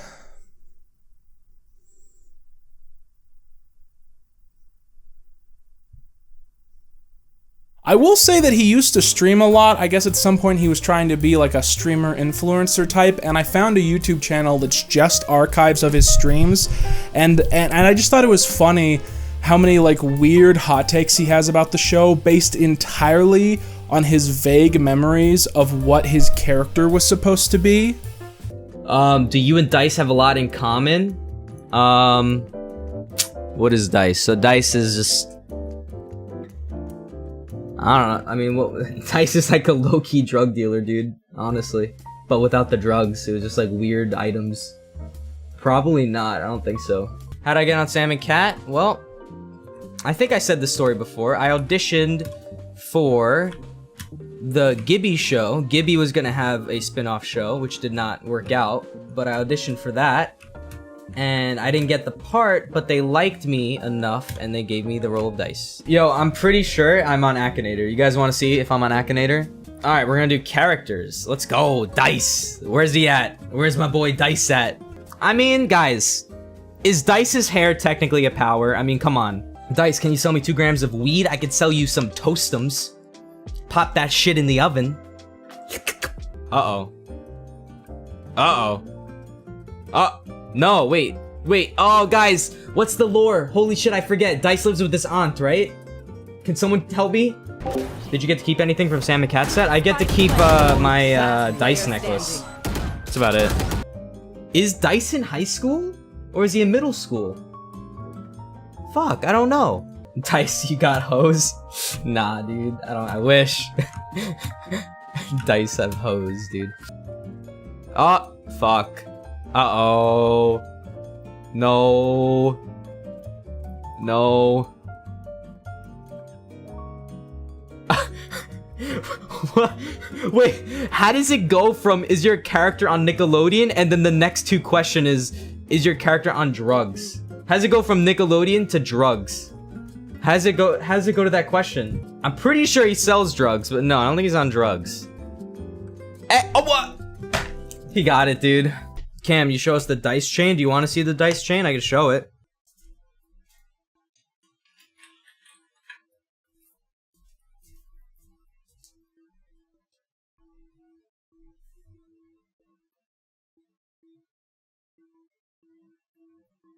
If I have friends, it'll be fun. Yeah, I don't have friends. That's the problem. Dress up as Dice with the hat and stuff. Yeah, it'd be funny. I don't know. The reason why I don't want to do that too much is because, like, I feel like I'm just stuck living in the past. Like, that shit is so old. That part of me is so, like, long ago. I don't want to, like, cling on to it. You know what I mean? And use that as, like, a crutch. You know what I mean? I want people to click on my streams because my content is pretty fucking good. You know? I feel like it's kind of a crutch, just using that I'm Dice. Sure, it'll get views probably, but I'd rather my content get views than that. Probably feels better. Bro, he be disrespecting kids? Hell yeah, dude. These kids probably watch my show, and they don't know they're getting dunked on by Dice. Absolutely dunked on. But anyways, we're not here to talk about that because instead we are here to do a special surprise intermission about our friend Goomer. And by special surprise intermission, I mean you should have seen this coming. So, as you might remember, before I started this miniseries, I had absolutely no experience with Sam and Cat. I purposefully tried not to expose myself to it because I wanted my reactions to be genuine and not staged. So one of the first experiences I had with Sam and Cat during this miniseries was when I was working on the iCarly videos, and I ended up looking at the Sam and Cat Twitter, and I saw this picture. This picture of Goomer smiling while he holds a hot dog with peanut butter on it. And I was instantly filled with dread. I thought, my God, you know, I was watching iCarly, things already weren't good, and I was like, things are gonna get so much worse because this character must be a low point for the franchise. and I was totally wrong. And so yeah, I'm a Goomer defender. I mean, Sam and Cat is a shit show. Don't watch it. Don't think about it. But Goomer is great. I really like Goomer. We are now going to review an episode of the Nickelodeon sitcom Henry Danger, which we actually have already looked at. But this time, we're going to try and go a little bit faster, and we're going to be focusing on some different details. So without further ado, this is Henry Danger, Season 3, Episode 17, Live and Dangerous, Part 1. So at the start of the episode, Henry, Charlotte, and Jasper get a V-mail from Frankini, who we learn is an internet influencer that they all love and respect. Frankini has sent the video to invite Captain Man and Kid Danger to a party, and while Ray doesn't understand who the internet star is, he agrees to go. That Saturday, Captain Man and Kid Danger arrive at Frankini's home, but when they make it inside, they find no party. Frankini explains that the party is next week, and before he can explain further... Frankini! Frankini! Pardon me a moment. What is it? I got the underwear. Want me to give it to him? Frankini says those aren't the male models that they ordered, piquing the interest and the ego of Henry and Ray. Gentlemen, this is my obtuse assistant, Goomer. Hello. I used to hang out with Frankini's sister, but that's a long story. This reference to Frankini's sister seems to imply that Frankini is the brother of Cat Valentine, a reference to Frankie Grande being the real-world half-sibling of Ariana Grande. Also note that while the events of Sam and Cat are called upon here, it is with great hesitation. Goomer speaks of those days as if they are something he would rather not get into, and Frankini bobs his head accordingly. So what happened in-universe to cause this kind of reaction? Did Sam and Cat's Super Rockin' Fun Time babysitting service break down in-universe as well? Or hell, did Goomer find out about Sam and Cat kidnapping Del DeVille? Funnily enough, because Goomer doesn't appear in the epilogue of the next to last episode, and doesn't feature in the finale at all, we actually can't prove that he was present for the final 6 months of the Sam and Cat timeline. Maybe by the finale, he had already moved to Swellview with Cat's brother.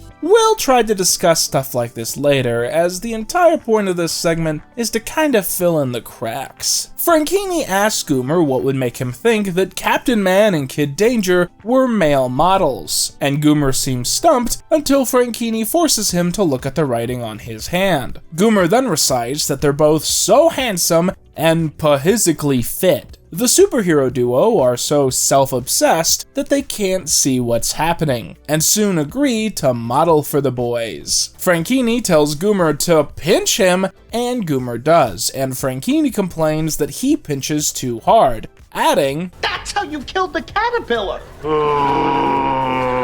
You said we'd never mention Legsley again! Implying an entire world of Goomer-themed expanded media. Goomer leads the pair away to try on the stylish underwear in another room. Dark room for me to take my pants off. Everything's gonna be okay. Yes. Follow Goomer and put on the Frankini bottoms so the real party can start.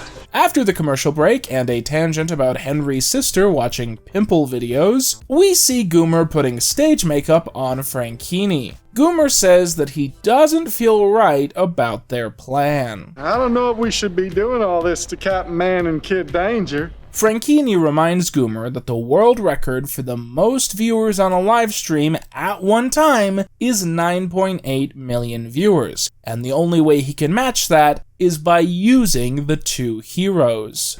But they seem so nice. I don't care if they're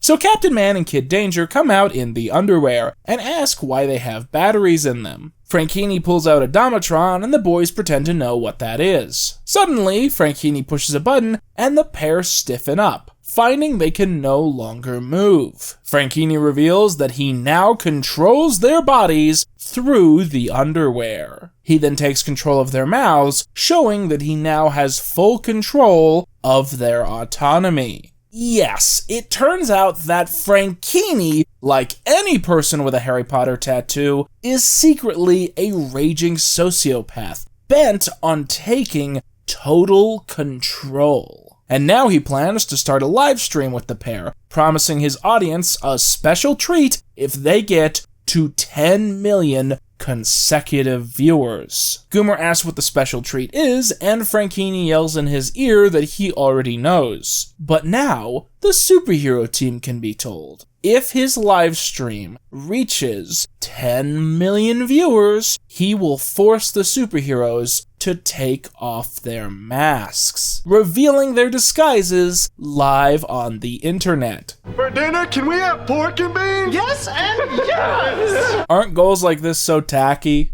Remember to hit subscribe for that fucking Zoe 106 video. So in part 2 of the serial, Frankini puts his plan into motion, and all is going perfectly. Until Goomer notices that their viewers are dropping fast. I think the problem's a pimple. I have a pimple? Oh my god, where?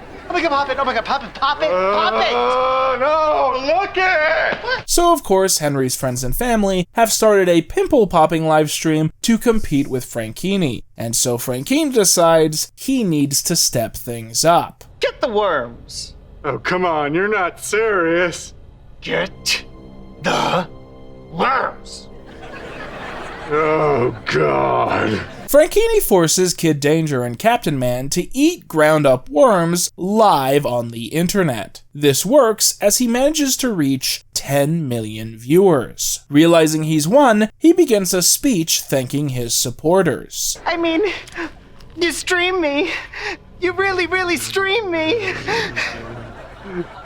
Thank you! With no other options, Schwaz decides to shut off the power to all of Swellview, turning off the machine that Frankini has used to control the boys. This shuts down the live stream and frees the heroes. What did you do? I didn't do nothing.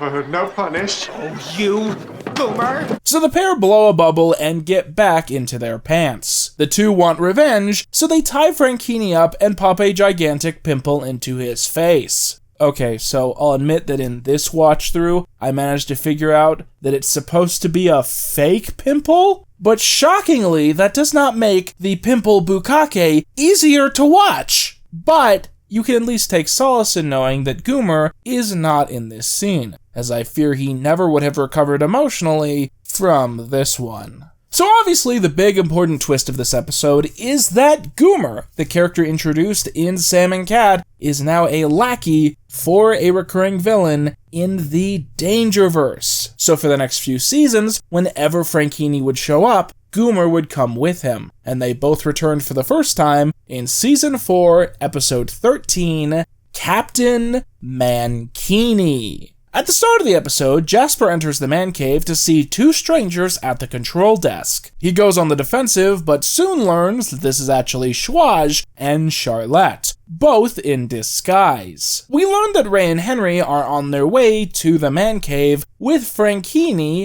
and... what's that big dumb guy's name? So yeah, two villains are coming to their secret lair and they all need disguises. They rush up to junk and stuff to find something for Jasper to wear. After this, Captain Man slides down into the cave, followed by two sacks of people, who are soon revealed. Captain Man? Kid Danger? And I'm Goomer. You'll note that Frankini is wearing prison booty shorts, which I like to think is a throwback to the Victorious Hospital episode, where his sister also wore booty shorts with an outfit where that made no sense. I guess what Frankini's wearing aren't really booty shorts, they're just kind of shorts, but just let me have this one, man. Jesus. Captain Man and Kid Danger reveal that they've busted the two out of jail because they need their help. Frankini asks if Captain Man needs help losing weight, and Ray snaps, causing Frankini to jump into Goomer's arms. Kid Danger calms Captain Man down and tells the two that they want their help capturing a criminal. It turns out that there's another influencer baddie in town. Go Bro. Who's Go Bro? Does he have a yo-yo? No. Does he eat froyo? No. Is his dog named Toto? What is the matter with you? Doctor says I don't have to tell you that. Go Bro is an in-universe one-man dude perfect. always pushing the limits to be more extreme. But this time, it's gone too far, Captain Man explains, as he accidentally projects a photo of Henry's mom onto the screen. This is a part of the long-running joke in the series that Ray really wants to fuck Henry's mom, and that might actually be the only reason that he hangs out with him. So they show GoBro's video, where we find out that he's kidnapped a grandma with dementia that he met at a bus stop. And the next day, he plans to stream himself, sending her, quote, on a downhill ride going 95 miles per hour. But you can't criticize him because he also donates to charity. Frankini asks how Captain Danger intends to stop him, and Captain Man reveals that his plan is that he and Frankini will temporarily swap bodies. Frankini excitedly dances through this theoretical and then turns Captain Man down. Frankini is so vain that he has no interest being inside. There's no way to say this in a way that doesn't sound weird. Frankini is so vain that he has no interest being inside the body of another man. So Captain Man zaps him and forces him to go through the procedure anyways. And Goomer doesn't like this one bit. Frankini's my boss and he said no to your body swapper idea. So I'm not just gonna stand here and let y'all do it. Kid Danger approaches Goomer and asks if he likes baked potatoes. Goomer says sure, and the kid reveals that they've set up a baked potato bar just for him. And suddenly, this is all he's interested in. Look at all the fixins! After the title sequence, we see that Goomer has finished making 2 baked potatoes, and he says one is for himself and one is for Kid Dandruff. Kid Danger corrects his name, but is too hypnotized by the quality of the baked potato to turn it down. As Frankini and Captain Man are put in the tubes, Schwaz reverses the molecular polarity and officially swaps their bodies. Wow! These bacon bits are delicious! I have to say, I'm pretty impressed with the effects in this episode. Frankini and Ray's actors actually recorded all of the dialogue, and then they acted out the other person's recordings. Or actually, I think maybe they did it backwards. I think maybe they dubbed their own. Well, they did something, and it's a good effect, and I bet it was like a really hard thing to direct. You better treat my face with some respect. Oh, and what if I don't? Upstairs at Junk and Stuff, Piper runs in and says that she accidentally booked 2 dates to the prom, and that she put too much detergent in her washer at home, and that she needs to get in contact with the ghost of Davy Jones. But Charlotte and Jasper say that they really don't have time for that this weekend, and maybe they can try and do that stuff some other week. So Ray plans to call GoBro to instigate the plan, and Goomer notes that he could simply make noise during the call and ruin everything. So Captain Man zaps Goomer with the knockout ray. I'm too big for just one! In the call, Fake Keeney tells GoBro that he has a plan to make his grandma murder charity video even more popular, but says he can't tell him the details over a call, and they need to meet in person. GoBro refuses to tell him where he is, but offers to send one of his bros to come and get Frankini from the parking lot of Nacho Ballin in 30 minutes. Schwaz and Kid Danger insist on following Fake Keeney in case he gets into danger, since he's not indestructible in Frankini's body. They also plan to bring Goomer and Real Keeney, and everyone leaves just as Jasper and Charlotte return, meaning they've got dressed up for no reason. In the choppa, Real Keeney screams that he's scared of heights. Goomer tells Captain Man to be quiet, and is not convinced when he's told that Captain Man is actually Frankini. They keep following Fake Keeney, who is taken to the abandoned Swellview ski lodge atop Mount Swellview. In the lodge, we see GoBro locking the grandma into an old minecart, strapping a GoPro to her head. Fake Keeney arrives, and GoPro wants to hear the brilliant idea. But Captain Man didn't think that far ahead. But it's okay, because GoBro has his own idea. He's going to lock Frankini into the cart with the grandma, and send him down the mountain as well. But I thought we were friends! Bruh, you should know. Views are more important than friendship.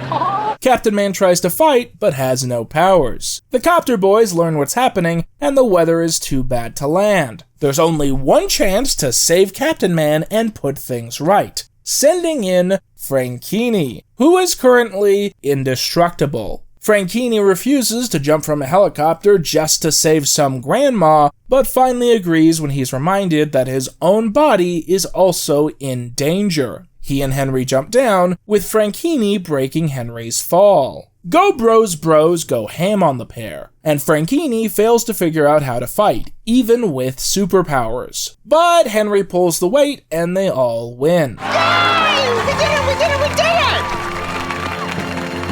Ow! As the dust settles, Goomer falls from the sky and lands next to the lodge. I fell out of the helicopter! Don't forget to like and subscribe. Woo!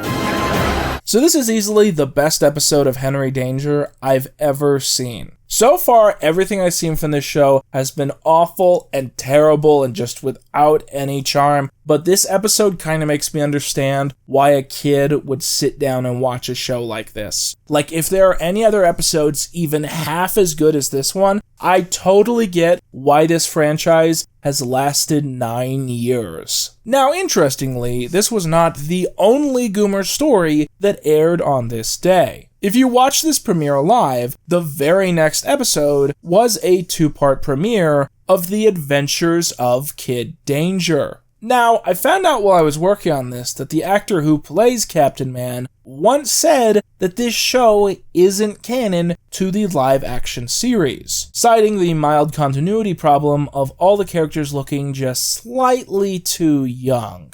That's nice, but he's wrong, so I'm gonna review this like it's canon because it should be.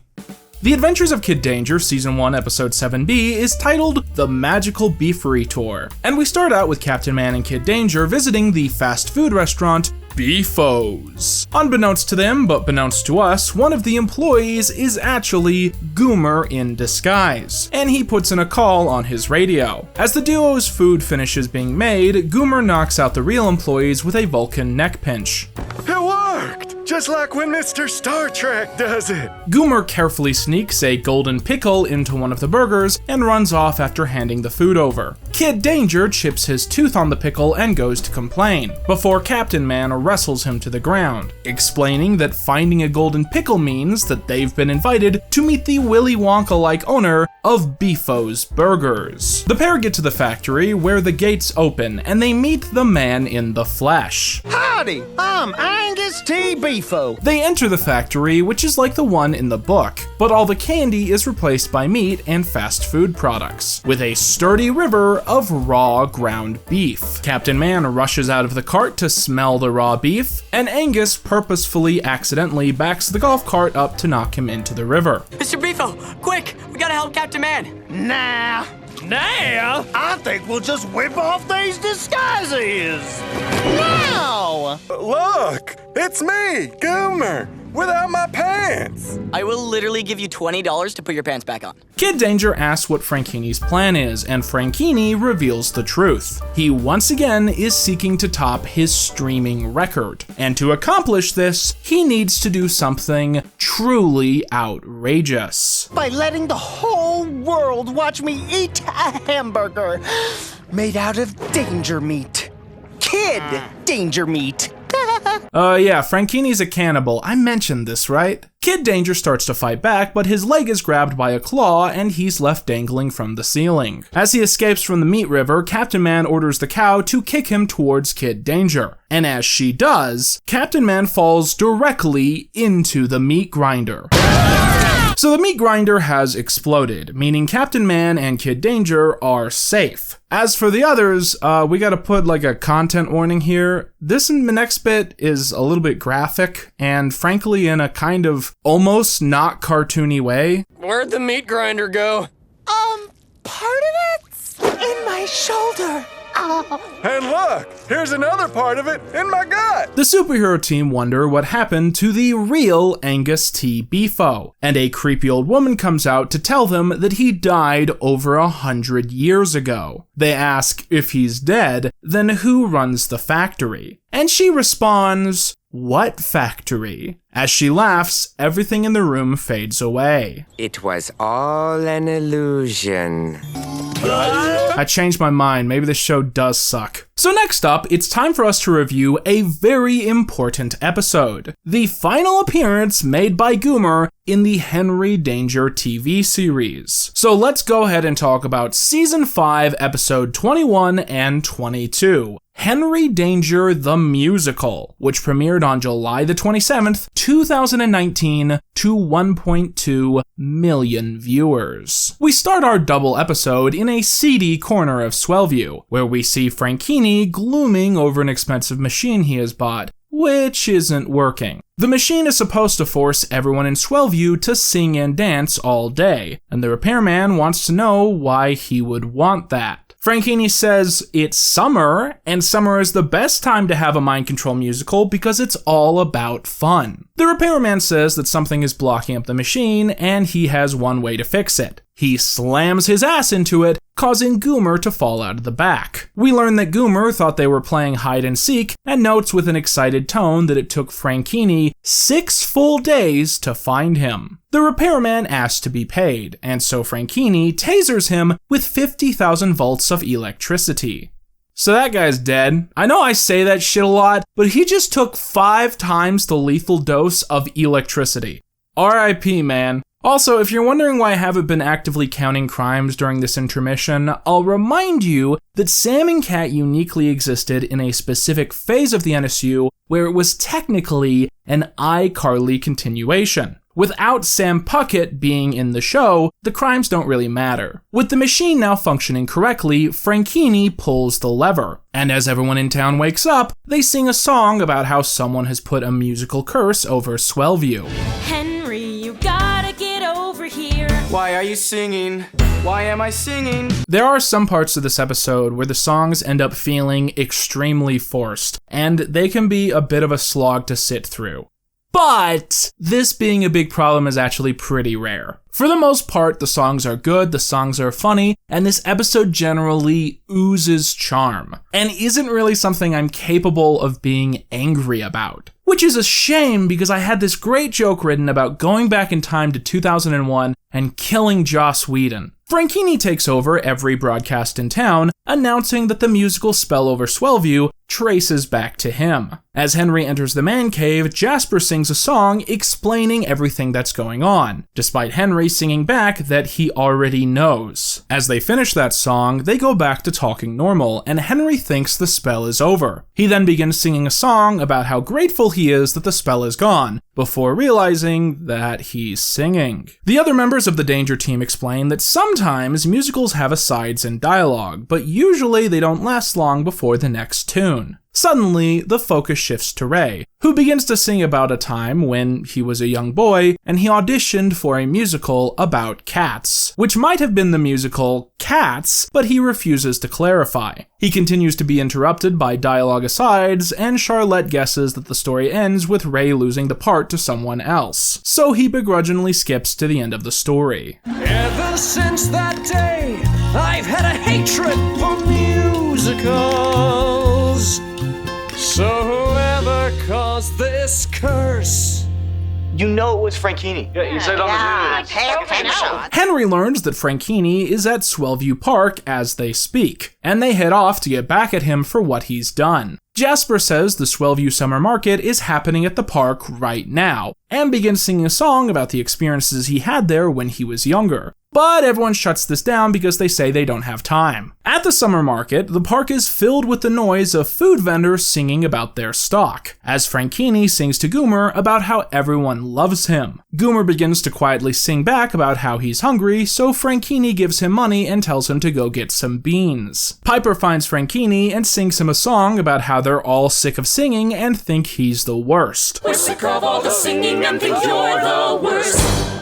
That's not what he wanted to hear. Franchini asks for examples of what is wrong, and Piper thinks of one right away. These bro guys, these jocks, they're stuck here in your trance. They wanna throw the football but are forced to dance. Instead of playing football, they are forced to dance.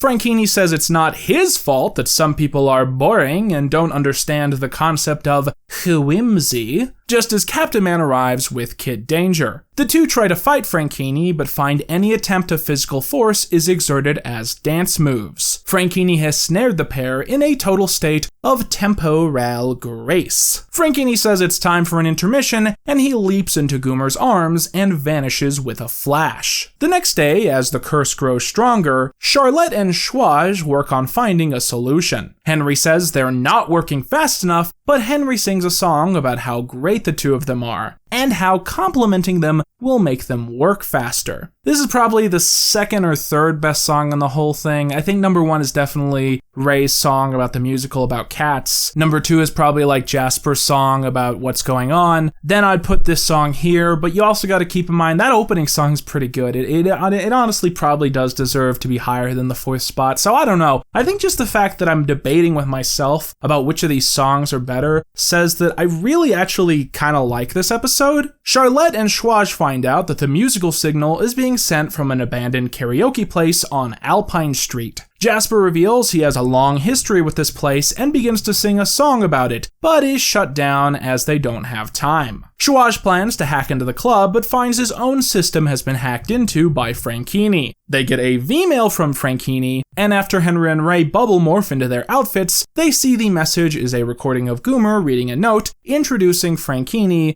who begins a proposition. Franchini says that as their battle the previous day didn't work out, they'll now battle on his terms. The group will come to the abandoned karaoke place that night and will have a battle of the vocal cords. Franchini plans to stream the event so everyone in Swellview can watch the game play out live. The pair are also told to bring a +1. Could bring anyone you know, outsing me. Shut up, Goomer, outsing me. Later, the Danger Team minus Ray sing a song about who should be their +1 to the singing competition. They then realize that Ray has been taking his steam shower for 90 minutes, and they soon get a video call from him where he admits the truth. He's not singing in this video because he has left the Swellview area. The shame of the previous day, mixed with his fear of musicals, has caused him to leave the town for good. The team will have to solve this situation without him. Later, Franchini hears the rumor of Captain Man fleeing and says that if the captain doesn't return by tonight, he'll change the curse to thrash metal, which he briefly does to show that he means business. Jasper studies Ray's message and figures out that he's at a diner about 2 hours outside of town. He says he's been there and begins singing about their fantastic burgers, before he's shut down because there isn't time. Meanwhile, Henry's family sing a song about finishing lunch before settling at the table, too exhausted to eat. Mr. Hart starts singing about an online class he took at Juilliard, and his wife and daughter respond by singing an upbeat tune about all the things they want him to buy for them. At the diner, Ray gets his lunch and monologues about his life to his waitress, until smoke begins bellowing out of his burger. We find out the waitress is Henry in disguise, and Ray is soon knocked out. Back at the man cave, Schwaj and Jasper have finished their list of people who can come and help Captain Man in his singing competition. Lady Gaga and Madonna, Harry Styles, Ariana Grande, Beyonce, Adele. Charlotte says these aren't realistic options, but the boys think the celebrities are sure to rush to help. But when Henry calls in, they say that they were told no by all of the options. Ariana actually said she's Team Franchini. The guys are on their own, but Henry says they still need a third person if they're going to stand a chance against Franchini's range. Jasper suggests Piper, and everyone agrees it's the right choice, as Ray attempts to force Henry to turn the self-driving truck around. Ray finally admits what this has all been about, his childhood memory of not getting the big part in the musical about cats. Okay, was the musical Cats? It doesn't matter, Henry! As they approach the Swellview border, the music starts to take back over. Henry says that in spite of everything that happened in his youth, Ray grew up to be a hero. His hero. Henry starts to sing an upbeat song about how great of a hero Captain Man is, but Ray shuts this down, saying he wants to sit in silence and ignore the background music. which they try to do for several moments until they both start singing about all of the cool fights they've had as a superhero duo. I mean, it really was insane though, bro. We had a fight atop a literal train. Now fully in the mood for a singing battle, Captain Man and Kid Danger go to pick up Piper. Now in front of every screen in Swellview, the fight song begins. Each round features a different person going up against Franchini, and in each situation, Franchini is the clear victor. To the point that, after countless rounds, the Danger team are left physically drained, while Franchini is still ready to keep going. Piper says that she got roped into this when she wasn't even a hero, and this musical has to end. This gives Kid Danger an idea. Every musical ends with a really dumb number about a lesson that was learned in the story, where everyone joins into the song. Kid Danger thus deduces that the only way to end the curse is for Captain Man to sing a closing number about facing his fear of musicals. The kid tells the captain to get on stage and start singing a song that sounds like it's about something, but is actually about absolutely nothing. He does so, and Franchini immediately identifies that it's a show-stopping number. But Piper fears it's too cheesy and meaningless and refuses to sing along, until someone else chimes in. I'll sing with you. Yes, it turns out that Goomer, told to be silent constantly throughout the musical, is actually the greatest singer in Swellview, an even better one than Franchini. Goomer begins singing the song on stage until Captain Man recognizes his voice. In a great moment of hesitation, Captain Man asks Goomer if he was once in a musical about cats. Was it cats? Doesn't matter, kid. I was years ago. How's come? You were beautiful. Meow meow. Meow meow. What the? Can I sing with you? Will you sing too? Goomer, no! Of course! Anything for that voice! So Goomer and Captain Man join forces in spite of their past, inspiring everyone at home to join into the song. As they do, the ultimate shared power of the closing number melts Franchini's machine, freeing the general population of the musical curse over Swellview. Bill and Ted 3 stole the ending to this episode. The curse now gone, Franchini cries that his machine is melting, and Goomer thinks that he's dying. However, Franchini explains that he's only exaggerating for sympathy. Wow, you really are a star. Thank you, Goomer. The episode ends with a curtain call as several of the characters run onto the stage and bow to the audience. Except they don't do that thing that theater teachers make you do where they motion to people who weren't on stage but still helped with the production, which you have to do in spite of the fact that pretty much no one in the audience knows what those motions mean. So 0 out of 10. This episode is very ironic to our journey here. Think about it like this. When we started Sam and Cat, I think it was generally accepted that the best possible thing this series could do was provide a spiritual finale for a series that didn't get one, namely Victorious. If Sam and Cat could somehow provide closure for characters who otherwise had no such pathos, then it would have been vindicated as a TV series. And now we have this episode of Henry Danger, which very much feels like a spiritual finale for Sam and Cat. An episode where the emotional crux of the story is about Goomer finding some sense of general closure that he hadn't experienced on his former show, which itself did not have a finale. And indeed, this was the final episode of Henry Danger to feature Goomer, and for some period of time, fans speculated that his character had been redeemed, and was thus a good guy now. However, this would eventually be disputed. In a big way, it's fair to look at Danger Force as Henry Danger in everything but name. If the original show hadn't been named after Henry, they would have just called this Season 6 through 8. Instead, it's new show in name only, Seasons 1 through 3. Season 1, Episode 1 of the series is titled The Danger Force Awakens, and aired on March the 28th, 2020. The basic plot of this episode is that all of these kids are terrible because they have no experience using or controlling their powers. So Ray decides to tell them that there's no need for them to fight crime because there's a crime drought. He claims he and Henry put all the bad guys in jail, so there's no crime left to fight. Secretly, he's actually fighting crime constantly while keeping this lie up, all to stop the kids from blundering his missions. At the end of the episode, a kid is trying to do a prison break at Swellview Prison. The Danger Force teleport there, only for the kids to accidentally use their powers to widen the reach of the prison break, as they also restrain themselves. We then see a large collection of Henry Danger lore villains escaping from the prison, including...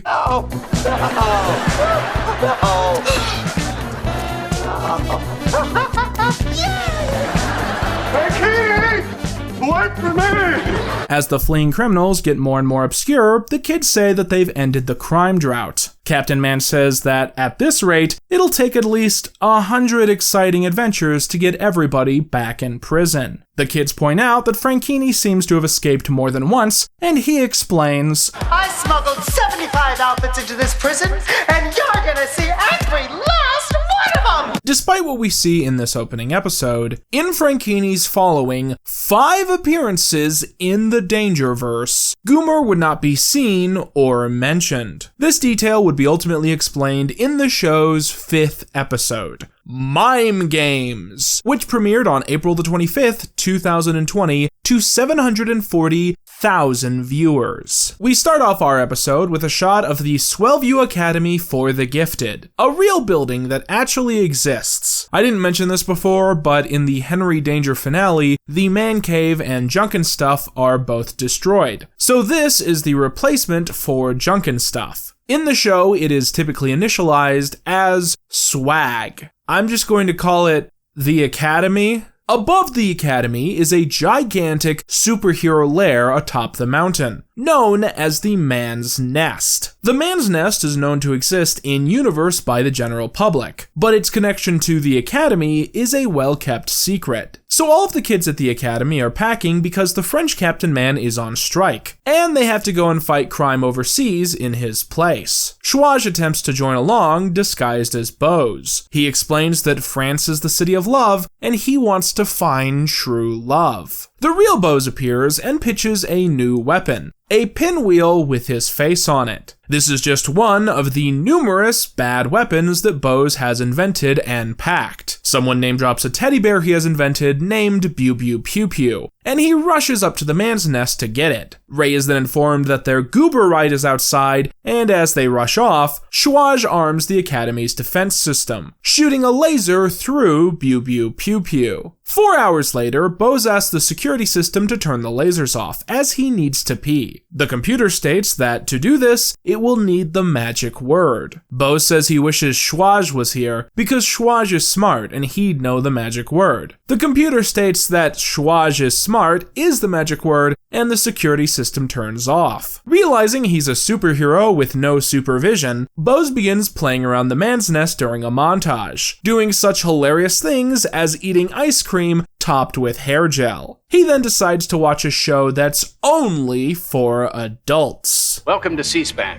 Meanwhile, in France, the Danger Force are put in charge of guarding France's greatest treasures: Napoleon's pants, the first French baguette, and Daft Punk's original helmets. However, when they take stock of their weapons, it seems that they have brought Bose's bag by mistake. It's then revealed that Chouage is the one who made it to Paris, and as Chouage rushes off to find his true love, the rest of the group fear that Bose isn't safe. We then see that he's very safe and is dancing to a Captain Man cowboy novelty song. However, we then see 2 villains secretly watching him. One is Goomer, and the other, the Toddler. The Toddler is the oldest recurring baddie in the Dangerverse, going all the way back to the pilot episode of Henry Danger. And he's also my personal least favorite. His gimmick is that he is a grown man who enjoys role-playing like a baby, and thus he ends up feeling like a walking, talking fetish most of the time. He's a little toned down by this point in the franchise, but I still just don't like seeing him. Check Captain Man's Envygram feed.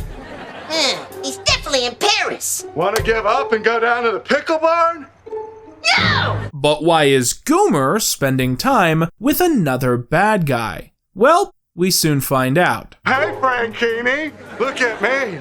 I'm with another guy, and we're about to do a hot crowd. What the heck are you doing? Making Frankini jealous so he'll take me back. No, give me that phone. Give me. So this episode really hammers home the explicit subtext of Frankini and Goomer that was always hinted at a little bit, but here is really, really implied. That being the ultimate controversial question. Are these two partners in crime, or are they partners in crime? Now, as you might expect, this episode isn't 100% clear if this is a joke subtext or the actual text of the story, but it's clearly written in such a way that if you had even the slightest chance of ever believing a theory like this, you will walk away from this episode with all the evidence you need. Bose finally notices the bad guys and uses his gum to morph into his disguise, although the cowboy hat remains. He then discovers that all of his stupid novelty weapons have been replaced with the real weapons, and he puts them back because he is the stupid one. The group catch a mime attempting to steal the baguette, and stop him with the pinwheel. Come on, Goomer, smash it already.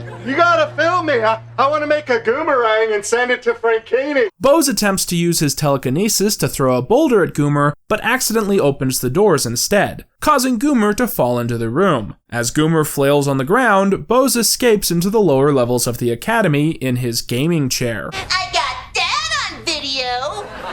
Right. Oh, want me to send it to Frankini? No! In France, the group try to interrogate the mime, but he won't talk. Captain Man says they should just let him have the bread because he's just too damn entertaining. Captain Man also says that mimes live in hives, make invisible honey, and have a queen, something that the rest of the kids question. Meanwhile, Frankini never lets me jump on the bed.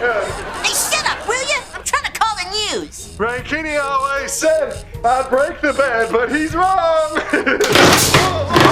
At the academy, Bose watches the men take control of the nest. Bew Bew Pew Pew begins speaking, explaining that Bose is hallucinating due to his heightened sense of survival, and all that hair gel he ate. Bew Bew Pew Pew suggests he turn the security system back on to stop the bad guys. Bose realizes he can use his telekinesis to levitate a pencil to do this. No, buddy. Just stroll over and use your fingers. Shut up, Boo Boo Pew Pew. I'm using my powers. In France, Volt, the moody one, refuses to give in to the whimsy, but eventually allows herself to be caught in the mime's imaginary trap. However, the group soon realize that the trap is very real and that they've been tangled up in Bose's actually functioning weaponry, as the Mime Queen arrives with other members of her hive. But the tide turns the other way when the team briefly use their powers correctly, with Shout Out closing the door and AWOL teleporting away, loosening their restraints. The Toddler and Goomer attempt to do a call with the news to announce their victory, but suffer technical difficulties. They then accidentally turn on Captain Man's country album and begin a romantic slow dance to the tunes. Hey.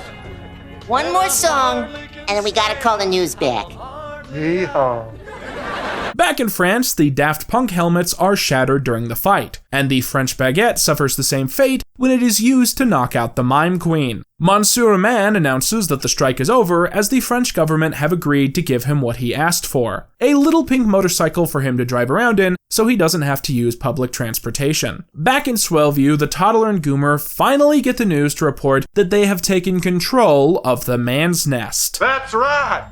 And you tell Frankini I said that. I love him. And I miss him.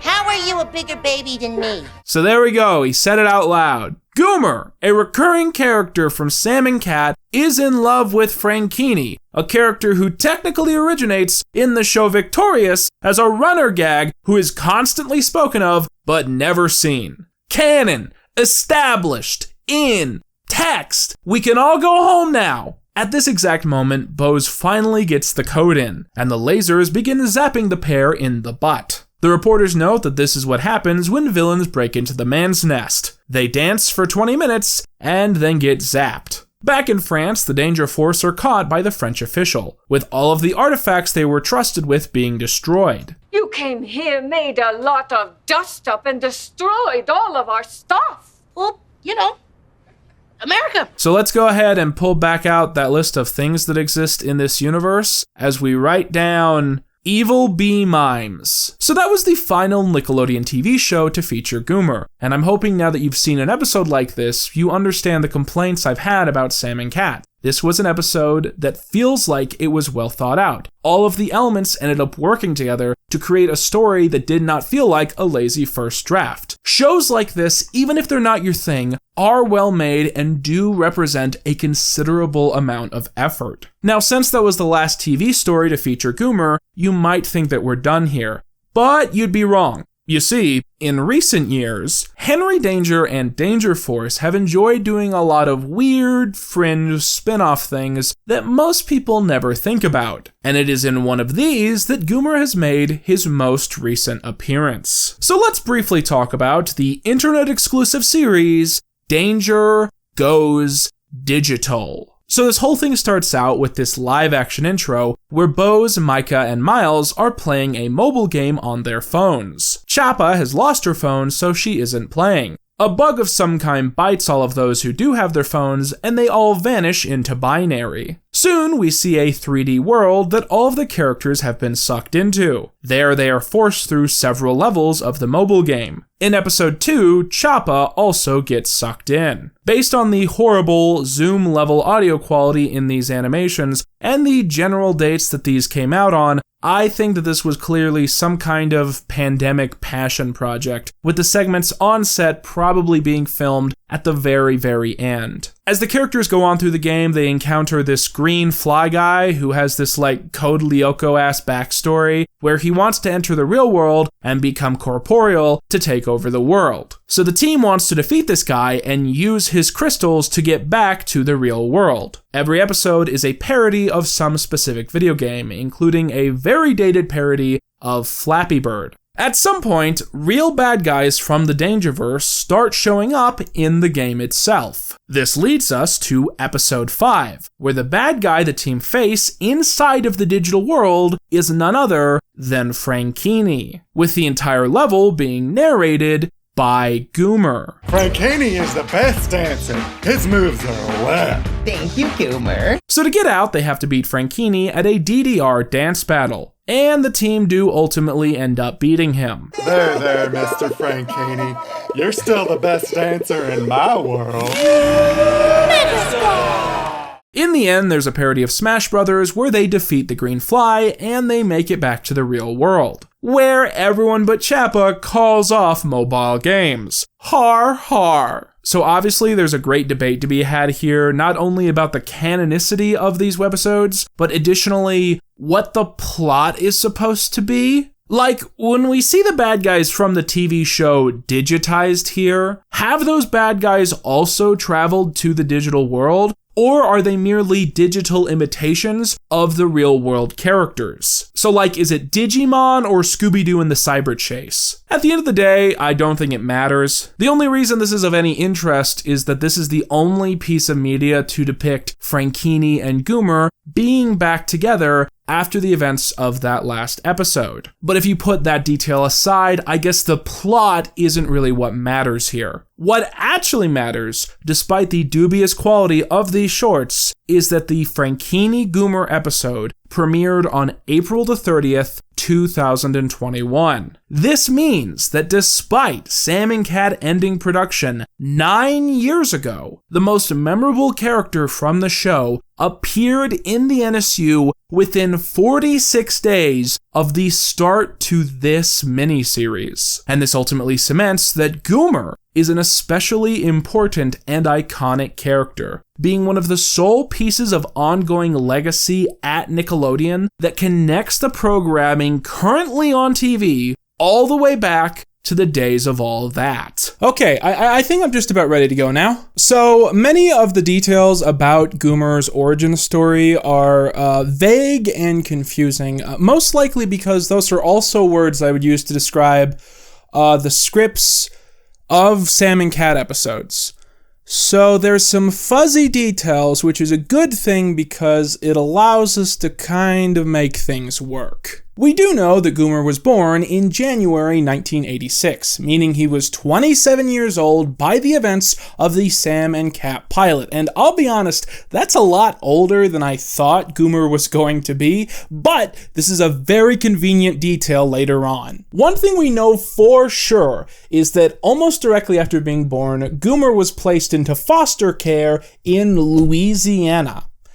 Now, what this implies is that Goomer is not actually his birth name, but we'll get into that mess of worms in just a minute. It is at this point that Mrs. Murr enters the picture. Mama? Mama! Mama, over here! Oh, Mama! That is not how I pictured her.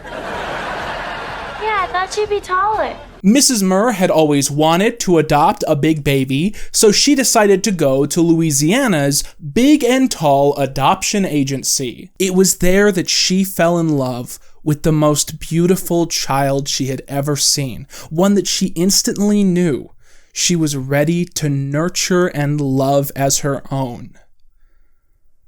But somebody got that one, so she got a dog. But then that dog ran away, so Mrs. Murr went back to the Louisiana Adoption Agency and adopted the big baby whom we know as Goomer. Now here's a big point of contention in the Goomer fandom.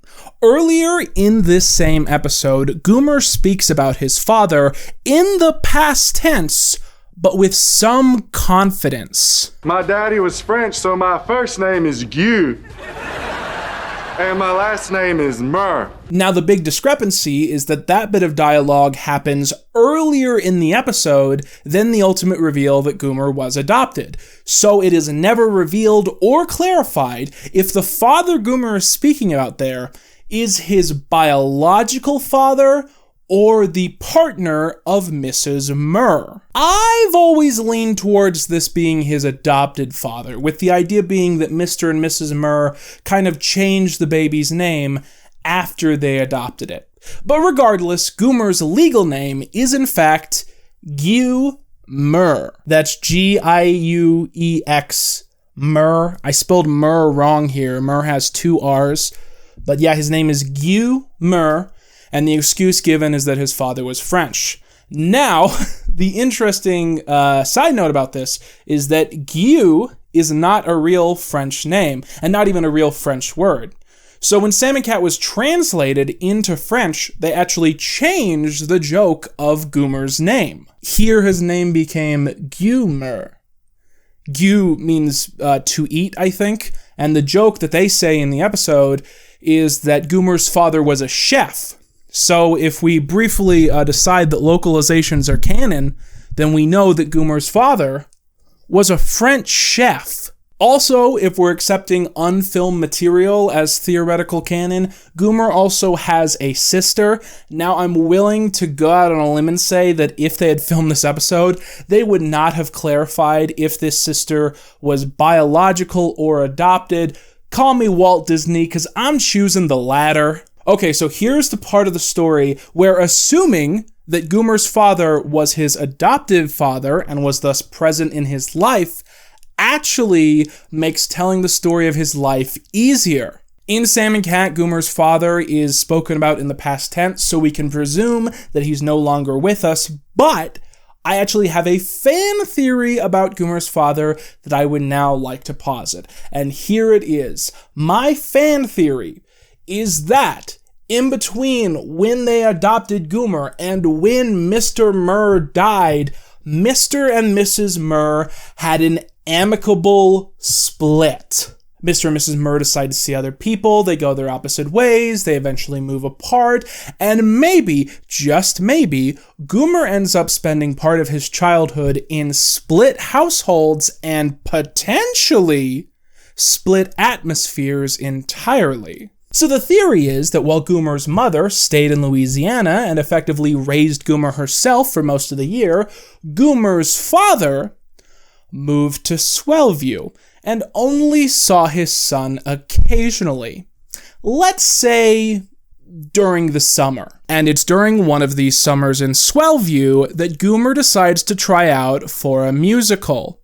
A musical about cats. And this is where his path first crosses with a teenaged Ray Manchester, aka the future Captain Man. Goomer's singing voice wins him the role, leaving the future Captain Man filled with a bitter hatred of musicals. But as we've established, Goomer would spend most of his time in Louisiana with his mother, and it would be here that she would pass on to him her strongest conviction, that Goomer was never to become involved with professional fighting. But despite this, after becoming an adult in his 20s, Goomer decides to move to California, where he becomes a professional MMA fighter. During this period, he chronically lies to his mother and tells her that he has become a history teacher at a high school.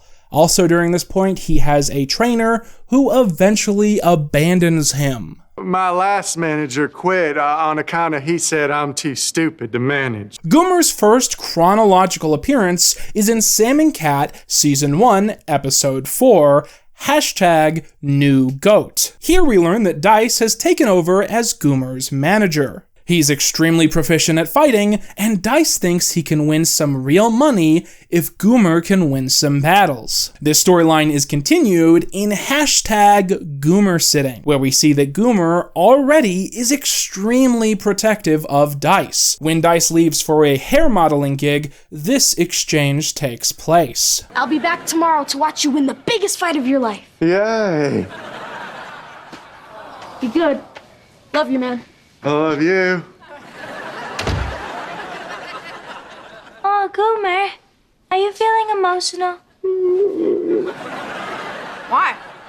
I'm just so proud of his hair. And at the end of the episode, when Goomer has lost his sight and is losing the battle, it is his protective attitude for Dice that brings him back to his A game. You can punch me in my face, and you can kick me in my niblets, but you will not make fun of my little friend's beautiful, beautiful hair.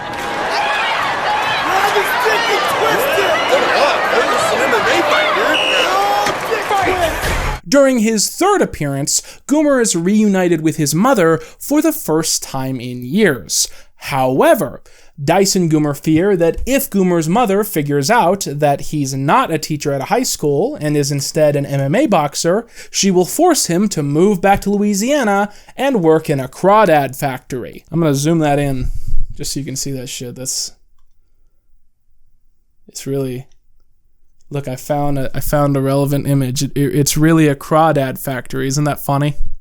Anyways, Sam and Cat choose to intervene at Goomer and Mrs. Murr's luncheon, where they pretend to be students of his. There, Cat absent-mindedly invites Mrs. Murr to come to their school and watch Goomer teach. So the girls act out a conspiracy to borrow Psychowitz's theater classroom. However, when the plan falls apart and Goomer admits his true life, in response, Mrs. Murr lashes out. And you lied to me like a cheap rug.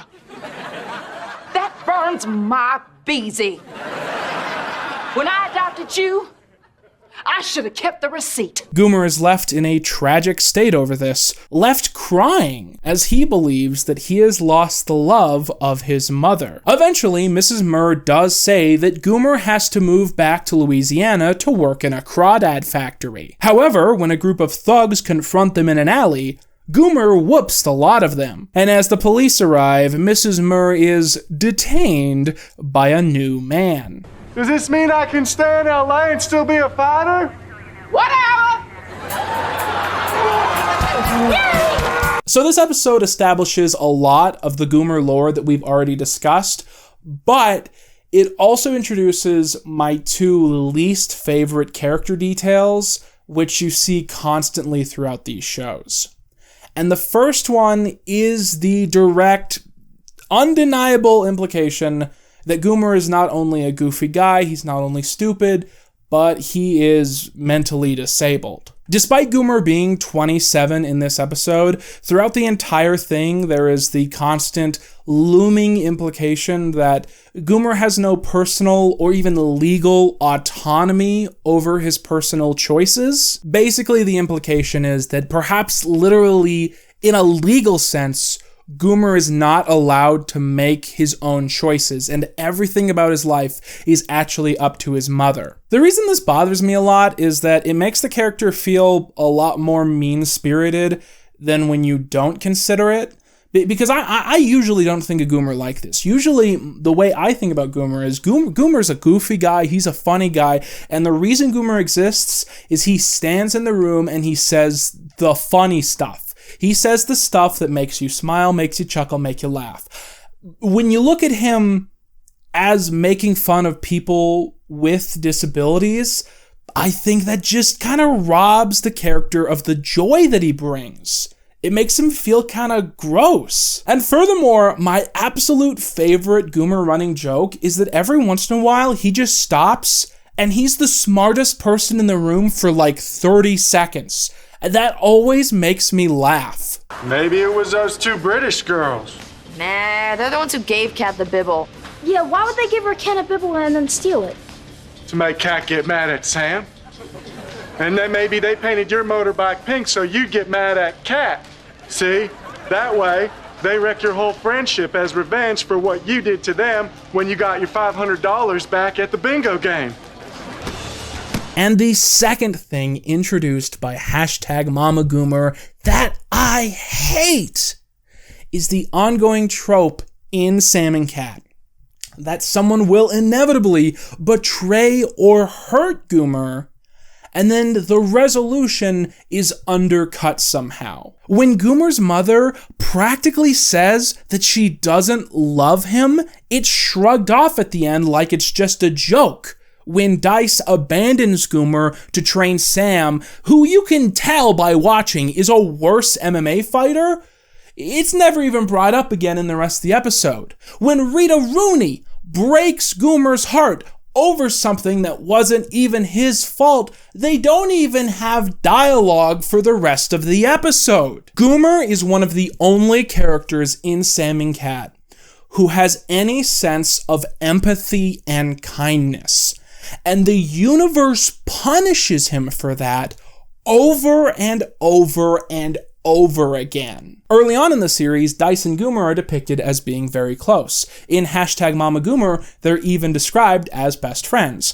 But as the series goes on, and Goomer's MMA career fades into the background, you start to see this a little bit less and less. For a long string of episodes, Goomer is just the team's lackey. He's their wheels. He's how they get around. He helps them build a meth lab. And it just really stands out to you, it didn't have to be that way. The writers could have tried. #First Class Problems is arguably like the weirdest episode because Goomer's role in that story, if you think about it in a fourth dimensional sense, his job in the story is to make sure that Sam and Cat get karma. Sam and Cat are awful people in that episode. They're terrible. They do stuff that would get you arrested at an airport, and the only thing that stops them in their tracks is that the universe kind of points at Goomer and says, hey, you're going to make sure that these girls get some karma, and they don't get what they want. But for most other late-stage Goomer episodes, he's a prop. Like I said, he just stands around and he says all the funny stuff because no one else in the cast is able to carry the show. This is until #WeStealARockstar, which stands out by far as the episode of Sam and Cat where Sam, Cat, and Dice ruin Goomer's life. The main trio end up doing a long string of amoral and extremely illegal things, and this ends with Goomer feeling like he's lost Del DeVille. And eventually they do basically lie to him and convince him, no, Del DeVille's fine, dude. You're crazy. You're saying crazy stuff. You're crazy. But the most important thing about this episode is that this was the final appearance of Goomer before he transitioned into being a character on Henry Danger. So obviously this is the longest and most mysterious gap in this story. And to some people, it's actually still extremely controversial. Just the other week, I was browsing the Sam and Cat wiki, and I ended up in the comments section where I read this very long and verbose fan theory that Goomer in Henry Danger is actually an entirely different person. Basically, the theory posits that doppelganger theory, which we've discussed, indicates that there might be multiple people that look like Goomer, and in this case, two doppelgangers had the same name, and that explains the little character quirks between them. But I don't think there's actually any character quirks between them. I think they're presented as pretty much exactly the same. So obviously for these people, I think the big contentious disagreement is that in Sam and Cat, Goomer is a good guy, while in Henry Danger, Goomer is a bad guy. So how do we go about solving that discrepancy? Well, I think my biggest hot take here is that it's a little bit of a stretch to call what Sam, Cat, and Dice do not evil. Like, I understand that if you haven't seen this show in 10 years, you just remember the funny antics, you remember the haha and all that shit.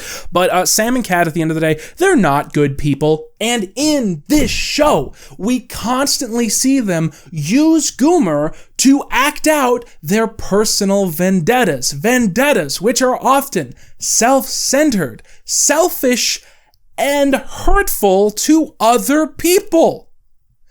They have Goomer build a meth lab. Look at it this way. How many people has Franchini killed?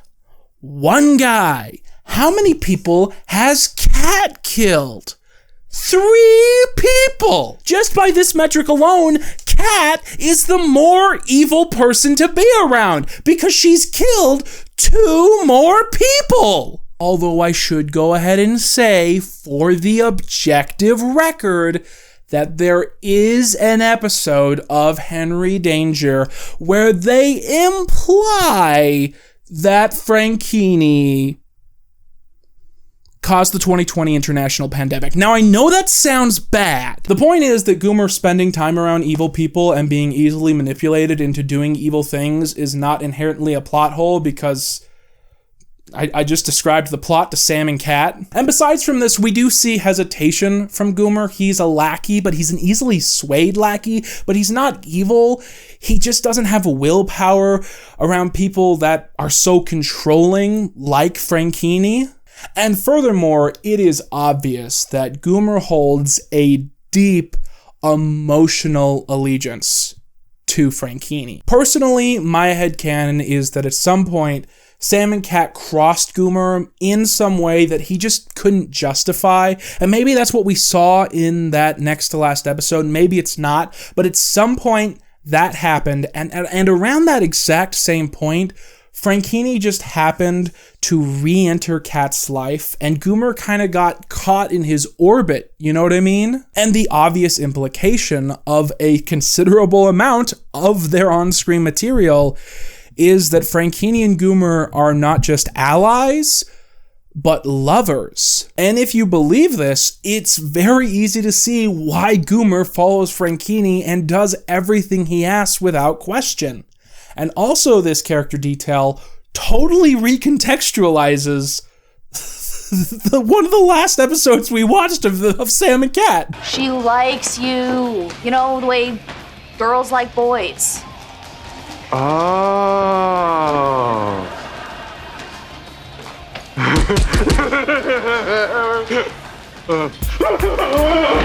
Yes, my standing theory with Goomer is the same standing theory I had with Fred.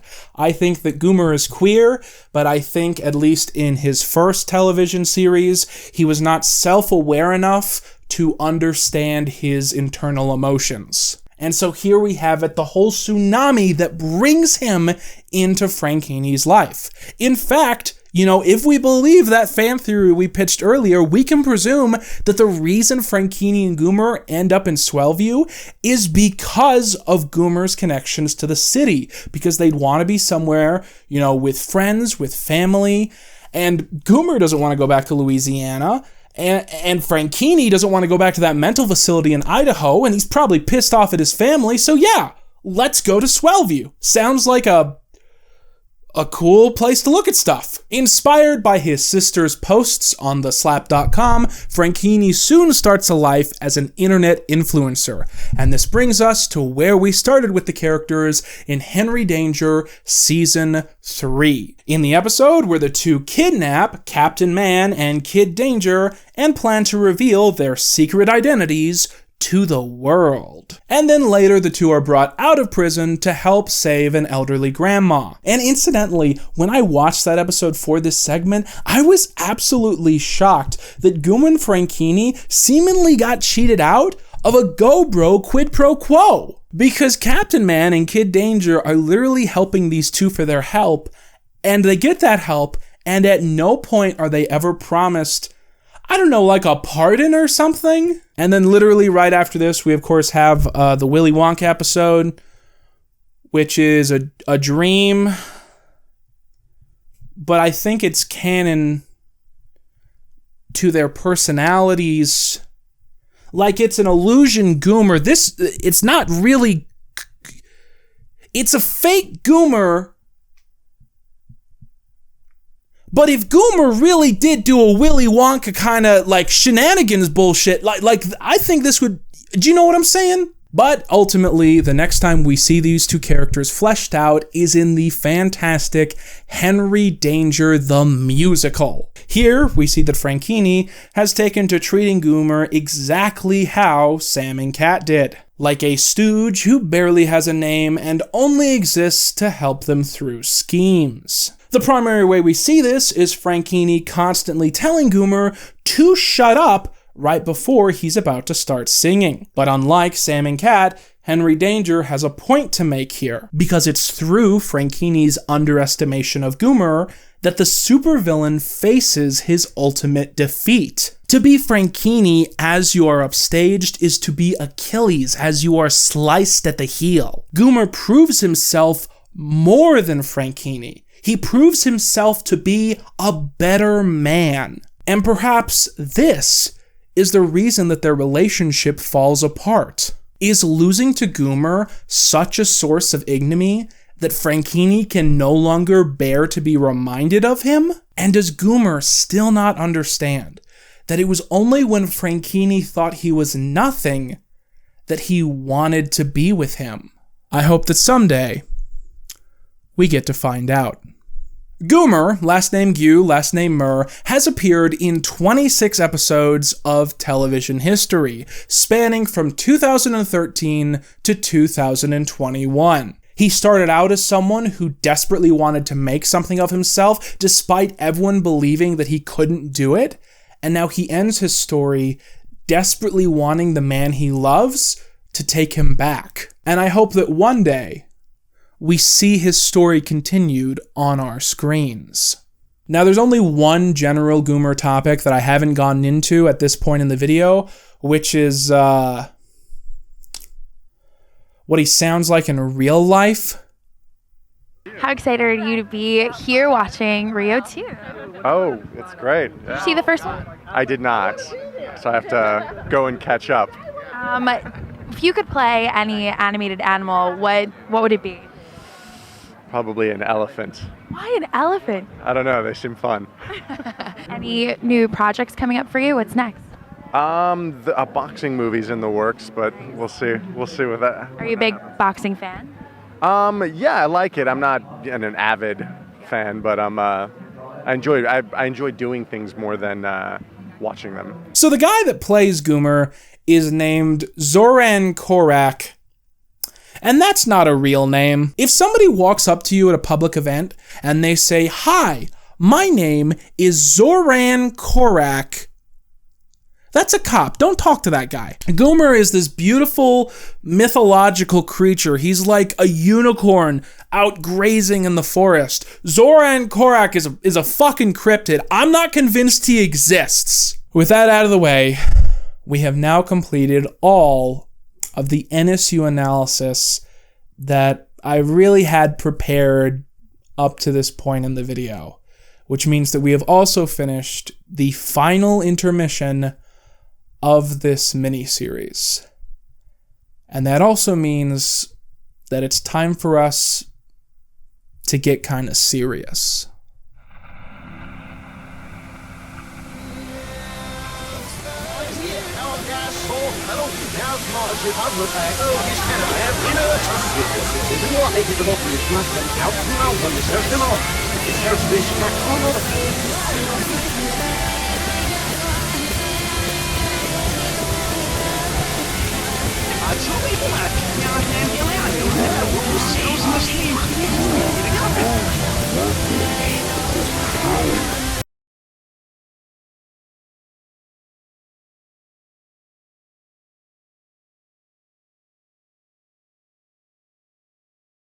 Well, here we are. We are officially caught back up to present day. With a handful of exceptions, essentially everything that you have seen in this video up to this point, I finished 8 months ago.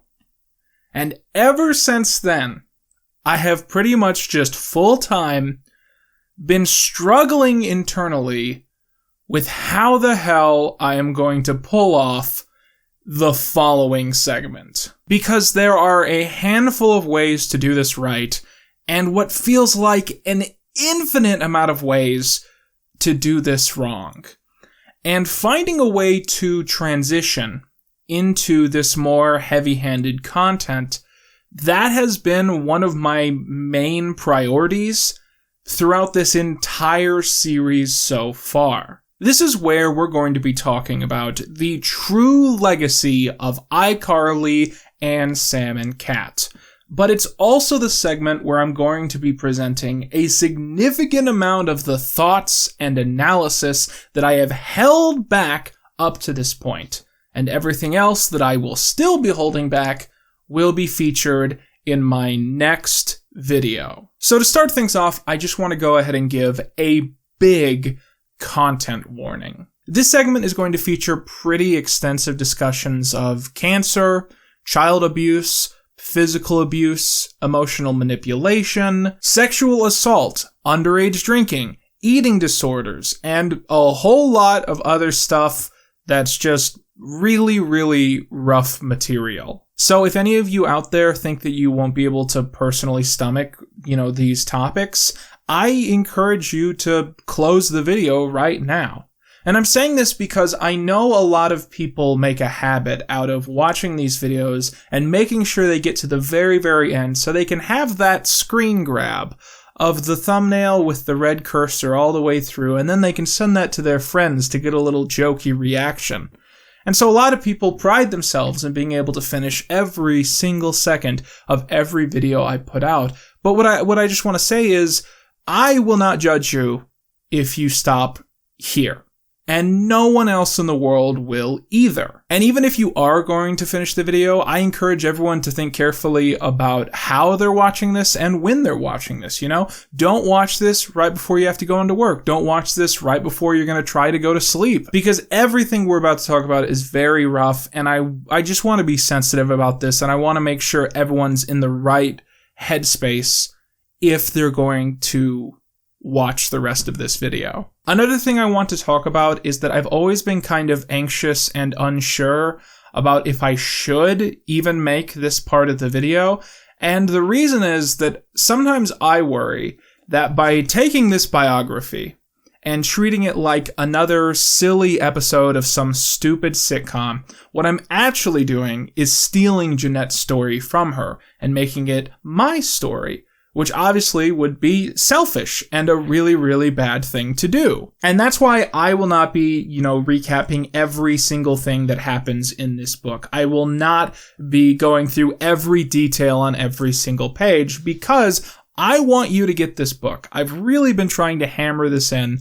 I want you to get this book because it is one of the greatest biographies ever written, and it's really important to me that everyone supports Jeanette. Okay, so if I feel so damn guilty about talking about this book, why don't I just, not do it? Why don't I just end the video here, tell you all to buy the book, and then call the video over at this point? Well, there's another perspective here, and this is frankly the one that I put a lot more weight into. And that is that by making videos about topics, I assign those topics value. So when I make a video about Victorious and I talk about the show for 13 hours straight, I am saying that that is a conversation worth having. It is worth talking about this hokey little show and all of its stupid lore. So I feel like if I sat down and I analyzed Nickelodeon sitcoms for 40 hours straight, and then I turned around and said, oh, I don't want to get into all that serious stuff, what I'd actually be saying is that I don't assign value to that conversation. I would be saying that Jeanette's story doesn't have as much power and value as a bunch of old sitcom episodes. And obviously that is not true. Jeanette's perspective is very important here, as is the perspective of everyone else who is in the show. And that's why I've always wanted not just to look at this book, but also to revisit iCarly and take a second look at it from a different perspective. So there's a lot of stuff I'm going to be discussing in this segment that is not in the book. And the reason is that I just think it's important for the context of the greater situation. So at the end of the day, I don't want any of you to look at this segment as if it were a replacement for Jeanette's book. Instead, I want you to look at it as if this were a book club. We're here to discuss this great piece of literature. We're going to be analyzing a good portion of it, and I'm also going to be bringing in some other information that is contextually important for the conversation that I want us to have. But this should never take away from the fact that the best person to tell you this story is Jeanette. And the best way to hear that story from her is to read this book. Or, even better yet, to listen to the audiobook, which is phenomenal. Now, one final note. Throughout this segment, there's going to be a tiny amount of tense shifting, where basically I'm going to be shifting back and forth between, past tense and present tense. And the reason is that when I'm speaking in past tense, I'm analyzing historical events. But when I am speaking in present tense, I'm analyzing the plot to this book. That might be disorienting to people who aren't used to thinking about books in that way, but this book exists and it will always exist, and thus it will always be present tense. So when I'm speaking about the plot to the book, weirdly enough, I'm going to speak in present tense, on rare occasions. I know that's confusing, but you'll get used to it. Jeanette McCurdy was born on June the 26th, 1992 in Long Beach, California, although she later moved to Garden Grove, California, a small city near Anaheim. Small for California, not small for anywhere else in America. Jeanette had 3 older brothers, and the family belonged to the Church of Jesus Christ of Latter-day Saints, although their attendance was passive at times depending on circumstance. In 1994, when Jeanette was 2 years old, her mother, Deborah McCurdy, was diagnosed with stage 4 breast cancer. She would spend the next several years in and out of hospital constantly, fighting off the disease. Jeanette's grandparents on her mother's side moved into the house to help out, but ended up staying in the house through the rest of Jeanette's childhood. Eventually, Deborah's cancer went into remission. Jeanette grew up barely having any memories of her mother's stay in the hospital or her battle with cancer. However, she didn't really need memories, because Deborah took great joy in retelling the story of her battle with cancer to pretty much anyone who would listen. Mom loves recounting her cancer story. The chemotherapy, the radiation, the bone marrow transplant, the mastectomy, the breast implant, the stage 4-ness of it, how she was only 35 when she got it, to any church-goer, neighbor, or fellow Albertsons customer who lends her a listening ear. Even though the facts of it are so sad, I can tell that the story itself gives Mom a deep sense of pride, of purpose. Mom reminisces about cancer the way most people reminisce about vacations. This was even and especially true for Deborah's children.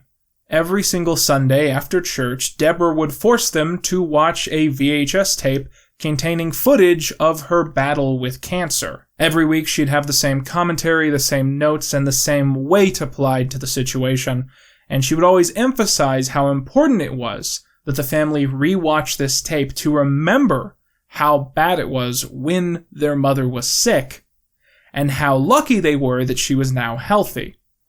But despite this, over the years, all of the children grew increasingly uncomfortable with the fact that their mother insisted that they always constantly relive the traumatizing battle that their mother went through with cancer. After her cancer went into remission, Deborah McCurdy began hoarding objects, toys, trinkets, junk mail, garbage, documents, anything that she could basically get her hands on. And her reasoning was that she was trying to preserve memory. She had developed an extreme fear on missing out on the moment and losing track of memories as they swept on by. And because of this, she very quickly became a hoarder, and their house became filled with various oddities and bits of garbage stacked all the way to the ceiling. The inevitable outcome of this was that the 4 children and Jeanette's grandparents all had to let go of their bedrooms because there was too much garbage in their bedrooms for them to sleep there.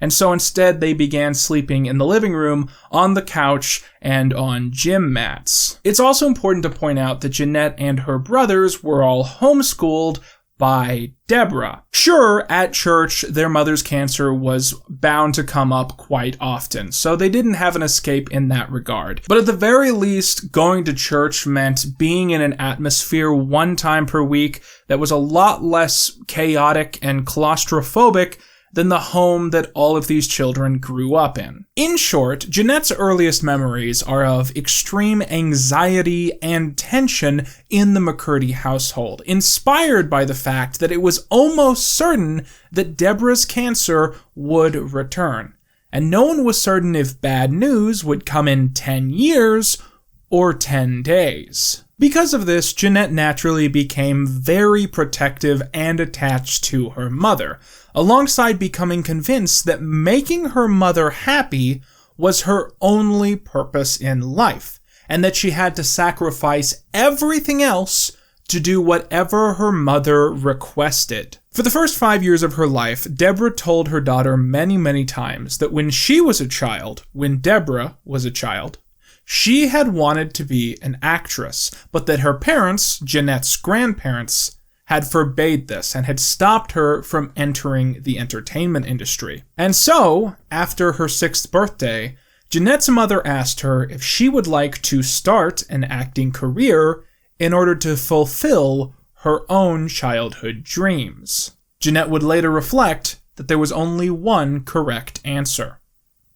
Jeanette soon found herself auditioning with a group of other children, all trying to find representation so they could get agents, and then the agents could help them find acting gigs in Hollywood. However, the casting directors felt that she lacked a natural charisma that felt authentic, and so because of this, she initially exclusively performed in background roles, much to the obvious disappointment of her mother. One of the most subtly damaging things that you can do to a child is deny them any control or agency over any decision in their life. And that is exactly what Deborah McCurdy did to Jeanette from the very beginning. At one point in the book, a young Jeanette, maybe 7 or 8, decides that she wants to try a new flavor of ice cream. And when her mother hears about this, she bursts out into tears. Nutty Coconut's been your favorite for 8 months. You're changing, growing up. I take her hand in mine. Never mind. I want Nutty Coconut. Deborah McCurdy decides when Jeanette wakes up, what she eats, where she goes, what she does with her days, what her hobbies are, what her interests are, and what her personality should be like. But her mother's invasion of her boundaries is also physical in nature, as she also insists on wiping Jeanette after she uses the bathroom, even though Jeanette is 8 years old. She claims that she does this because Jeanette isn't capable of doing it well enough herself, but we will see later that her inappropriate touching of Jeanette materializes in other ways as well. In the year 2000, Jeanette stumbled upon one of her first minor breaks in the industry while performing as a background extra in the film Golden Dreams. Golden Dreams was a short film about the history of California and Hollywood. The film was created for the then upcoming Disney's California Adventure, with the film to be shown at a miniature version of the historic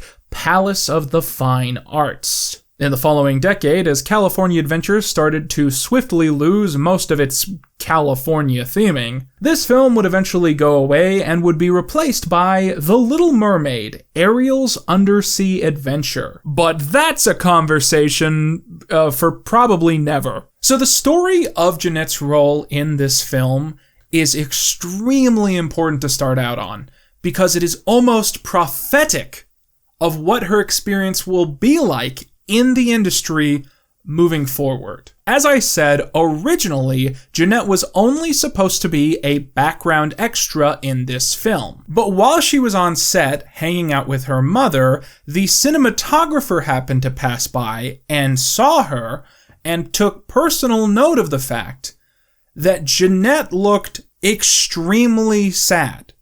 Extremely organically sad, that this was the saddest looking child on set. Later on in the film, there's a whole scene about the photography of Dorothea Lange. And there's a scene where there is supposed to be a really sad kid looking out of the window of a car. And they had hired a child actor to come in and do this scene. But she wouldn't take direction. She wouldn't stop smiling. She was just so happy to be on set and was so used to being told to look happy that when they told her to look sad, she wouldn't do it. So eventually, the cinematographer threw his hands up in the air and he said, "Where's that sad kid I saw earlier?" And he walked around set until he found Jeanette again. And he said, "Let's just have her do it because she already looks sad." The director tells me to sit in an old-timey car, look off slightly to my right, and do nothing. I nod. After a few takes, he says he got the shot. Now, because Jeanette had done this shot, she was now technically part of the film's principal cast, meaning she had to sign a new contract and go home for the day, because it would be kind of weird if this same kid started showing up in the background of other scenes in other eras. This gave Jeanette her very first boost in the industry, as Deborah was now able to request more significant background roles and eventually more principal roles. Shortly after this, Jeanette and her brother Marcus both auditioned for Barbara Cameron, a significant manager in the world of Hollywood who was also the mother of several child performers, including Kirk Cameron, who would later save Christmas. Marcus ended up gaining representation, but Jeanette apparently did not. Apparently, Barbara felt that she lacked charisma. But Barbara did eventually sign Jeanette on one condition: that she begin taking regular acting lessons. Later in the year 2000, Jeanette gained her first major credited principal role when she appeared in a sketch of the variety series Mad TV. Hello, friends. I'm Kathy Lee Gifford. This skit is a very strange cultural artifact built upon a lot of lost context of the era. At the time of the skit's broadcast, Kathy Lee Gifford had just left the show she had co-hosted with Regis Philbin since 1985. Several years before, Kathy Lee had married football sportscaster Frank Gifford, and the pair had 2 children, Cody and Cassidy. There's my little Cass, a diva in training. What'd you bring, Cody? Well, I got a cookbook for Mom so she'll learn how to make cereal for us. Uh-huh. So she'll learn how to make cereal. Yeah, and so she can stay home every morning and make us breakfast. That's right. Something new for these children. A mother making them breakfast. Poor kids. So what have they survived out there? So the joke of the skit is that Gifford, desperate to make her 2 children into massive stars, has forced Regis to make them his new co-hosts, coaching them off-screen on how to act for an audience. Say something. old. Good one, Cass. All right, we got a great show for you today. Cass, Cody, smile. Smile. And Cassidy, put down that sugar daddy. Got a sugar daddy. Like mother, like daughter, huh? This skit, by some strange coincidence, reflects the reality that Jeanette was living with at this point in her life. At her acting classes, her mother had managed to weasel her way into being the only parent present during the exercises. Where Jeanette was meant to learn to feel loose and comfortable with her performances, she instead felt extreme tension. Out of her peripheral, at all times, she could see and sense her mother judging and micromanaging every choice she made in every performance. During many auditions, it seemed that this problem was one of the main reasons that Jeanette wasn't getting roles, because her overacting and abundance of hand gestures her mother had picked out led many casting directors to believe that Jeanette just didn't understand the basics of how to give a good performance. And Jeanette often had to choose between doing the exact performance her mother wanted, failing the audition, and then having her mother be disappointed with her, or doing a different audition that might please the casting directors, but risking her mother finding out that she didn't do exactly what her mother had requested, then leading to her mother being angry with her. But this great discomfort was often offset by her mother's intense love bombing of her in other situations, feeding into Jeanette's emotional obsession with making her mother happy regardless of the cost. You're Mommy's best friend. I beam. I'm so happy to be her best friend, to be the closest person in the world to her. This is my purpose. I feel whole. The love that she feels in those moments makes the disappointment her mother pushes on her even more damaging to her emotionally. If Jeanette fails an audition for any specific reason, Deborah makes sure that Jeanette knows that she failed the audition, that she knows why she failed the audition, and she makes sure that Jeanette develops a complex about that specific thing. If she fails an audition for not being pretty enough, then Deborah buys dollar store beauty products and smothers Jeanette in the stuff before every audition. When she fails an audition because she doesn't know how to pogo, she forces Jeanette to practice pogo jumping constantly on a pogo stick until she can pogo 1,000 times in a row. And when she misses out on a Paula Abdul dancing special because she can't dance, Deborah forces her to begin taking dance classes, although ultimately Jeanette does end up finding dance extremely liberating, partially because Deborah does not show up to her dance classes, does not linger, does not loom, and does not judge. In the book, Jeanette speculates that this is because Deborah McCurdy never wanted to be a dancer, never cared about dancing, and because Jeanette isn't living out Deborah's childhood fantasies, Deborah's dreams and ambitions, she doesn't care, and Jeanette has the total freedom to go in and do whatever she wants. Around this time, Jeanette had a string of small but important breakout performances that furthered her career. She made her film debut in the low-budget movie Shadow Fury, which was filmed in California but was apparently primarily released in Japan. Daddy? Daddy? Daddy? Daddy. Why'd you kill him? Why'd you kill him?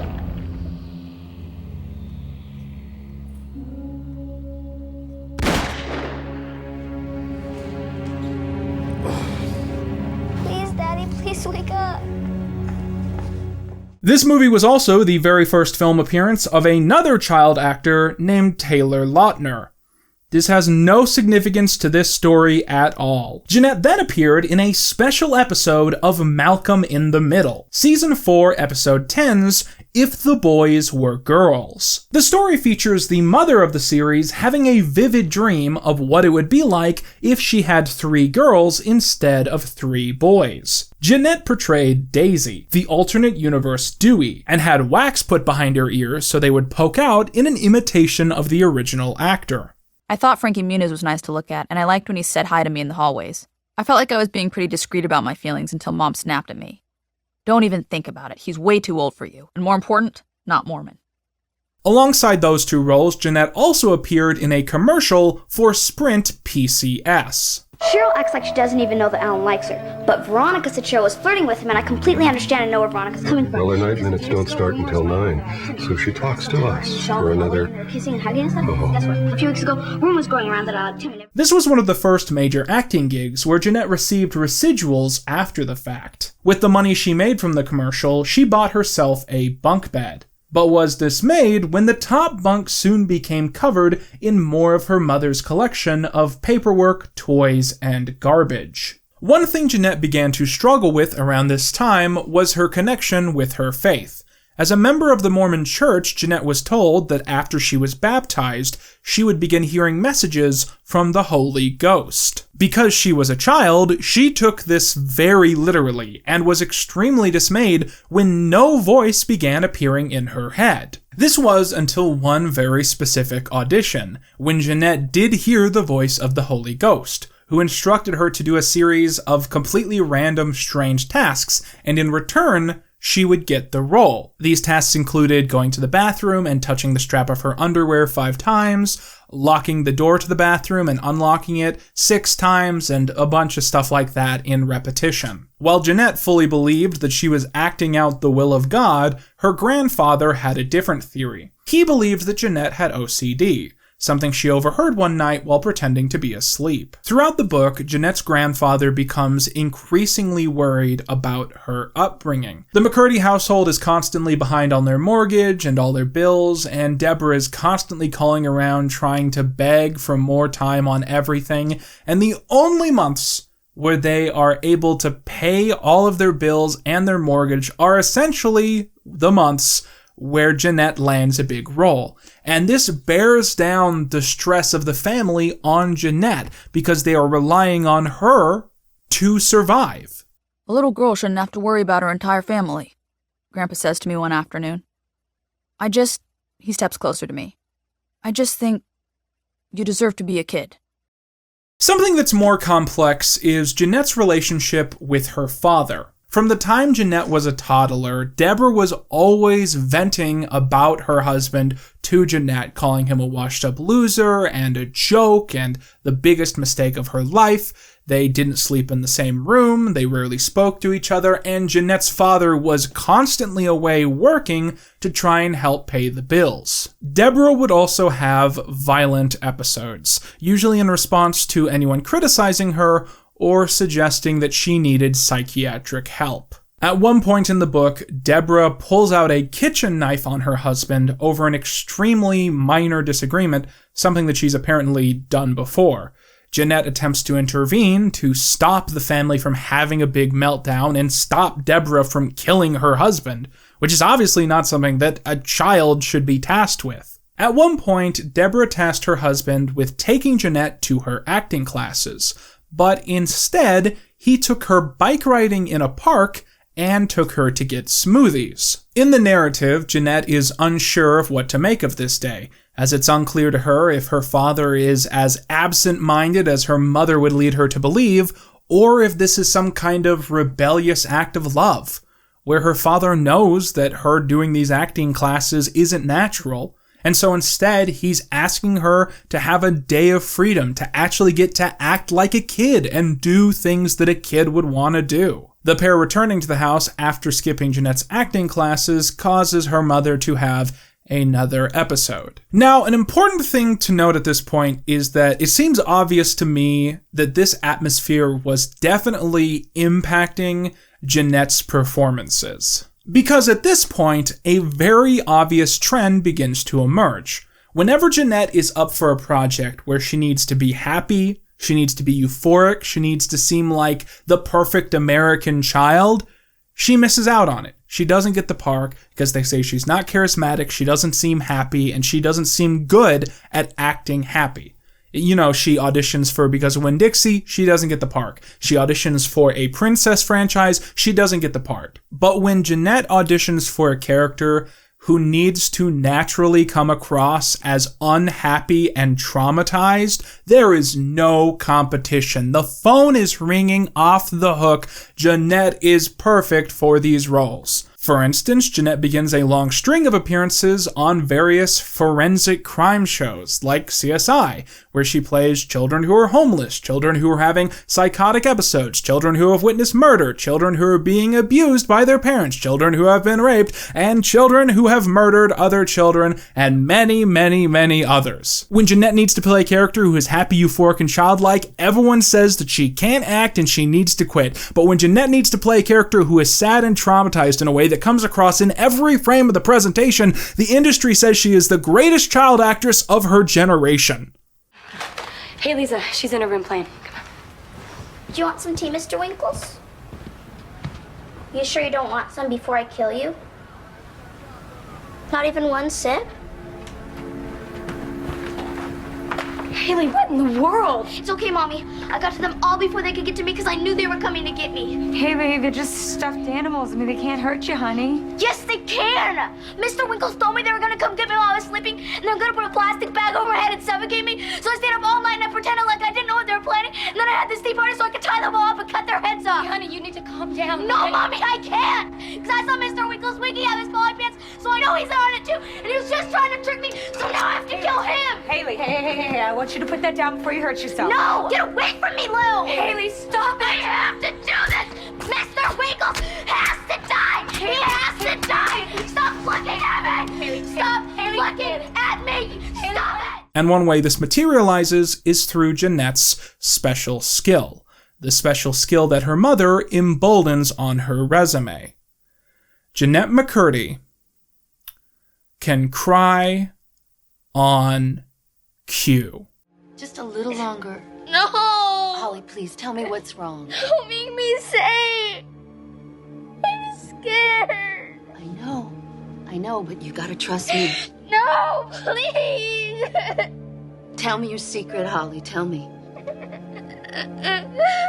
This was something Jeanette learned she could do during her acting classes. The secret was to think of something sad happening, usually to her family, and to then simply allow the tears to flow.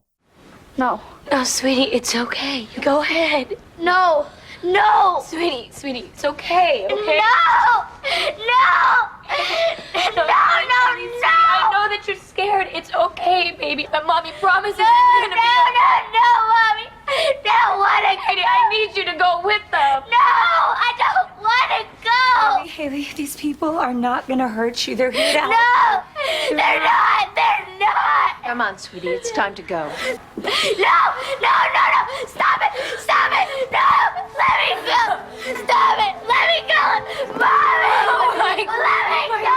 Mommy! However, this trick would only work a handful of times for every theoretical that Jeanette came up with. If she imagined one of her brothers dying, that might allow her to cry 3 or 4 times before, to quote her mother, the tears would run out. And so, Deborah would help Jeanette brainstorm new faux trauma so she could cry for the next audition, or the next taping, or the next tape, and so on and so forth.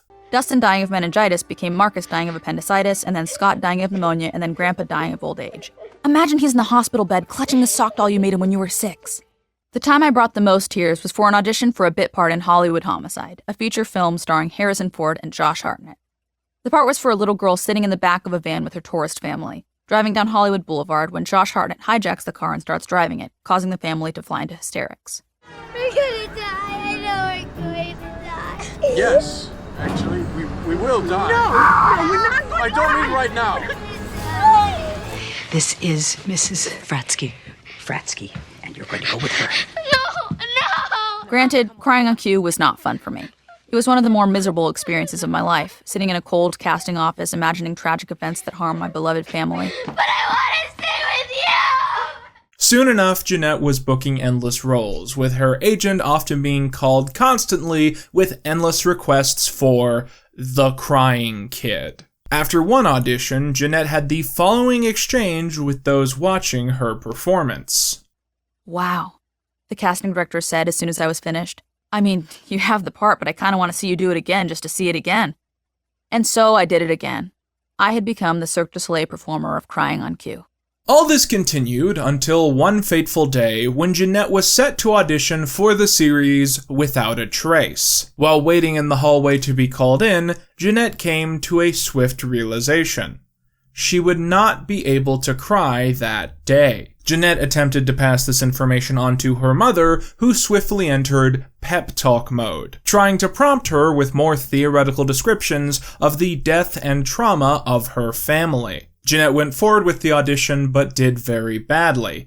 During the cold car ride home, she unconsciously blurted out the truth. I don't want to act anymore. I say before I even realize I've said it.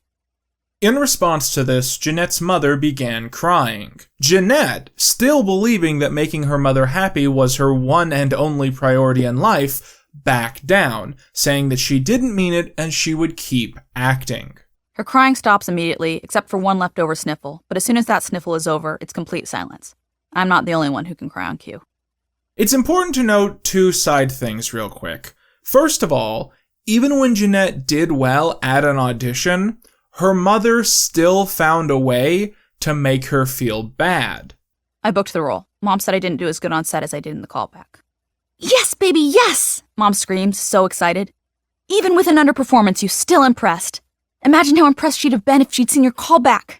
So through her mother's viewpoint, even Jeanette's victories cause her to develop anxieties and self-doubt. The second thing worth mentioning is that around this point, Jeanette developed a very strong interest in creative writing. When she was around 10, I believe, she wrote her very first screenplay and presented it to her mother with pride. She expected her mother to celebrate her finding a brand new way to be creative and a new thing that they could put on her resume. But instead, Deborah found a way to make Jeanette feel guilty about this as well.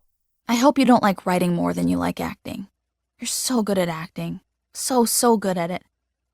Suddenly I'm embarrassed I gave Mom my screenplay. I'm ashamed. How could I be so stupid? She would never support this. Soon enough, it was like Jeanette had two versions of herself. The version that existed on the inside and the external Jeanette, the Jeanette that she would project out to make her mother happy. This would inevitably lead to a paradoxical case of dual resentment, where Jeanette secretly resented her mother for forcing her to live a lie, and also resented herself for having these intrusive thoughts about her own mother. Now, if you hold even the slightest amount of pity for Deborah McCurdy, even as bad as things are right now, hopefully a lot of that is about to evaporate as we talk about these next two topics. As Deborah raised her children, she constantly reminded them of her greatest fear. Deborah was terrified of her children growing up. Her cancer had given her an extreme anxiety of missing the moment, and she had this underlying fear that one day she'd wake up and her kids wouldn't be kids anymore. So everyone in the family was used to hearing phrases like, "I don't want you to grow up." But for Jeanette, it was especially severe. She had always appeared somewhat smaller and younger than other kids her age. Deborah taught her daughter to interpret this as a secret weapon. If Jeanette was 10, but looked like she was 6, she could book a wider range of roles while having more acting experience and fewer labor restrictions than actual 6-year-olds. But also, Deborah was also heavily hung up on the fact that one day, Jeanette would not be small anymore, and she would grow up. I feel guilty whenever we see one of my aunts or uncles and they comment on how much I'm growing up. I can see Mom's eyebrow twitch whenever they say that. I can see how much it pains her. I'm determined to not grow up. I'll do anything to stop it from happening. However, as Jeanette entered her early tweens, she was one day horrified to discover a lump in her chest that was on the right side, but not the left. Jeanette initially believed that she had breast cancer, but when her mother felt the lump, she had a different conclusion. That's not cancer. Then what is it? You're just getting boobies. Oh no. In the moment, Jeanette asked her mother if there was anything they could do to stop her from developing breasts. Her mother perked up and acted as if she was about to tell her daughter a secret, the kind that would validate and cement their special friendship forever. Well, sweetheart, if you really want to know how to stay small, there's this secret thing you can do. It's called calorie restriction. Jeanette was soon being trained full-time by her mother on how to restrict the amount of calories that she was intaking on a day-to-day basis. It was at this point that Jeanette realized that over the last decade of her life, she couldn't really remember a time where her mother was ever eating a lot of food. She would drink tea for breakfast, would rarely eat more than half a salad for lunch, and would eat steamed vegetables for dinner. Jeanette soon learned to copy and adapt this strategy for herself, and soon she and her mother were bonding over this activity as if it were a game. One day, Jeanette was taken to the doctor by her mother, and when she was weighed, she was horrified to see that the scale read 61 pounds. At home, their scale had read 51 pounds. Deborah was instantly disappointed, but warned her daughter not to broach the topic. I opened my mouth to say something, but Mom speaks before I can.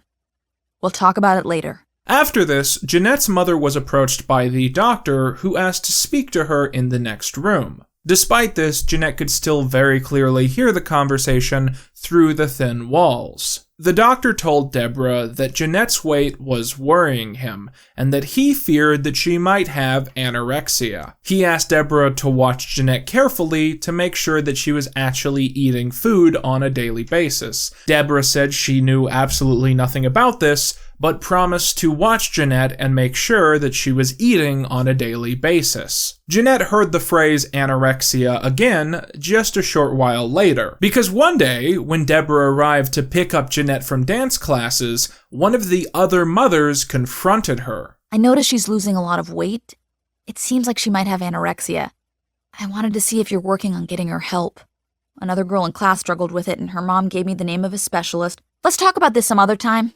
Mom interrupts Mrs. Gutierrez in the way that tells me some other time is never going to come. So by the time she was 12, Jeanette was anorexic, and many adults in her life took note of this because it was very clearly obvious, but very few considered that her own mother might be the person coaching her along with this disorder. The final terrifying detail here has to do with Jeanette's showers and Deborah's body checks. You see, Deborah refused to let Jeanette shower alone, even into her early tweens, and she regularly showered Jeanette alongside with one of her older brothers. The exception was that if an audition was coming up, Deborah would usually shower Jeanette without any of her brothers. Regardless, Deborah would always insist on checking Jeanette's body for cancer lumps, which would invariably always involve her feeling Jeanette's breasts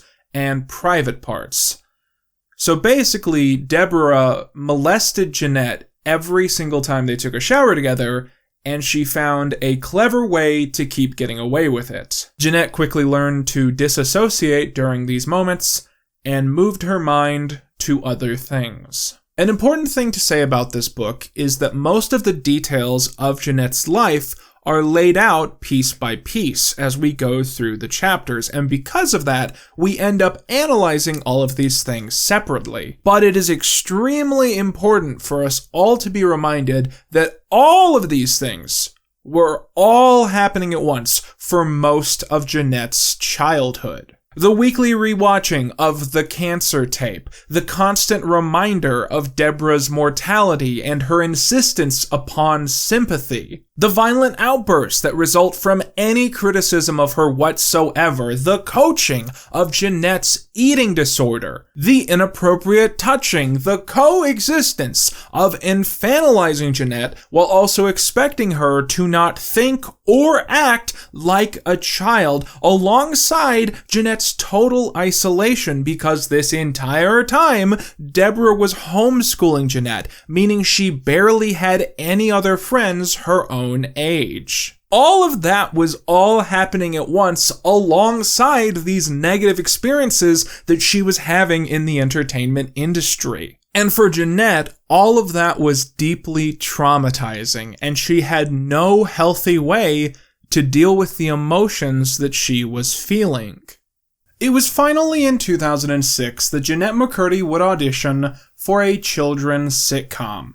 She would soon do a screen test, and the rest is history. Ah, let me go! Say you're sorry. I'm sorry! And what are you sorry for? For saying you're aggressive. From that moment forwards, Jeanette would officially become Sam Puckett. In the following years, Nickelodeon would begin its mission of transforming Jeanette into a cultural phenomenon, a pined-after teen beauty. When she first heard the news, she was in her mother's car, in a booster seat, at her mother's insistence. She was 14 years old. As Jeanette explored working on Hollywood Boulevard, her mother, of course, joined her. One of the first major things that happened on set was that she received a gift basket from her brand new co-star, Miranda Cosgrove. The gift basket was extremely expensive, including candy and tickets to an expensive movie theater on Hollywood Boulevard. Jeanette was left in awe of the gift, as she was apparently quite used to there being a competitive air to other children in Hollywood. It turns out the other kids on CSI weren't exactly looking to make friends, as there was a common belief that this industry was only big enough for one child star that could convincingly stab a teddy bear to death. But Miranda was different. Maybe because she was already successful, maybe because she didn't have anything to lose, maybe because she had good parents. But also because Miranda was very friendly and honest and wanted to be friends with people and wanted to be friends with Jeanette. Jeanette spent most of the filming of the iCarly pilot trying to seem cool in front of Miranda, typically feeling like she was probably failing at that. This was until the final day of shooting, pretty much when everyone was preparing to leave. Hey, Jeanette, do you have aim? Not really, I said, thinking she was talking about throwing things. I've never had good aim. You don't have AOL Instant Messenger? She seemed shocked. Oh, aim, I said, hoping that I sounded convincing, like I knew what it was even though I still didn't. Soon enough, Jeanette had a phone and was regularly texting Miranda. However, this was explicitly against the advice of her mother. Miranda was an atheist and cursed heavily even at that age, so Deborah told Jeanette that she would be a bad influence. Nathan Kress was fine, she figured, because at least he was a Southern Baptist. But Jeanette did keep texting Miranda, often for hours every single day. Sometimes, if her mother asked her what she was doing, she would lie, change the tab, and pretend that she was studying. I want to emphasize how important this part of the book is, because this is basically the first good thing that has happened to Jeanette so far in the story. I loved her, and I was so excited we were becoming friends. But that is not to say that Jeanette loved iCarly, because she certainly did not. At one point in the book, Jeanette describes filming the sitcom as like being stuck in the Groundhog Day movie. The most obvious issue at play is that iCarly is partially a coming-of-age story, and it's also partially a venture used to promote the main cast members as desirable objects to the teenage audience watching. This was not an iCarly thing or a Nickelodeon thing, but that doesn't make it any less weird in hindsight. And Jeanette often found herself feeling uncomfortable with the expectations given to her on set. And many of the most obvious examples relate to her numerous encounters with the creator.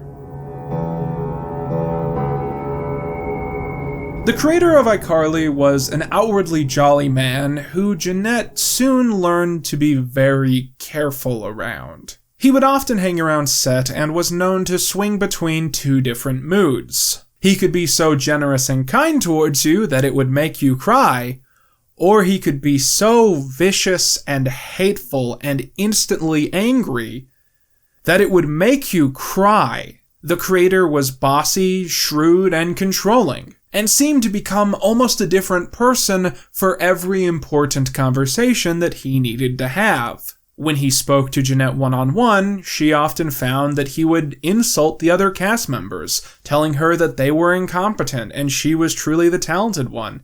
And it made her uncomfortable to think that when he was talking to the other cast members, he was probably speaking poorly of her to fit the mood of that moment instead. And his direction for iCarly made Jeanette instantly uncomfortable, even when it came to very minor moments that are otherwise extremely forgettable. For instance, in Season 1, Episode 16, during the iCarly webcast, this happens. Look at us on the beach. Woo!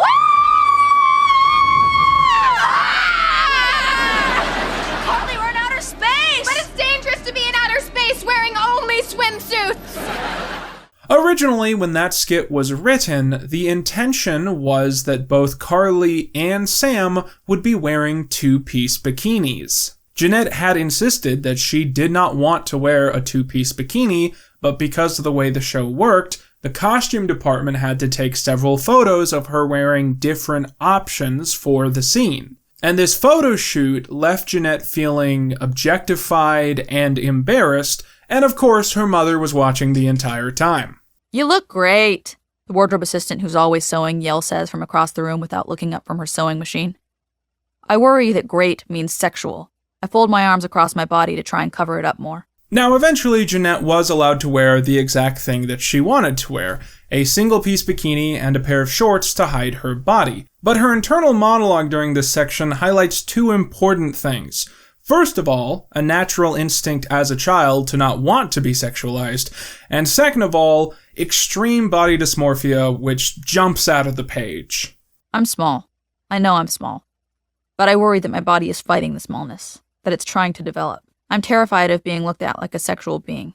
It's disgusting. I'm not that. I'm this. I'm a child.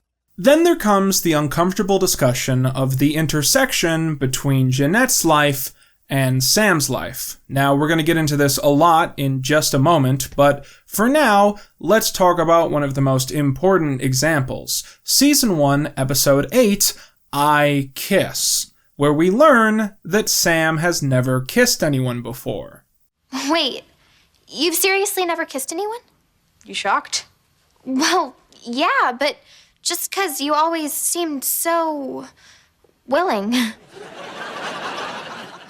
In reality, due to Jeanette's sheltered life and her mother's insistence that she only view herself as a baby, Jeanette had actually never kissed anyone before. So as Sam shared her first kiss with Freddie, Jeanette shared her first kiss with Nathan. And it was terrible. This is mostly due to the enraged reaction of the creator, who watched over the entire filming of this part of the episode and was extremely insistent that Jeanette was not moving her head enough. Eventually, after they had filmed 5 or 6 takes, he marched on stage to confront Jeanette directly. I hear his footsteps as he pads over to us, carrying a paper plate piled with cheese slices and unwrapped mini candy bars. The creator looks me right in the eye but doesn't say anything for 4 or 5 seconds. I almost start to laugh, thinking he might be messing with me for fun like he does sometimes. But then I recognize that there is a deep anger in him. This is no time for laughter. Finally, he speaks. Jeanette. More head movement. He turns and walks away. Why aren't we rolling? He shouts.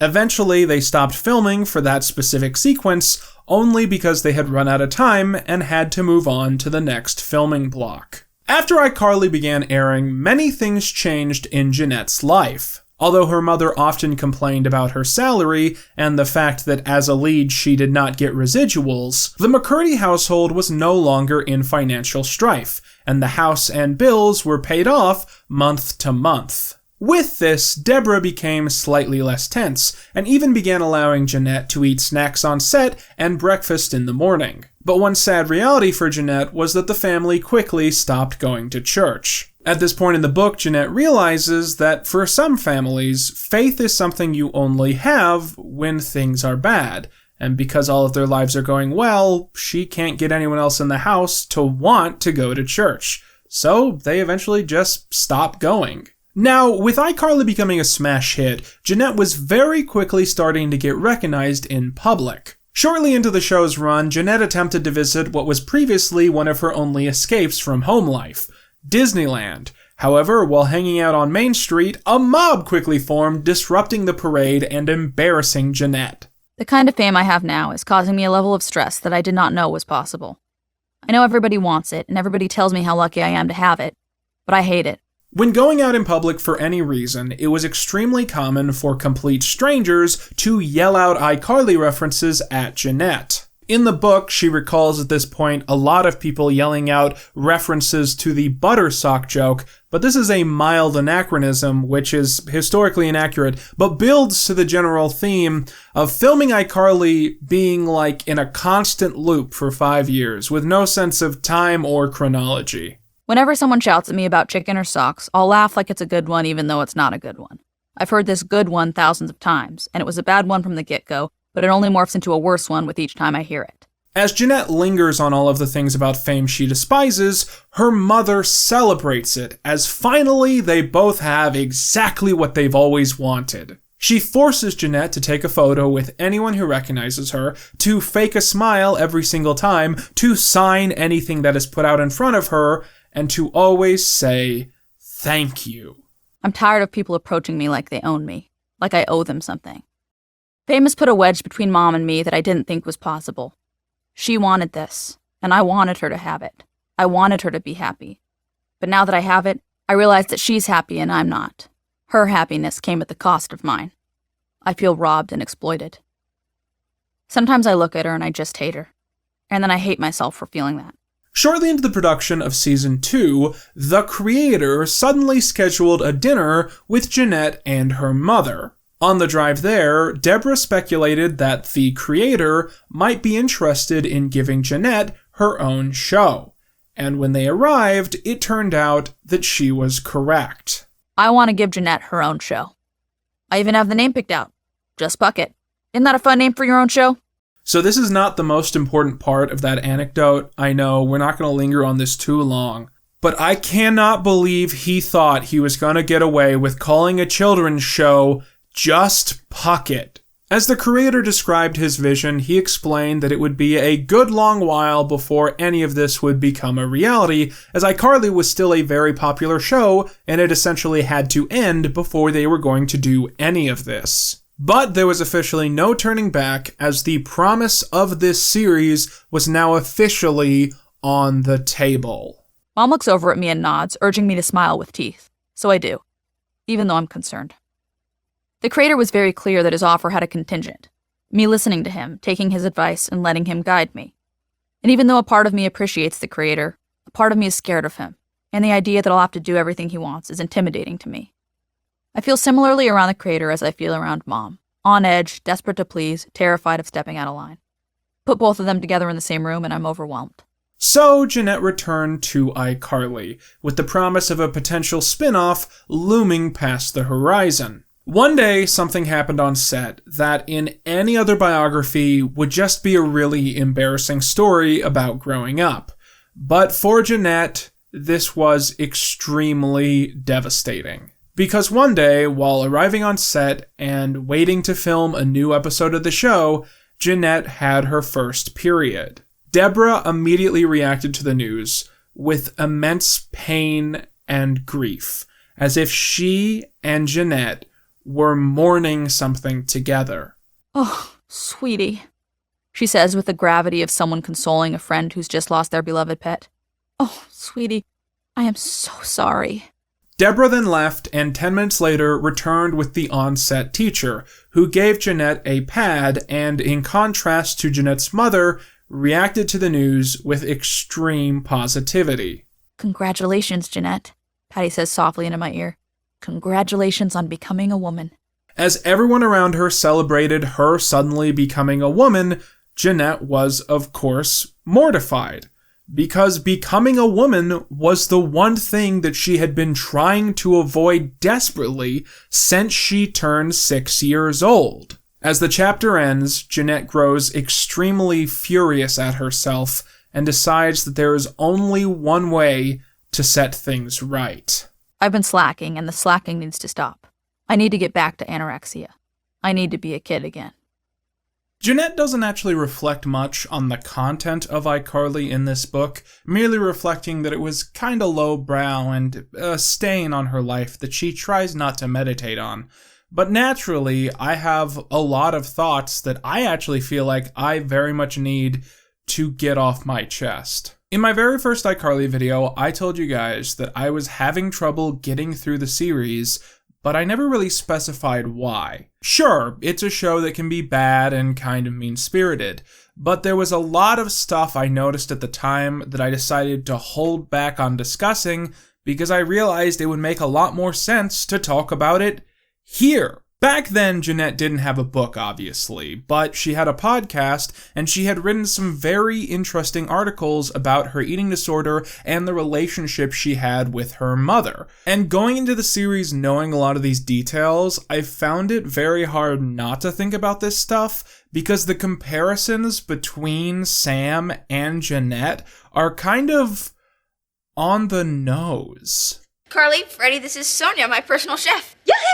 What? You hired a personal chef? Well, my mom doesn't feed me.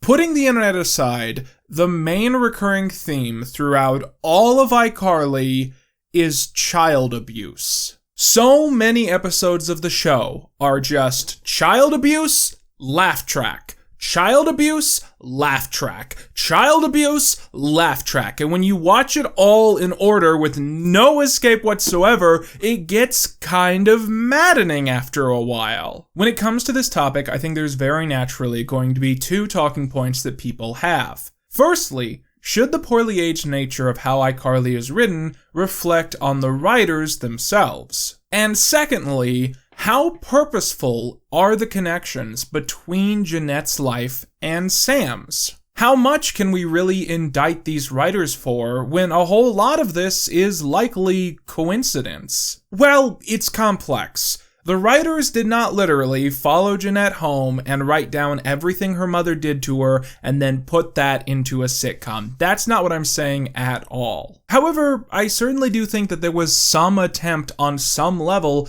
to write details of Jeanette's life into the Sam character. For instance, when Jeanette first started acting on iCarly, she secretly had a massive crush on Jerry Traynor, having previously seen him on Drake and Josh. And then Jeanette's mom ended up finding out about this and told Jerry Traynor directly. Now, Jerry was very professional about this, but it's still a thing that happened. By the way, none of that's in the book. When I first started this miniseries, I bought a lot of old gossip magazines for thumbnail fodder, and that was in one of them. So this was public knowledge at the time. It's something that Jeanette's mother did to her that was kind of inappropriate, and it was extremely embarrassing, so naturally the writers put it in the show. I know you have a crush on me. What? Nothing. Outside of all exterior context, the Sam has a crush on Spencer running joke is kind of weird and strange, but in context, it's borderline unsettling. And I do think it's possible that the later into the series you get, the more that certain details are actually inspired by Jeanette's life, but I can't prove this, and more importantly, it doesn't matter. If Jeanette had had a happy childhood, everything I'm about to criticize would still be bad television. And the point is that with that little extra context of the real story going on here, it retroactively makes the series borderline unwatchable. And that is the main thing that I want to get into. All of Sam Puckett's main traits in iCarly, in one way or another, relate back somehow to the dysfunctional relationship that she has with her own mother. Pam Puckett is heavily absent as a parent, being neglectful of her daughter partially because of constant outbursts that she is always having off-screen. And don't take this the wrong way, but why are you here? Because I need someplace quiet to get cracking on this book. How come you can't read at your house? Because my mom keeps screaming at the cat to get a job. Yeah, I don't know. Sam spends most of her time hanging out with Carly, mostly to get away from the atmosphere that she experiences at home, and the heavy distrust that she has with her mother. And we find out a little bit more about this background in Season 3, Episode 10, I Was a Pageant Girl. Come on, talk. When I was little, I used to compete in beauty pageants.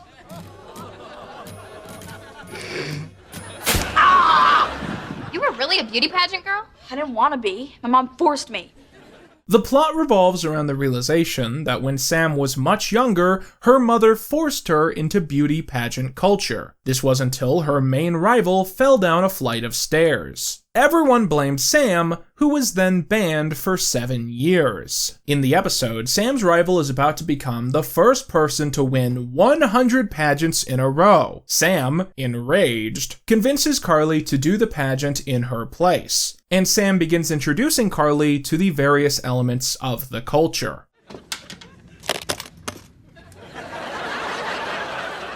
Here. What are these? You stuff them in your bra. However, when they get to the competition, Sam learns that it's been 7.5 years since she competed. She is thus eligible for the competition and forces Carly to swap places. While backstage, mid-pageant, she happens to run into a very boring-looking person who turns out to be her old dance instructor from her pageant days. Samantha Puckett, I never thought I'd see you at another pageant. I'm back. I see that. How's your mom? Still the worst.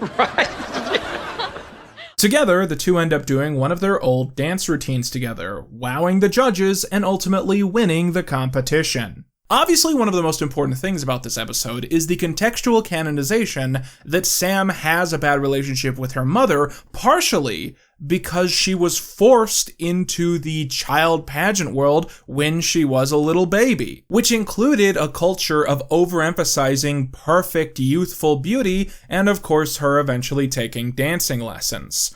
All of this sounds very familiar, not identical, but familiar, and this stands out very, very strongly when we study this episode of isolation instead of letting it just fade into the rest of the episodes of iCarly. And as this is a Sam episode, it also features what is overwhelmingly her most poorly aged running joke: her relationship with food. You did great. No, I was off balance when I turned to walk off. Oh, no one will notice that. I'm feeling all anxious now. Where's my purse? Here. My name is Quinton. You keep fried chicken in your purse? It's my emergency thigh. The bus ran over my lunch.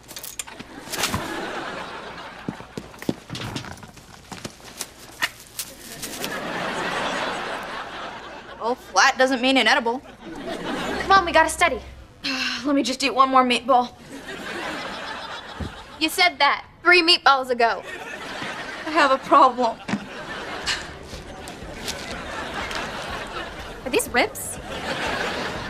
I can't eat chicken all the time. So why do I think this is a detail that hasn't aged well? To put it simply, it's not just that Sam loves food. It's that she very clearly binge eats. Sam has an eating disorder. I think it's very easy to read this from the source material. And in my opinion, the intended joke is supposed to be that it is funny when a little girl binge eats, but she's still skinny. I think that's the joke of this part of her character, that it's funny when you have a character that binge eats, but they still stay skinny. These are the biggest salads in the history of mankind. I know. I'm already full and I haven't even made a dent. I'm out of salad. And what was interesting, Willow reminded me, she said that your character on that show was obsessed with food. Loved food. It was so confusing at the time. Right. Being caught up in anorexia or binge eating disorder or bulimia, and then while playing this character who's like slinging a fried chicken leg, like beating people with a ham sandwich, it felt like my life was mocking me in a lot of ways, and it was really difficult. I'm gonna need another fat bag. And the thing about this is that I think it kind of makes the creators implicit in Jeanette's eating disorder, because it makes her mother not wrong that it's important to her career that she stays skinny. Because it's part of the canon of iCarly that Sam has to be skinny. And alongside just being a very poorly thought out depiction of an eating disorder, it's also clearly yet another part of the show where you can very clearly see that performing this material was harming Jeanette in a very clear way. Sam! Sam! Hey, Carls. Can you tell me why I found this half-eaten tamale in my bed? Because I left it there. Give me it. But of course, Sam is not the only character who has an issue with her mother. While Sam's mom is absent in a way that is neglect, Freddy's mom is present in a way that is overbearing. The more we see of Freddy's life with his mother, the less good it seems, the less legal it seems, and not just in a goofy sitcom way. Like the fact that Freddy's mother is obsessed with his weight and his body, and with him constantly weighing himself and weighing the food he eats and doing other things which are kind of disgusting. What are these scales for? Well, what's the point of eating nutritious food if we don't know exactly how much nutrition our bodies absorb? I don't understand. We weigh the food before it goes in. Yeah. Then later, we weigh what comes out.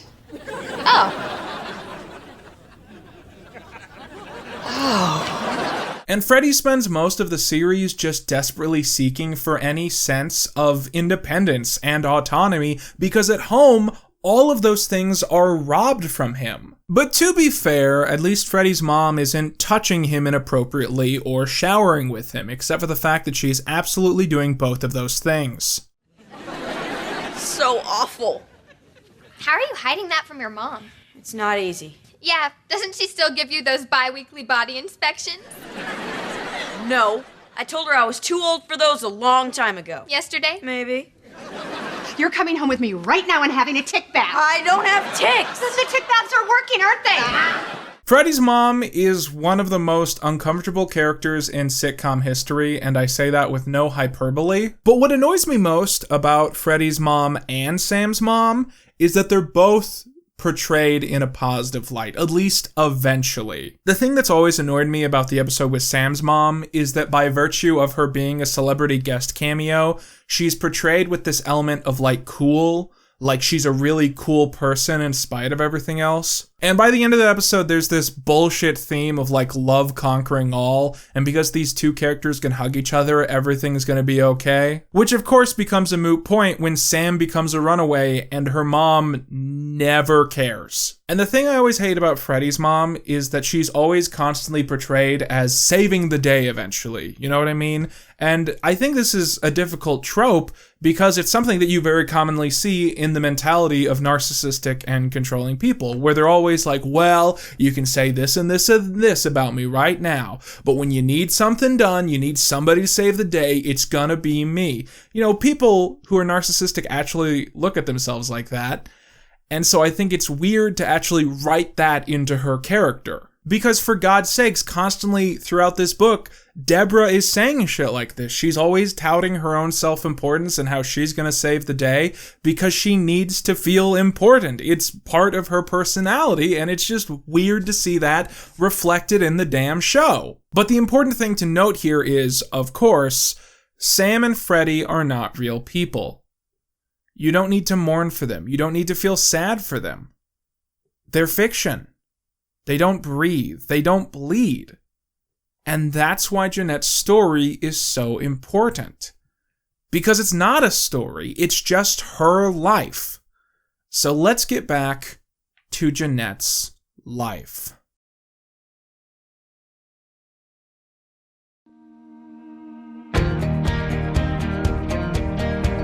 From November the 5th, 2007 to February the 12th, 2008, the Writers Guild of America East and West went on strike. The group were protesting many things, but partially the fact that studios of the time did not allow for residuals for new media. In the past few years, I have often spoken of how this strike affected TV shows, corporations, and networks. But one thing we have rarely discussed is the actors who were put out of work temporarily by the strike. At the time, iCarly was filming its first season, and the actors soon found themselves with some free time as the show ran out of material. Jeanette's agent suggested that she begin a music career, as it would be a great way to fill the time before the strike came to an end. Shortly after this, Deborah forced Jeanette to begin posting covers onto YouTube. When iCarly fans inevitably found these covers and they went viral, they could use this to attract a record company, which of course ended up working. She was soon signed to Capitol Records and was given the task of making country music in Nashville. She would perform with a fake Southern accent to fit the bill. Kind of awkward, as it was widely known that she was from California. But at least she wasn't from Pennsylvania or something. When iCarly continued filming after the strike, this delayed her music career, as she spent most of her time recording what we would call seasons 2 and 3, but she would naturally just call season 2. But after this, iCarly took a break from production, and Deborah rented a hotel in Nashville for several months so that she and Jeanette could work on her country music debut full time. Her premiere single, Not That Far Away, was written from Jeanette's perspective to her mother by a bunch of Nashville songwriters Jeanette didn't really know. I wish you were here, 'cause sometimes I get lonely. Yes, I'm not the only new girl in town. The song is about Jeanette, a down-to-earth country girl, moving to California to pursue her dreams, and being so sad that she's so far away from her mother, all the way out here in California. Mama, I promise I'll be alright. I'll call and say I love you every night. I'm just trying to write the story of my life. At the start of chapter 37, Jeanette and Deborah sit in their hotel room listening to the final mix of Not That Far Away. As Deborah listens, tears run down her cheeks. Now, Not That Far Away is a shit sandwich song, and Jeanette knows it. So why is her mother earnestly, unironically crying listening to this shit sandwich song? Why is Deborah crying while listening to Jeanette sing a song about missing her mother while knowing that everything is going to be okay? Secretly, Jeanette knows exactly what is happening. Her mother and her share an email for business, and sometime before she had seen an outgoing email that confirmed her worst nightmare for the past 14 years. Her mother's cancer had returned. Jeanette is finally able to get her mother to admit the truth of what is happening, and Deborah weeps over the fact that because of her cancer treatments, she is going to have to miss Jeanette's country music tour. Jeanette responds that she doesn't want to go on a country music tour, and her mother snaps back, Net, you have to go on this tour. Don't talk crazy like that, okay? You scare me when you talk like that. You have to go on this tour no matter what, alright? You're gonna be a country music star. Okay. Brief pause here. Jeanette McCurdy is such a talented writer. And I don't want to, imply that this scene never happened, but it's incredible how her voice can still be felt in the dialogue of other characters, and how throughout this scene you really start to get a feeling of how ridiculous this life is that she is being forced to live. Jeanette McCurdy's country music career is not brought up before chapter 37, and by the end of the chapter, her mother is insisting that Jeanette, a woman from Orange County, California, has to become a country music star because nothing else is important. And there's no reason why implied in the text. It's as if Deborah just woke up one day and suddenly remembered, oh, When I was 6, I wanted to be an actress and a country music star. And so now Jeanette has to do both. It feels like such an arbitrary thing to randomly do to an 18-year-old. And it's important to remember that it was an arbitrary thing to do to a 6-year-old. Just because she had a backstory doesn't mean any of this is justified in any way. So, as Deborah goes back home to start her cancer treatment, Jeanette hits the road.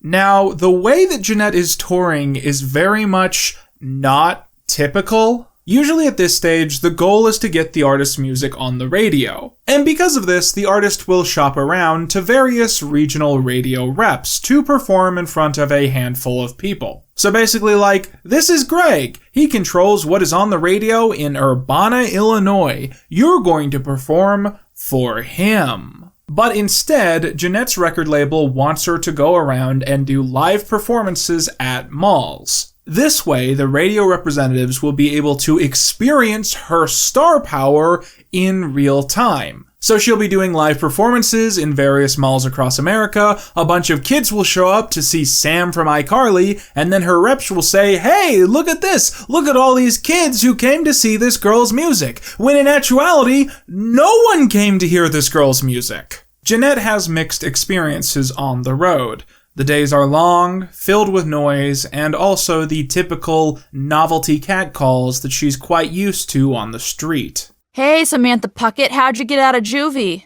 Haha, good one. Where's your fried chicken? Haha, good one. Do you really beat up people in real life? Haha, good one. My dead soul smile spreads across my face, and I look in their cameras while their mom apologizes 15 times for not knowing how to operate it. But one thing she quietly takes note of is that she's actually having a good amount of fun. After all, this is the first period in her life where she is constantly away from her mother. It's her first taste of independence as an adult. And she soon finds herself relaxing in a way that she never does back in LA. I'm realizing for the first time how exhausting it is to constantly curate my natural tendencies, responses, thoughts, and actions into whatever version Mom would like most. I miss her deeply, and my heart aches over what she's going through, and I certainly feel a lot of guilt about the ease I feel these days, but that ease is undeniable. Without her monitoring and weighing in on my every move, my life feels much easier.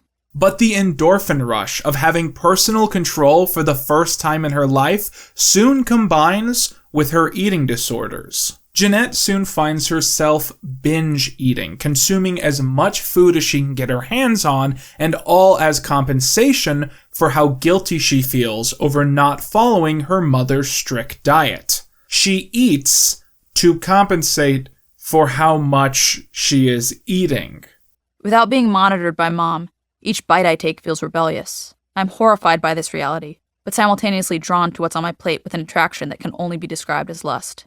The fullness I feel after my meals is nice, and new to me, but it's immediately usurped by a deep sense of guilt. The guilt drives me to eat more. Boxes of Cheez-Its and store-bought cookies and pieces of candy or fruit roll-ups or whatever goodies are on the bus, sometimes until my stomach aches and feels like it's about to burst. I'm horrified with every pound gained, but also feel unable to stop. I am terrified of what will happen when Mom sees me. While working on her career, Jeanette also has her first kiss. This is with a guitarist named Lucas, who is assigned to work on some of her performances. Lucas takes great interest in her, and they kiss in her hotel room at his request. He is 27, and she is 18. Jeanette has a mixed flurry of emotions during the friendship that she finds difficult to manage. This isn't explicit in the text, but I essentially believe that because she was homeschooled, Jeanette was never taught anything about sex or hormones. And coupling that with the fact that she was brought up to be emotionally and physically repressed, when she gets out into the real world, she doesn't understand her body or the impulses that she is having. And older men in her life end up taking advantage of that innocence. After the tour ends, Jeanette returns home and reunites with her mother. She hasn't seen her since she began her cancer treatment. Jeanette is shocked at the transformation. Deborah has lost every hair on her body, including her eyebrows, and now wears a sock cap over her head. She has lost over 12 pounds, having already been skinny before. As they enter the family car, the topic quickly turns to Jeanette's body. Nat, what happened? She doesn't face me when she asks it. She stays looking out the window at the bumper-to-bumper traffic on the 5. Soon after, Jeanette's country music career comes to an end with a whimper instead of a bang. As iCarly films its 4th and then 5th seasons, the end of the show begins to feel imminent. With this, the creator's promise of giving Jeanette a spin-off starts to come into conversation more and more. In 2011, Jeanette once again has dinner with the creator, who attempts to give her alcohol for the first time. No one's looking, Jeanette, or you're fine. I don't know. The Victorious kids get drunk together all the time. The iCarly kids are so wholesome, we need to give you guys a little edge. The creator always compares us iCarly kids to the kids on his other hit show, Victorious. I think he thinks it'll make us try harder. I don't know if drinking is what gives a person edge. Eventually, Jeanette does try a sip and hates it. The creator then becomes physical, first touching Jeanette's leg and then giving her a back massage, all while reminding her of the future that he is holding above her head. He pats my shoulders and then the pat turns into a massage. Ooh, you're so tense. I want to say something, to tell him to stop, but I'm so scared of offending him. Every kid out there would kill for an opportunity like the one you've got. You're very lucky, Jeanette. I know, I say while he keeps rubbing me. And I do. I do know. I'm so lucky. Jeanette's mother soon begins using a wheelchair, which they pretend is a good amount of fun, although Jeanette secretly hates it, as she believes that this means that her mother is now officially beyond recovery. Jeanette moves out of her mother's house for the first time and is excited about living alone. However, as she moves out, Deborah asks if she can stay the night as sort of a fun sleepover. Jeanette does not want this, but agrees, despite knowing that her mother will do the same thing the next night, and the next night, and the next night, and every night after that. The pair are now roommates, and every night Jeanette struggles to fall asleep while her mother clings to her body. At this point, one of the writers on iCarly, who Jeanette calls Joe in the book, starts flirting with her pretty regularly, and at one point they end up actually kissing. Jeanette doesn't want this relationship to be a fling, and so she pressures him into breaking up with his girlfriend. When they officially start dating, she is 20, and he is 32, 12 years her senior. Jeanette does not tell her mother that she now has a boyfriend. The first night they are to be together, Jeanette lies to her mother and tells her that she is having a sleepover with Miranda. Suddenly, in an instant, Deborah's mood snaps. Just as I'm about to ask her what's going on, she snaps her head toward me, picks the TV remote up off the coffee table, and chucks it at my head. I duck aside to avoid it. "You're lying to me, you liar," Mom says, spitting as her face contorts. "I'm gonna find out what's going on. Mark my words, you filthy little lying whore." Mom's been harsh with me before, but she's never spoken to me like this. When Jeanette finally saw Joe, he was completely drunk. He had just broken up with his girlfriend of 5 years and was terrified that he made the wrong decision. She spends the bulk of their first night together with him crying a drunken mess while she attempts to console him. "I thought you wanted this," I say, looking for reassurance. "You won't even have sex with me." He wails. It's true. I won't have sex with him. Even though my family stopped going to church, there are still a few rules of the religion that for whatever reason I can't bring myself to break. Joe pressures Jeanette into giving him oral sex as a compromise, something that begins to happen regularly, although initially she is still very repressed on the topic. Shortly after this, Deborah finally moved out of Jeanette's apartment to be closer to her doctor in Orange County, since her appointments were nearly daily at this point. In 2012, Nickelodeon gives each cast member on iCarly a gift. A voucher for an expensive hotel in Hawaii for several nights. Jeanette and Joe fly into Hawaii and start checking out the island. But while at the beach, they are caught by paparazzi, who take a barrage of photographs. Jeanette wakes up to 34 missed calls, 16 voicemails, and 4 emails. She opens one to find a hateful, spiteful, and vindictive letter from her own mother. "Dear Net, I am so disappointed in you. You used to be my perfect little angel, but now you are nothing more than a little slut, a floozy, all used up. And to think, you wasted it on that hideous ogre of a man. I saw the pictures on a website called TMZ. You look pudgier too. It's clear you're eating your guilt. Thinking of you with his ding-dong inside of you makes me sick. Sick. I raised you better than this. What happened to my good little girl? Where did she go? And who is this monster that has replaced her? You're an ugly monster now. I told your brothers about you and they all said they disown you just like I do. We want nothing to do with you. Love, Mom. Or should I say Deb, since I am no longer your mother. P.S. Send money for a new fridge. Ours broke. After this, Jeanette looks up the TMZ images and is horrified. Websites like the Daily Mail display the images proudly with headlines like, iCarly star Jeanette McCurdy displays her curves in a gray bikini. Jeanette, who does not want to be perceived as curvy, falls into a deep existential pit. In response, Joe takes Jeanette's phone, puts it in the hotel safe, and forces her to go through the rest of the trip, putting everything in her life but this vacation to the side. And it almost gets to the point that she forgets about everything that's going on. Until the final day, when she gets her phone back, and she sees that she has 22 missed emails. Against the advice of Joe, she begins flipping through them. And as she curates all of the hateful messages before her, a new one filters in. You caused my cancer to come back. I hope you're happy knowing this. You have to live with this fact. You gave me cancer. Jeanette reflects on everything that has happened over the past few years, on how fame, distrust, and now her having a boyfriend has caused her and her mother to grow apart in a way that she never before thought was possible. But maybe this is all actually just about Deborah's cancer, and the fact that Deborah is dying, even if no one else in the world is willing to admit it. Maybe we're just letting this wedge between us grow because deep down we both know that soon enough this wedge will be out of our control. A few days later, Jeanette and Deborah meet up. Deborah never mentions Joe. Jeanette never mentions the email. They simply sit down together and act out a facsimile of the relationship that they both think they are supposed to have. And this continues through the rest of Deborah's life. One day, Jeanette's grandfather brings Deborah to see Jeanette for another day of having lunch together. As they pass Nickelodeon on Sunset, Deborah stops to take a photograph of the giant image of the iCarly cast, which she does every single time they pass it. Jeanette grows embarrassed and then horrified as Deborah drops the camera and begins convulsing. They pull into the studio lot and call an ambulance. One of the MTs recognizes Jeanette and allows her to ride to the hospital with her mother. As I'm squeezing my dying mother's hand and watching froth spill out of her mouth, we pass the poster again.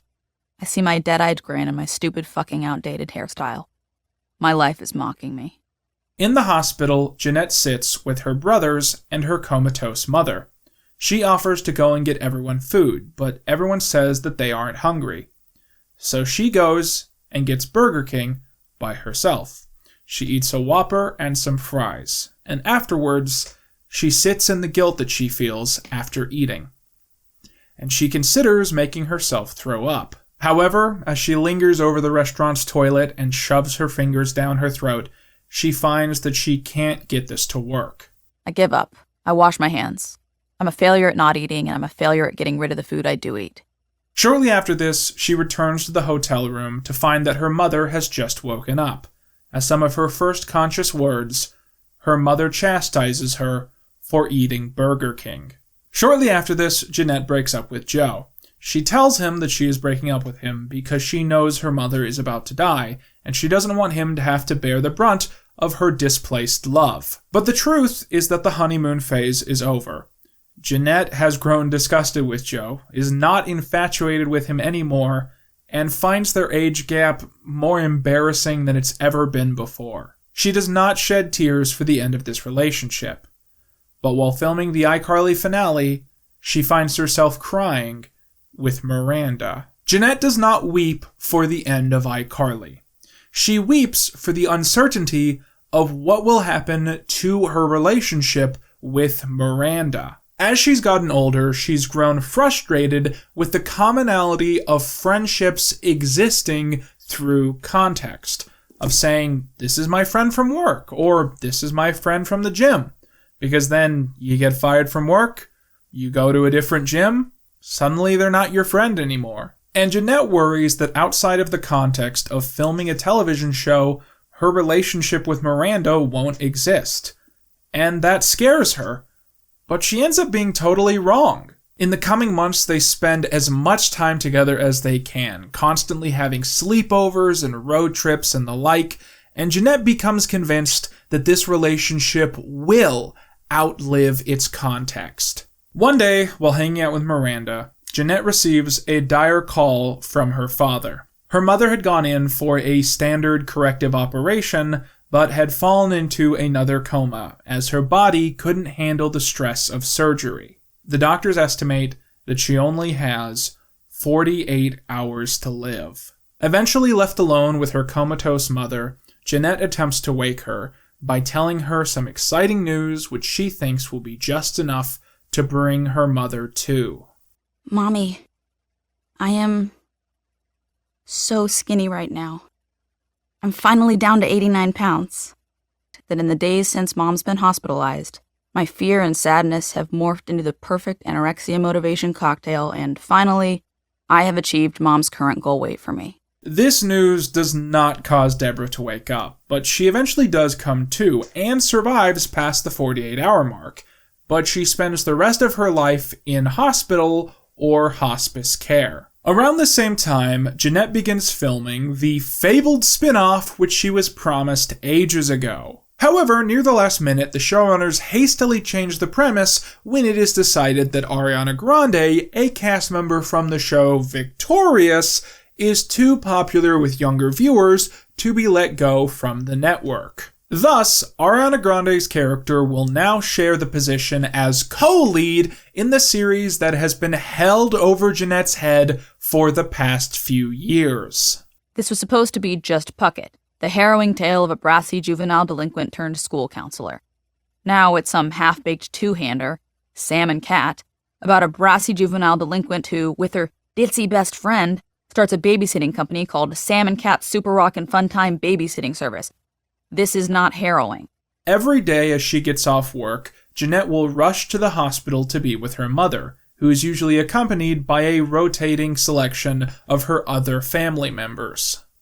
I'd go from slinging a butter sock and shouting my cheesy lines on the brightly colored, overlit Sam and Cat soundstage to sitting in a hospital bedside chair with outdated upholstery, surrounded by the smell of sanitation and the feel of death. Jeanette becomes increasingly frustrated that as the hospital staff recognize her, they don't have the sensibility to not bring it up. One day, a nurse even asks Jeanette for a photo while she sits across from Deborah. At this point, Deborah's brain tumors are so bad that she is capable of very little speech, only repeating back, "I love you."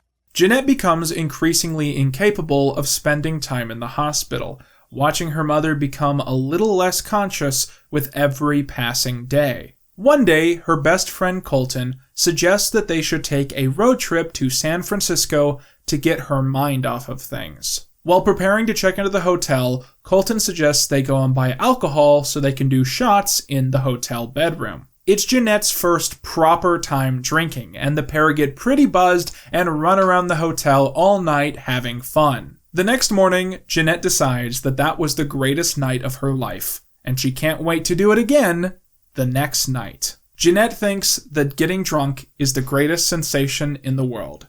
She can be loose, she can have fun, and best of all, the judgmental voice in her head that happens to sound just like her mother seems to fade away when she starts drinking. At this part of the book, Jeanette begins to find herself getting very short-tempered and tired of dealing with people, which she registers as her attempt to bury her emotions as much as she can. I'm becoming an angry person with no tolerance for anyone. I'm aware of the shift and yet have no desire to change it. If anything, I want it. It's armor. It's easier to be angry than to feel the pain underneath it. As Jeanette keeps filming the show, she becomes more and more addicted to the way that alcohol makes her feel, until she one day wakes up with a considerable hangover. It's then that she realizes that she is late for a flight. That flight was supposed to take her to the Worldwide Day of Play, an annual tradition where Nickelodeon would essentially shut itself off and have a kiddie bop festival in real life. Most kids just, turned on Cartoon Network or Disney Channel or the other Nickelodeon channel that you'd sometimes get that was for the other coast. I mean, hell, to be honest with you, when Worldwide Day of Play would happen, I'd rather watch the NASA channel. I'd rather turn on Treehouse Detectives than go outside just because they had pissed me off with that crap. Jeanette was supposed to be hosting that year, while her co-star, Ariana, was the main musical guest. However, as she attempted to rush packing her bags for the trip, she got a call from her father. It was time. Jeanette rushed to the old hoarder house, where she found her mother in the living room, surrounded by hospice care. The family sat around the bed and waited for the inevitable. Jeanette wished that they could cry, but they'd been through this routine so many times before that they were all cried out. All they could do was sit there and wait. Mom takes a sharp breath in, then out. The hospice nurse locks eyes with Dad, gives a slight nod. Dad looks at us. Mom's gone. We're all numb. We don't cry. We just sit. In silence. Finally, I pick up my phone. 100 messages have poured in. Everyone's heard. E-News broke the story. How the fuck they already know, I have no idea. After Deborah dies, Jeanette asks her friends to spend the night with her so she won't be alone. They all go out to a restaurant where Jeanette ends up binge drinking and binge eating. When she gets back to the house that she had recently purchased with her Nickelodeon money, she politely forces all of her friends to leave. She rushes to the bathroom, shoves her fingers down her throat, and vomits into the toilet. She feels a sense of victory. So what if I fucked up and ate? So what if I failed? So fucking what? All I have to do is shove my fingers down my throat and watch my mistake be undone. This is the start of something good. Jeanette returned to filming episodes of Sam and Cat shortly after her mother's death, beginning with the episode #Lumpacious. But tensions on set continued to grow as an obvious dichotomy increased between the two leads. Before Sam and Cat, Jeanette and Ariana barely knew each other, until one day they were placed in the same room and told, for the sake of branding, you two are best friends. Initially, things were fine, until Ari started to miss work. When she was on iCarly, Jeanette had had several chances to star in feature films, but the writers refused to write her out of the show, meaning that contractually, she could only do projects in between seasons of the show. You'll actually remember that the only Sam Light episodes happened because Jeanette ended up in the hospital. And now that they were doing Sam and Cat, Ariana was allowed to skip script readings, rehearsals, and even filming days to work on her music career. The unspoken narrative was that because Jeanette was the less venerated asset, she had to carry the show. When Jeanette wanted to do something else, too bad. There was no such thing as a Jeanette Light episode of Sam and Cat. But when Ari wanted to go and do other things, accommodations were made. Jeanette was treated as more essential because she was being treated as less essential. Then this week happened. The week where I was told Ariana would not be here at all, and that they would write around her absence this episode by having her character be locked in a box. Fuck this. On the set of Sam and Cat, there was soon a common catchphrase repeated by all the producers and especially to Jeanette. Thanks for being a good sport, which was their way of saying, we know that production is hell, we know it's bad, and that you'd rather be her. Jeanette quickly found herself growing extremely jealous of Ariana. Ari had grown up in a wealthy community in Florida, had a family that was wealthy and supported her, a mother that did not have cancer, and of course, she got into performing because she wanted to do it. Ariana having a music career, Jeanette didn't really care about because she'd had a chance to have that life and had thrown it away. But having to hear Ari come in every day with a new story of adventures and her numerous encounters with famous celebrities across the industry made Jeanette like her a little bit less every time she saw her. But what finally undid me was when Ariana came whistle-toning in with excitement because she had spent the previous evening playing charades at Tom Hanks' house. Pop star success I could handle, but hanging out with Sheriff Woody with Forrest fucking Gump? This has gone too far. Now, an important thing I want to establish here real quick is that it is not a crime to dislike someone, and it is not a crime to be disliked. This is a sentiment that I feel like isn't brought up enough when it comes to these celebrity disagreements. So just because Jeanette wasn't very good friends with Ariana doesn't mean it's your job to hate her as well. In the same way that it was never your job to hate Victoria Justice when you thought she wasn't friends with Ariana either. Context is really what's important here. You put two women in a room together whose lives are going in the opposite direction, and they might butt heads a little. Because I'm being honest with you, if I was going through a phase in my life where I was going through trauma and I was struggling and every year felt like the new worst year of my life, and you put me in a room with 20-year-old Ariana Grande telling me about hanging out with Tom Hanks every day, I'm not gonna like her either. Jeanette did Sam and Cat for her mom, who is dead now, so she didn't care anymore. But she did care about one thing. The creator had promised Jeanette that if she played ball and she did this show, he would let her start directing episodes. Sure, directing one of the creator's shows is not exactly the best way to flex your creative muscles, since the creator is ever present during the shoot, adamant about his own ideas, and not very receptive to anyone else's.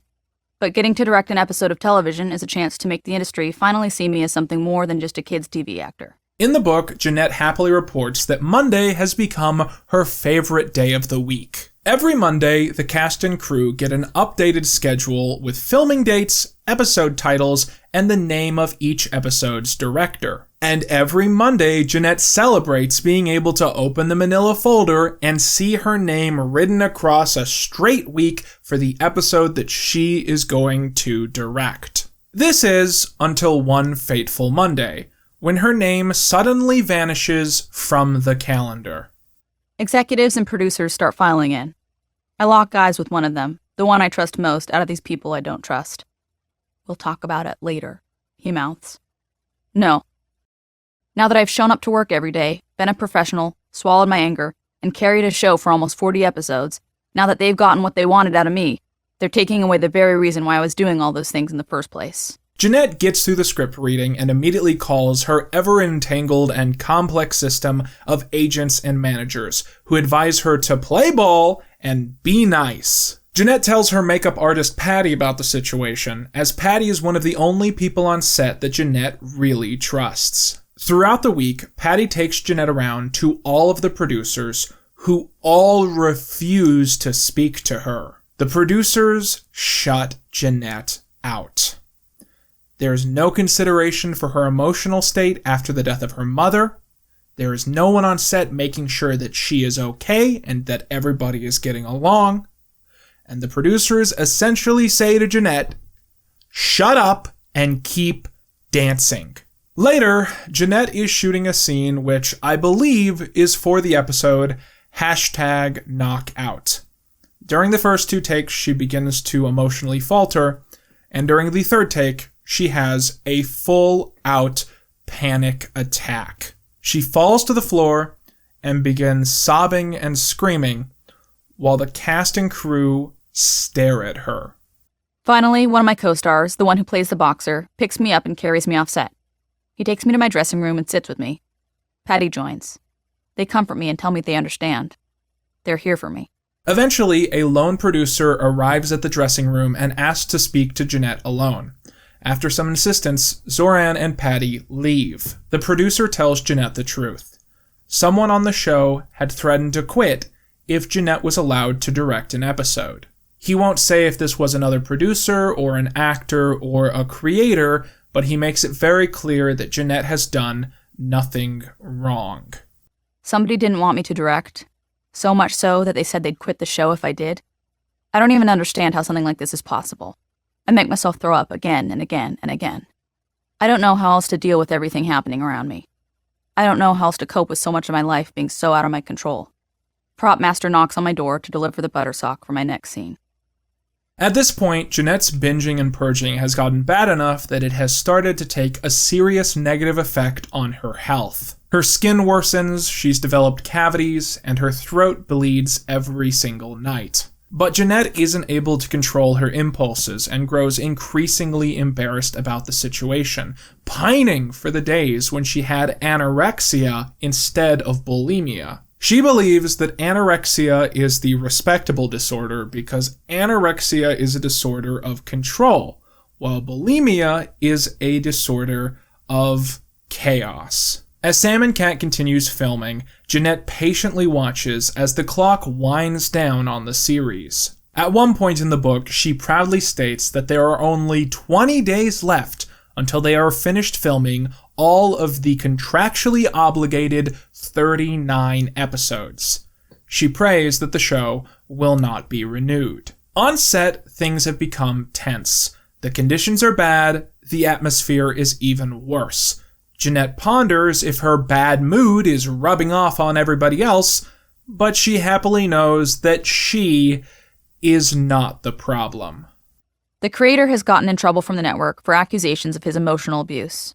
I feel like it's been a long time coming and should have happened a lot sooner. As punishment for the allegations reaching Nickelodeon, the creator is banned from being physically on set with the other actors. But he refuses to give up control over every single scene that is filmed for the show.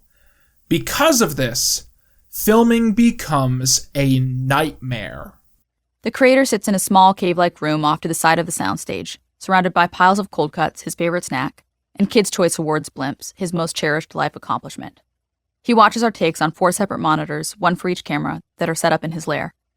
Whenever he wants to give us a note, he tells it to an assistant director, who then has to run across the entire soundstage to give it to us. So our shoot days went from about 13 hours to about 17. Finally, just past 1 in the morning, we wrap.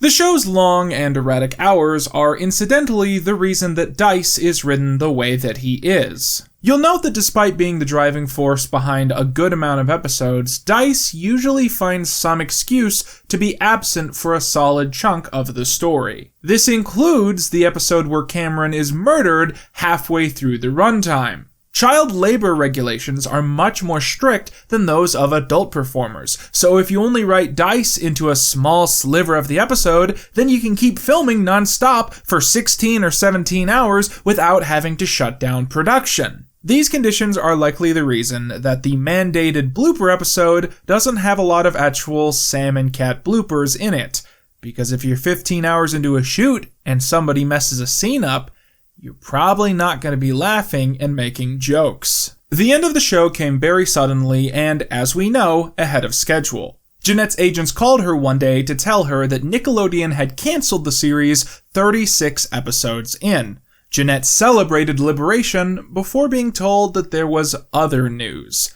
Nickelodeon was offering her a bonus $300,000. Jeanette's agents were hesitant to explain why before they finally gave up the truth. The 6-figure payment was a thank you of sorts, but it would come with the contractual agreement that Jeanette would never discuss her time at Nickelodeon or her experiences with the creator.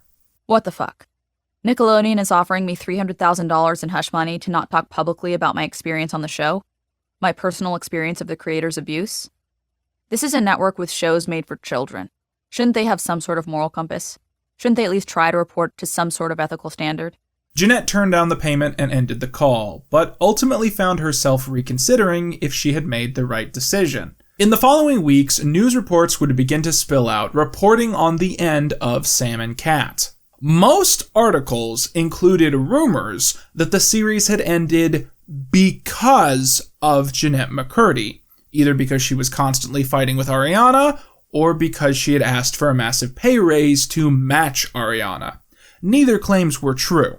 In reality, one of the producers on the show, part of the same group that had banded together to stop McCurdy from directing, had been hit with a serious sexual harassment allegation.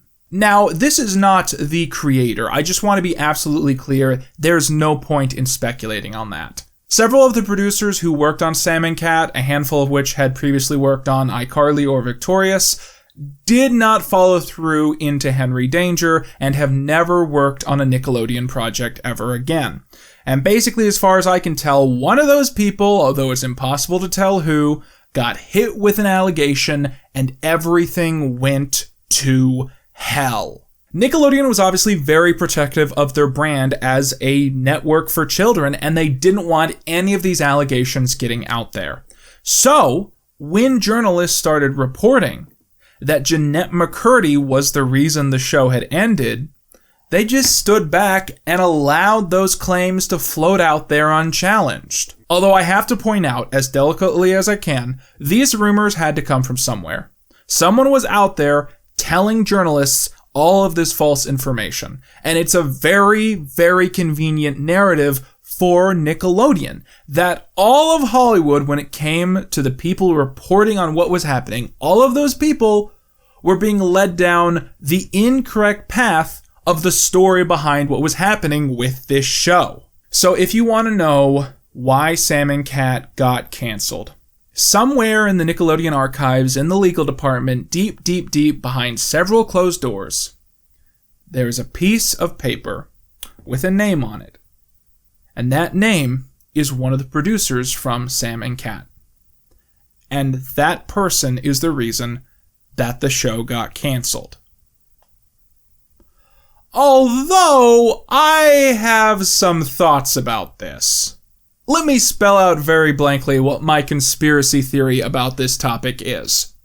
2 years after Sam and Cat ended, Nickelodeon began broadcasting a new show called The Loud House. The show was created by a man named Chris Savino and was based on his actual real-life experiences growing up with 9 siblings. For a while, whenever I heard about this new show, this was the factoid that came attached to it. Lincoln Loud is Chris Savino, and that's a really cool, inspiring fact for young creative people. Maybe one day, you'll turn your life into a cartoon. But everything very quickly changed in late 2017, when Chris Savino was fired from Nickelodeon after over a decade's worth of sexual harassment allegations came out against him. Savino was kicked to the curb and his legacy was ruined, and Nickelodeon just kept making the damn show.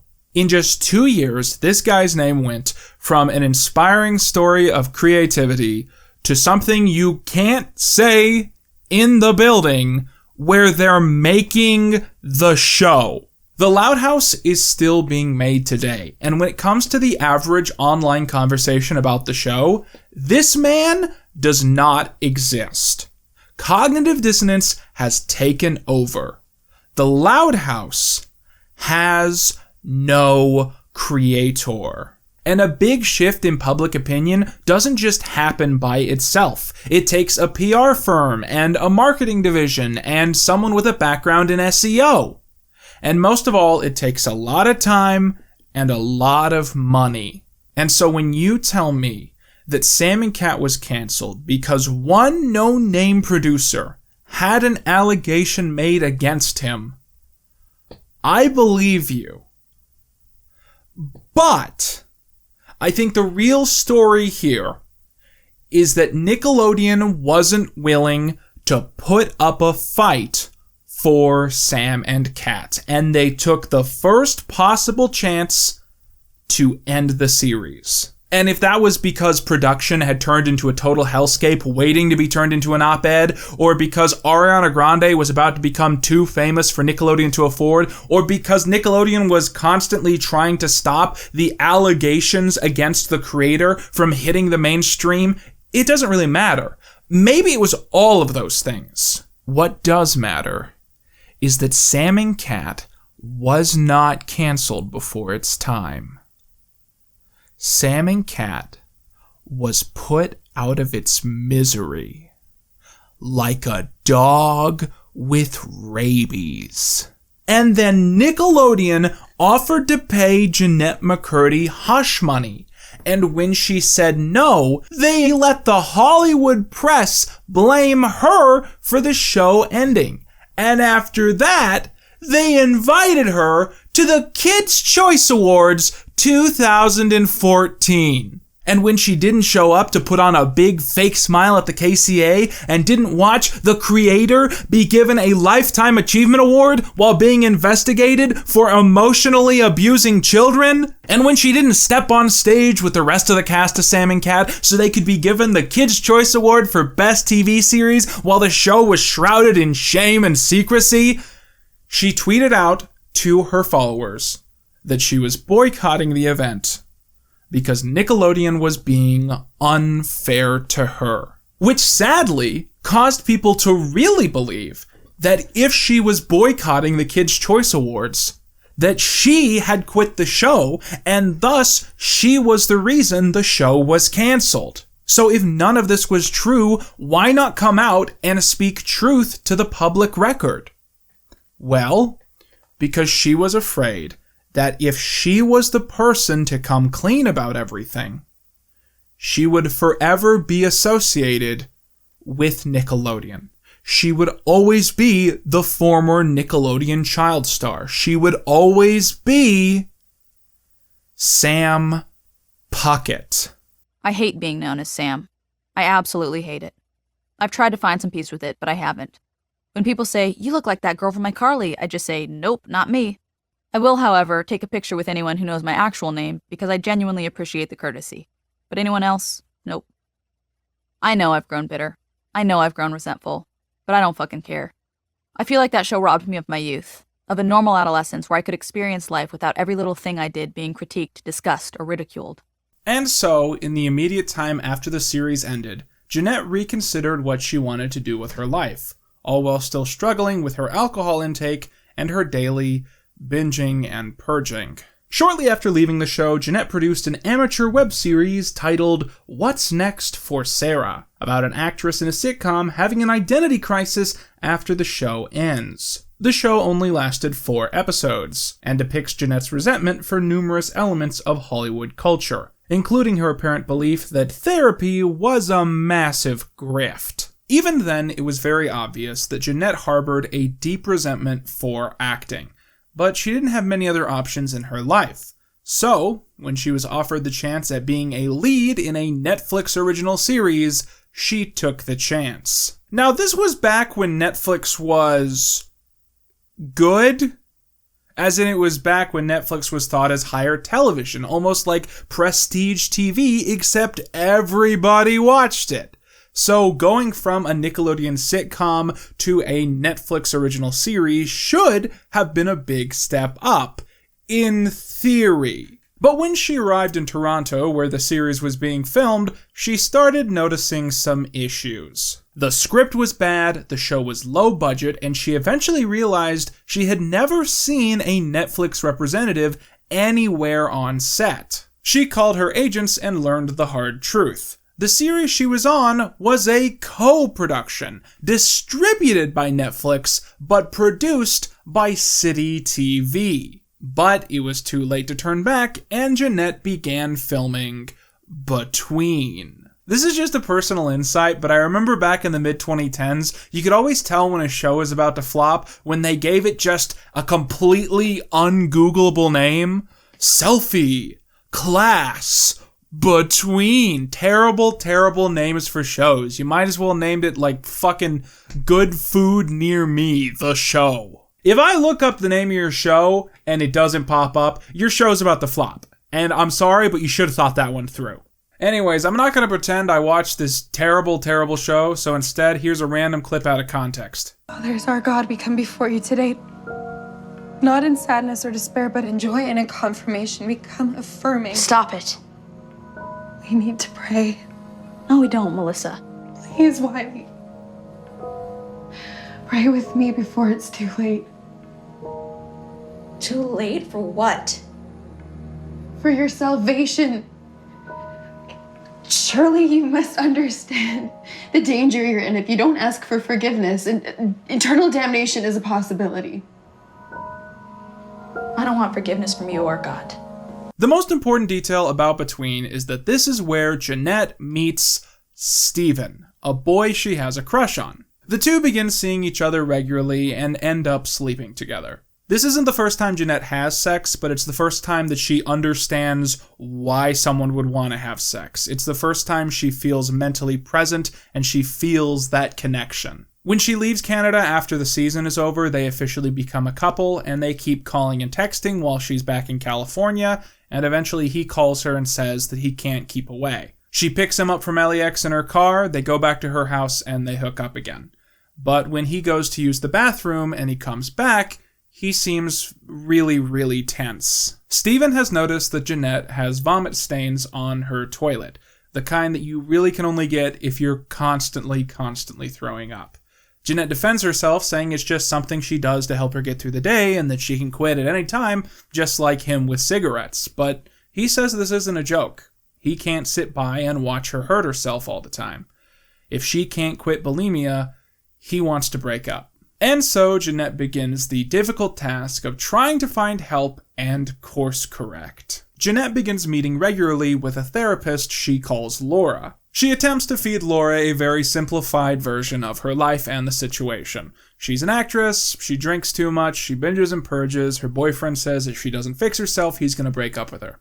Laura tells Jeanette that the only real way to start improving is if she wants to change her life, and she asks if this is the case.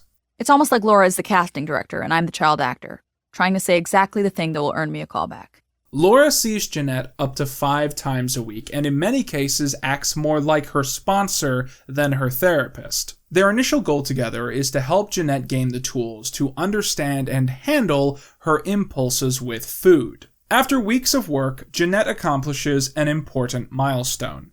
She successfully goes 24 hours without purging. She's accomplishing this partially by constantly writing to put her emotions into words instead of purging as compensation. But Laura tells Jeanette that they can't get any further in the healing process unless Jeanette addresses why she would have an eating disorder. She asks about Jeanette's childhood, which causes her to become very frustrated and defensive. To Jeanette, it is weak and stereotypical to spend all of your time in therapy whining about your parents and how sad your childhood was.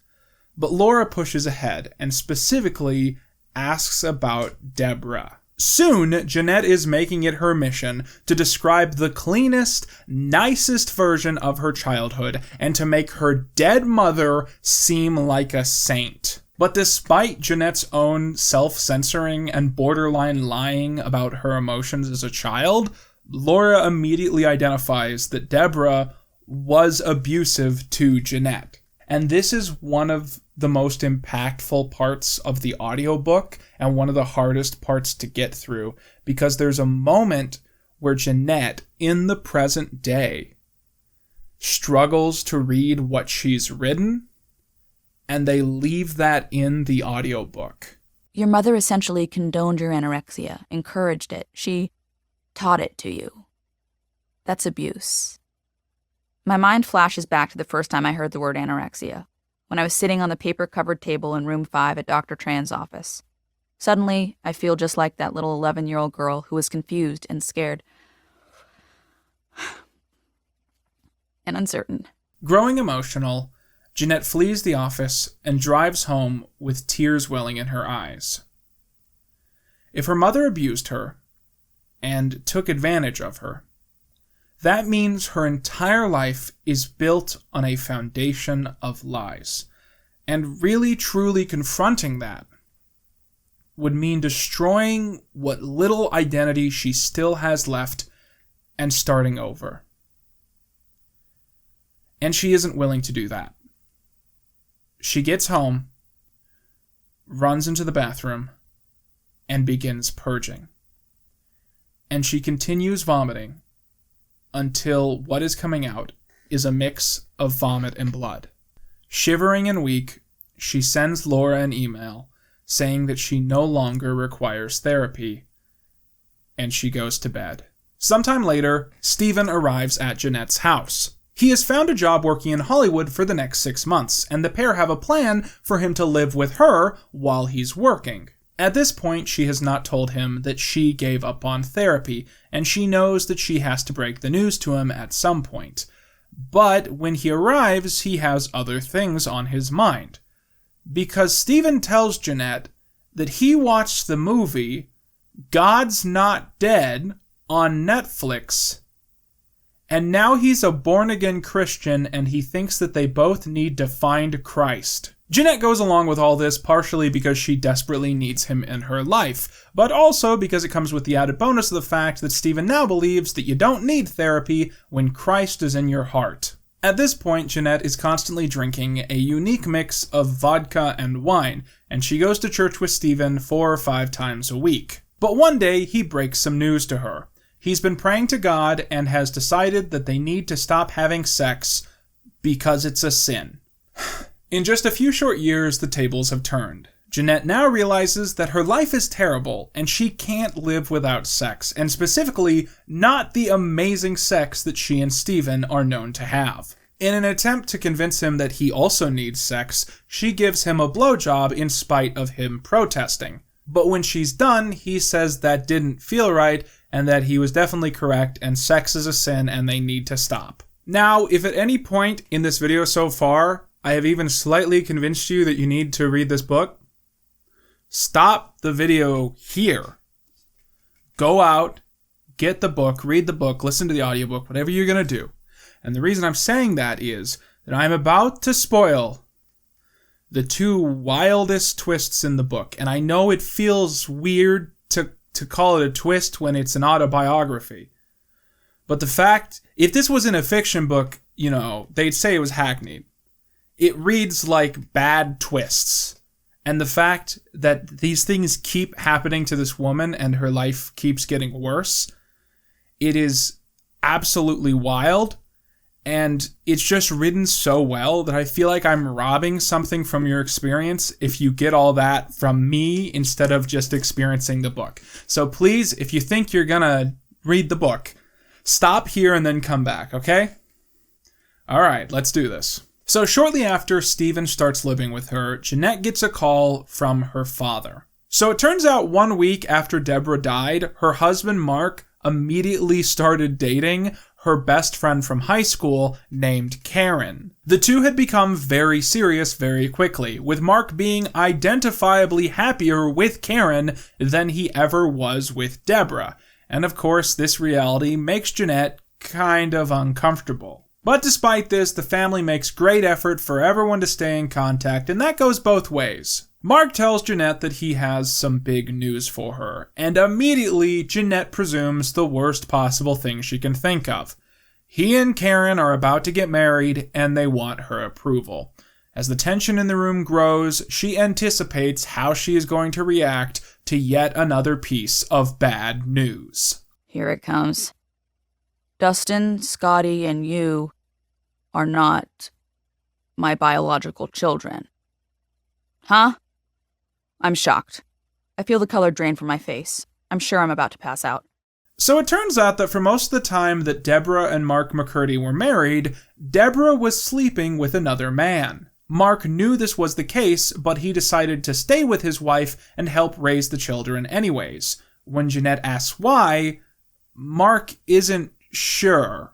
Eventually, the other man vanished from the equation, and Deborah never told the truth to any of her children. Mark had held on to this truth for years before Karen found out about the situation and told Mark that he had to tell his children immediately. Jeanette waits as long as possible to tell Steven about the situation, hoping that his born-again Christian phase will come and go and he'll start acting normally again. But eventually, Netflix asks her to fly to a press conference in Australia with a bunch of other Netflix stars. And right before she has to leave, she tells Steven that she has some big news. He says he's got some big news too, and she tells him to start the whole thing off because she knows for a fact that his news is going to be far less important than hers.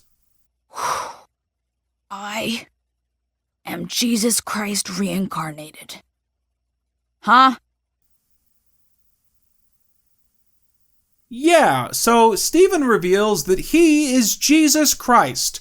Jesus Christ came back to Earth, but didn't know he was Jesus Christ until he watched the movie God's Not Dead, and that made him realize that he is the Son of God. At this point, I noticed that every character in this book who calls Jeanette a nickname somehow has a negative impact on her life, because the creator calls her Netter, her mom calls her Net, Stephen calls her Jenny, and you call her Sam. Jeanette has to rush off to catch her flight, but tells Stephen that he should call his parents to tell them the great news. She doesn't have the phone numbers of anyone in Stephen's life really, but she's hoping that if he calls around, kind of spreads the good book around, somebody's gonna freak out and come and get him. On the plane ride to Australia, Jeanette gets a voicemail from a phone number she doesn't recognize. It turns out that it's Stephen's parents, who got a call from him, freaked out, came down from Canada, and took him to a doctor. The doctor believes that Stephen has schizophrenia. Jeanette purges numerous times in the airplane bathroom. One of her molars breaks off after years of abuse from the stomach acid. As she lands down under and gets a taxi, the driver says in a chipper tone, "How's it going?" How's it going? It's going fucking terribly. Mom lied my entire life about who my biological father was. I'm caught in the undertow of bulimia. I'm gonna have to do an entire press junket while missing a lower left molar, and my boyfriend's schizophrenic. It could not be going any worse. Ooh, I love this song. You mind if I turn it up? The Uber driver cranks up the volume knob before waiting for my answer. It's Ariana Grande's hit single, Focus on Me. Jeanette realizes it's time to take Ari's advice. It's time for her to focus on herself. The majority of the rest of the book involves Jeanette once again seeking out professional help and seriously attempting to understand her own emotions and impulses. She begins seeing an eating disorder specialist who tells her to start tracking when she eats and purges so he can study the information. He quickly takes note of a very common trend. Jeanette eats extremely light meals and snacks for breakfast, lunch, and dinner. Then at night, she binge eats one heavy, hearty meal before purging. He suggests that she needs to transition to a more healthy eating schedule outside of her binging and purging, eating full meals and snacks at specific pre-decided moments. Jeanette attempts to begin correcting her eating habits, but it is a slow and grueling process. Very often, she slips up, binges, purges, and then feels terrible. But that is when her specialist gives to her one of the most important pieces of advice in the entire book. He explains to her what a shame spiral is. The theory behind the kind of shame spiral that Jeanette has been experiencing is that a good amount of people who have eating disorders are basically perfectionists, and they use eating or purging as a coping mechanism for their own imperfections. But they see that coping mechanism as a personal fault itself. So they use their food habits as a way to cope with something, then feel shameful and guilty over what they have done and have to repeat the cycle to deal with the shame and self-hatred that has come with using their coping mechanism. The secret to breaking this is to simply wake up one day and realize that nobody is perfect. When you mess up and do something you didn't plan to, you shrug it off, accept that you're human, and choose not to become bogged down in the shame and self-hatred. So Jeanette learns that if she goes a week avoiding her bulimic tendencies, and then on day 8 she binges and purges, that was a mistake. But people make mistakes. It's a part of being human. So she wakes up on day 9, and she continues her journey of trying to be better every single day.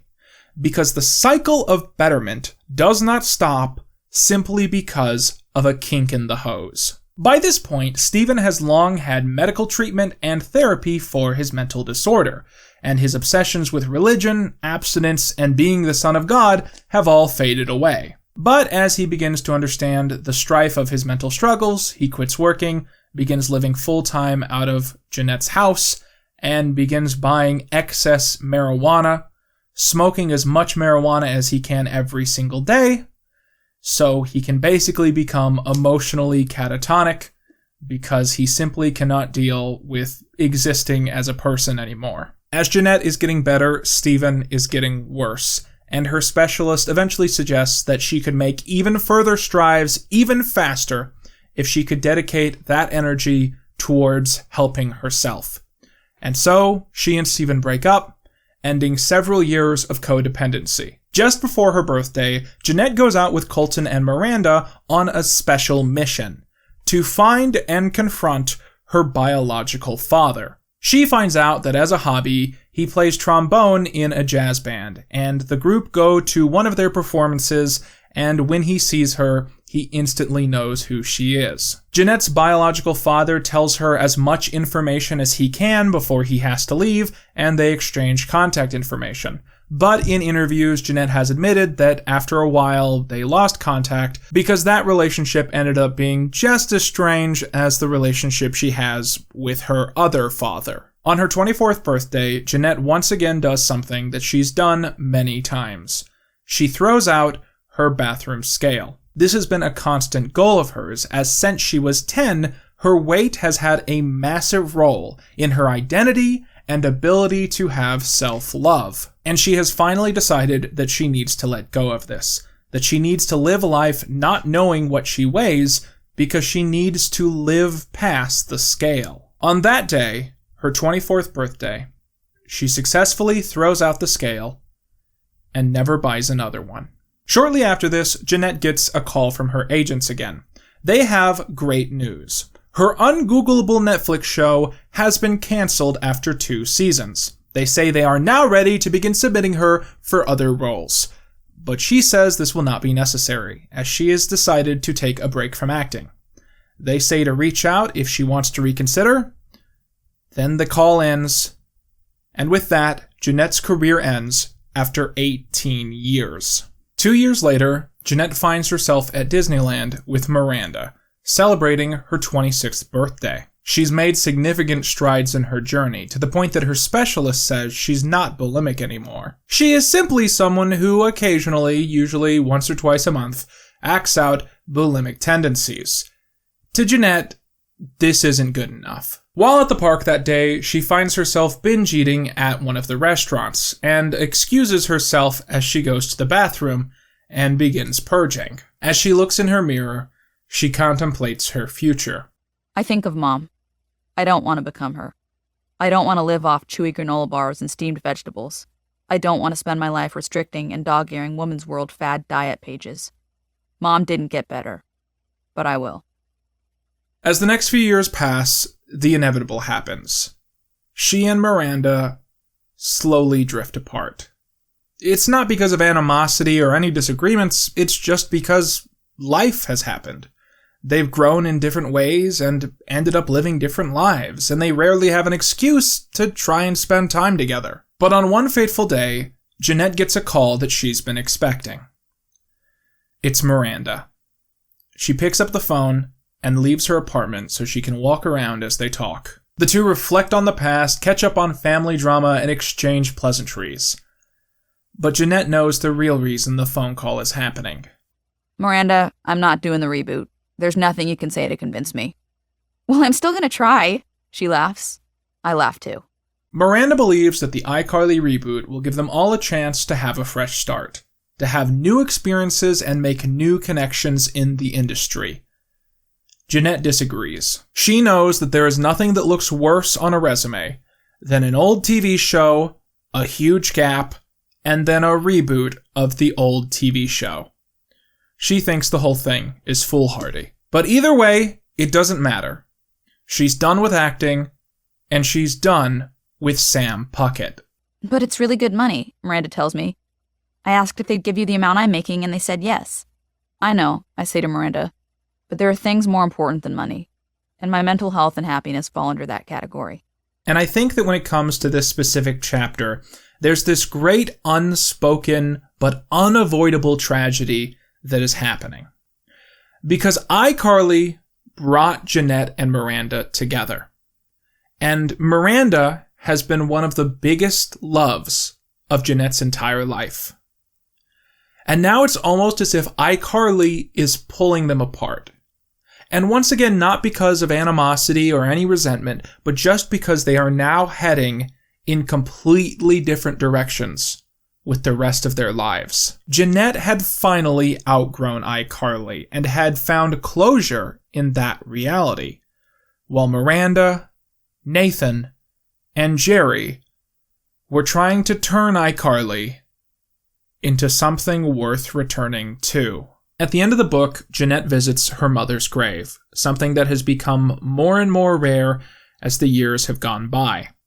She reflects on the relationship she had with her mother, and specifically on all the positives that she doesn't think about that much anymore. She thinks about Deborah's inspiring speeches, her preppy attitude, and how when Deborah was happy, Jeanette was also really happy, and it didn't seem to happen often enough. And Jeanette wonders if there could have been a way, some way that her mother could have changed, that her mother could have wanted Jeanette to be her own person. Was there ever a chance that she could have convinced Deborah to better herself as Jeanette unraveled her own personal trauma? Jeanette soon realizes that she's romanticizing her mother yet again. Deborah had plenty of chances to change, and she made it very clear that she had no intention to. She abused Jeanette, forced her into a life she never wanted, and continued to emotionally manipulate her until the day she died. If Deborah wasn't in the ground, she would still be trying desperately to control Jeanette's life, and Jeanette would still have an eating disorder. As she leaves her mother's grave, she knows in her heart that she will never come back. So once again, I think this is one of the greatest autobiographies ever written, and if you have the ability at all, I really recommend you go and pick this thing up. Honestly, even if you're not going to read it, if you wouldn't mind just owning a physical copy, so I can feel less guilty about making this segment. I think one of the most important themes of this book is identity, and how a difficult development can make it extremely hard for one to find a self-identity, to know who you are and why you're here. I think one of the most powerful quotes when it comes to her developmental issues and the issues she has with identity comes right after Sam and Cat ends, when she says, "What is my identity even? What the fuck is that? How would I know? I've pretended to be other people my whole life, my whole childhood and adolescence and young adulthood. The years that you're supposed to spend finding yourself, I was spending pretending to be other people. The years that you're supposed to spend building character, I was spending building characters." Deborah's insistence on controlling every single aspect of her daughter's life, including how she thinks and what emotions she's allowed to have, not only does a significant amount of surface-level emotional damage, but also convinces Jeanette that as an adult, she is supposed to have a perfect control over her emotions, and that if she has anything less than this, she is a total failure. And because she grows up so confused and hardwires her brain to imitate others before understanding herself, she grows up not even understanding what emotions she's having on a day-to-day basis. One important thing this book got me thinking about that I didn't expect at all is that it really bothers me that homeschooling is not more regulated than it already is. As terrible as Jeanette's life was, I think one of the biggest issues was that things would have been a lot better if she at least was escaping to a schoolhouse to be around other children growing up so she could understand how she was supposed to be feeling and how she was supposed to be growing up outside of just things that her mother was blindly insisting upon. It seems obvious to me that Deborah did not want her daughter seeing other children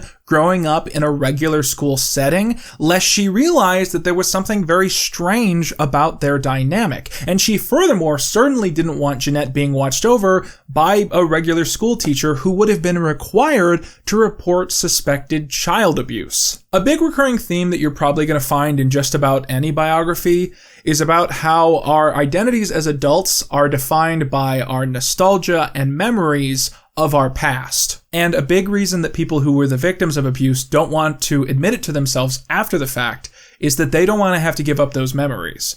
They don't want to have to give up their childhoods. They don't want to have to wake up one day and say to themselves, there was bad stuff happening, around this point in time, and it is wrong for me to base my personal identity on a nostalgia for this era. And doesn't that sound familiar? I think one of the most important things you can do after hearing about this story or reading this book is just doing one very small but important corrective thing. And that is, the next time you see Jeanette McCurdy's face, don't think about Sam. When you see Jeanette's face, don't think that's Sam from iCarly. Don't think, oh, that's a former Nickelodeon child star. Think to yourself, that's Jeanette McCurdy, the writer.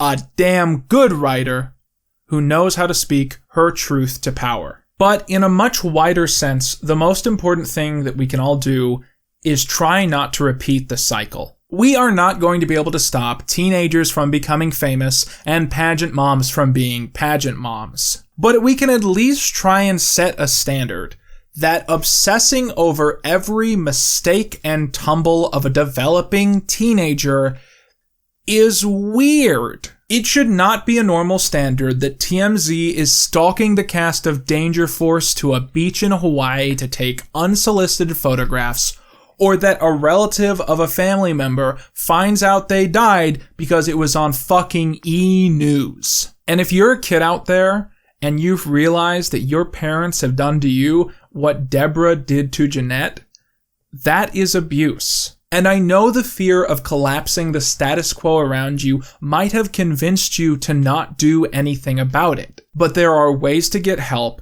and being safe with someone is more important than maintaining a foundation of abuse. And there's going to be some important links in the description down below for people who are looking for help on this, and there's going to be some stuff on screen and, that kind of thing. And if any of you out there believe that you might have an eating disorder, it is never too late to try and get help and to figure out why you act out your habits. And I know it's not easy. God, I know it's not easy. But what I do know, what I have learned, is that if you go about this with the goal of being perfect and being the most perfect person for the rest of your life, you're never going to get anywhere. Your goal has to be happy, and your goal has to be finding good health. But if your goal is to think that you're going to become the most perfect person of all time, you're going to end up getting caught on yourself. And furthermore, I also completely believe that if your motivation for change is self-hatred, you're also not going to get anywhere. Your motivation needs to be self-love and having enough self-love that you want to be better. That is always the first step, in my opinion. And an important thing I want to say is that it was not healthy for Jeanette to exchange anorexia for binge eating and then bulimia. And in the same way, it is never healthy to exchange binge eating for anorexia, no matter how much some internet influencers want you to believe that it is. Bettering yourself and becoming actually healthy is a process. It's a journey, and it's a journey that can have false starts. And I know this because the entire point of this series was supposed to be the joke that I was going to be losing weight while I filmed all this for the last few years. And instead, I went from 300 pounds to 350 pounds. And now I'm back down to 325 pounds. And do you know what? I'm goddamn grateful. And I guess the biggest lesson that I personally walked away from this book with was that by constantly thinking about my process of betterment in the past tense, like I failed, like it was a test I flunked, I'm only giving myself an excuse to give up. Whereas if I allow myself to falter, if I allow myself to make mistakes, but then I get back on the horse and keep living each day as an attempt to be better than the previous day, then the cycle doesn't have to break, and I can just keep trying to be better. So, Sam and Cat. Sam and Cat is a fascinating show because it exists as a transition, partially from the relatively sensical and grounded world of iCarly into the haphazard and satirical world of Henry Danger. Sure, at the start of the series, every episode just feels like a pretty normal iCarly Victorious crossover movie, but by the end it starts to seem pretty easy to believe that somewhere out there in this universe, there's an Elseworlds Hollywood, where two superheroes fight bad guys for the sense of good and righteousness. But more than that, it's the end of an era. It's the end of the innocence that was once associated with these shows. It's when people started to notice things and started to ask questions, and when Nickelodeon started to intervene. And arguably, this was when the collapse of Schneider's Bakery would begin. But it would take several more years for the extent of the damage to be discovered. And with that, I've been Quinton Reviews, and I'll see you in the next video.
I'm gonna see me standing here. I know. It's who I look good I do.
I will make you see.